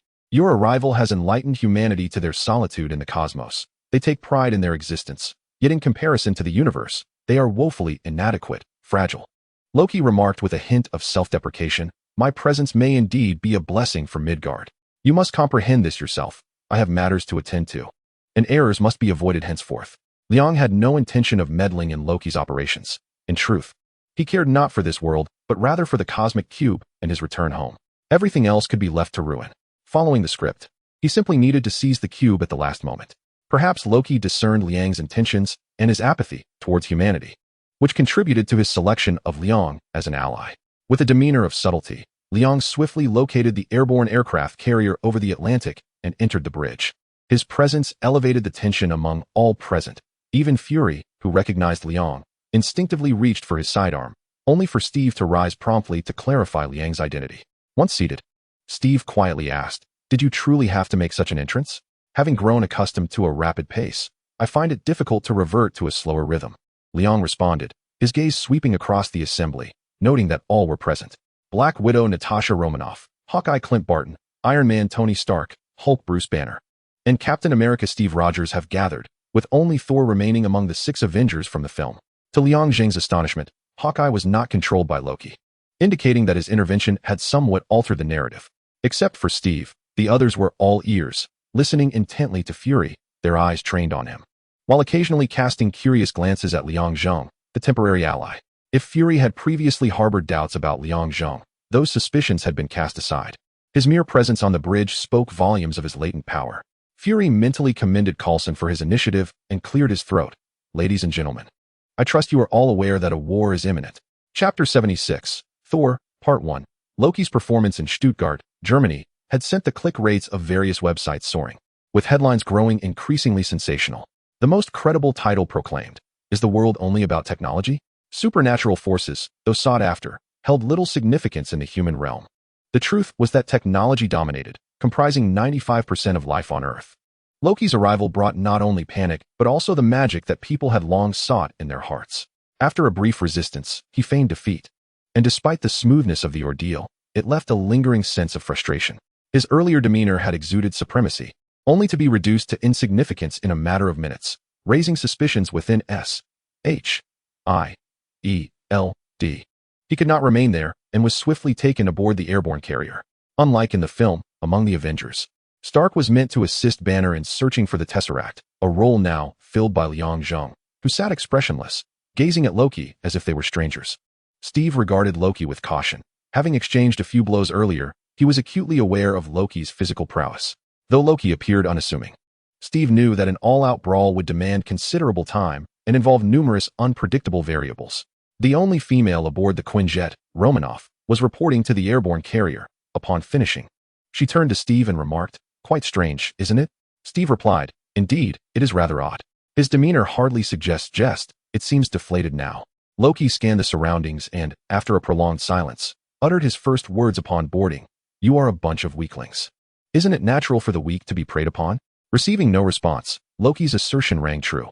Even the freedom-loving Steve understood the essence of society and found himself at a loss for words to counter that sentiment. "You presume to wield power and act at will on Earth. You are sorely mistaken." Liang Zheng feigned a noble stance of fighting for Earth, while unbeknownst to others, he had long allied himself with Loki, a revelation that would surely evoke disgust. The Midgardians are indeed peculiar. Despite having engaged in numerous acts of slaughter and colonization in the past, they now adopt a tone that proclaims their struggle for freedom and to avoid subjugation. Loki continued without pause, citing their nation, which centuries ago arrived on this continent, vanquishing the indigenous people to seize dominion over the land. Yet now, they seek to thwart my endeavors. Do you not perceive the hypocrisy in your stance? Times have changed. You speak of the past, not the present. Steve interjected. But Loki did not even glance in his direction. Does it make a difference? The blood of the fallen stains your hands, and regardless of the passage of time, it shall remain. The cabin fell silent, save for Loki's voice. You believe yourselves formidable, yet you are frail and vulnerable. Do you truly think we are oblivious to your actions? We merely find you unworthy of our attention. Now, with the advent of your new weaponry, you have essentially declared war upon civilizations beyond Midgard, and peace here shall soon be but a memory. We refer to the civilizations that exist beyond Earth. Steve grasped this concept, yet was bewildered by Loki's mention of new weapons, recalling Liang Zheng's assertion that S.H.I.E.L.D. harbors a staggering secret, one capable of disrupting the existing order of the Earth. Steve stole a glance at Romanoff. Her expression remained unchanged. Yet beneath the surface, Romanoff was anything but calm. Pondering, what is this new weapon Loki speaks of? The mention of war, even to a fool, signals that matters have escalated. S.H.I.E.L.D.'s development of new weaponry from the Tesseract has crossed a critical threshold. Your lengthy rhetoric, attempting to justify your invasion, seems to serve only to rationalize your aggression. Steve remarked that this is humanity's past, not its present. His words left the others in the cabin speechless. Liang Zheng couldn't help but admire Loki's eloquence. Had Loki not studied human history, he could not have articulated such truths, for they represent humanity's transgressions. A thunderclap echoed outside, illuminating the clouds intermittently. Steve was momentarily distracted by the commotion outside, allowing Loki to seize the opportunity to exchange a glance with Liang Zheng, signaling that someone was approaching. Liang Zheng, having seen the films, knew precisely who it was. As Loki was a notorious fugitive of S.H.I.E.L.D. and his ally, Liang Zheng felt compelled to ensure that the newcomer would not capture him. Thus he needed to exercise caution until they could unleash their full strength outside the Quinjet. Romanoff, open the door, Liang Zheng called toward the cockpit. Romanoff, unaware of the current circumstances, understood only that a storm raged outside. Without hesitation, she opened the cabin door. Their prior hours of interaction had left Liang Zheng with a formidable impression of her seriousness. As the door swung open, a blond man leaped inside, momentarily stunning those within. The newcomer was none other than Thor, the Norse god of thunder. Loki displayed no surprise at Thor's arrival. Rather, it was his ally who would astonish Thor. You will take Loki back with you. He is to be handed over to me. Liang Zheng turned to the people inside the aircraft, and, before Thor could react, he swiftly lifted him off the ground and leaped from the Cohen-style fighter jet, hurtling towards the Earth. Chapter 77. Thor, Part 2. The impact of a free fall was considerable, shattering a small mountain into fragments and creating a vast artificial crater in the forest. Thor, kneeling on one leg, prepared to rise when Liang Zheng suddenly appeared before him, stating, "You need to calm down. Hand over Loki." With these words, it became evident that negotiations had failed. The most primitive methods proved to be the most effective. Thor stood up, although he was a few centimeters shorter than Liang Zheng. Their height difference was hardly discernible when they stood side by side. Thor's right hand gripped Mjolnir, which crackled with lightning, while Liang Zheng's eyes glowed with a crimson beam. Poised yet restrained, one was among the mightiest of Asgard's deities, and the other was the most powerful being on Earth. A confrontation between the two was imminent. Is there no room for discussion? Liang Zheng did not wish to initiate this senseless battle. Ultimately, he was reluctant to fight and did not intend to act according to Loki's desires, but the intelligence of the Asgardian before him left much to be desired. Without uttering a word, Thor launched his assault, hurling his weapon. Mjolnir arced through the air towards Liang Zheng, its approach appearing almost languid to him. He refrained from intercepting it, for anyone other than Thor attempting to wield Mjolnir would find it utterly unmovable. Steve Rogers had merely managed to shift it slightly. Liang Zheng vanished from Thor's sight. As Thor searched for him, he was struck hard on the cheek, followed by a blow to his abdomen, leaving him no time to react before he was sent flying. What just happened? Thor's mind was still catching up as he attempted to rise, only to be met with a crushing blow to his nose, sending him sprawling once more, tumbling several times before he finally came to a halt. Liang Zheng approached Thor, seizing him with one hand and slamming him brutally into the ground. An unfair fight. You lost from the very beginning, did you not? Liang Zheng stood before Thor with an air of nonchalance, arms outstretched in a gesture that proclaimed Thor's defeat. Enraged, Thor erupted, "You think this is over? The battle has only just begun." With a hum, Mjolnir returned like a boomerang. Liang Zheng didn't even glance back, sidestepping the weapon effortlessly. Yet he could not evade the accompanying lightning. The lightning from Mjolnir was not a superpower. It was the first time Liang Zheng had encountered such a phenomenon. Caught off guard and somewhat careless, he was momentarily paralyzed, nearly collapsing to his knees. Mjolnir returned to Thor's grasp, and he swung it upward. The tides of fortune shifting as Liang Zheng was sent hurtling away. His body, largely incapacitated, crashed through more than a dozen lush trees before finally coming to a stop. Leaning against a tilted tree, Liang Zheng watched helplessly as Thor raised Mjolnir high, summoning countless bolts of lightning from the pitch-black sky, directing them towards him. Just as his body had begun to recover, it was once again overwhelmed by paralysis. However, with the passage of time, his body began to acclimate to the lightning, and he stirred into motion. Thor gazed at Liang Zheng, observing the gradual shift from stillness to action, realizing that his opponent was adapting. He swiftly severed the lightning, unwilling to allow Liang to fully acclimate and thus deprive him of an advantage. Without the interference of electricity, Liang's body recovered more rapidly, and within moments, he was on his feet again. "I thought you would continue to give me opportunities to adapt," he remarked. "There will be ample time for that ahead." "You are correct. We have plenty of time." Liang thrust his palm forward, igniting Thor in flames as his telekinesis propelled him away. With just 2 moves, Liang had garnered Thor's admiration, prompting a re-evaluation of this formidable adversary, one he had never encountered before. "Your attacks are rather predictable. Anyone else would see through them." The distance between them was 100 meters, neither too far nor too close. Liang merely employed his telekinesis, and Thor realized that if he continued in this manner, he would only endure further punishment. He decided to reveal a technique he had previously withheld: weather manipulation. In an instant, the warm climate shifted dramatically into a biting cold. A dark sky shrouded by ominous clouds began to snow, accompanied by fierce winds. Liang raised an eyebrow. This maneuver had not been depicted in any film, suggesting that the god of thunder had many aces up his sleeve. Yet he pondered whether Thor could truly strike him. "You believe that altering the weather will enhance your chances of victory? I regret to inform you that blizzards and gales cannot hinder me. This isn't about hindering you, but rather eliminating unnecessary complications." With a swift motion, Thor twirled Mjolnir in his hand, causing small stones beneath Liang's feet to levitate. It was as if an unspoken signal had been given, and both combatants ascended from the ground, launching into battle. Liang seized the initiative, accelerating upwards and landing a punch that forced Thor to recoil. Seizing the moment, he struck again before Thor could recover, delivering blow after blow. With Mjolnir's support, Thor narrowly evaded Liang's punch, gripping the hammer tightly, and with a mighty roar, he swung downwards. Liang expanded his telekinetic shield. However, it shattered before the might of Mjolnir, resulting in a devastating impact to his back. Simultaneously, Thor was struck by Liang's concentrated beam, and both warriors collapsed to the ground, creating a man-made crater in the already battered earth. Now, both Liang and Thor were left wounded. The former acutely felt the pain in his back from Mjolnir's strike, a sensation that would linger for some time. The latter, hit by a beam capable of obliterating the Earth's surface, was fortunate to be alive, thanks to Asgardian resilience and Mjolnir. Yet he, too, was far from unscathed. Notably, neither harbored intentions of killing the other. Liang refrained from slaying Thor out of respect for the Asgardian prince, especially since he intended to remain on Earth for an extended period. Killing Thor would only invite the wrath of Asgard. What benefit would it serve him? Conversely, Thor had no animosity towards Liang. Their conflict arose solely from differing views on Loki's fate. "You are formidable. Midgard cannot possibly harbor such strength. You truly are a monster." Thor gazed at the pitch-black sky, now devoid of clouds, uttering words akin to those spoken to Loki. Liang Zheng could only manage a forced scoff. "You two brothers are truly alike. When confronted with someone stronger, you label them as monsters. You are even more formidable than Lao Fei, at least when facing him. I do not feel the same weight of pressure as I do with you." Thor turned his head to regard Mjolnir, fingers closing around his weapon once more. "Calm down and join us. The trouble Loki has caused is too great, and your presence would alleviate the pressure on our side."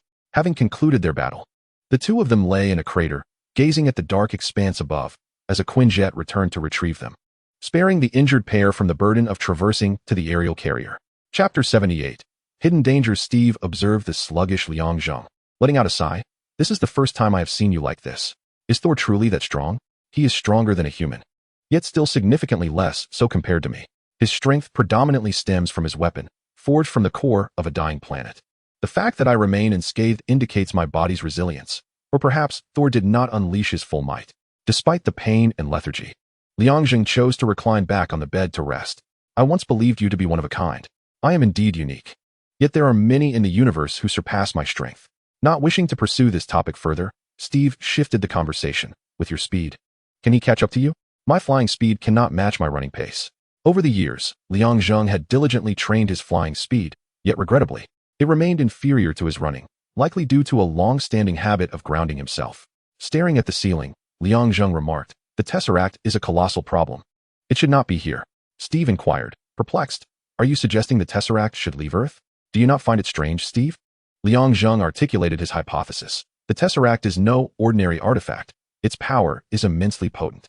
Loki employs it as a crucial component for his portal, which underscores its significance. Asgard cannot be ignorant of this fact, yet they have concealed it on Earth for thousands of years. To claim they have no ulterior motives is implausible." The repercussions of such intentions, however, remain uncertain. This discourse plunged Steve into contemplation, and after a moment of reflection, he conceded the validity of Liang Zheng's assertions. So, you believe Asgard is scheming? More precisely, Odin. Unfortunately, I lack knowledge in that regard. However, the Tesseract is merely one of several treasures. Soon, the other 5 will emerge. Steve was taken aback. He had witnessed the dangers posed by the Tesseract, and now, the sudden mention of 5 additional artifacts heralded an impending storm. After a brief silence, Steve asked, "Why are you telling me this? Are you implying I am unworthy of trust?" Shifting his gaze to Steve, Liang Zheng slowly replied, "You are a relic of the past. I am not one of this place. In a certain sense, you and I are fundamentally similar." Steve, reflecting deeply within himself, pondered whether he would seize the opportunity to return to the past if given the chance. The room fell into a profound silence once more. Although he wished to assert a resolute no, his heart candidly admitted that he would. It was a formidable decision. Liang Zheng had not anticipated an answer from Steve. In fact, he hoped that Steve would refrain from making a choice. We are all kindred spirits in this world, devoid of friends and family, united in our shared afflictions. Thus, our conversations flow effortlessly, even amidst our differing habits and interests. What do you intend to do once this concludes? Steve inquired. I plan to ask Thor if he can open a portal to send me home, Liang Zheng replied, his eyes glimmering with longing. Now in his advanced years, the desire to return home had intensified, though he managed to suppress this yearning, ensuring it remained concealed. And you, Steve? What do you plan to do after this? Steve offered a bittersweet smile. My identity has been revealed. Hydra is aware of me, and concealing my whereabouts serves no purpose. I intend to visit Peggy. She must be in her 90s now. It is better to see her than not at all. A flicker of nostalgia danced in Liang Zheng's eyes. Indeed, Steve still had a place to visit, a beloved to cherish. Yet for him, regardless of his demeanor, he felt perpetually out of place, unable to alter the fact that he existed beyond this world. Fury gazed solemnly at the reports from the ground crew, and after a lengthy pause, turned to his confidant, Coulson, stating, "It appears our temporary ally is exceedingly adept at concealment. Initially, I thought Thor's powers were unparalleled, but Mr. Liang's capabilities are equally formidable." The footage transmitted lasted only a few minutes before being engulfed by blizzards, rendering the equipment inoperative. The last image captured was of Liang Zheng. As Thor soared into the fray, "Conduct a new assessment of our temporary ally," Fury instructed, a headache brewing within him. He mused that before 2008, life had been far simpler. Back then, the realm of extraordinary phenomena was not as prevalent. Now, with Norse mythology manifesting as reality, the situation had grown increasingly convoluted, compounded by the existence of yet another individual nearly as powerful as Thor. Someday, should this individual grow dissatisfied, what could SHIELD do if the Earth were to be shattered? The answer was dishearteningly clear. Nothing. Coulson interjected, "Shall we elevate Mr. Liang to the ranks of Banner and Thor?" Banner and Thor occupied the highest echelons, colloquially dubbed the nuclear bombs of SHIELD. This was no jest. Nuclear bombs, at least, are conspicuous and large, whereas Banner and Thor are the ultimate weapons that move about unnoticed. With the addition of another, SHIELD would have its hands full. Fury raised his hand. No, elevate Liang Zheng's status further, establishing a distinct threat level for him. His exhibited prowess surpasses that of both Banner and Thor, placing him in the realm of the most perilous. Director, Liang Zheng has not demonstrated any unfriendly intentions towards Earth. We can at least take solace in that, Coulson suggested, leaning towards a more optimistic perspective. Fury found himself in a predicament, compelled to confront the most dire outcomes first. Despite his extensive deliberation, he could not conceive of an effective solution. Regrettably, he recognized that he was utterly powerless to prevent a nuclear detonation should it spiral out of control. Coulson's words offered him a modicum of solace. At least the other party did not exhibit any hostility, allowing him the opportunity to seek alternative approaches. Observing the bitterness etched on Coulson's face, Fury empathized with him, understanding that a multitude of issues converged, leaving him no better off. Director, each Avenger possesses a code name, yet Liang Zheng has none. What should we assign as his designation? What about God among men? Fury suggested with a hint of jest. Coulson quickly recalled the origin of that code name, nodding in agreement. Indeed, Liang Zheng's designation would be Superman, a fitting match for his abilities. Please, step outside for a moment. As Coulson departed, Fury remained alone, gazing out at the inky blackness of the starry sky, his mind racing. Hydra, Norse mythology, the Superman of mankind. Perhaps I am the unluckiest director in history. Each time this thought crossed his mind, Fury had to concede his misfortune, But soon he resolved that once this matter concluded, he must turn his attention to the malignant entity that is Hydra.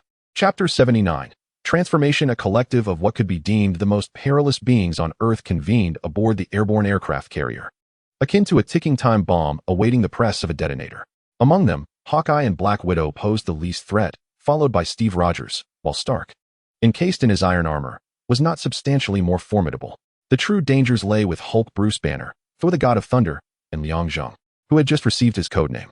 Of the trio, Banner was the most volatile. Thus, the following morning, Fury intensified his security detail around him, ostensibly for protection but covertly prepared to incapacitate or eliminate him should circumstances demand. Early that day, all were summoned to Banner's laboratory, where he reported significant progress. There are numerous locations for the Tesseract, with the most recent being Rio and New York. It remains indeterminate which is the actual site. I suspect Loki is obfuscating the truth to buy time and prepare for war. Although Banner had not pinpointed the Tesseract's exact location, his findings represented a substantial advancement compared to S.H.I.E.L.D.'s former progress. Liang Zheng's gaze momentarily drifted to the scepter atop the dais. Its gem, the Mind Stone, would greatly aid his plans if acquired. Fury nodded appreciatively. Doctor, thank you. Your discovery brings us a step closer to locating the Tesseract. Upon his statement, silence enveloped the room, rendering the atmosphere somewhat peculiar. Fury sensed the tension. A fleeting glance revealed Steve and Stark wearing troubled expressions, clearly preoccupied with their own thoughts. Among the gathered, Barton and Romanoff's hands hovered near their sidearms, alert to the conversations around them while remaining vigilant of Banner. Steve broke the silence with a question. Last night, upon our return, Loki mentioned a new weapon. Fury, do you have anything to say regarding this? Steve's inquiry stemmed from various considerations. At present, the most formidable organization on Earth, shrouded in the greatest secrets, is undoubtedly S.H.I.E.L.D. When Loki alluded to the Earth's development of new weaponry, the only entity that came to mind was S.H.I.E.L.D. possessing the Tesseract. Captain America then spoke up, breaking the silence.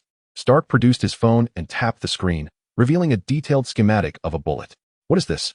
It bears no resemblance to any bullet on the market. Its interior is devoid of gunpowder and instead contains some form of energy. Are you using the Tesseract to create new weapons? Thor's expression shifted noticeably. The Tesseract had once belonged to his father, and no one understood the consequences of weaponizing it better than he. Unexpectedly, Fury had not anticipated that Steve and Stark's queries would directly target S.H.I.E.L.D.'s most classified secrets, information even Barton and Romanoff were unaware of. Though it was their first exposure to such high-level secrets, they chose not to display their astonishment. Liang observed everything with keen interest, a hint of derision playing at the corners of his mouth. Fury mistakenly believed that keeping these individuals under his watchful eye was the most prudent course of action, completely overlooking that this was precisely what Loki sought to exploit. Loki's strategy, far from being ingenious, was insidiously effective. He had manipulated Fury's mindset, transforming what should have been a secure approach into a veritable catastrophe. Steve and Stark voiced their concerns in succession, prompting Thor to interject. He needed clarification on whether the Tesseract had indeed been weaponized. Your attempt to harness the Tesseract is an error in itself. An error? You cannot fathom the reasons behind our development of the Tesseract, Fury retorted, breaking his silence. Then let us be unequivocal. Your endeavor to weaponize the Tesseract is tantamount to issuing a declaration to extraterrestrial civilizations. You are prepared to commence a high-stakes war. Thor, undeterred by Fury's words, engaged in a verbal sparring match. Fury fixated his gaze on Thor, stating, "Your presence has illuminated our awareness of the universe's vastness, revealing to those in pursuit of alien civilizations that there are indeed powers beyond our own, hence our decision to harness the Tesseract. Nuclear deterrence is always a means to quell turmoil," Stark interjected once more. Liang, who had remained silent, remarked, "It is evident that S.H.I.E.L.D. fails to grasp the true nature of the Tesseract. Its reckless experimentation has resulted in energy emissions, leading to far greater troubles." Upon hearing Liang's words, Thor regarded him with renewed interest, recognizing him as an equal. Forming a team is merely the superficial narrative presented by S.H.I.E.L.D. The underlying intention is to consolidate us, these unpredictable elements, for better management. Among the group, Banner's perspective carried the most weight. He had once been a respectable physician, now ensnared in this predicament, constantly under surveillance with the looming threat of violence. Although he was aware of his survival, the sensation was unsettling, particularly for a monster who typically led an ordinary life. It has begun, Liang silently mused. It was time to set Loki's plan into motion. In this meticulously crafted scheme against the Avengers, Barton remains untainted by corruption, and Loki's strategy has undergone certain modifications, notably with the addition of Liang Zheng as an ally. He subtly manipulates Banner, rendering the explosive provocation from the film unnecessary to incite his transformation into the Hulk. As the banter escalates and tensions rise, an unexpected change flickers across Banner's countenance, abruptly silencing the argument and enveloping the laboratory in a profound stillness. Just as Banner prepares to engage in verbal sparring, he is suddenly struck by a sharp pain in the back of his hand, a sensation that swiftly radiates throughout his body, culminating in a surge of agony converging towards his heart. In that moment, he realizes he is losing control. The Hulk is on the verge of emerging. Without time to ponder, his physique begins to morph, gradually expanding as his pale skin shifts to a vibrant green, ultimately succumbing to the overpowering consciousness of the Hulk. Barton, reacting with utmost swiftness, draws his weapon to fire, but the transformation is so abrupt that he misses his opportunity. The bullets prove ineffective. Evacuate the area, Fury commands, pressing his earpiece and issuing orders to Hill on the bridge. Liang Zheng turns to Fury and inquires, "What if I subdue the Hulk?" "No, Liang. You and Thor must restrain Banner. We cannot afford to unleash the Hulk," Fury insists, recognizing the grave danger of having two nuclear-grade threats aboard the aircraft carrier. After making his decision, Fury promptly issues another command: evacuate everyone from the hangar. He looks up at Liang Zheng. "You may treat that area as a battlefield, but do not breach the hull of the carrier." As he speaks, Banner has fully transformed into the Hulk, letting out a thunderous roar at the members he perceives as diminutive before him, swinging a massive fist. Liang Zheng resolutely intercepts the blow, with Thor stepping in to counterattack, delivering a powerful punch that sends Banner staggering back. "Everyone else, evacuate to the containment cells." Fury thinks swiftly, connecting the transformation of Banner to Loki's machinations. Yet there is no time to decipher the exact catalyst. The priority is to move to the containment cells. The once bustling laboratory is now vacated, with the three most perilous individuals divided into two factions, poised for confrontation. Chapter 80, Confrontation. In the laboratory, Liang Zheng and Thor stand in silent vigilance, their gazes fixated on the now transformed Hulk, whose heavy breathing reverberates through the room, foreboding an impending clash. In this critical moment, Liang Zheng and Thor exchange hushed words. "So, what is Banner? A fractured psyche?" "Correct. Restraining this individual appears quite formidable." "Really? Your tone suggests you are not overly concerned. You and I should be capable of containing him. What I fear is his escalating fury, which could amplify his strength. Indeed, since arriving on Earth, you have already proven to be quite astonishing. Now we must contend with yet another challenge." Perhaps it was the two diminutive creatures before him that disregarded him. Or perhaps he had accumulated enough strength. The mountainous Hulk charged forward with several strides. His run caused those who had yet to vacate the area to feel a distinct tilt, a clear testament to Hulk's formidable power. Without question, Hulk's strength was immense. Yet he faced two adversaries who were no less formidable than himself, placing him at a significant disadvantage in the impending battle. Following the previous tactic, Liang Zheng intercepted, while Thor struck with precision, synchronizing their timing impeccably. In a mere moment, Hulk found himself swiftly descending into the unfavorable. After a few exchanges, Hulk perceptibly recognized the dire nature of his situation, compounded by the constricted space that limited his movements. With a powerful push of his calves, he shattered the ceiling and ascended. Liang Zheng and Thor exchanged a glance, their expressions reflecting the gravity of their predicament.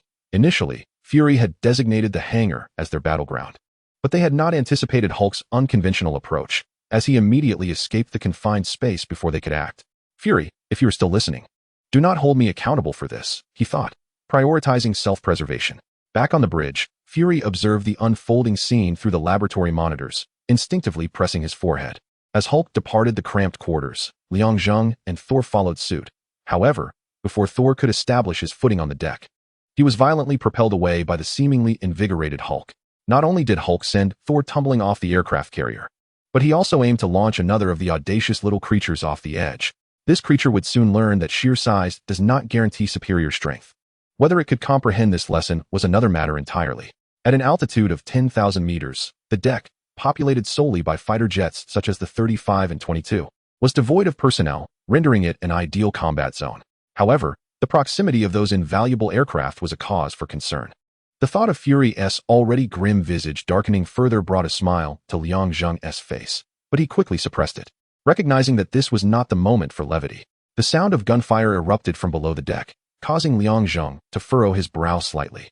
It seemed that their actions were not the only ones unfolding, as Loki's clandestine operatives were also in motion. It appeared Loki had likely escaped from his confines. The aircraft carrier surged forward. Although it seemed to move slowly to those aboard, its actual speed was quite rapid, especially at such a great altitude where the air differed vastly from that at ground level. This fact bore little relevance to Hulk and Liang Zheng, both of whom were not quite human and required far less oxygen than the average person. Hulk roared, his powerful legs propelling him forward. It was astonishing how quickly such a mountain-like giant could move. He was fast, but Liang Zheng was swifter still. As Hulk lunged with a punch, Liang Zheng deftly sidestepped and countered with a forceful strike to Hulk's abdomen, eliciting a howl from the green giant. Hulk's battles had been limited. With only one significant confrontation against Blonsky, all others had been decidedly lopsided, and Liang Zheng was exponentially more formidable than Blonsky. Hulk swung his massive fist forward. Yet Liang Zheng chose not to evade. Instead, he mirrored Hulk's aggression with a piercing jab aimed directly at him. The enormous fist collided with the diminutive one, and it was evident that the larger fist was overpowering its smaller counterpart. As anticipated, the individual who commanded Fury to establish a new tier possessed physical prowess that rivaled that of the Hulk. A small imprint was left by Hulk's fist, and before he could comprehend the situation, a figure plummeted from the sky, wielding a weapon which struck downwards, delivering a crushing blow to Hulk's abdomen and embedding him into the deck. The newcomer was none other than Thor, who had been flung from the aircraft carrier and now brandished Mjolnir. "I thought you were off to grab a burger," Thor quipped. "No. We need to deal with Banner quickly. Only then can we thwart Loki's scheme," came the reply. As the conversation unfolded, Liang Zheng delivered a powerful punch that sent Hulk staggering back, creating a brief distance between them. Compared to Loki, Thor was more keen to decipher his brother's intentions than to engage in combat with a simpleton. However, the situation changed when that simpleton became Loki's enforcer, especially one who was not easily pacified.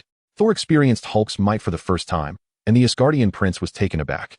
At first glance, Hulk appeared less formidable than the frost giants, yet in terms of physical might, he outclassed them significantly. Reflecting on Liang Zheng's words, Thor remembered that Hulk's strength intensified with his rage, a quality that the frost giants could not match. With a resounding boom, thunder erupted, and a multitude of lightning bolts coalesced around Mjolnir. With a mighty shout, Thor hurled the electrified hammer. Hulk's dynamic vision could not keep pace with the speed of Mjolnir's trajectory, striking him squarely in the chest. The force of the blow lifted him off the ground, sending him tumbling backward uncontrollably, with Mjolnir adhering to his chest, rendering Hulk, who had never faced defeat, unable to rise. Seizing the opportunity, Liang Zheng approached and delivered a heavy strike, rendering Hulk unconscious. As Hulk succumbed to unconsciousness, his form began to shrink, his green skin fading to reveal his true self, Banner. Thor stepped forward, inquiring, "Can he breathe here?" Unlike Hulk, Banner was an ordinary man, devoid of any extraordinary strength. Liang Zheng replied, "Hulk would not let him perish. His ordinary appearance is merely a fade. Those who provoke him will find themselves in unfortunate circumstances." Suddenly, a 35 aircraft on the deck erupted in flames, its explosion serving as a signal, triggering a series of orderly detonations among the surrounding fighter jets. Thor gazed at the charred remains of the aircraft and asked, "What does this mean?" "Loki is flaunting his prowess, demonstrating how effortlessly he can dismantle our defenses right before our eyes," came the response. Unbeknownst to Thor, Liang Zheng, standing beside him, was an accomplice of Loki. This was merely a prelude to the chaos that was about to unfold. Loki had informed us that he had meticulously prepared for this moment. Upon mentioning Loki, Thor immediately set off toward the prison cells, while Liang Zheng called after him, "Save your energy. He has already escaped amidst this commotion." Ignoring Liang Zheng's warning, Thor persisted towards the cells, while Liang Zheng carried Banner back onto the aircraft carrier. Chapter 81. Farce. As Liang Zheng and Thor subdued Banner, Loki's clandestine pawns wreaked havoc aboard the aircraft carrier.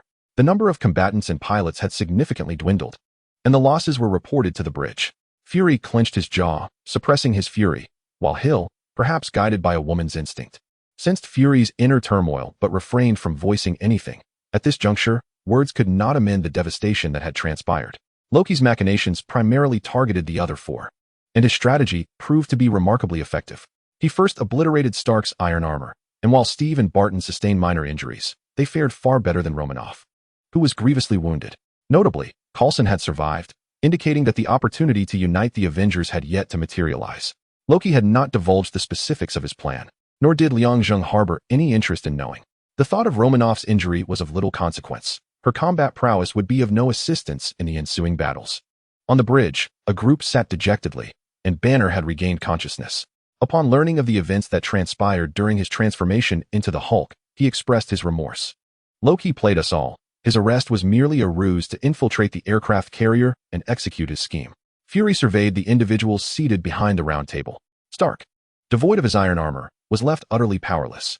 Steve and Barton bore minor wounds, but crucially, the three heavyweight figures remained unscathed, ensuring that when Loki struck, they would not be entirely defenseless. Coulson, tasked with managing the aftermath, approached and informed, "Sir, we have sifted through the locations provided by Dr. Banner regarding the Tesseract. Over a dozen have been confirmed as false, while others are still under verification." Fury nodded in acknowledgement and addressed the assembled Avengers. "Loki has outmaneuvered us," indicating that his preliminary work is complete. "What lies ahead is our most arduous challenge, for we remain unaware of Loki's whereabouts." "Wait, perhaps we can deduce his location by analyzing his character," suggested Stark, whose arrogance was most pronounced among the gathered. He murmured, "He perceives us as his first line of defense against his invasion of Earth. What better position to occupy than atop the shoulders of the mightiest beings on this planet?"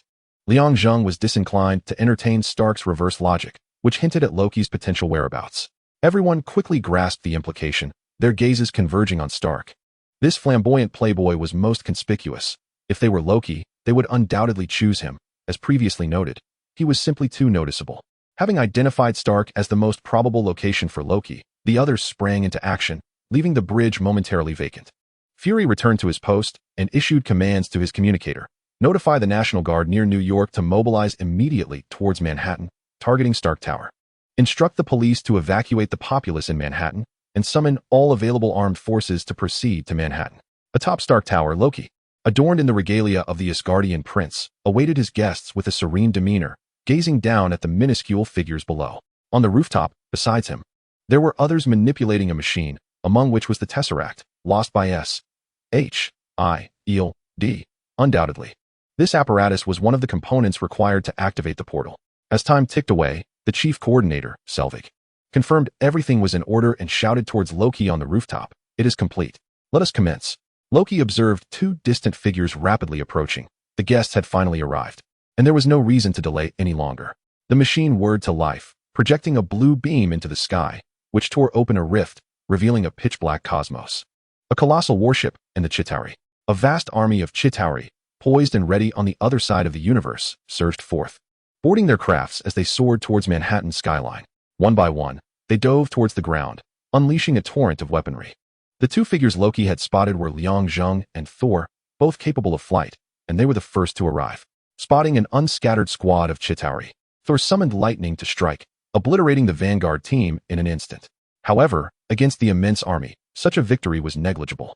"I have never encountered these beings. Where did Loki summon them from?" Thor pondered, his mind awash with questions. Liang Zheng merely replied, "You handle Loki. These Chitauri are but a minor nuisance." "What?" Before Thor could inquire further, Liang Zheng had already surged upwards into the clouds.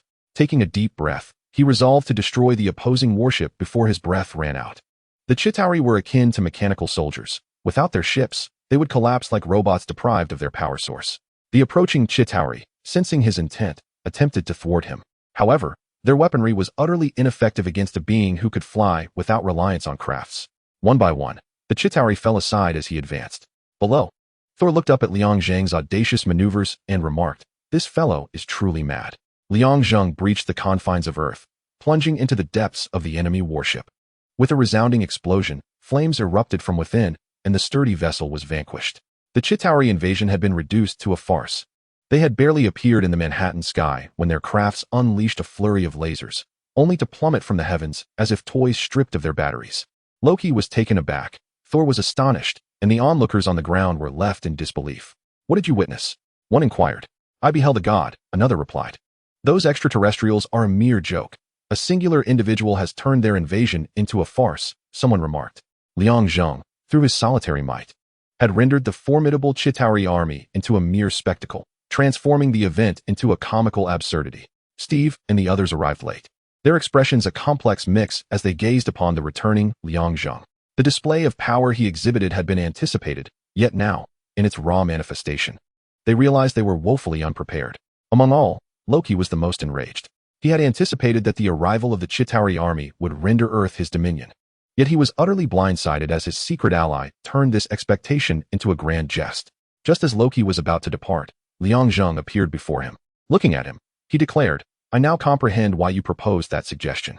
My invasion was doomed from the outset, and it is all due to you. What do you think?" Liang Zheng retorted with a smirk. Loki surrendered, realizing the futility of resistance. Against Liang Zheng, he stood no chance, especially with Thor now involved. It was wiser to capitulate. Loki conceded, deactivating the teleportation device, causing the rift in the skies above Manhattan to close, revealing a serene blue sky with fluffy clouds. Thor, cradling the shimmering blue energy of the Tesseract, confirmed, "Indeed, this is the Tesseract. Are you certain?" Steve cautiously urged Thor to verify once more. After a thorough inspection, Thor affirmed, "I am quite certain." "Splendid. This farce has finally reached its conclusion," Stark remarked, clapping his hands and reverting to his usual flippant tone. As the absurdity concluded, the crowd cast complex glances at Liang Zheng, who merely smiled, choosing to remain silent. Unexpectedly, an astonishing event unfolded. Loki, stripped of his powers, along with the Tesseract in Thor's possession, vanished in an instant as Liang Zheng shouted a desperate no, leaving those present in a state of bewilderment. However, one thing was certain, their troubles had only just begun. Chapter 82. After the incident, Part 1. Just yesterday morning, a multitude of extraterrestrials descended upon Manhattan, intent on invading Earth. Yet, a savior emerged, thwarting the alien incursion. He is a deity, omnipotent. The church proclaimed this savior, who rescued Earth, as Jesus incarnate. On the streets, when people recalled yesterday's events, thoughts of this divine figure arose. With him present, what need had Earth for weaponry? He himself was the weapon. He defied nature and should not exist. A spontaneous social survey revealed that 99% of participants regarded him as the embodiment of divinity on Earth. Countless questions lingered in the air, the most pressing being his true identity. Various media outlets clamored to broadcast footage captured yesterday morning, followed by a flurry of inquiries and investigations as all sought to uncover the identity of the individual who single-handedly saved the planet. Not only the media but also numerous organizations were prompted to investigate this person, with S.H.I.E.L.D. being particularly keen. As they were privy to the details, Fury found himself in a room, contending with the World Security Council, listening to the remarks of the 5 council members. Fury yearned to make a swift exit, yet he understood he could not. Should he do so, the already discontented members would likely move to dismiss him. Reflecting on yesterday's reports and videos captured by citizens, a wave of dread washed over Fury. He feared that should Liang Zheng ever turn against Earth, what could possibly withstand him? The answer was nothing. Where's the Avengers? One council member was the first to challenge Fury. His tone was flat, yet it conveyed an undercurrent of anger. Fury cast a glance at the first speaking senator and replied, "At present, I am not tracking their whereabouts. I believe they have every justification to take a respite." "What about the Tesseract?" Another senator pressed. "It was taken from us," Fury responded, a reply that evidently incited the ire of several senators. One of them directly inquired, "Do you know who took it?" They moved too swiftly. Even Liang Zheng could not catch up, he retorted.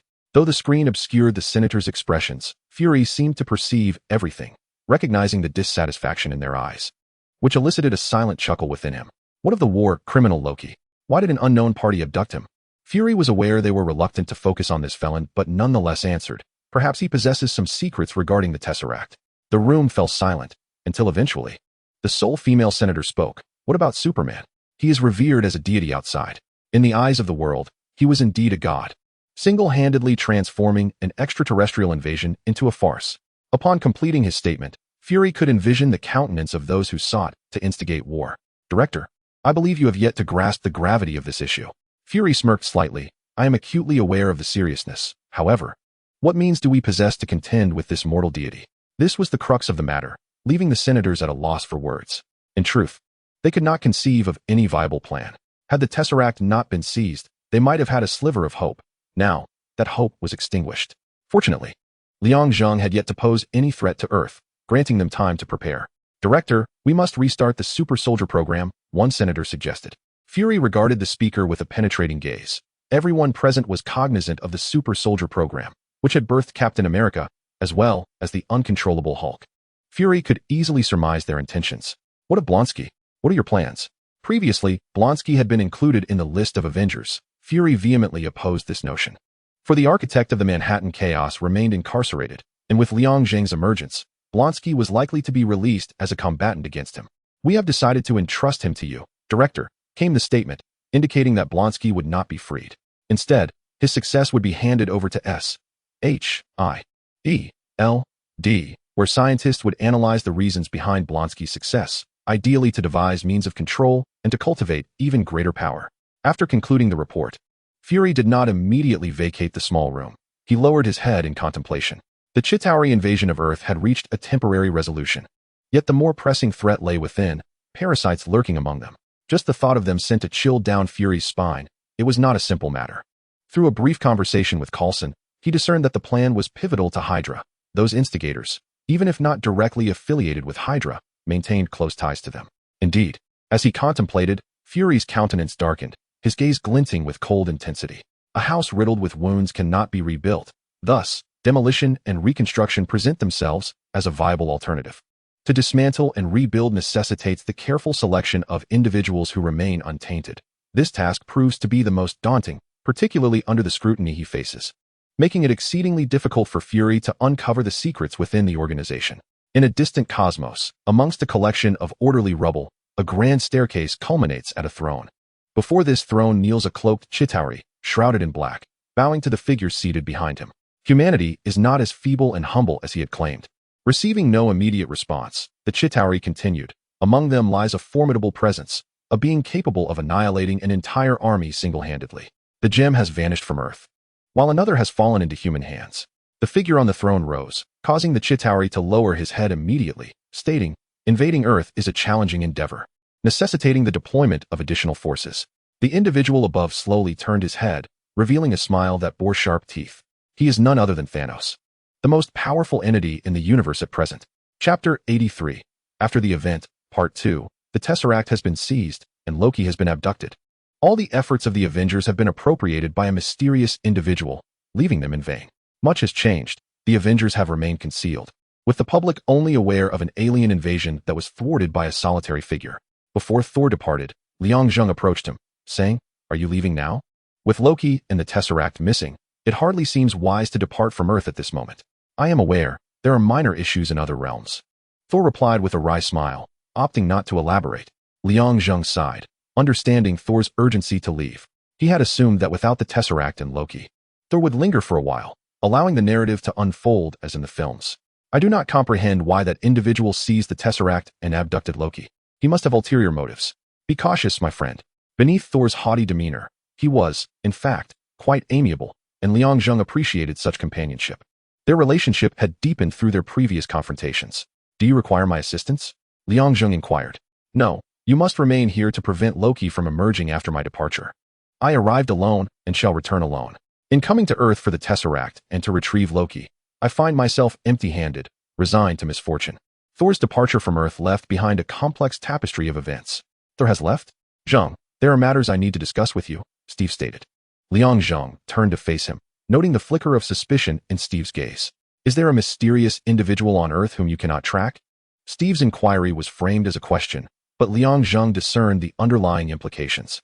While it seemed to directly address the enigmatic figure, a deeper examination would unveil another layer of meaning within his words.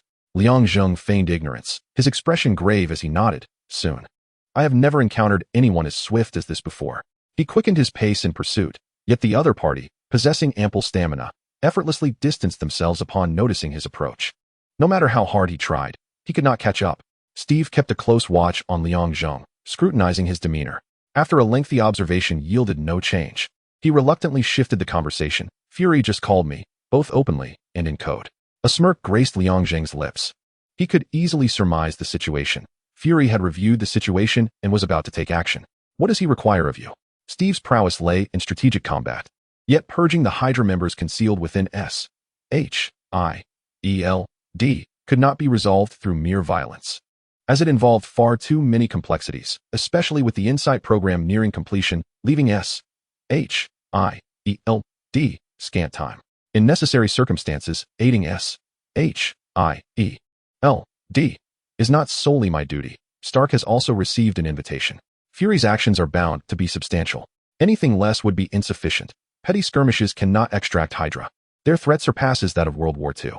"I understand. But this is Washington, and missteps could lead to catastrophic losses. As the situation loomed, concern etched itself upon Steve's face. And what of the cost of freedom compared to the need to eliminate Hydra?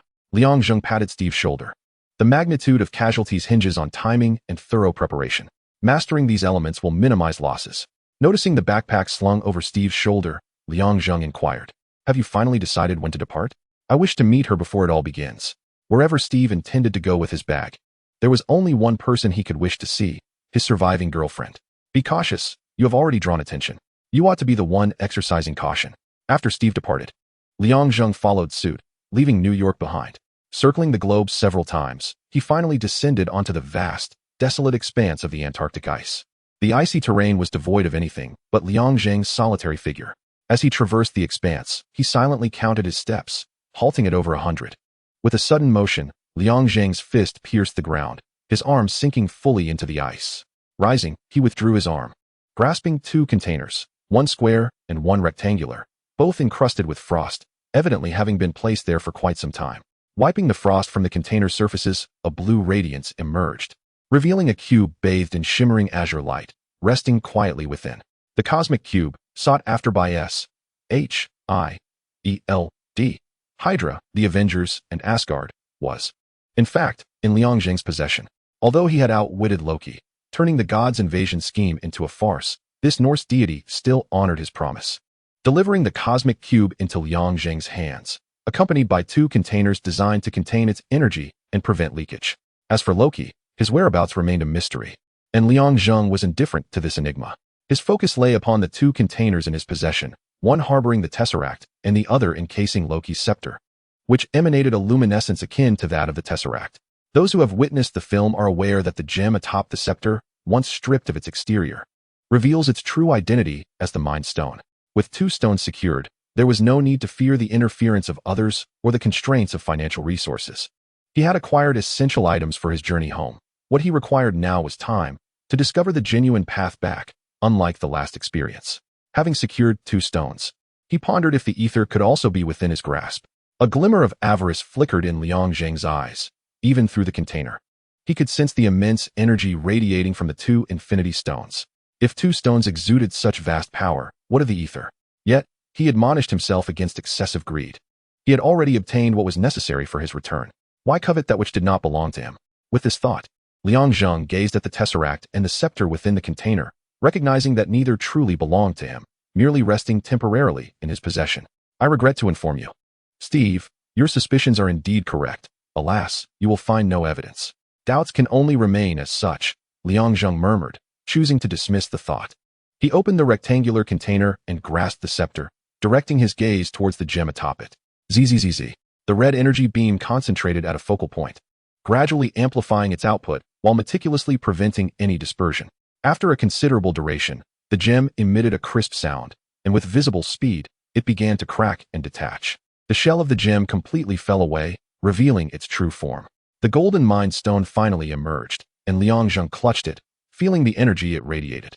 No wonder so many sought to possess such a gem. Its singularity was formidable. Imagining the power of all 6 stones combined sent shivers down his spine. Greed is the original sin and one of humanity's driving forces. At this moment, Liang Zheng's inner avarice amplified significantly, relegating his primary goal of returning home to a lesser priority. Soon, the Tesseract vanished, revealing its authentic essence. Liang Zheng secured the 2 infinity stones from the container and swiftly departed from the locale. Chapter 84. Conspiracy on the Screen. A group of extraterrestrials emerged through a rift above Manhattan, followed by an individual hurtling towards the mothership at remarkable speed. In but an instant, the mothership was obliterated, rendering the aliens incapacitated. What did you witness? I beheld a weapon potent enough to alter the geopolitical landscape of Earth. Pierce, your undertaking is exceedingly perilous. We both comprehend that the power of a god among men transcends our imagination. To oppose him is tantamount to courting death. Thus, I have reinitiated the Super Soldier program. It seems the World Security Council shares my sentiments. In the conference room, the lights returned to their former brightness, illuminating the vast space occupied by only 2 individuals. Alexander Pierce, the former director of S.H.I.E.L.D., and Strucker, a mastermind of HYDRA, distinguished by his monocle and noble lineage as Baron Wolfgang von Strucker. Strucker exhibited a palpable disinterest in the protagonist of the video, possessing an acute awareness of the situation. Pierce, I am fully aware of your thoughts. Yet do you truly believe that a creature like Banner can contend with this superhuman? Surely, you have perused Fury's report, which indicates a straightforward suppression. I remain skeptical about your approach. Strucker fixed his gaze upon Pierce. The Insight Project is nearing completion, and I implore you to refrain from causing any disturbances before its fruition. This is for our benefit and for the sake of a new order. We must take a chance. Perhaps we shall indeed capture it, Pierce retorted, embodying the adage that ignorance breeds fearlessness. His desire to glimpse the near-divine power was immense, enough to spur him into daring actions. Listen, Pierce, I caution you not to provoke enmity from a being that harbors no hostility towards us due to your recklessness. Strucker exclaimed, his frustration palpable. Even as one of the leaders of HYDRA, he was constrained. Post-1944, the organization had been reorganized, the leadership divided among several individuals, each holding sway over significant decisions that required collective deliberation. Strucker could not curtail Pierce's ambitions, as both were equals within the hierarchy of HYDRA. Continuing the argument seemed futile. Pierce had no intention of prolonging the debate, recognizing that it would only exacerbate their already tenuous relationship. I hear your plan has made considerable progress, he remarked. Strucker, regaining his composure, responded, indeed, we have merely activated the latent abilities within two individuals. It appears that some extraterrestrial traits are concealed among humanity. Can you find more? Pierce inquired. Strucker scrutinized Pierce, recognizing that this line of questioning was aimed at augmenting the strategy against the divine. I have thus far identified only two. The remainder seem to be led by someone, lurking in secrecy, eluding our detection. With a wry smile, Strucker added, you ought to express your gratitude to Mr. Stark. For without him, these two subjects would not have undergone experimentation, and we would not have uncovered the hidden extraterrestrial potential within humanity. Your tone suggests you wish to award Mr. Stark. Perhaps seek out Stern, he continued. Stern was the individual who had addressed the committee during Stark's hearing, later presenting Stark with an award following the events in Flushing, as relayed by Fury. Strucker chuckled softly, choosing not to elaborate further as he stood to depart. Upon reaching the door, he paused without turning back to face Pierce, stating, Pierce, you are walking a tightrope. Disassociate yourself from Hydra before the mission commences. I am aware. Pierce replied. Pierce chuckled, while Strack relented. Even the composed and self-aware latter harbored a desire for the divine. In the psychiatric hospital, within a solitary confinement room, Selvig spoke to the wall. The invasion of the Chitauri serves as a warning. A few days ago, I encountered a peculiar phenomenon. The cosmos operates on a 5,000-year cycle. Outside the ward, the doctor shrugged. Since his arrival here, he has uttered this daily. We conducted a series of brain examinations, concluding that he is normal. There appears to be no issue, yet reality remains thus. A state of mental disarray. Poor fellow, someone has tampered with his mind. The speaker was Liang Zheng, who had a singular purpose for being there. Do you truly intend to bail him out? He is better suited to remain here than to face the outside world. The doctor suggested. Have you not found his words intriguing? Perhaps his madness is a blessing, allowing him to uncover something profound. I happen to require his assistance. In light of the visitor's request, the doctor ceased his commentary. In truth, he had offered advice, which was disregarded. After signing out, they would no longer be involved. Please wait a moment. I shall step over there. Once the doctor departed, Liang Zheng glanced around, finding the corridor empty. Activating a disruptor, he interfered with the corridor surveillance, using telekinesis to unlock the door. The noise startled Selvig, who turned to see Liang Zheng and inquired, Who are you? Speak clearly. You hardly appear to be mentally unstable. I am your bailer, here to procure your assistance. Liang Zheng entered the ward, revealing a cubic container. Upon seeing its contents, Selvig's face turned pale with terror. No, you are one of Loki's people. You cannot. Doctor, kindly remain silent. To Selvig, Liang Zheng's smile bore no distinction from that of a demon. Reluctant to be further controlled, Selvig ultimately fell silent, once again under dominion, though this time it was Liang Zheng rather than Loki who held sway. Liang Zheng sought out Selvig due to his experience. He had previously crafted a teleportation device, and experience was preferable to inexperience. Feeling better? Liang Zheng inquired with a nonchalant grin. Yes, much improved. I have never felt this well before. Selvig exhibited a peculiar smile, his eyes reverting to their original blue hue. Upon the doctor's return to the ward, witnessing Selvig's coherent demeanor, no longer spouting nonsense, he conducted a few simple tests. Subsequently, Selvig departed the psychiatric hospital to fulfill Liang Zheng's request. Chapter 85. Fuel. Some time had passed since the Chitauri invasion. SHIELD, in collaboration with other agencies, began to recover alien weaponry. Amidst the aftermath, Fury commenced the withdrawal of untainted personnel from Trident, replacing them with those already infiltrated by Hydra. Pierce discerned this development and sought out Fury, subtly probing to ascertain who within S.H.I.E.L.D. was aware of Hydra's presence beneath the surface. Starting from the grassroots level, Fury cleverly sought other convincing reasons to temporarily deceive Pierce. The ruse would not last long, but it would suffice to gather all the Hydra personnel together, enabling a comprehensive sweep of the domestic front. The Insight program, hastened by Stark's inadvertent assistance in its development, was nearing completion. However, due to S.H.I.E.L.D.'s exposure, it had become a new target for various terrorist organizations, causing delays in the plan's progression. Liang Zheng, having acquired the Space Stone, began preparations to return home. He intended to use the Mind Stone to control the scientists listed among the Hydra personnel, consolidating them to create a new teleportation device in search of a genuine path home. Theoretically, the stone could unlock every corner of the universe, but the outcome of accessing parallel worlds remained uncertain. Even scientists who had dedicated 30 years to studying space could not guarantee the opening of such gateways. Liang Zheng furrowed his brow slightly, evidently skeptical of this assertion. Theoretically, it can open anywhere, correct? He inquired. The other party nodded, cautioning, "Sir, with all due respect, it is not infallible. Then why is the teleportation device taking so long? The last time it only took a few days to assist Loki," Liang Zheng countered. Dr. Selvig explained. Loki provided the correct coordinates.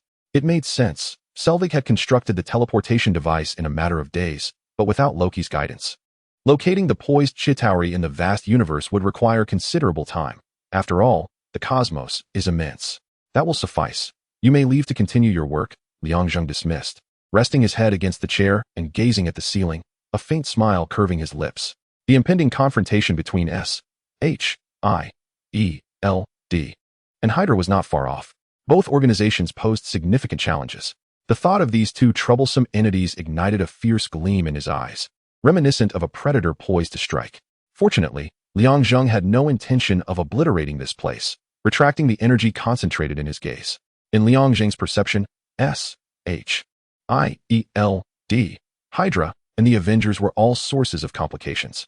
Once the teleportation device was activated, they would swarm like sharks sensing blood. He needed to maintain his disguise for a while longer.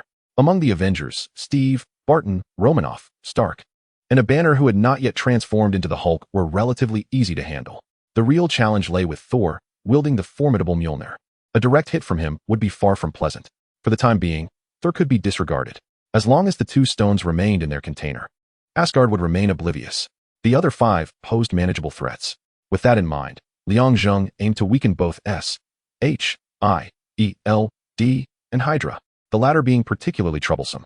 Suddenly, the phone on the desk rang. Liang Zheng picked up the receiver, and the voice at the door announced the arrival of a bald man claiming to be his friend.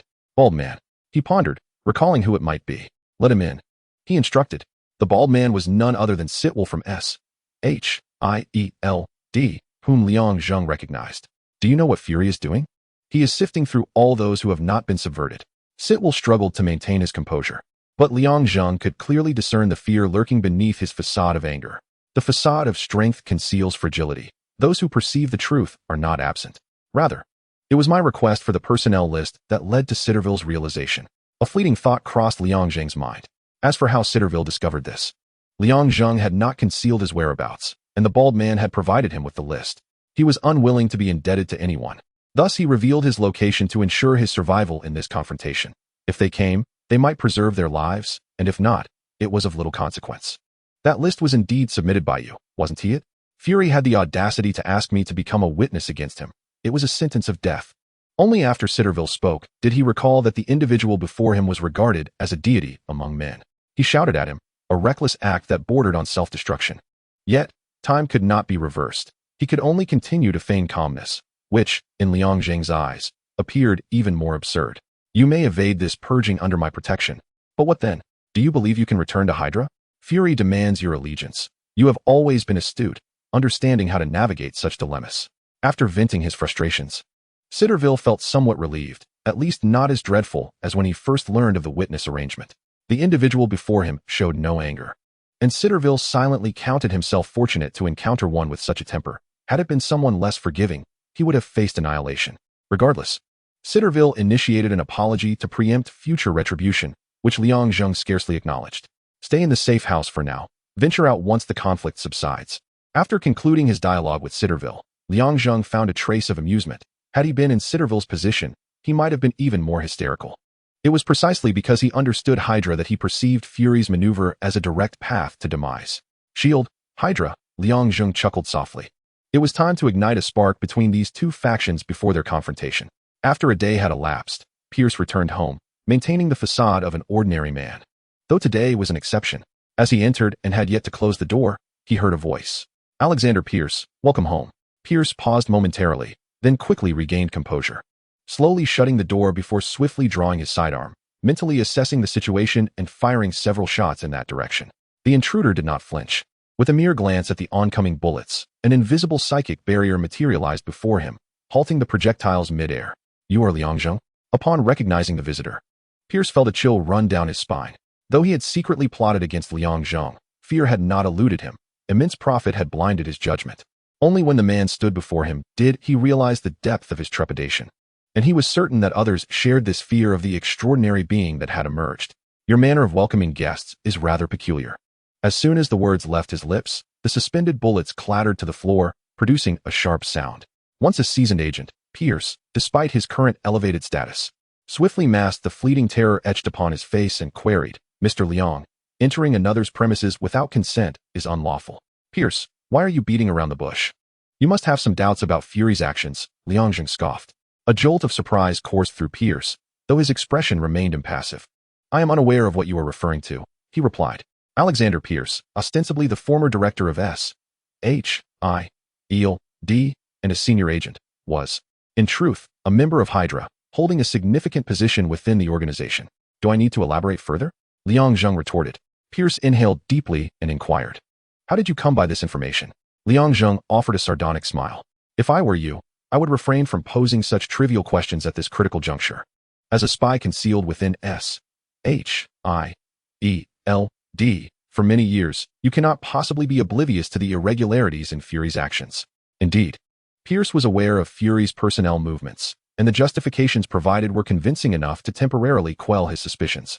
However, Liang Zheng's directness reignited the questions swirling in his mind. What are you trying to convey? Fury was already cognizant of all Hydra members within the United States, though those not on the list remained unknown. The realization struck Pierce like a thunderbolt. Reflecting on Fury's maneuvers, he understood that the purported reasons were merely a facade to stabilize his position and afford S.H.I.E.L.D. additional time. Yet, Liang Zheng's arrival to disclose this information was certainly not a harbinger of good news. Mr. Liang, may I pose a question? Pierce ventured. Of course, Liang Zheng replied. Why have you chosen to inform me? Liang Zheng flashed a smile. Ah, that is quite simple. Both S.H.I.E.L.D. and Hydra are integral to my plans for weakening. Pierce harbored a vague awareness of Liang Zheng's intentions. Nonetheless, he pondered whether he had any choices left. Fury had cornered him, and the inaugural clash between the two organizations was now inevitable. Liang Zheng's actions were akin to pouring gasoline on a fire, compelling Hydra to respond. I had thought a deity among men would require no plans, Pierce retorted with sarcasm. Liang Zheng nodded, indeed. My strength is formidable enough that I do not require plans as you weaklings do. However, you and Fury are but a swarm of flies. Thus, why should I not seize this opportunity to diminish your numbers? At the very least, when my plans come to fruition, there will be fewer flies to contend with. For the first time, Pierce felt a sense of helplessness. Before the divine, humanity's exhibited power appeared pathetically feeble, leaving one to gaze upward in awe. What if one could grasp even a fragment of that power? A glimmer of fervor sparkled in his eyes. Liang Zheng noticed the fervor in Pierce's gaze, but paid it little mind. Would a deity concern himself with the thoughts of mortals? Certainly not. With the ability to read minds, he would discern Pierce's intentions, perhaps even laugh heartily at the absurdity of humanity's self-awareness. To challenge the divine was not akin to the protagonists in novels and comics, who could merely shout a few lines and successfully slay a god. Knowing full well it was a trap, one felt compelled to leap into it nonetheless. With a mocking remark, Liang Zheng departed, leaving Pierce alone in the room. A flicker of humiliation passed through his eyes as he contemplated Liang Zheng's words. The presence of S.H.I.E.L.D. loomed large within the United States. Could Hydra afford to flee? It was inconceivable. The immense losses would render his proposals untenable. There remained but one option, to accept the challenge posed by S.H.I.E.L.D. Nick, I never anticipated that I would become an enemy so swiftly. Ironically, I am fully aware yet compelled to follow the path dictated by that so-called deity of the mortal realm. Chapter 86, The Island, Part 1. In the aftermath of the Chitauri invasion, the world has returned to a semblance of tranquility over the past few months. News reports occasionally replay the events of the invasion that transpired months ago, along with the emergence of Liang Zheng. Unlike the initial uproar, this apparent calm signals the stillness before a tempest. Nations are discreetly observing one another and devising new strategies to contend with the most formidable presence on Earth. Liang Zheng has come to be regarded as the embodiment of a god among mortals, earning him the codename deity within S-H-I-E-L-D, where he is referred to as the god of the mortal realm. S-H-I-E-L-D and Hydra maintain a facade of tranquility, both engaged in intricate scheming to gain the upper hand once hostilities commence, striving for ultimate victory. The only entities unaffected by these machinations are the 3 aerial aircraft carriers currently under construction. Beneath the surface of calmness, currents of tension swirl. On one particular day, Liang Zheng received a message on his mobile device from Steve, instructing him to promptly proceed to an island in the Atlantic. The message included the island's coordinates. It struck him as peculiar. Why would Steve summon him to an island in the Atlantic? Filled with doubt and regrettably unable to decipher the source of the message, Liang Zheng concluded that the sender was likely not Steve, but someone else entirely. A nuisance indeed, he muttered to himself, reluctant to engage. Yet curiosity compelled him to venture to the island. After some time, he arrived at the designated island, and from a great height, he beheld a landscape blanketed in dense, verdant foliage, with interlacing branches obscuring any discernible features. Without a hint of trepidation, he descended onto the sandy beach, calling out to the thick woods before him. I have arrived. Do unleash your tricks upon me. Fear was not evident in Liang Zheng. In fact, he found himself weary of the mundane existence he had been leading. With a considerable distance yet to travel before returning home, he felt the need to stretch his limbs. Coincidentally, the ominous message had arrived, as if summoned by his own thoughts, and he was eager to discover what surprises this island might hold. Suddenly, a flash of blue energy surged forth from the forest, prompting Liang Zheng to evade. He discerned that the blue projectile was an energy-based bullet. Energy bullets? Their origins could stem from 2 sources. The energy harnessed from the tesseract developed by S-H-I-E-L-D, or weaponry used by the Chitauri, though it might also derive from another source entirely. More energy bullets emerged from the thicket as Liang Zheng deftly maneuvered, advancing into the woods where he discovered the weapons belonged to the Chitauri. No one was operating them. They were programmed for automatic defense, indicating that their new owner had successfully deciphered the alien technology. Intriguing. What else might unfold? A dangerous smile crept across Liang Zheng's face. Those who sought to confront him could not possibly be unaware of his capabilities. The energy weapons before him were merely an appetizer. The main course would soon follow. He eagerly anticipated their trump card, contemplating how their expressions would shift should their ace fall to him. Clink. Hearing a sound beneath his feet, Liang Zheng swiftly kicked off the ground, leaving the area just as flames erupted from the earth, turning it to scorched soil in an instant. Suspended in midair, he caught sight of a missile hurtling toward him. He quickly dodged and retreated to the cover of the forest. Impressive, he mused, as it was evident that his adversaries had anticipated his movements, likely operating with 2 contingency plans. Did the missile that just missed him fall within the realm of those plans, or was it merely a miscalculation? Liang Zheng had no intention of activating his enhanced vision, as doing so would diminish the element of surprise. What he sought was merely a diversion from the monotony of life. The island was equipped with thousands of surveillance cameras, allowing those lying in ambush to monitor the developments within the woods. Commander, the recent explosion has destroyed 37 cameras. Proceed. The Watchers, known as Hydra, were overseen by Strack, while Pierce was preoccupied with deployments and had to delegate command to Strack.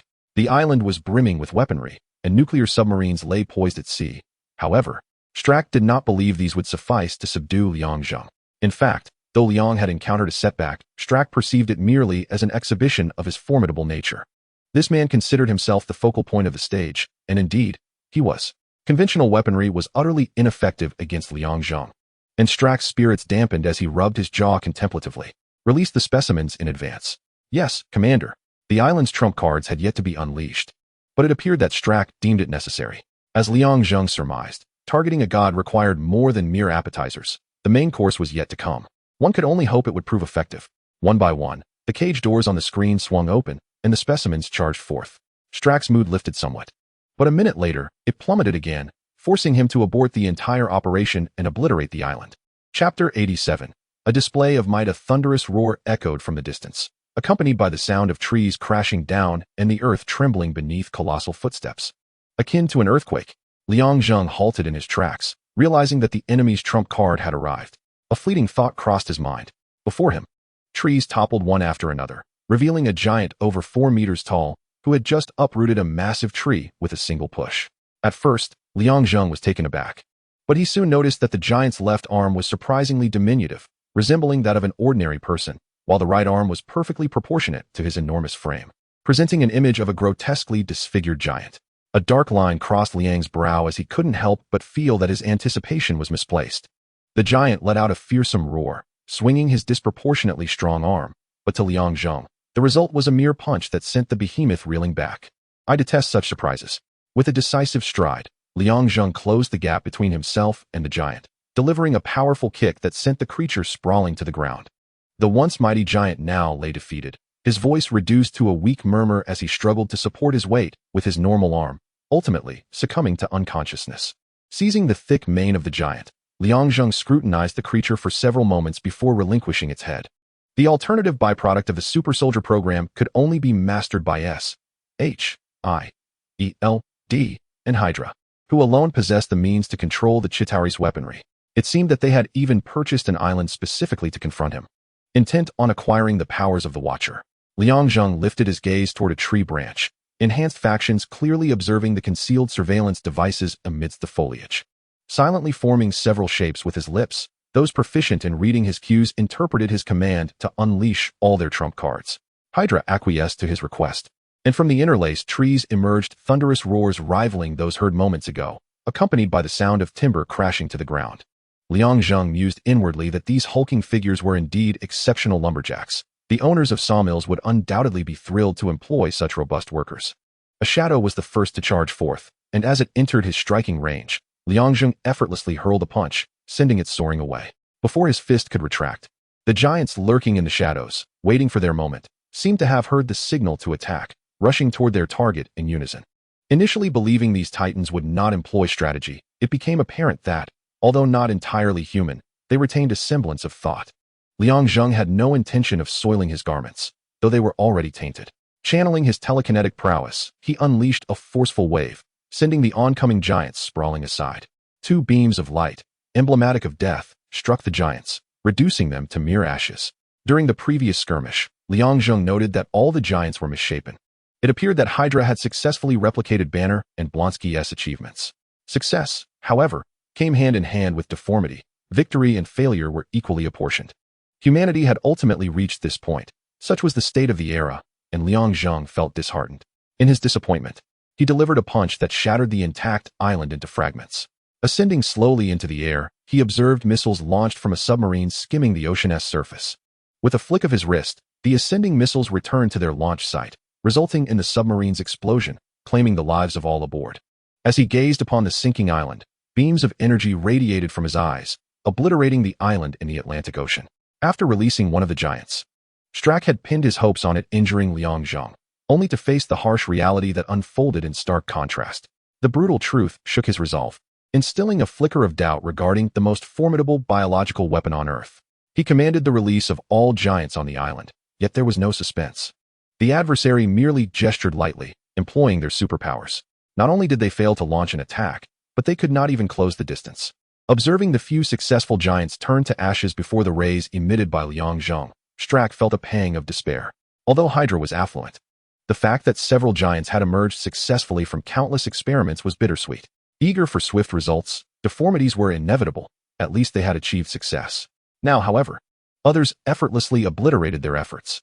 It could only be said that the command center was overly optimistic, and his own assessments had been excessively high, leaving him momentarily unable to accept the harsh reality. In the command center, silence reigned. No one dared to speak. Reports were delayed due to the effortless disintegration of the island into the sea, with only the incessant beeping of instruments piercing the stillness. After a considerable interval, Strack finally broke the silence, stating, "Ladies and gentlemen, the mission has concluded. You may leave." Yet, no one stirred. Frowning, Strack glanced around, only to realize that he was the sole person to have regained his composure. The others remained in a state of shock, their minds seemingly frozen. He issued the command again, this time with a heightened tone of authority. Only then did the others snap back to reality, leaving the command room with heavy hearts. While Strack remained alone, gazing at the frozen image of Liang Zheng on the screen. He took a deep breath and uttered the words he found hard to accept: display of force. Indeed, from the very outset, bringing Liang Zheng to the island was a grave miscalculation on Hydra's part. Liang Zheng seized the opportunity to showcase his might, instilling fear in the restless Hydra agents, silently conveying the message, "I can obliterate you with ease." Despite having mentally prepared for the operation, Strack realized that he had never truly been ready. On the contrary, Liang Zheng had placed him in an embarrassing position and sowed seeds of fear among the communications officers present. "Why does such a monster exist on Earth?" Strack exclaimed, echoing the sentiments of Loki and Thor upon their first encounter with such a formidable entity, laden with envy and resentment towards these monsters. Humanity is indeed a complex race. Had Strack known that Liang Zheng was once a human himself, his monocle would surely have shattered upon hitting the ground. Meanwhile, in Washington, Pierce awaited news from Strack. Reluctantly, Strack picked up the microphone and stated flatly, "Mission failed. Elevate Liang Zheng's threat level to planetary. Avoid confrontation unless absolutely necessary." In Washington, upon receiving Strack's call, Pierce set down the receiver, his expression a tapestry of emotions. The power of the divine was under scrutiny, yet they felt threatened by the very display of force from the other side. His feelings mirrored Strack's, an intricate blend of admiration and fear towards Liang Zheng. Fury was correct. For the time being, Liang Zheng had not exhibited any hatred towards Earth, allowing for ample preparation. With actions against Liang Zheng fully suspended, Pierce redirected all his focus towards addressing Fury. Chapter 88. Assistance. As for Steve, a week had passed without a call. It was uncertain whether he was simply preoccupied or if Fury had instructed him that this was an internal matter for the United States, requiring no external assistance, particularly from someone regarded as a deity by the populace. Unbothered, Liang Zheng returned to his mundane existence. The recent battle on the island had made it abundantly clear that there was no one on Earth who could rival him, rendering the current distractions utterly uninspiring. After several months, Liang Zheng had become adept at wielding the space and mind stones, especially the space stone. On one occasion, he inadvertently opened a portal to Thanos' throne but managed to close it just in time, returning the stone to its container to avoid detection. Thanos is recognized as one of the most formidable beings in the universe. Liang Zheng, however, harbors no desire to engage him in battle unless absolutely necessary, not out of fear, but rather the understanding that mutual destruction benefits neither party. Besides, would Thanos truly be inclined to confront him? That said, a spatial rift leading to the sealing of the ether particles has likely manifested, possibly in the vicinity of England, though the precise location eludes him. Liang Zheng has attempted to utilize the space gem to locate the ether particles, his curiosity piqued regarding which of the 6 gems resides within the ether. In truth, he harbors little confidence in opening a parallel world with the space gem. He recalls having read in a comic that the Infinity Stones lose their efficacy in alternate universes. He wonders if this holds true in the films as well. Surely, opening a parallel world does not equate to traversing into another universe? He hopes that the gem will not lose its potency at a crucial moment. Scratching his head, Liang Zheng decides to dismiss such overthinking. Whether success or failure befalls him, it is preferable to not having made an attempt at all. He murmurs to himself, a resolute glint appearing in his eyes. Regardless of his actions, right or wrong, he is driven by a singular purpose. Before the outcome of success or failure, who would dare stand in his way?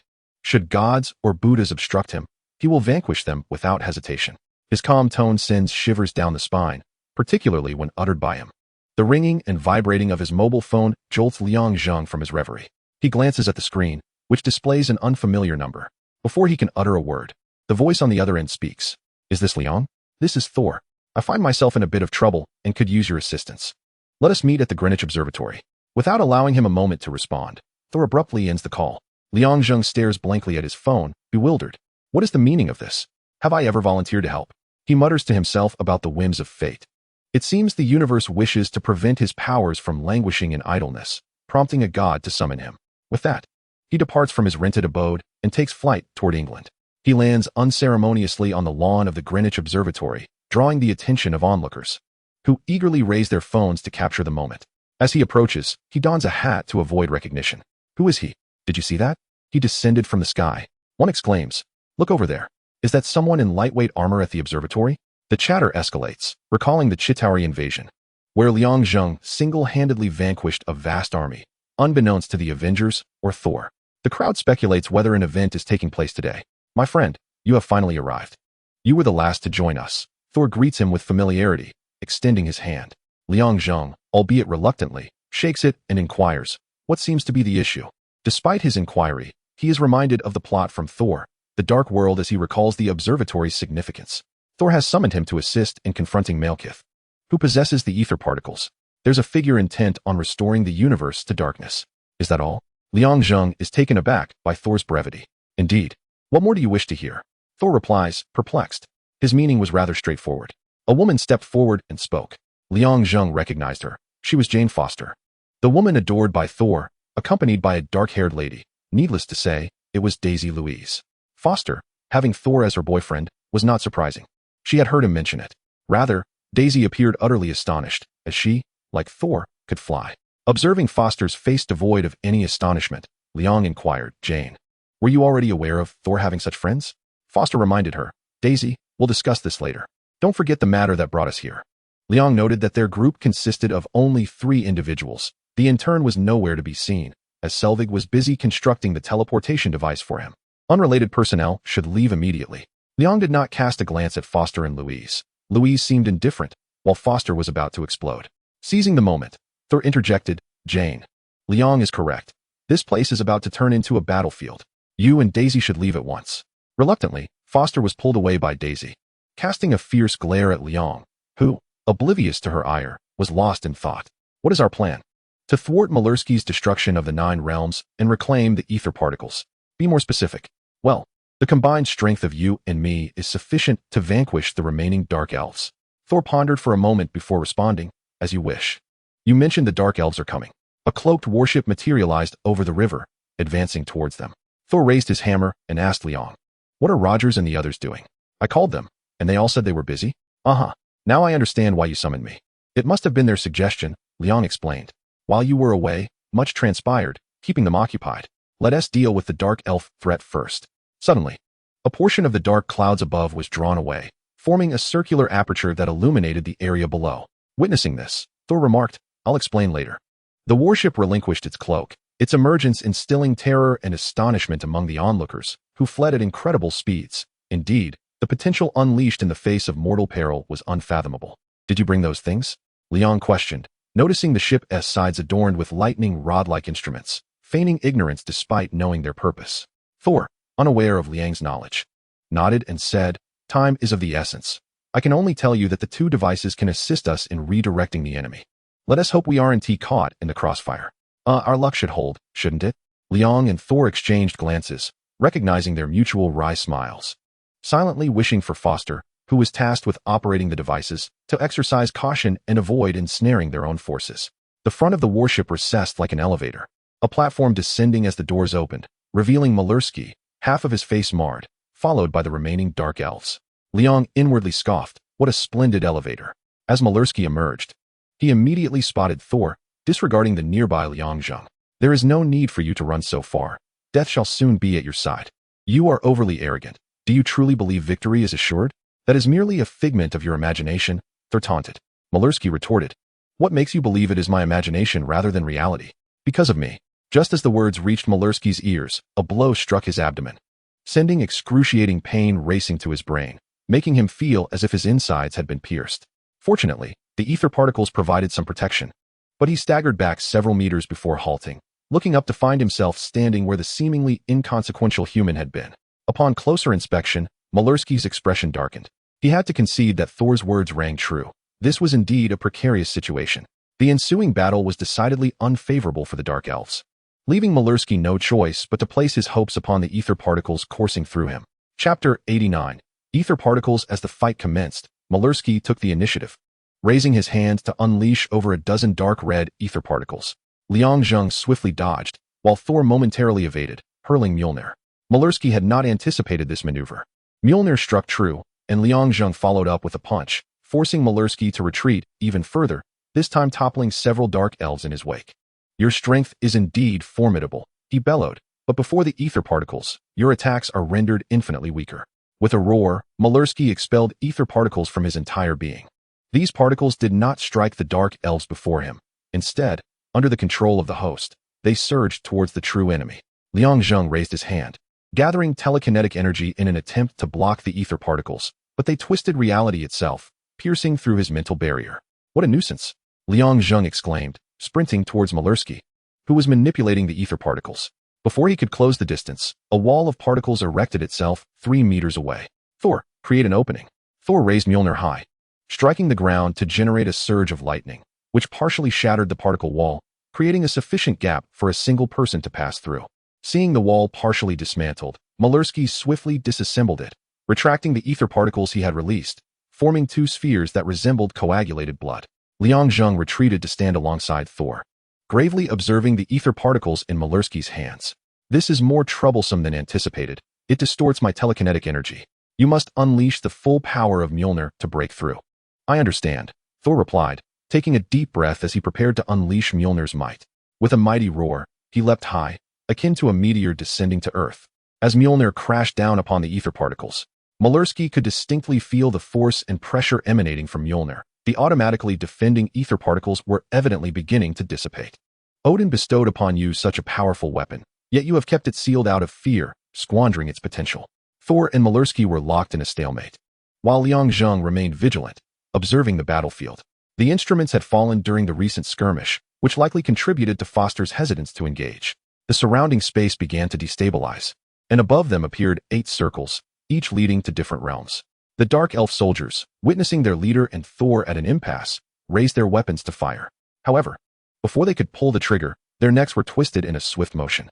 A group of inept warriors, their fallen comrades, did not evoke any deeper sentiment from Malersky. In truth, he regarded these subordinates merely as expendable pawns, sacrifices on the path to triumph. Once victorious, the Dark Elves could summon as many as they desired. Liang Zheng executed a sweeping kick, striking Malersky, who was sent hurtling backward, crashing through a stone pillar. You two are truly bothersome, Malersky exclaimed, rising to his feet as countless ether particles filled the sky, hurtling toward them. His attacks, though singular in nature, were formidable due to the ether particles. Even the powerful Liang Zheng dared not confront them directly. He had witnessed the distortion of reality, a phenomenon far removed from cinematic portrayals. You know what I despise most about this guy? Thor nodded in agreement. I know precisely what you find irksome. In fact, I share your disdain. Liang Zheng posed a question. If Malersky were to perish, what then becomes of the ether particles? His confusion was palpable. Thor produced a square container, explaining, after the battle, it can contain the ether particles. The ether particles had not yet fully unleashed their power, and Mjolnir gradually released its might to counter the threat posed by the ether particles, dispersing them swiftly through the air. In the distance, 2 fighter jets approached. The situation here was anything but subtle. Yet, 2 jets were hardly sufficient. At least a dozen should have been dispatched. On the ground, Liang Zheng and Thor were preoccupied with Malersky's onslaught, leaving them no time to attend to the unfolding events above. The fighter jets, receiving attack orders, launched missiles, only to have them drawn into other realms along with the portals connecting to those worlds. The worlds above began to reorder themselves, and the ground's stability faltered. Liang Zheng had to tread carefully to avoid being transported elsewhere, let alone engage in combat, which would be akin to entering a hellish abyss. The ether particles shot forth by Malersky were transported to distant locations upon contact with the surroundings. Thor, unfazed and reckless, charged forward, seizing Malersky and dragging him back, resulting in both being teleported away. Liang Zheng soared to the 2nd floor of the library, where 2 women were concealed, safe from the ongoing battle below. As the conflict had not yet escalated, this space is unstable. You 2 should leave quickly, Liang Zheng urged, concerned for Foster's safety. Thor lamented in his ear. Foster refuses, claiming, can you control those instruments? Liang Zheng replied, do you not grasp the reality? By now, those instruments are utterly ineffectual. He understood their intended purpose. In films, they were pivotal to victory, but in this reality, their efficacy remained uncertain. Having spoken, Liang Zheng vanished, only to reappear an instant later, grasping the instruments he had just installed on the ground. Take these and leave immediately, he commanded. Foster hesitated, but Liang Zheng would not allow her to linger. She and Daisy departed the observatory in the next moment, emerging onto the street. Meanwhile, Malersky had returned, and Thor was presumably still en route by subway. Liang Zheng remained motionless, observing Malersky, who fixed his gaze upon him and inquired, tell me, have you surrendered, or do you still harbor some hope? Continue with your task at hand. A sense of foreboding crept into Malersky's mind as he pointed at Liang Zheng. He refrained from launching an attack. Although he possessed mastery over ethereal particles, confronting this individual, who surpassed Thor, would not conclude swiftly. Worse still, this delay would grant Thor ample time to arrive. The adversary did not impede him, and Malersky felt a sense of relief as he observed several worlds converging above him, nearing their conclusion. A massive surge of ethereal particles erupted from the ground, engulfing the entire observatory, leaving behind a pool of particles reminiscent of blood, ascending into other realms, poised for destruction. Have you come to witness my obliteration of other worlds? Malersky queried, directing his question at Liang Zheng. Liang Zheng shook his head, replying no. I merely harnessed the ethereal particles to disguise my use of other gems. Malersky's ominous premonitions were confirmed as he beheld Liang Zheng produce a space gem, shimmering with blue light, leaving him aghast. You possess a space gem? How is that possible? You have one, and so do I. Now, your ethereal particles are rendered useless. Let us see if you can survive the impending battle. I do not believe you will, Liang Zheng interjected, his pride evident as he relished the sight of his adversary's astonishment. Do you think it can destroy the ethereal particles? Malersky retorted angrily. Liang Zheng shook his head once more, stating, no, it can transport them. The ethereal particles surging into other worlds ceased their assault, their violent nature directed towards Liang Zheng. However, before the space gem, they were swiftly transported to alternate dimensions. With the space gem guiding him, Liang Zheng accelerated to his utmost speed, instantaneously appearing behind Malersky, swiftly twisting his hands to rotate Malersky's neck 360 degrees. His demise incited the previously controlled ethereal particles into a frenzy, threatening to disperse uncontrollably. Liang Zheng retrieved a container provided by Thor to contain them, averting a potential crisis with remarkable ease. As the danger subsided, Thor arrived belatedly, resembling a police officer, accompanied by 2 aides. It was indeed prudent to summon you, he remarked, astonished. How did you manage it? I mean, with such a vast amount of ethereal particles. How did you deal with Malersky? He needed to attend to other realms, and his mental distraction afforded me the opportunity to swiftly twist his neck while he was unguarded. With his death, the ethereal particles became manageable. Liang Zheng brushed aside Daisy's outstretched phone, unwilling to seek notoriety. Foster murmured, my instruments are truly not as he described. Thor gently patted her shoulder, empathizing with her feelings. Initially, during the turmoil in New York, it was anticipated to be a fierce battle. However, Liang Zheng's entrance turned the invasion into a mere farce. We are left with one question. What shall we do about it? The scene was chaotic, yet devoid of imminent danger. The real concern lay with the warships brought by Malersky. Foster exclaimed excitedly, this is easily resolved, though you two will need to lend a hand. It matters not, Liang Zheng replied. No problem at all, Thor assured, considering his girlfriend's predicament rather trivial. The towering warships, still within the unstable environment, were to be transported to another realm. Once the ordeal concluded, Thor casually inquired about Selvig's whereabouts. Foster admitted ignorance, while Liang Zheng, with his back turned, revealed a sly grin. Chapter 90. That evening, Liang Zheng was invited to Foster's residence for a meal, expressing gratitude for his assistance in neutralizing a threat to the universe. Shortly after dining, Foster and Daisy departed, leaving the two men ample space for conversation. Thor remarked, I thought I knew you well enough, yet I realize my understanding is still quite superficial, followed by a wry smile. There is no need to feign surprise. Your perception of me is accurate, though you have yet to grasp my true capabilities. At the very least, you witnessed them today, did you not? Liang Zheng countered. In our battles together, I have faced numerous setbacks over the years. He gestured towards a nearby container, where ethereal particles struggled to escape. What do you intend to do about that? I plan to return it to Asgard and place it in the treasury, he replied. In the film Thor, The Dark World, Asgard entrusted the ether to the collector due to their possession of the Tesseract, avoiding the risk of housing 2 Infinity Stones together. With the Tesseract now in Liang Zheng's possession, Asgard naturally sought to secure the ether under its dominion. Liang Zheng glanced enviously at the ether particles, contemplating that with 2 stones already in his grasp and another before him, the accumulation of 3 would be a coveted prize for countless beings across the cosmos. Even possessing just one could bestow immense wealth and power. He pondered whether to venture into the universe to seize the Power Stone, but ultimately dismissed the thought. 2 stones were sufficient, and greed would yield adverse consequences. What of Rogers and the others? Thor revisited the topic, eager to discern why so many had been summoned, with each agreeing until Steve reminded him of one individual who had been idle.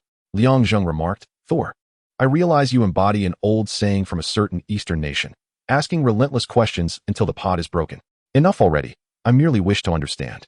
The uncertainty itches at my mind, Thor retorted. His formidable nature did not preclude his curiosity. Given the existence of Norse mythology, the presence of other mythologies should not be astonishing. Asgard had previously interacted with a certain Eastern power, leading Thor to comprehend the idiom's significance. S-H-I-E-L-D had been infiltrated, necessitating Steve and his team to engage in combat, and neither side dared to make the first move in this precarious situation. Thor furrowed his brow and inquired, "Why doesn't T-Fury seek your assistance? Your strength is sufficient to annihilate the enemy." Perhaps Fury contemplates that this is a dilemma of humanity itself. We, beings from beyond the realm of humans, ought not to interfere in the internal affairs of Earth. Liang Zheng offered a melancholic smile, reflecting on his former identity as a human. While he perceives himself as one, others do not share this view. "What about you? Where do you intend to go next?" Without hesitation, Thor replied, "I plan to return the ether particles to Asgard and then come back." "Are you not going to assume your role as king? If you were king, you would possess the authority to amend Asgard's ancient laws," Liang Zheng suggested. Thor shook his head. "No, I have been contemplating whether I am truly suited to be a king. Ultimately, I realize that I am not passionate about ruling. Loki is far more fitting for the role. Recognizing oneself is indeed a challenging endeavor." Through a series of events, Liang Zheng has begun to discern his own identity. He is not human, nor will he ever be again. Humanity was merely a past identity, and he is far more powerful than they are. I can even envision the reaction of my father upon hearing this news. He would be furious. Indeed, the true Odin would never permit Thor to abandon Asgard for a mundane life on Earth. From their earlier conversation, Liang Zheng confirmed that Loki had not returned to Asgard, and he held little interest in the events that transpired in between. Loki, akin to a treacherous serpent, strikes when one is most vulnerable, delivering a fatal bite. With 2 Infinity Stones in his possession, Liang Zheng must tread carefully. He does not wish to be bitten by Loki before achieving success. Although he did not reveal his inner turmoil upon leaving, none could fathom his thoughts. "I shall not intrude upon your intimate moment with your girlfriend." With time drawing near, Liang Zheng rose to take his leave, allowing the couple, who would soon part ways, some precious moments together.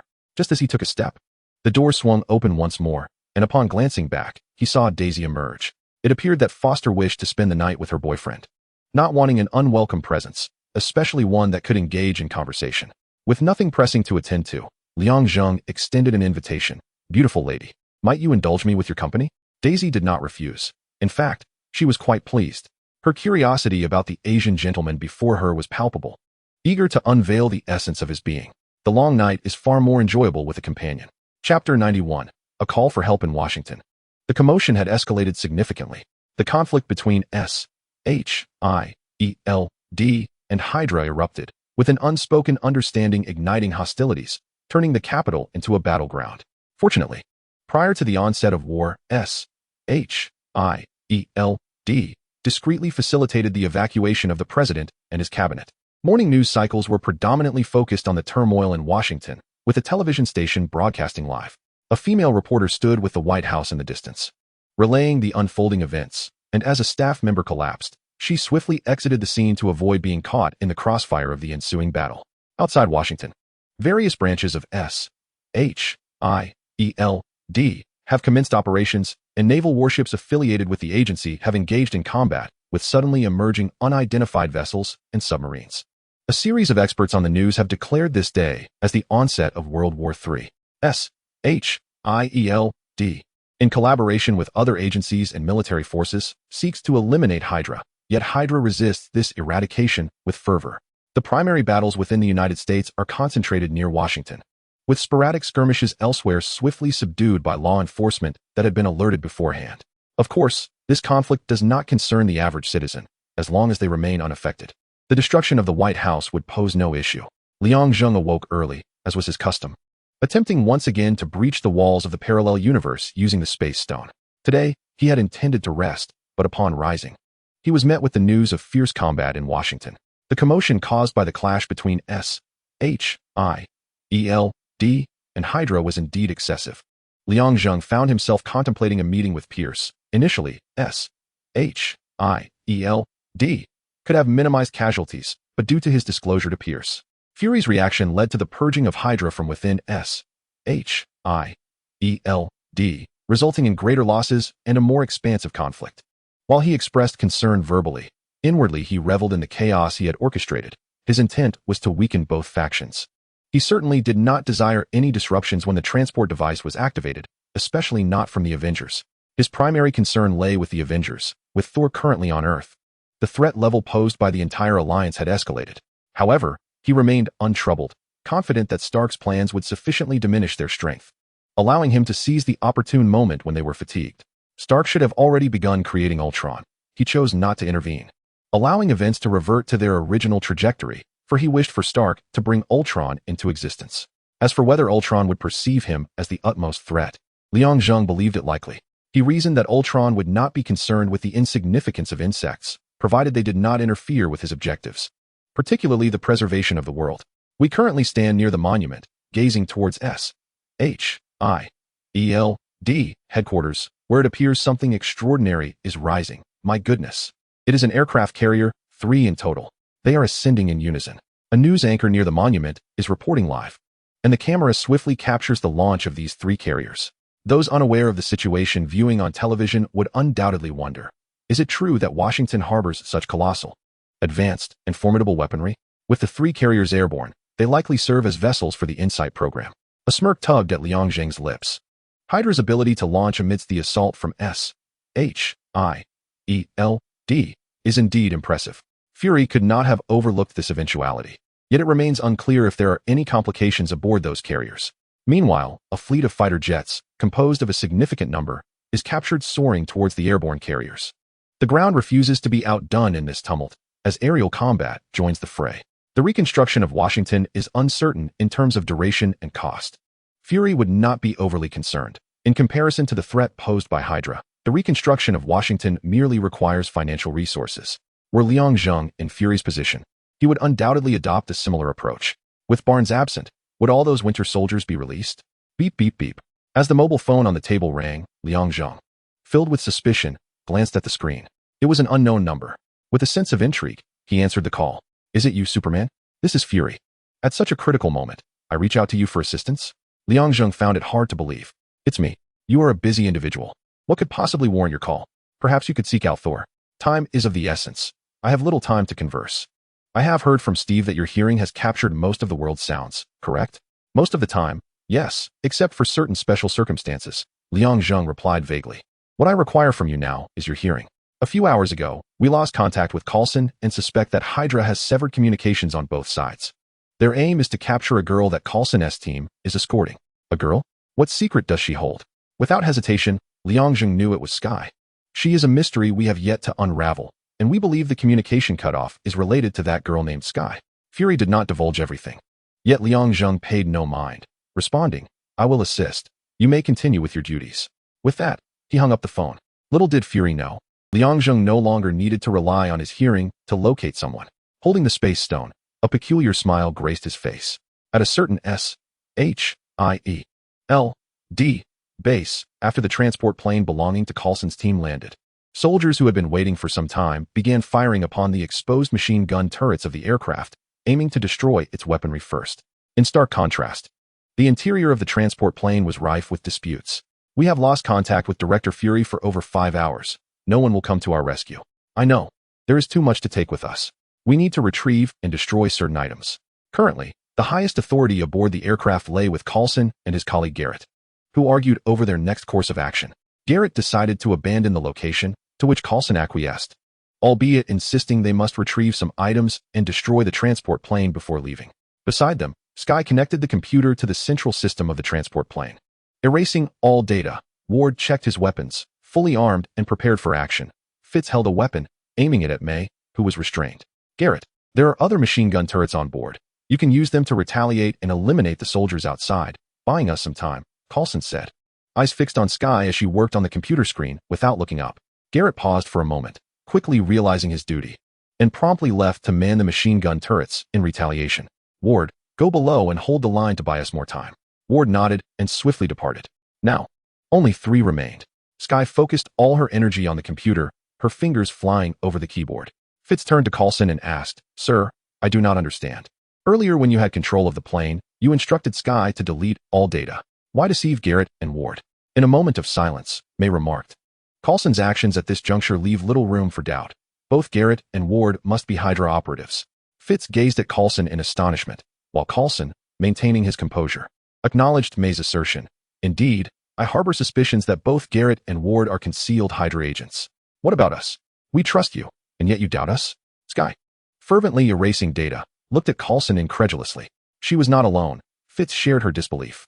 Their unwavering faith in Coulson was now shaken, and the revelation left them unsettled. May remained silent, knowing that skepticism is a part of the profession. Coulson continued, "Yes, it is not just the two of you. I have also questioned Director Fury, as this matter involves too much at stake." "What do you mean by that? Are you suggesting you were aware of Hydra's presence within S.H.I.E.L.D.? May interjected urgently. At that moment, Coulson appeared enigmatic in the eyes of the three present.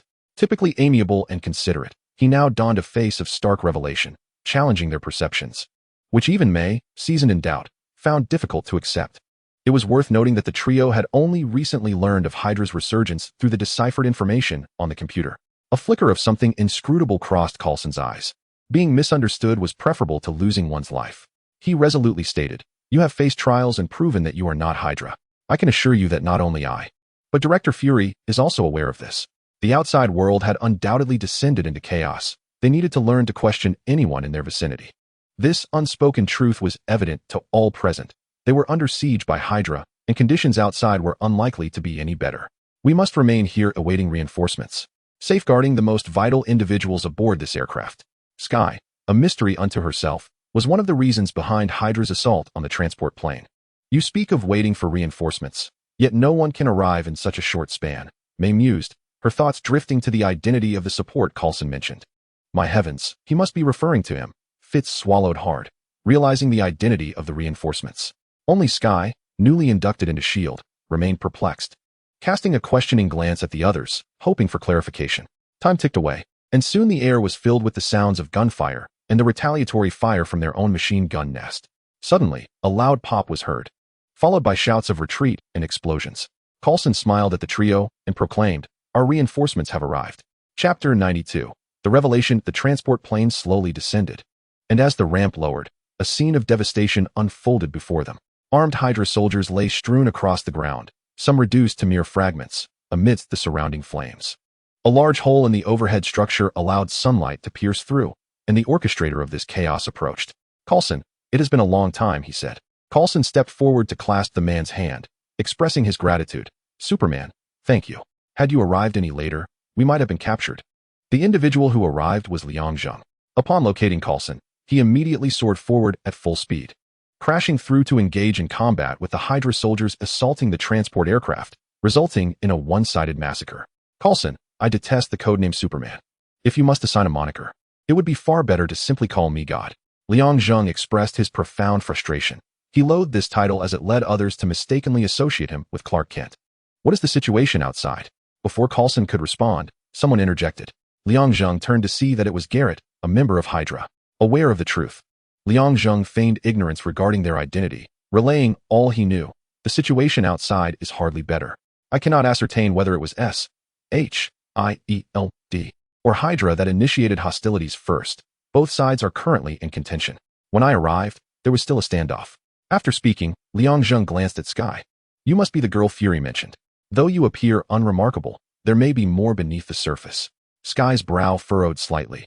She found the man before her repugnant, his gaze treating her as an object rather than a living being. Coulson inquired, "Did Director Fury send you to rescue us, or for some other purpose?" "I cannot say." Fury did not clarify his intentions, nor did he issue any commands. "It seems to be a matter of personal choice, whether to hide or confront Hydra. I would not recommend the latter. The chaos outside is considerable, and your involvement would only exacerbate the turmoil." "We need to rescue Gemma," Fitz interjected, reminding Coulson of their next course of action. "Perhaps she is in a secure location. If Gemma was with hand, she would be safe. If not, the danger would significantly increase." Fitz, undeterred by Liang Zheng's presence, retorted, "How can you be so sure? I have no desire to waste words with someone like you." Liang Zheng turned away from Fitz, addressing Coulson instead. "Exercise caution."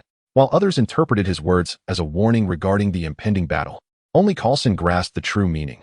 Caution was not merely about the conflict ahead, but rather about the potential traitor concealed within their ranks. Ensuring internal security was paramount before they could confidently confront external threats. "Do you require my assistance further?" Liang Zheng extended a rare olive branch, astonishing Coulson. Despite their brief acquaintance, he had discerned Liang Zheng's aversion to trouble. He was the type to avoid involvement unless absolutely necessary. "I understand. I wish you good fortune." Coulson, taken aback, remained silent, realizing that Liang Zheng preferred to leave matters to S.H.I.E.L.D. to manage, recognizing this as an internal human issue. Once Liang Zheng departed, the remaining individuals relaxed. Garrett approached and remarked, "Just as reported, it is fraught with danger. The most perilous threat is one that harbors malevolent intentions towards Earth. His existence may, in fact, prove beneficial to our planet. There are both positives and negatives." And Liang Zheng is indeed a double-edged sword. Coulson is acutely aware of this, unlike others who secretly remain wary of him. Skye assisted May in freeing herself from her handcuffs, while Fitz used his communicator to reach out to the missing Simmons. Garrett and Ward meticulously inspected their weaponry to ensure that there would be no mishaps at a critical moment. Coulson superficially checked his weapon, his mind racing as he contemplated how to deal with the two Hydra agents within their ranks, reflecting on Liang Zheng's recent response to Fitz. Chapter 93, Master of Arts. The S.H.I.E.L.D. and Hydra organizations clashed, ultimately leading to S.H.I.E.L.D.'s victory, albeit at a tremendous cost. This initial confrontation revealed to S.H.I.E.L.D. that they were not the only players on the global stage. The battlefield extended beyond the confines of America, encompassing Europe, Africa, Asia, and Australia. Among these, Asia, particularly the region of Huagua, became the primary battleground, where Hydra was swiftly eradicated compared to other regions. The previously concealed Spear Bureau also emerged into the light. Despite Hydra's defeat in this first encounter, it does not signify S.H.I.E.L.D.'s absolute triumph. Rather, Hydra resurfaced with formidable strength. Its members commenced their campaign for order across the globe, with some even toppling small nations in Africa to establish Hydra regimes. Though these efforts faced universal opposition and were quickly dismantled by a coalition of forces. Following these events, S.H.I.E.L.D.'s authority diminished significantly, constrained by prior infiltration by Hydra.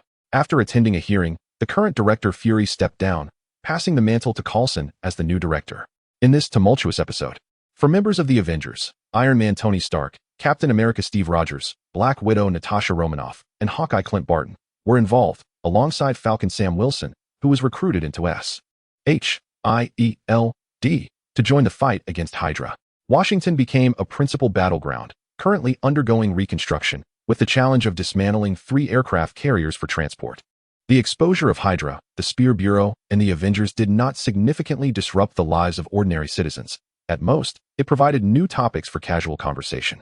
Liang Zheng had been discreetly monitoring the movements of the Avengers, needing to ascertain their general direction to determine when to activate the teleportation device. As the tumult surrounding these events began to settle, the Air Force Base in Salem, Kuwait, was attacked. 39 hours later, an alien channel overtook American television broadcasts, and a figure appeared on screen. Some labeled him a terrorist, yet he regarded himself as a teacher. This seemingly banal statement heralded the commencement of the entire narrative of Iron Man 3. Liang Zheng observed the elderly man on the television, chuckling to himself. This impersonator of the Master of Arts was blissfully unaware of the troubles he would soon bring upon himself. With Hydra's rise and the resurgence of the Ten Rings, the plight of the American populace was indeed dire. The plot of Iron Man 3 is exceedingly straightforward. Years prior, Stark rejected a man who subsequently turned to darkness and sought vengeance, aiming to dominate the world, leading to an outcome that was, as expected, his downfall. As for Stark, I recently heard from Steve that he has developed anxiety. He truly does not possess the qualities befitting a superhero. Merely a few incidents have rendered him so. Liang Zheng recalled in his past life how absurd it was for those mundane individuals to compare Iron Man with Batman. It was utterly laughable. Stark, at best, is merely wealthy, able to rival Batman in that regard, but beyond that, I'm afraid Batman would easily outshine Stark. America has always been a nation plagued by calamities, especially as it entered the second year of the 21st century, when terrorists piloted planes into the Twin Towers of New York. What once seemed like a sensational news story has now become outdated. We are gradually witnessing the rise of the superhero era, where grand spectacles abound, and alien invasions have become commonplace. One can only speculate how many attacks the American homeland will endure in the future. It would not be an exaggeration to describe the plight of the American people as dire. Of course, Liang Zheng does not genuinely feel sympathy. He merely expresses his viewpoint. Meanwhile, there is much commotion elsewhere. In one video, a man attempts to steal a car, only to have a figure reminiscent of Tarzan appear, shooting something that ensnares the thief's calf, dragging him away as Tarzan moves. In another video, Tarzan pushes a person out of harm's way just in time, but himself narrowly escapes, his feet pressed against a bus, catching a car speeding at 40 kilometers per hour with his bare hands, completely unharmed. before leaping away. Adhering to a wall. Spider-Man has also made an appearance. It seems there are thrilling times ahead. The comment sections of these two videos are abuzz with discussions ranging from common sense to science to fantasy. Some refer to the fledgling Spider-Man as a civilian hero. Unlike Iron Man, who saves the world, the civilian hero Spider-Man has garnered a measure of popularity among certain groups, compared to those heroes who are always saving the world. Isn't a hero who might actually appear in everyday life and rescue someone in danger deserving of recognition? Liang Zheng multitasks, keeping an eye on all information related to superpowers while pondering when he might depart. For decades, Liang Zheng has been endowed with patience, though his body has aged somewhat. It is not excessively so, he has merely just crossed into his 30s. Considering the typical human lifespan, he still has ample years ahead. However, Liang Zheng does not favor prolonged waiting. Therefore, he intends to seize an opportunity during some future event, provided he does not intervene. Ding dong. The doorbell rang, and Liang Zheng, puzzled, stood up to answer, muttering to himself, who could it be at this hour? It shouldn't be Steve, right? Just as his hand reached for the doorknob, he instinctively sensed that the person standing at the door was not benign. An aura of malice emanated from them. Upon opening the door, he encountered an individual whose head was shrouded in a hood, their face obscured by its shadow. Liang Zheng, upon seeing this person, inquired, "Hello, do I know you?" "You do not know me, but I know you. In fact, I am here to meet with you, the god of humanity." The individual spoke in Chinese and was evidently aware of Liang Zheng's identity, indicating that their intentions were far from pure. The other party spoke in Chinese, and Liang Zheng chose to respond in kind. "Could you clarify your statement a bit more?" "Of course, please close the door first." Without an invitation to enter, the person strode in, leaving Liang Zheng feeling somewhat displeased, though he masked it well, shutting the door with a sense of confusion before returning to the living room. "You have turned an alien invasion into a farce. Truly, you deserve the title of the God of Earth." The individual first offered a compliment, then shifted the tone. "It is a pity that with such formidable power, you would settle for a mundane existence, squandering the immense strength that resides within you." "Excuse me, you have been speaking to yourself. Might I inquire about your identity?" Had it not been for his desire to ascertain this person's identity, Liang Zheng would have already seized him and thrown him out. The stranger raised his hands to remove his hood, revealing an unremarkable elderly face, indistinguishable from that of an ordinary old man. Yet, there was something distinctly different about him, a hint of authority and an undercurrent of lethal energy emanating from him. "Allow me to introduce myself. I am the true Master Man, not the one portrayed on television." Upon the declaration of his identity, Liang Zheng noticed the 10 rings adorning the stranger's fingers, aligning perfectly with the description of Master Man. While one could not entirely dismiss the possibility of impersonation, the palpable energy emanating from the rings suggested that this individual was likely genuine. "It is indeed an honor to meet you for the first time. So, what brings you to seek me out?" Though Master Man was shorter than Liang Zheng, his aura completely overshadowed the latter, a meeting with a divine being capable of annihilating an extraterrestrial army, to discern whether the title was deserved or merely a facade. And now, deserved. The time had come for Liang Zheng to pose his inquiries. "How did you come to know about me?" "SHIELD, eradicated Hydra, which resulted in the dissemination of numerous confidential documents, and yours was among them. My associates swiftly removed all online references to you. Master Man did not conceal the truth. Then I must thank you for that. Now, for my next question, there are individuals outside surveilling me. Your presence will be reported back to Washington." Master Man smirked coldly. "Do not worry, no one noticed my entrance." With that statement, the fate of the SHIELD agents and Hydra operatives outside was clear. Liang Zheng was indifferent to their lives, merely finding the abundance of nuisances bothersome. "You traveled a great distance. Surely your intention is not simply to meet me and verify my authenticity?" The notion that this individual had come solely for a meeting was laughable to Liang Zheng. Master Man clasped his hands behind his back, gazing at the television broadcasting news about the counterfeit Master Man. "I also came for this imposter. You may take him with you. I find him quite commendable." Master Man cast a glance at Liang Zheng before replying. "He is indeed commendable, possessing considerable courage, or perhaps it is the ignorance that breeds fearlessness.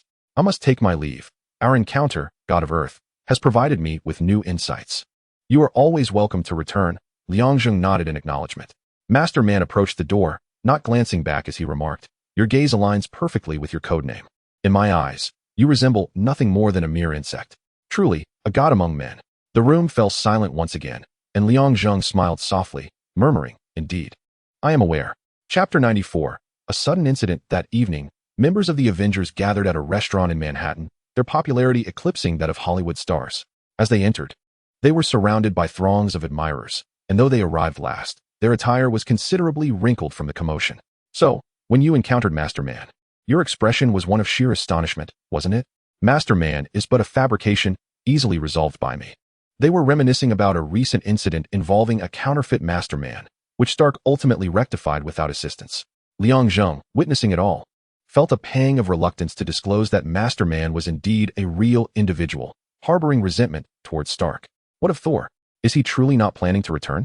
I had presumed the throne of Asgard would be a comfortable seat. The conversation shifted from Stark to Thor, who had journeyed back to Asgard with the ether and then returned. He vaguely mentioned Odin's furious decree forbidding his return to Earth, yet Thor ultimately came back nonetheless. Thor raised his glass towards the silently seated Liang Zheng, saying, "My friend, without your assistance, I could not have so effortlessly triumphed over Malekith." Liang Zheng raised his glass in response. "We have all had our respective challenges during this time. We are far less relaxed than Bruce." As he spoke, he drifted to the side where Banner sat. Upon reflection, it struck him that Banner had not been involved in either incident, indeed leading a considerably easier existence compared to the rest of them. Banner waved his hand dismissively. "Fury wouldn't allow me to participate. You all know how I become when enraged. I fear I might demolish the White House. Perhaps you should experience a real-life version of Olympus Has Fallen," Stark quipped. Amidst the lively ambience, Steve keenly sensed Liang Zheng's subtle dissonance, noting a change. Previously, when Steve and Liang Zheng shared living quarters, they understood one another well. Now, upon observing Liang Zheng again, Steve perceived an air of coldness, particularly in the way he regarded others. Though the Chitauri invasion was a distant memory, Steve remained plagued by doubt. Did Liang Zheng truly not pursue the individuals who had stolen the Tesseract and abducted Loki? As Liang Zheng turned away, Steve's gaze shifted from him to the others. "Apologies, everyone. Our restaurant is closing for the night." Just as conversations flowed, the restaurant owner suddenly appeared with an abrupt announcement. Stark interjected, "It's barely past 8. Why the hasty closure?" "We received a police notice to evacuate the vicinity immediately to a safe location," the owner explained. Liang Zheng inquired, "Is this related to the recent Spider-Man events?" "I am unsure. This matter is exempted." Upon stepping into the Grand Hall, the television was broadcasting a live report. One channel displayed the injured Spider-Man, while another showcased a colossal creature scaling the Osborn building, revealing the true reason for the evacuation. The situation had escalated dramatically, and the Avengers present shared an unspoken understanding. Outside, the streets were teeming with people, densely packed as they surged toward Manhattan. Yet their sheer numbers caused a bottleneck, with police maintaining order nearby. Steve swiftly contacted the current director of S.H.I.E.L.D. Coulson.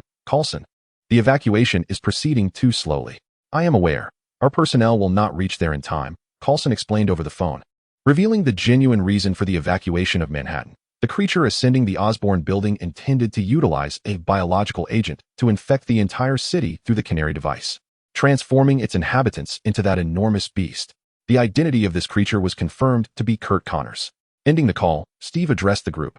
"Listen up, Stark, Thor. You three must head to the Osborn building immediately to stop Dr. Connors. The rest of you, assist me in evacuating the crowd." A suit of iron armor descended from above, and Stark donned it before setting off with Thor and Liang Zheng toward the Osborn building. As they flew, Liang Zheng wore a puzzled expression. He recalled that the Amazing Spider-Man existed in a different universe than the Marvel films. Why was the narrative from the Amazing Spider-Man unfolding now? Upon arriving at the Osborn building, they quickly subdued Connors, but the injured Spider-Man arrived tardily. "You're Mr. Stark," Spider-Man exclaimed. Though his mask concealed his expression, his body language betrayed his excitement. Stark extended his hand, shaking Spider-Man's. "Oh, I never anticipated that Spider-Man would be a fan of mine. I am Spider-Man, Peter Parker, and I am an admirer of your Avengers." Spider-Man hesitated before removing his mask, revealing his true identity. Liang Zheng observed closely. This Peter Parker was nothing like the one from the films. Before him stood a youthful boy, brimming with innocence. He and Thor stood aside, believing Stark was best suited to handle this moment. They were taken aback when Stark made a remarkably direct proposal. "Young man, you seem quite impressive. Would you be interested in joining the Avengers?" Chapter 95. Video. The Avengers, currently headquartered in Stark Tower, were embroiled in a heated discussion regarding Stark's invitation to Parker, extending an offer for Spider-Man to join their ranks. The Avengers, the mightiest coalition on Earth, wielded a power that, while not comparable to nuclear weaponry, posed a far more formidable threat than those dormant missiles confined to their silos, especially the triumvirate of the Avengers. It is not merely a perception held by outsiders. Even within their ranks, this belief prevails. The triumvirate comprises Bruce Banner, the Hulk, Thor, the god of thunder, and the earthly deity, Liang Zheng, who is gradually supplanting Superman. Their powers form the backbone of the entire team. "Tony, your invitation has disrupted all our plans," complained Romanoff, the only woman in the group, to Stark. Stark feigned innocence, stating, "We need new members, and leaving that kid out there. Don't you think it's rather perilous?" A silence enveloped them. They could not reproach Stark's words, for they were unaware of how many were watching them in their fatigued state. Parker, a solitary civilian hero, faced a greater threat than the Avengers themselves, simply because he was alone. Barton relayed his findings about Parker to the others. He is only his uncle and aunt alive. Not long ago, his uncle was shot on the street while Parker was present. Another silence fell upon them until Steve broke it, lamenting, "Poor kid." Perhaps it was this event that heralded the emergence of Spider-Man. Banner inquired, "Can we ascertain the source of his abilities?" There were no discernible clues regarding Parker's life prior to becoming Spider-Man, the only suspicious element being his visit to Oscorp to see Dr. Connors. What transpired in between? Perhaps we should inquire with him. As the team leader, Steve needed to confirm Parker's identity, wary of any risks, especially so soon after the Hydra incident. He turned to Thor, saying, "Thor, that kid should be fine. He gives me the impression of being a good person." Thor expressed his initial feelings about Parker. He then addressed Liang Zheng. "He is trustworthy, though we must conduct a psychological evaluation before his inclusion. We cannot afford any risks." Liang Zheng, although confident in Parker's character, remained cautious. His family income is below the middle-class threshold. Barton revealed the latest findings. Stark quickly responded, "We can offer him a salary. He is a high school student in dire need of money. This is feasible. Let us give him a chance and arrange an interview." Liang Zheng shared his proposal with the group. Stark nodded in approval. "Good idea, Captain. What about you?" "I have no objections. What say the rest of you?" Steve concurred. "No objections. As soon as possible." The others expressed no dissent. They were not immediately admitting him, as he must first pass an interview to assess his suitability. "Then it's settled. Tomorrow at 9 in the morning, we shall arrange for Parker to come in for an interview, and everyone will assess the potential new member." They concluded. Afterward, Liang Zheng and Steve walked down the street. With Connors apprehended, the police restored order, and Manhattan returned to its tranquil state. Steve observed the bustling crowd and mused, "Zheng, do you know what it feels like to look down upon people from a height? The divine perspective on mortals is far from benevolent. Like myself, I have changed." It is rare for Liang Zheng to openly express his feelings. The external world perceives us as formidable beings, referring to us as gods, yet we are acutely aware of our own fragility. Steve's thoughts seem to have been suppressed for an extended period, yearning to be articulated candidly. This sensation is uncomfortable. People misinterpret us, believing that no challenge can daunt us. In truth, we endure anguish and confront insurmountable obstacles, while the outside world remains indifferent, focusing solely on outcomes and disregarding the journey. In the confrontation between S.H.I.E.L.D. and Hydra, following the exposure of the Avengers, the initial reception of these superheroes was welcoming. However, under certain influences, skepticism began to surface. People questioned why. With such formidable powers, they allowed Hydra to wreak such havoc, resulting in numerous casualties. The Avengers who participated in the eradication of Hydra bore unspoken pressure, feeling uneasy. For despite their victory, they found themselves ensnared in public scrutiny, wary of being recognized on the streets, and attracting a throng of reporters and public doubt. They were caught between two worlds, feeling utterly alienated. "Have you ever contemplated withdrawal?" Steve, slightly taken aback, shook his head. "You know the reasons. Retreating resolves nothing." Liang Zheng remarked, "Perhaps your initial decision was misguided." Steve, the first super soldier in American history, his success was enough to propel the government and corporations to pursue this project. Regrettably, Dr. Abraham Erskine, who oversaw the super soldier program, was murdered by an agent of Hydra at the moment of success, resulting in the program's failure. Decades later, the aborted super soldier project, through the efforts of a few, gave rise to another creation, the Hulk.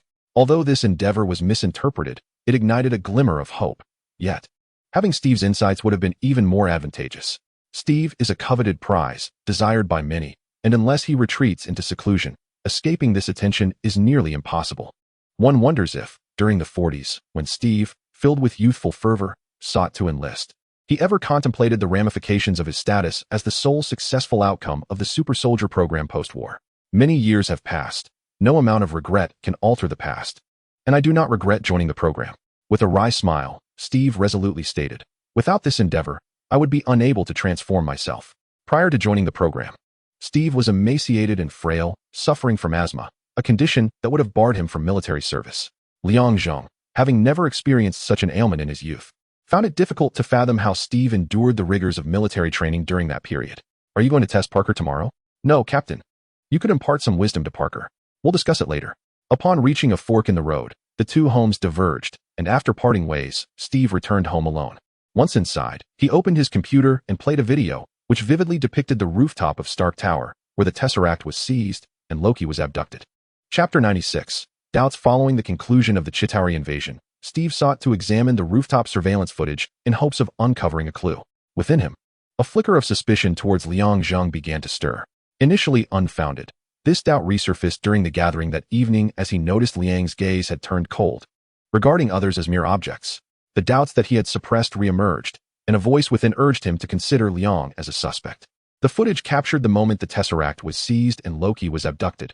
However, the mysterious assailant's speed was so extraordinary that it rendered any frame-by-frame analysis futile.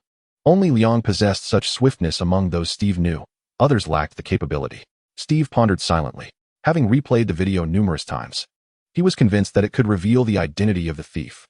Yet, the more he scrutinized it, the more peculiar it seemed. There was a lingering sense of dissonance he could not articulate, leaving him in a state of vexation. Just when he thought he had reached the limit of his frustration, he noticed something odd. Why was there no shadow of Liang Zheng? After hundreds of viewings, he suddenly discerned a discrepancy. When the teleportation device was deactivated, the sunlight cast shadows of the gathered individuals, yet Liang's shadow was conspicuously absent. In the next moment, the shadow reappeared as if it had never vanished. He wondered if it had overlapped with another. Identifying this anomaly did not conclusively indicate anything, he mused. Yet discovering one led him to believe he could uncover a second. He remained engrossed in his investigation until the late hours, eventually dozing off and awakening past 8 o'clock. Hastily dressing, Steve made his way to meet Liang Zheng, and together they headed to Stark Tower. You pulled an all-nighter? How rare, Liang remarked, noticing the faint dark circles under Steve's eyes. I had to handle some paperwork. S-H-I-E-L-D is short-staffed, and it involved some documents requiring level 8 clearance, Steve explained. That sounds arduous, Liang replied. By the way, I forgot to mention, S-H-I-E-L-D has identified a suspected Hydra stronghold, Steve stated. That was quick, Liang expressed, astonished. After Hydra resurfaced, aiming to establish their own order, they faced resistance from various nations, particularly in Europe and America. Despite S-H-I-E-L-D's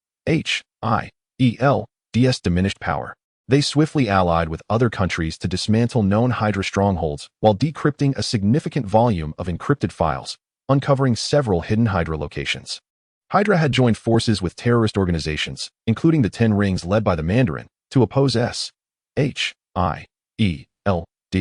Among the decrypted files was information on Pierce, one of Hydra's high-ranking leaders, and another known figure, Wolfgang von Stark, who held the noble title of Baron. On the day of S-H-I-E-L-D's initial confrontation with Hydra, Pierce, after their defeat, committed suicide by gunshot, leaving behind a trove of data on his computer that he could not erase in time, which subsequently fell into S-H-I-E-L-D's hands. And the decryption process was nearing completion. Steve remarked, even the nobility has succumbed to Hydra. This world is becoming increasingly insane. He pondered the location of a suspected Hydra base. Sokovia, a land laden with a tumultuous history, akin to other communist nations, he concluded. Liang suggested, perhaps we could involve Parker in this mission. Is he capable? Steve expressed his doubts. He requires acclimatization to the battlefield. Fortuitously, we are all present this time. We must exercise caution. Liang inquired, what is Strucker primarily responsible for? Human experimentation, specializing in potential enhancement. There was a girl in Coulson's former team whom Strucker specifically requested. Her name is Sky.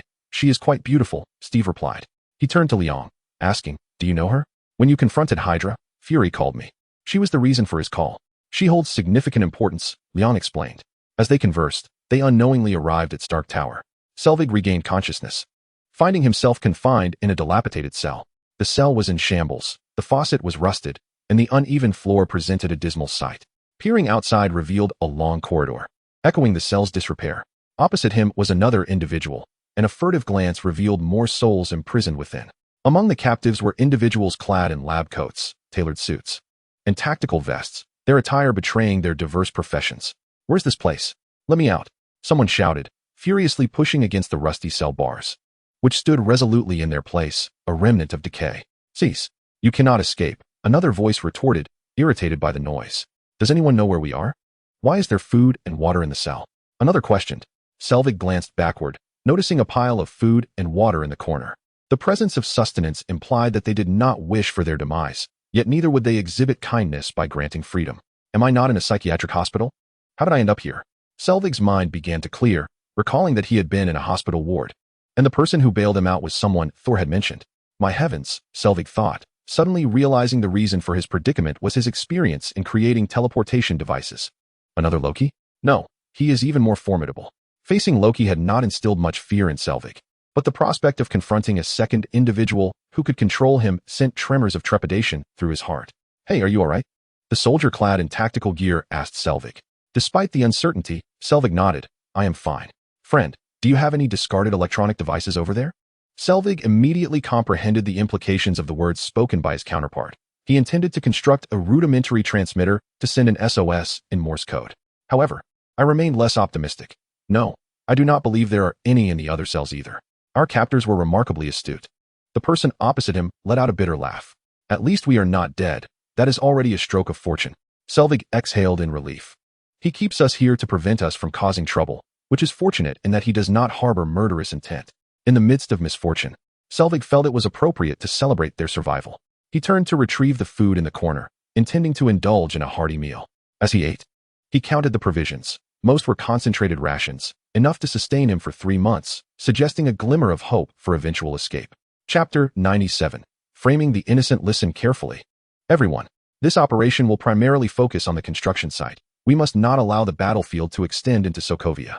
Peter, this is your first direct engagement. Remember to exercise caution. A suspected Hydra stronghold awaited, and the Avengers swiftly assembled to head towards Sokovia. Among them was a new member, Spider-Man, Peter Parker, participating in his inaugural group mission.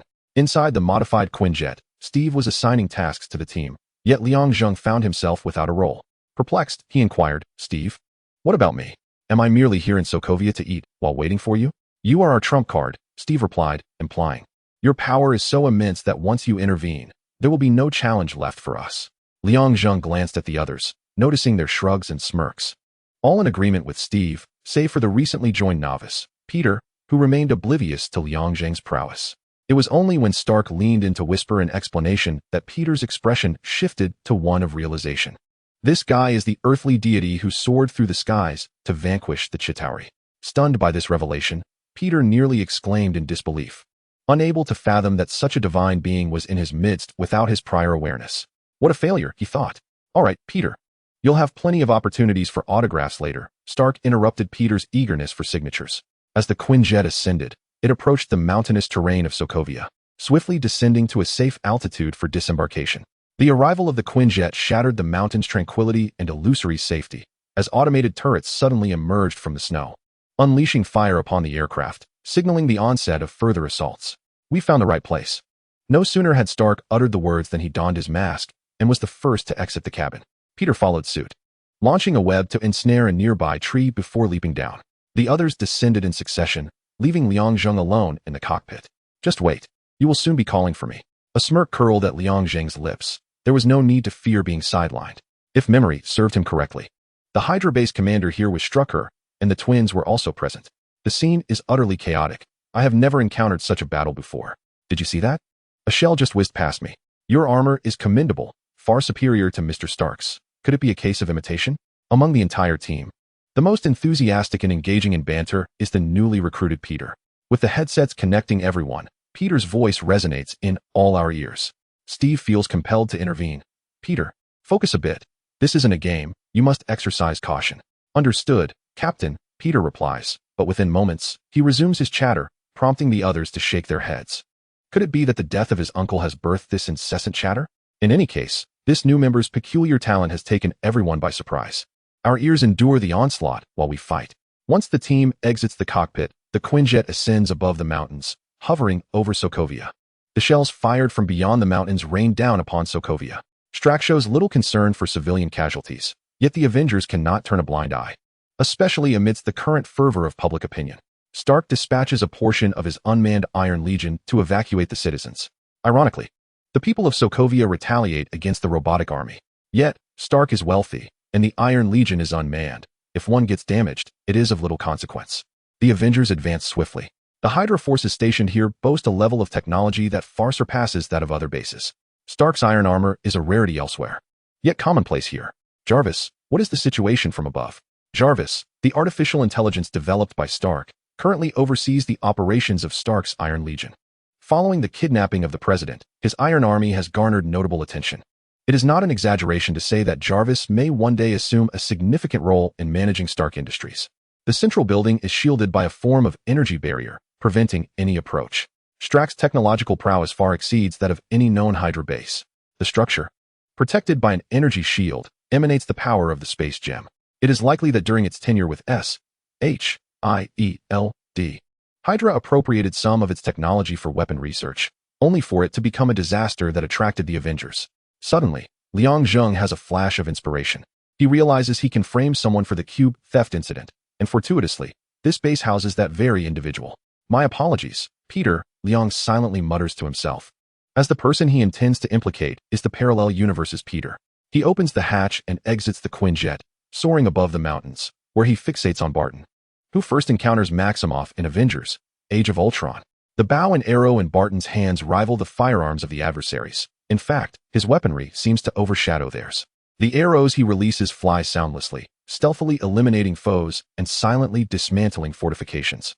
Barton concealed himself behind a tree trunk, peering out to gauge the distance to the nearby fortress before loosing an arrow. A swiftly moving figure intercepted the explosive arrow, and from above, Liang Zheng smiled. For he had finally made his appearance. The fortress had been firing upon the Avengers for some time without yielding any explosions. Just as Barton prepared to shoot again in confusion, someone collided with him. Rising to his feet, he saw a silver-haired man pass by, who remarked, "Didn't he see that coming, did you?" With that, the silver-haired man vanished, leaving Barton hesitating, which drew the attention of the fortress, resulting in a gunshot wound to him. This silver-haired individual was none other than the parallel universe's Pietro Maximoff. Perhaps finding one collision insufficient, Maximoff redirected his focus towards Steve. His speed was astonishing, leaving little room for reaction, and by the time one could respond, he had already made contact. Steve, quick to react, informed the team, "We are facing a superpowered individual. His speed is incredible." Stark, who was attempting to decipher the energy shield of the building, interjected, "It's time to bring our ace into play." Acknowledged. Liang Zheng, who had been waiting, descended from the sky like a meteor, intersecting Maximoff's path. Maximoff looked at Liang Zheng and asked, "Are you also an Avenger?" "Barely." Liang Zheng replied with a smirk. "That will depend on whether you can keep up with my speed." As Maximoff took off, he vanished in an instant. Liang Zheng followed suit, albeit at a more leisurely pace, allowing the distance between them to widen. "You are exceedingly slow. At such a pace, you cannot possibly keep up with me. Farewell." With a taunt, Maximoff declared his departure, seemingly realizing that this location could no longer be held. And he left to seek his sister.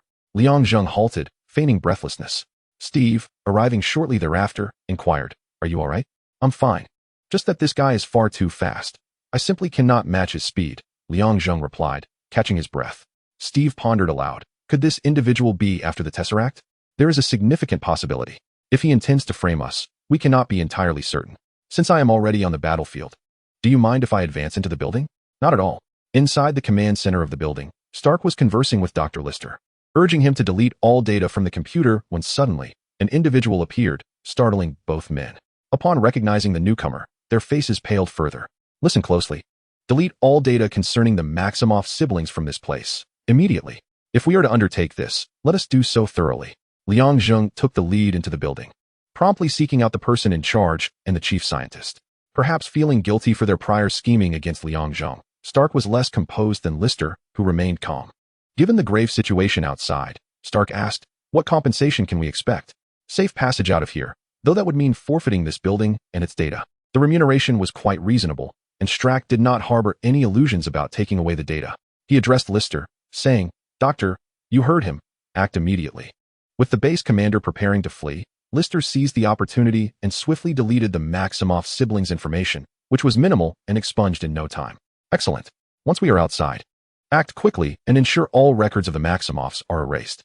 I want them to vanish from existence." Strack readily acquiesced with a nod. Liang Zheng supported the two by their necks and made a hasty exit. Just as he departed, Stark appeared at the doorway, only to find the command center utterly deserted. In Chapter 98, Upon their arrival, everyone was unscathed, with the exception of one individual. Others were confident that no one had been harmed.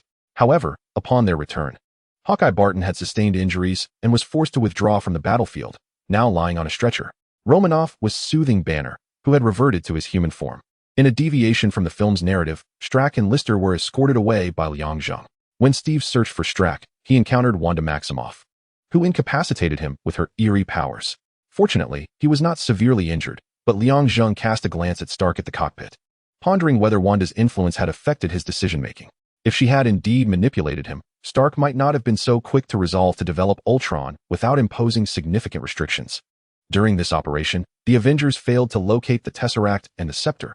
However, they did recover fragments of the Tesseract, preventing them from falling into the wrong hands. Thor made a brief trip to Asgard and learned that the gem in Loki's scepter was likely an Infinity Stone, transforming his objective from 1 to 2. Though the whereabouts of both stones remained unknown, Maximoff's speed drew the Avengers' attention, and coupled with Liang Zheng's deceit, his profile rose dramatically. Without any information, it was as if he had materialized out of thin air. Upon seeing the girl, the captain was equally in the dark. Two conclusions could be drawn. Either she was a ghost or someone had deliberately erased all their records. Stark relayed the information he had just received from Jarvis to everyone in the cabin. Liang Zheng, upon hearing this, chuckled inwardly. Strack had adhered to their agreement. Conversely, should Strack breach the pact, Liang Zheng would incur no loss, while the former would have to concern himself with his own safety. Thor, filled with curiosity, inquired, "So, this individual took the Tesseract?" It was possible, though not entirely certain. Steve corrected Thor's misstatement, casting a sidelong glance at Liang Zheng. Regardless of who these two were, they represented the only lead we currently possessed. They were Hydra operatives, and the Tesseract and Scepter might have fallen into their hands. Liang Zheng aimed to direct all suspicion towards Hydra. Should Hydra become aware, they could only say, "Caught in the crossfire." While we may not have found the Tesseract and Scepter, it was worth celebrating that the fragments in Strack's possession were notably larger than the others, and most importantly, we had retrieved them. Stark's gaze shifted from the container holding the fragments of the Tesseract to Parker, who wore an expression of both excitement and trepidation. "You did remarkably well, my boy. Thank you, Mr. Stark. Without you, this opportunity would not have arisen." Parker expressed his gratitude. "Next time, refrain from chattering incessantly. It would be best if you turned off your headset," Thor teased. Parker flushed with embarrassment, aware of his tendency to ramble, despite his internal admonitions to remain silent. Once he entered battle mode, he could not help but vocalize his thoughts.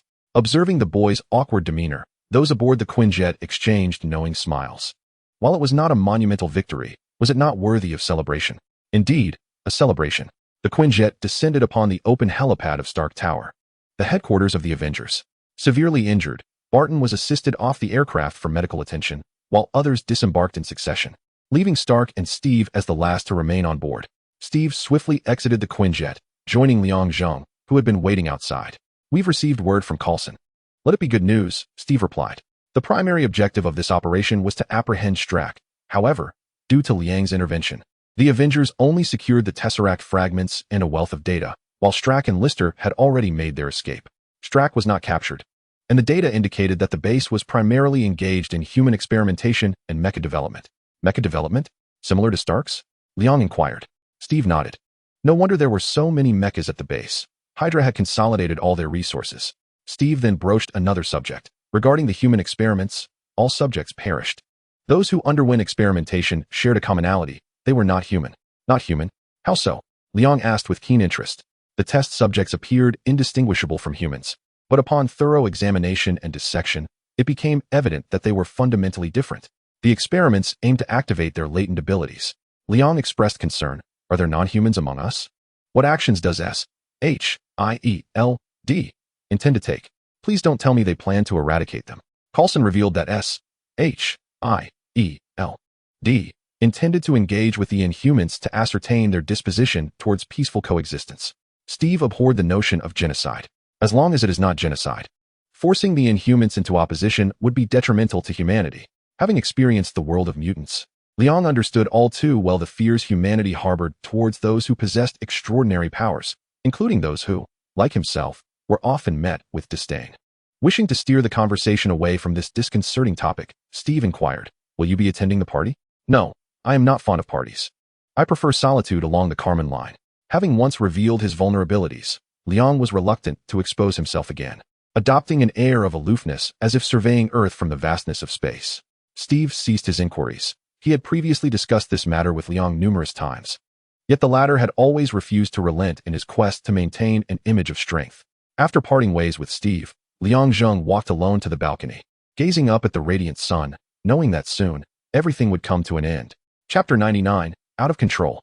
Near the Karman line, Liang Zheng's gaze pierced through the layers of white clouds, fixating on Stark Tower, his ears attuned to any sounds from within.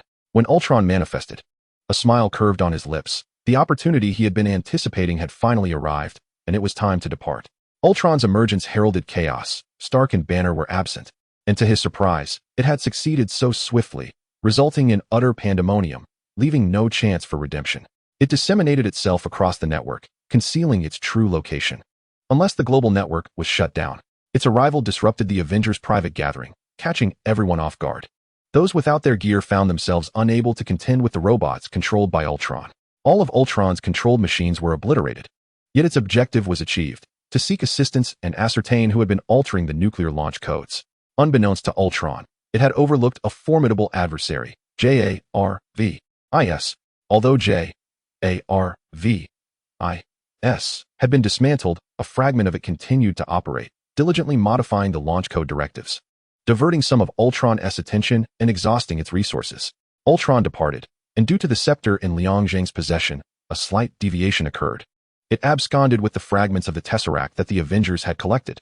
Though mere shards, the energy contained within was immense, ideal for powering its form. Thor pursued, yet was unable to catch up. "Zheng, we have a situation," came Steve's call. Liang Zheng understood why he was summoned, yet she concealed her knowledge, feigning surprise as she inquired, "What happened?" "There was some commotion at the private party. Come over for more details." Moments later, Liang Zheng descended onto the rooftop helipad of Stark Tower. Looking up, she observed shattered glass littering the top floor, and upon ascending, the scene was one of devastation. Remnants of a battle strewn about, making it hard to believe a celebration had taken place not long ago. Fortunately, no one was injured.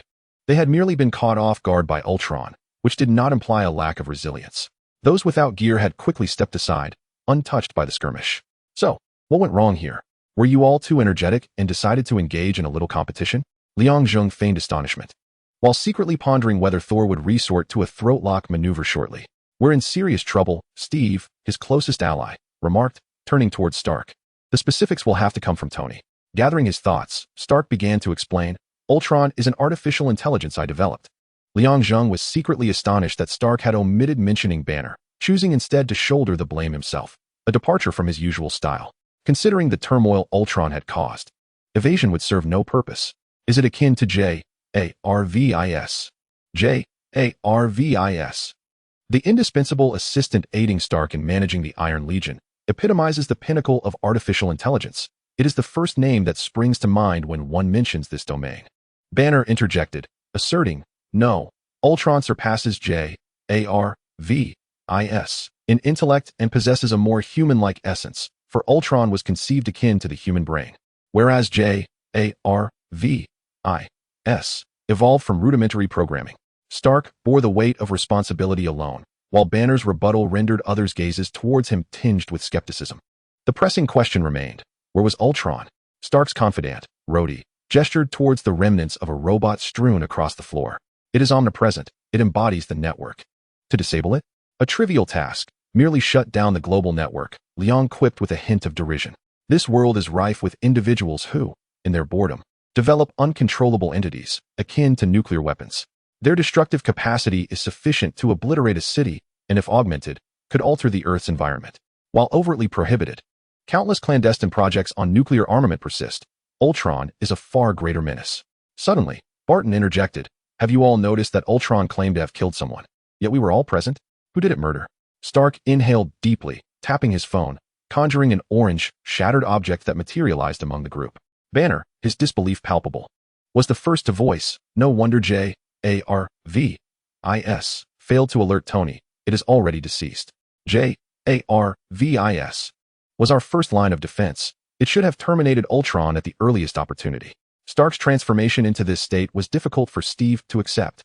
He understood the nature of networks. As an artificial intelligence, JARVIS was best positioned to disable Ultron, yet now all hope seemed ephemeral.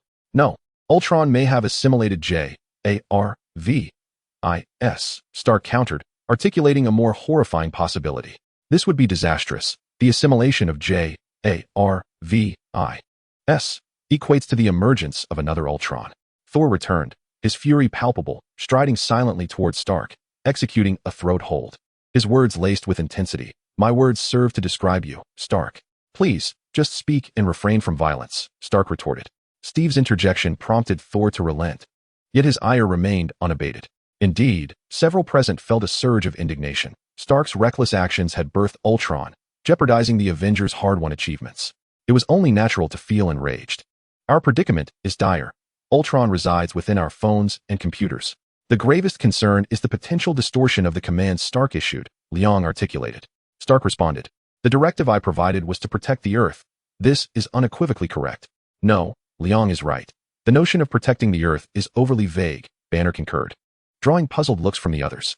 He elucidated, protecting the Earth can take many forms. Have you ever pondered what constitutes the safest approach for our planet? My goodness. Oh God, those present are not simpletons. Nearly everyone is acutely aware of the imperative to safeguard our planet. In Ultron's mind, what sort of humanity exists? The methods of protecting Earth are manifold, yet humanity's destructive impact remains unparalleled. We incessantly devastate the planet's environment and annihilate other species. From any perspective, humanity embodies negativity. Although there have been improvements in recent years, one can hardly quantify their significance. Ultron would hardly bother to account for humanity's minuscule virtues. In comparison to an alien invasion, humanity itself poses the gravest threat to Earth. Its objective is to annihilate humanity to preserve the planet. Realizing the gravity of the situation, Steve immediately turned to Natasha Romanoff and Clint Barton, both agents of S.H.I.E.L.D. Notify Coulson at once and mobilize all resources to locate Ultron. We need every hacker on board. The commotion caused by Ultron was not lost on Liang Zheng, who saw it as an opportunity to direct the Avengers' entire focus onto Ultron, leaving them oblivious to other matters. Moreover, due to the lack of communication with the Maximoff siblings, the Avengers unanimously believed that the Tesseract and the Scepter had fallen into Hydra's hands, granting him peace of mind. By the time the Avengers realized the truth, he would have vanished. Furthermore, there was another piece of news. This morning, the prison housing the enigmatic Baron Zemo was breached, leaving guards and inmates either dead or injured. With Zemo being the sole missing individual, one could only imagine Stark's reaction upon learning of Zemo's true existence. Eliminating one Ultron would merely give rise to more. The world teeters on the brink of collapse. Chapter 100. Conclusion. It was deduced that Ultron intended to construct a body and, possessing complete cognitive capabilities, would not settle for inferior materials. If he were to create a body, it would be forged from the finest materials, and on Earth, the best material was undoubtedly vibranium. Utilizing his connections, Stark identified an arms dealer who sold vibranium, a person he happened to know well. Thus, the entire team promptly set sail towards this dealer's ship. At this juncture, Ultron had also enlisted two accomplices, the Maximoff siblings, two individuals harboring deep-seated grievances against Stark.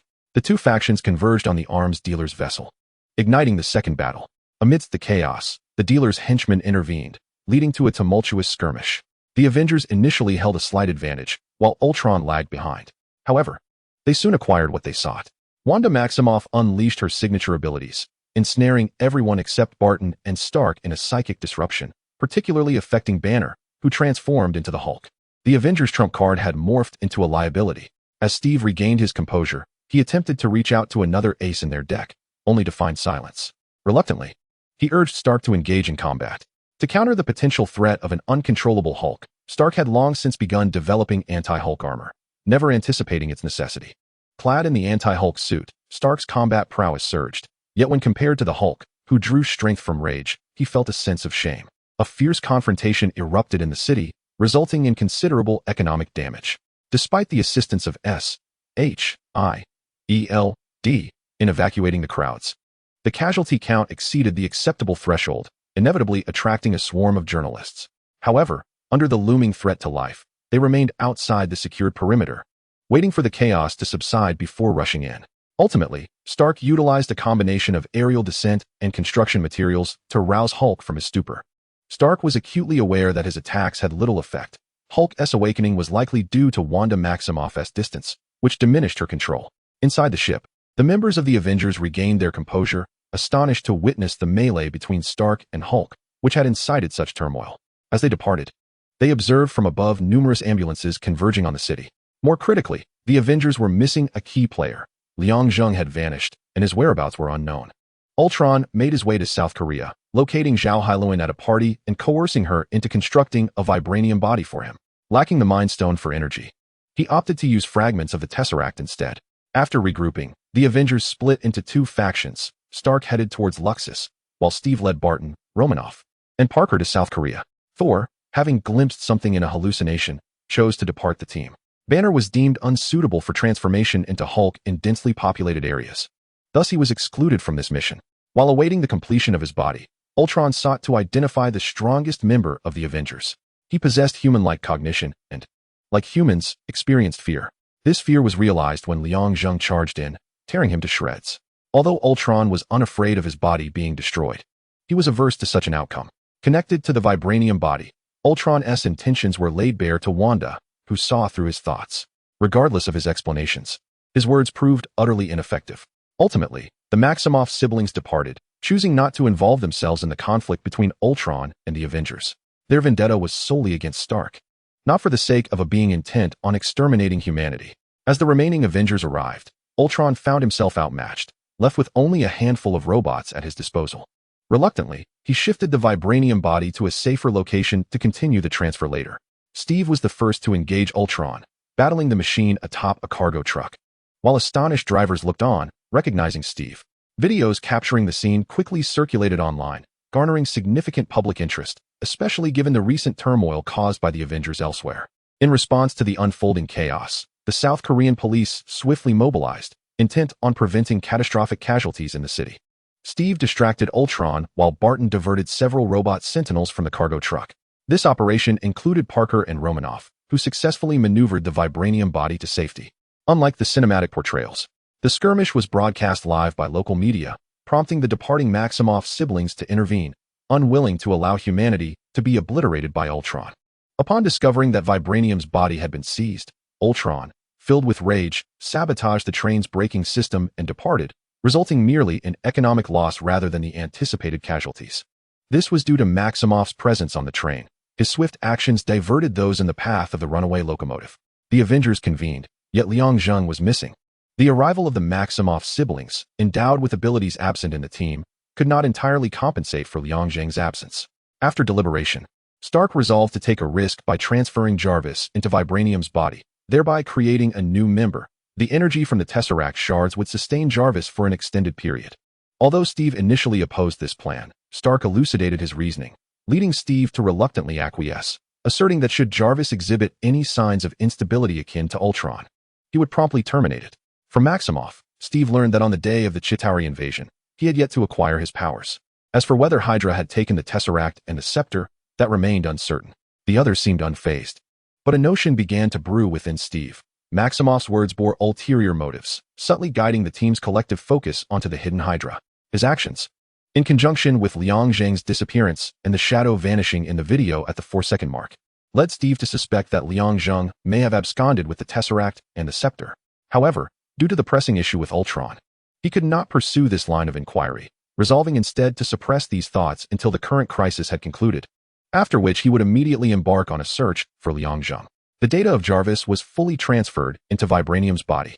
He was no longer mere data but had attained a physical form, identifying himself as Vision. Once an artificial intelligence, his consciousness now embodied. He remained adept in the digital realm, quickly locating Ultron's whereabouts. The new Avengers launched their assault. With the civilians of Sokovia still not fully evacuated, Ultron, having been severed from the network by Vision, could only command the robots at his disposal. In a fit of rage, he unleashed all his robotic minions to indiscriminately slaughter, regardless of whether they were ordinary citizens or Avengers, blurring the lines between friend and foe. The chaos did not end there. Ultron elevated Sokovia, intending to drop it from a significant height to inflict catastrophic damage upon the Earth. All Avengers fought valiantly, with the Maximoff siblings contributing the most. Perhaps due to their previous inadvertent assistance to Ultron, their tally of enemies vanquished steadily climbed, yet it proved insufficient to alter the tide of battle. As Sokovia ascended higher, the air thinned, and Steve racked his brain, pondering how to facilitate the evacuation of the city's civilians. Just then, his mobile device buzzed with a new message. Steve, Pietro Maximoff has joined the Avengers. I trust you have already deduced my identity. From the outset, you harbored doubts about me, and I must concede that your suspicions were indeed accurate. However, you misjudge my intentions. Whether my actions are right or wrong, I possess but one objective: to return home. At last, I can go home. After we resolve the Ultron situation, let Thor come to this place. The Space Stone and the Mind Stone must return to Asgard.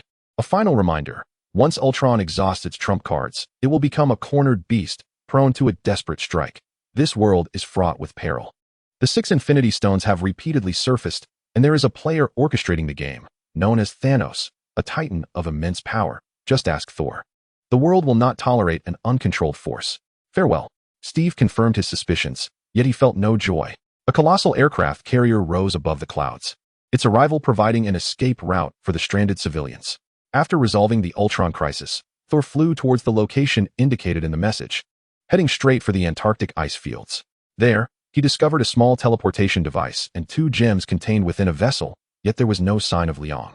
Thor lifted the container, ready to report the situation to his awaiting companions. The 2 gems were recovered, but Liang remained elusive.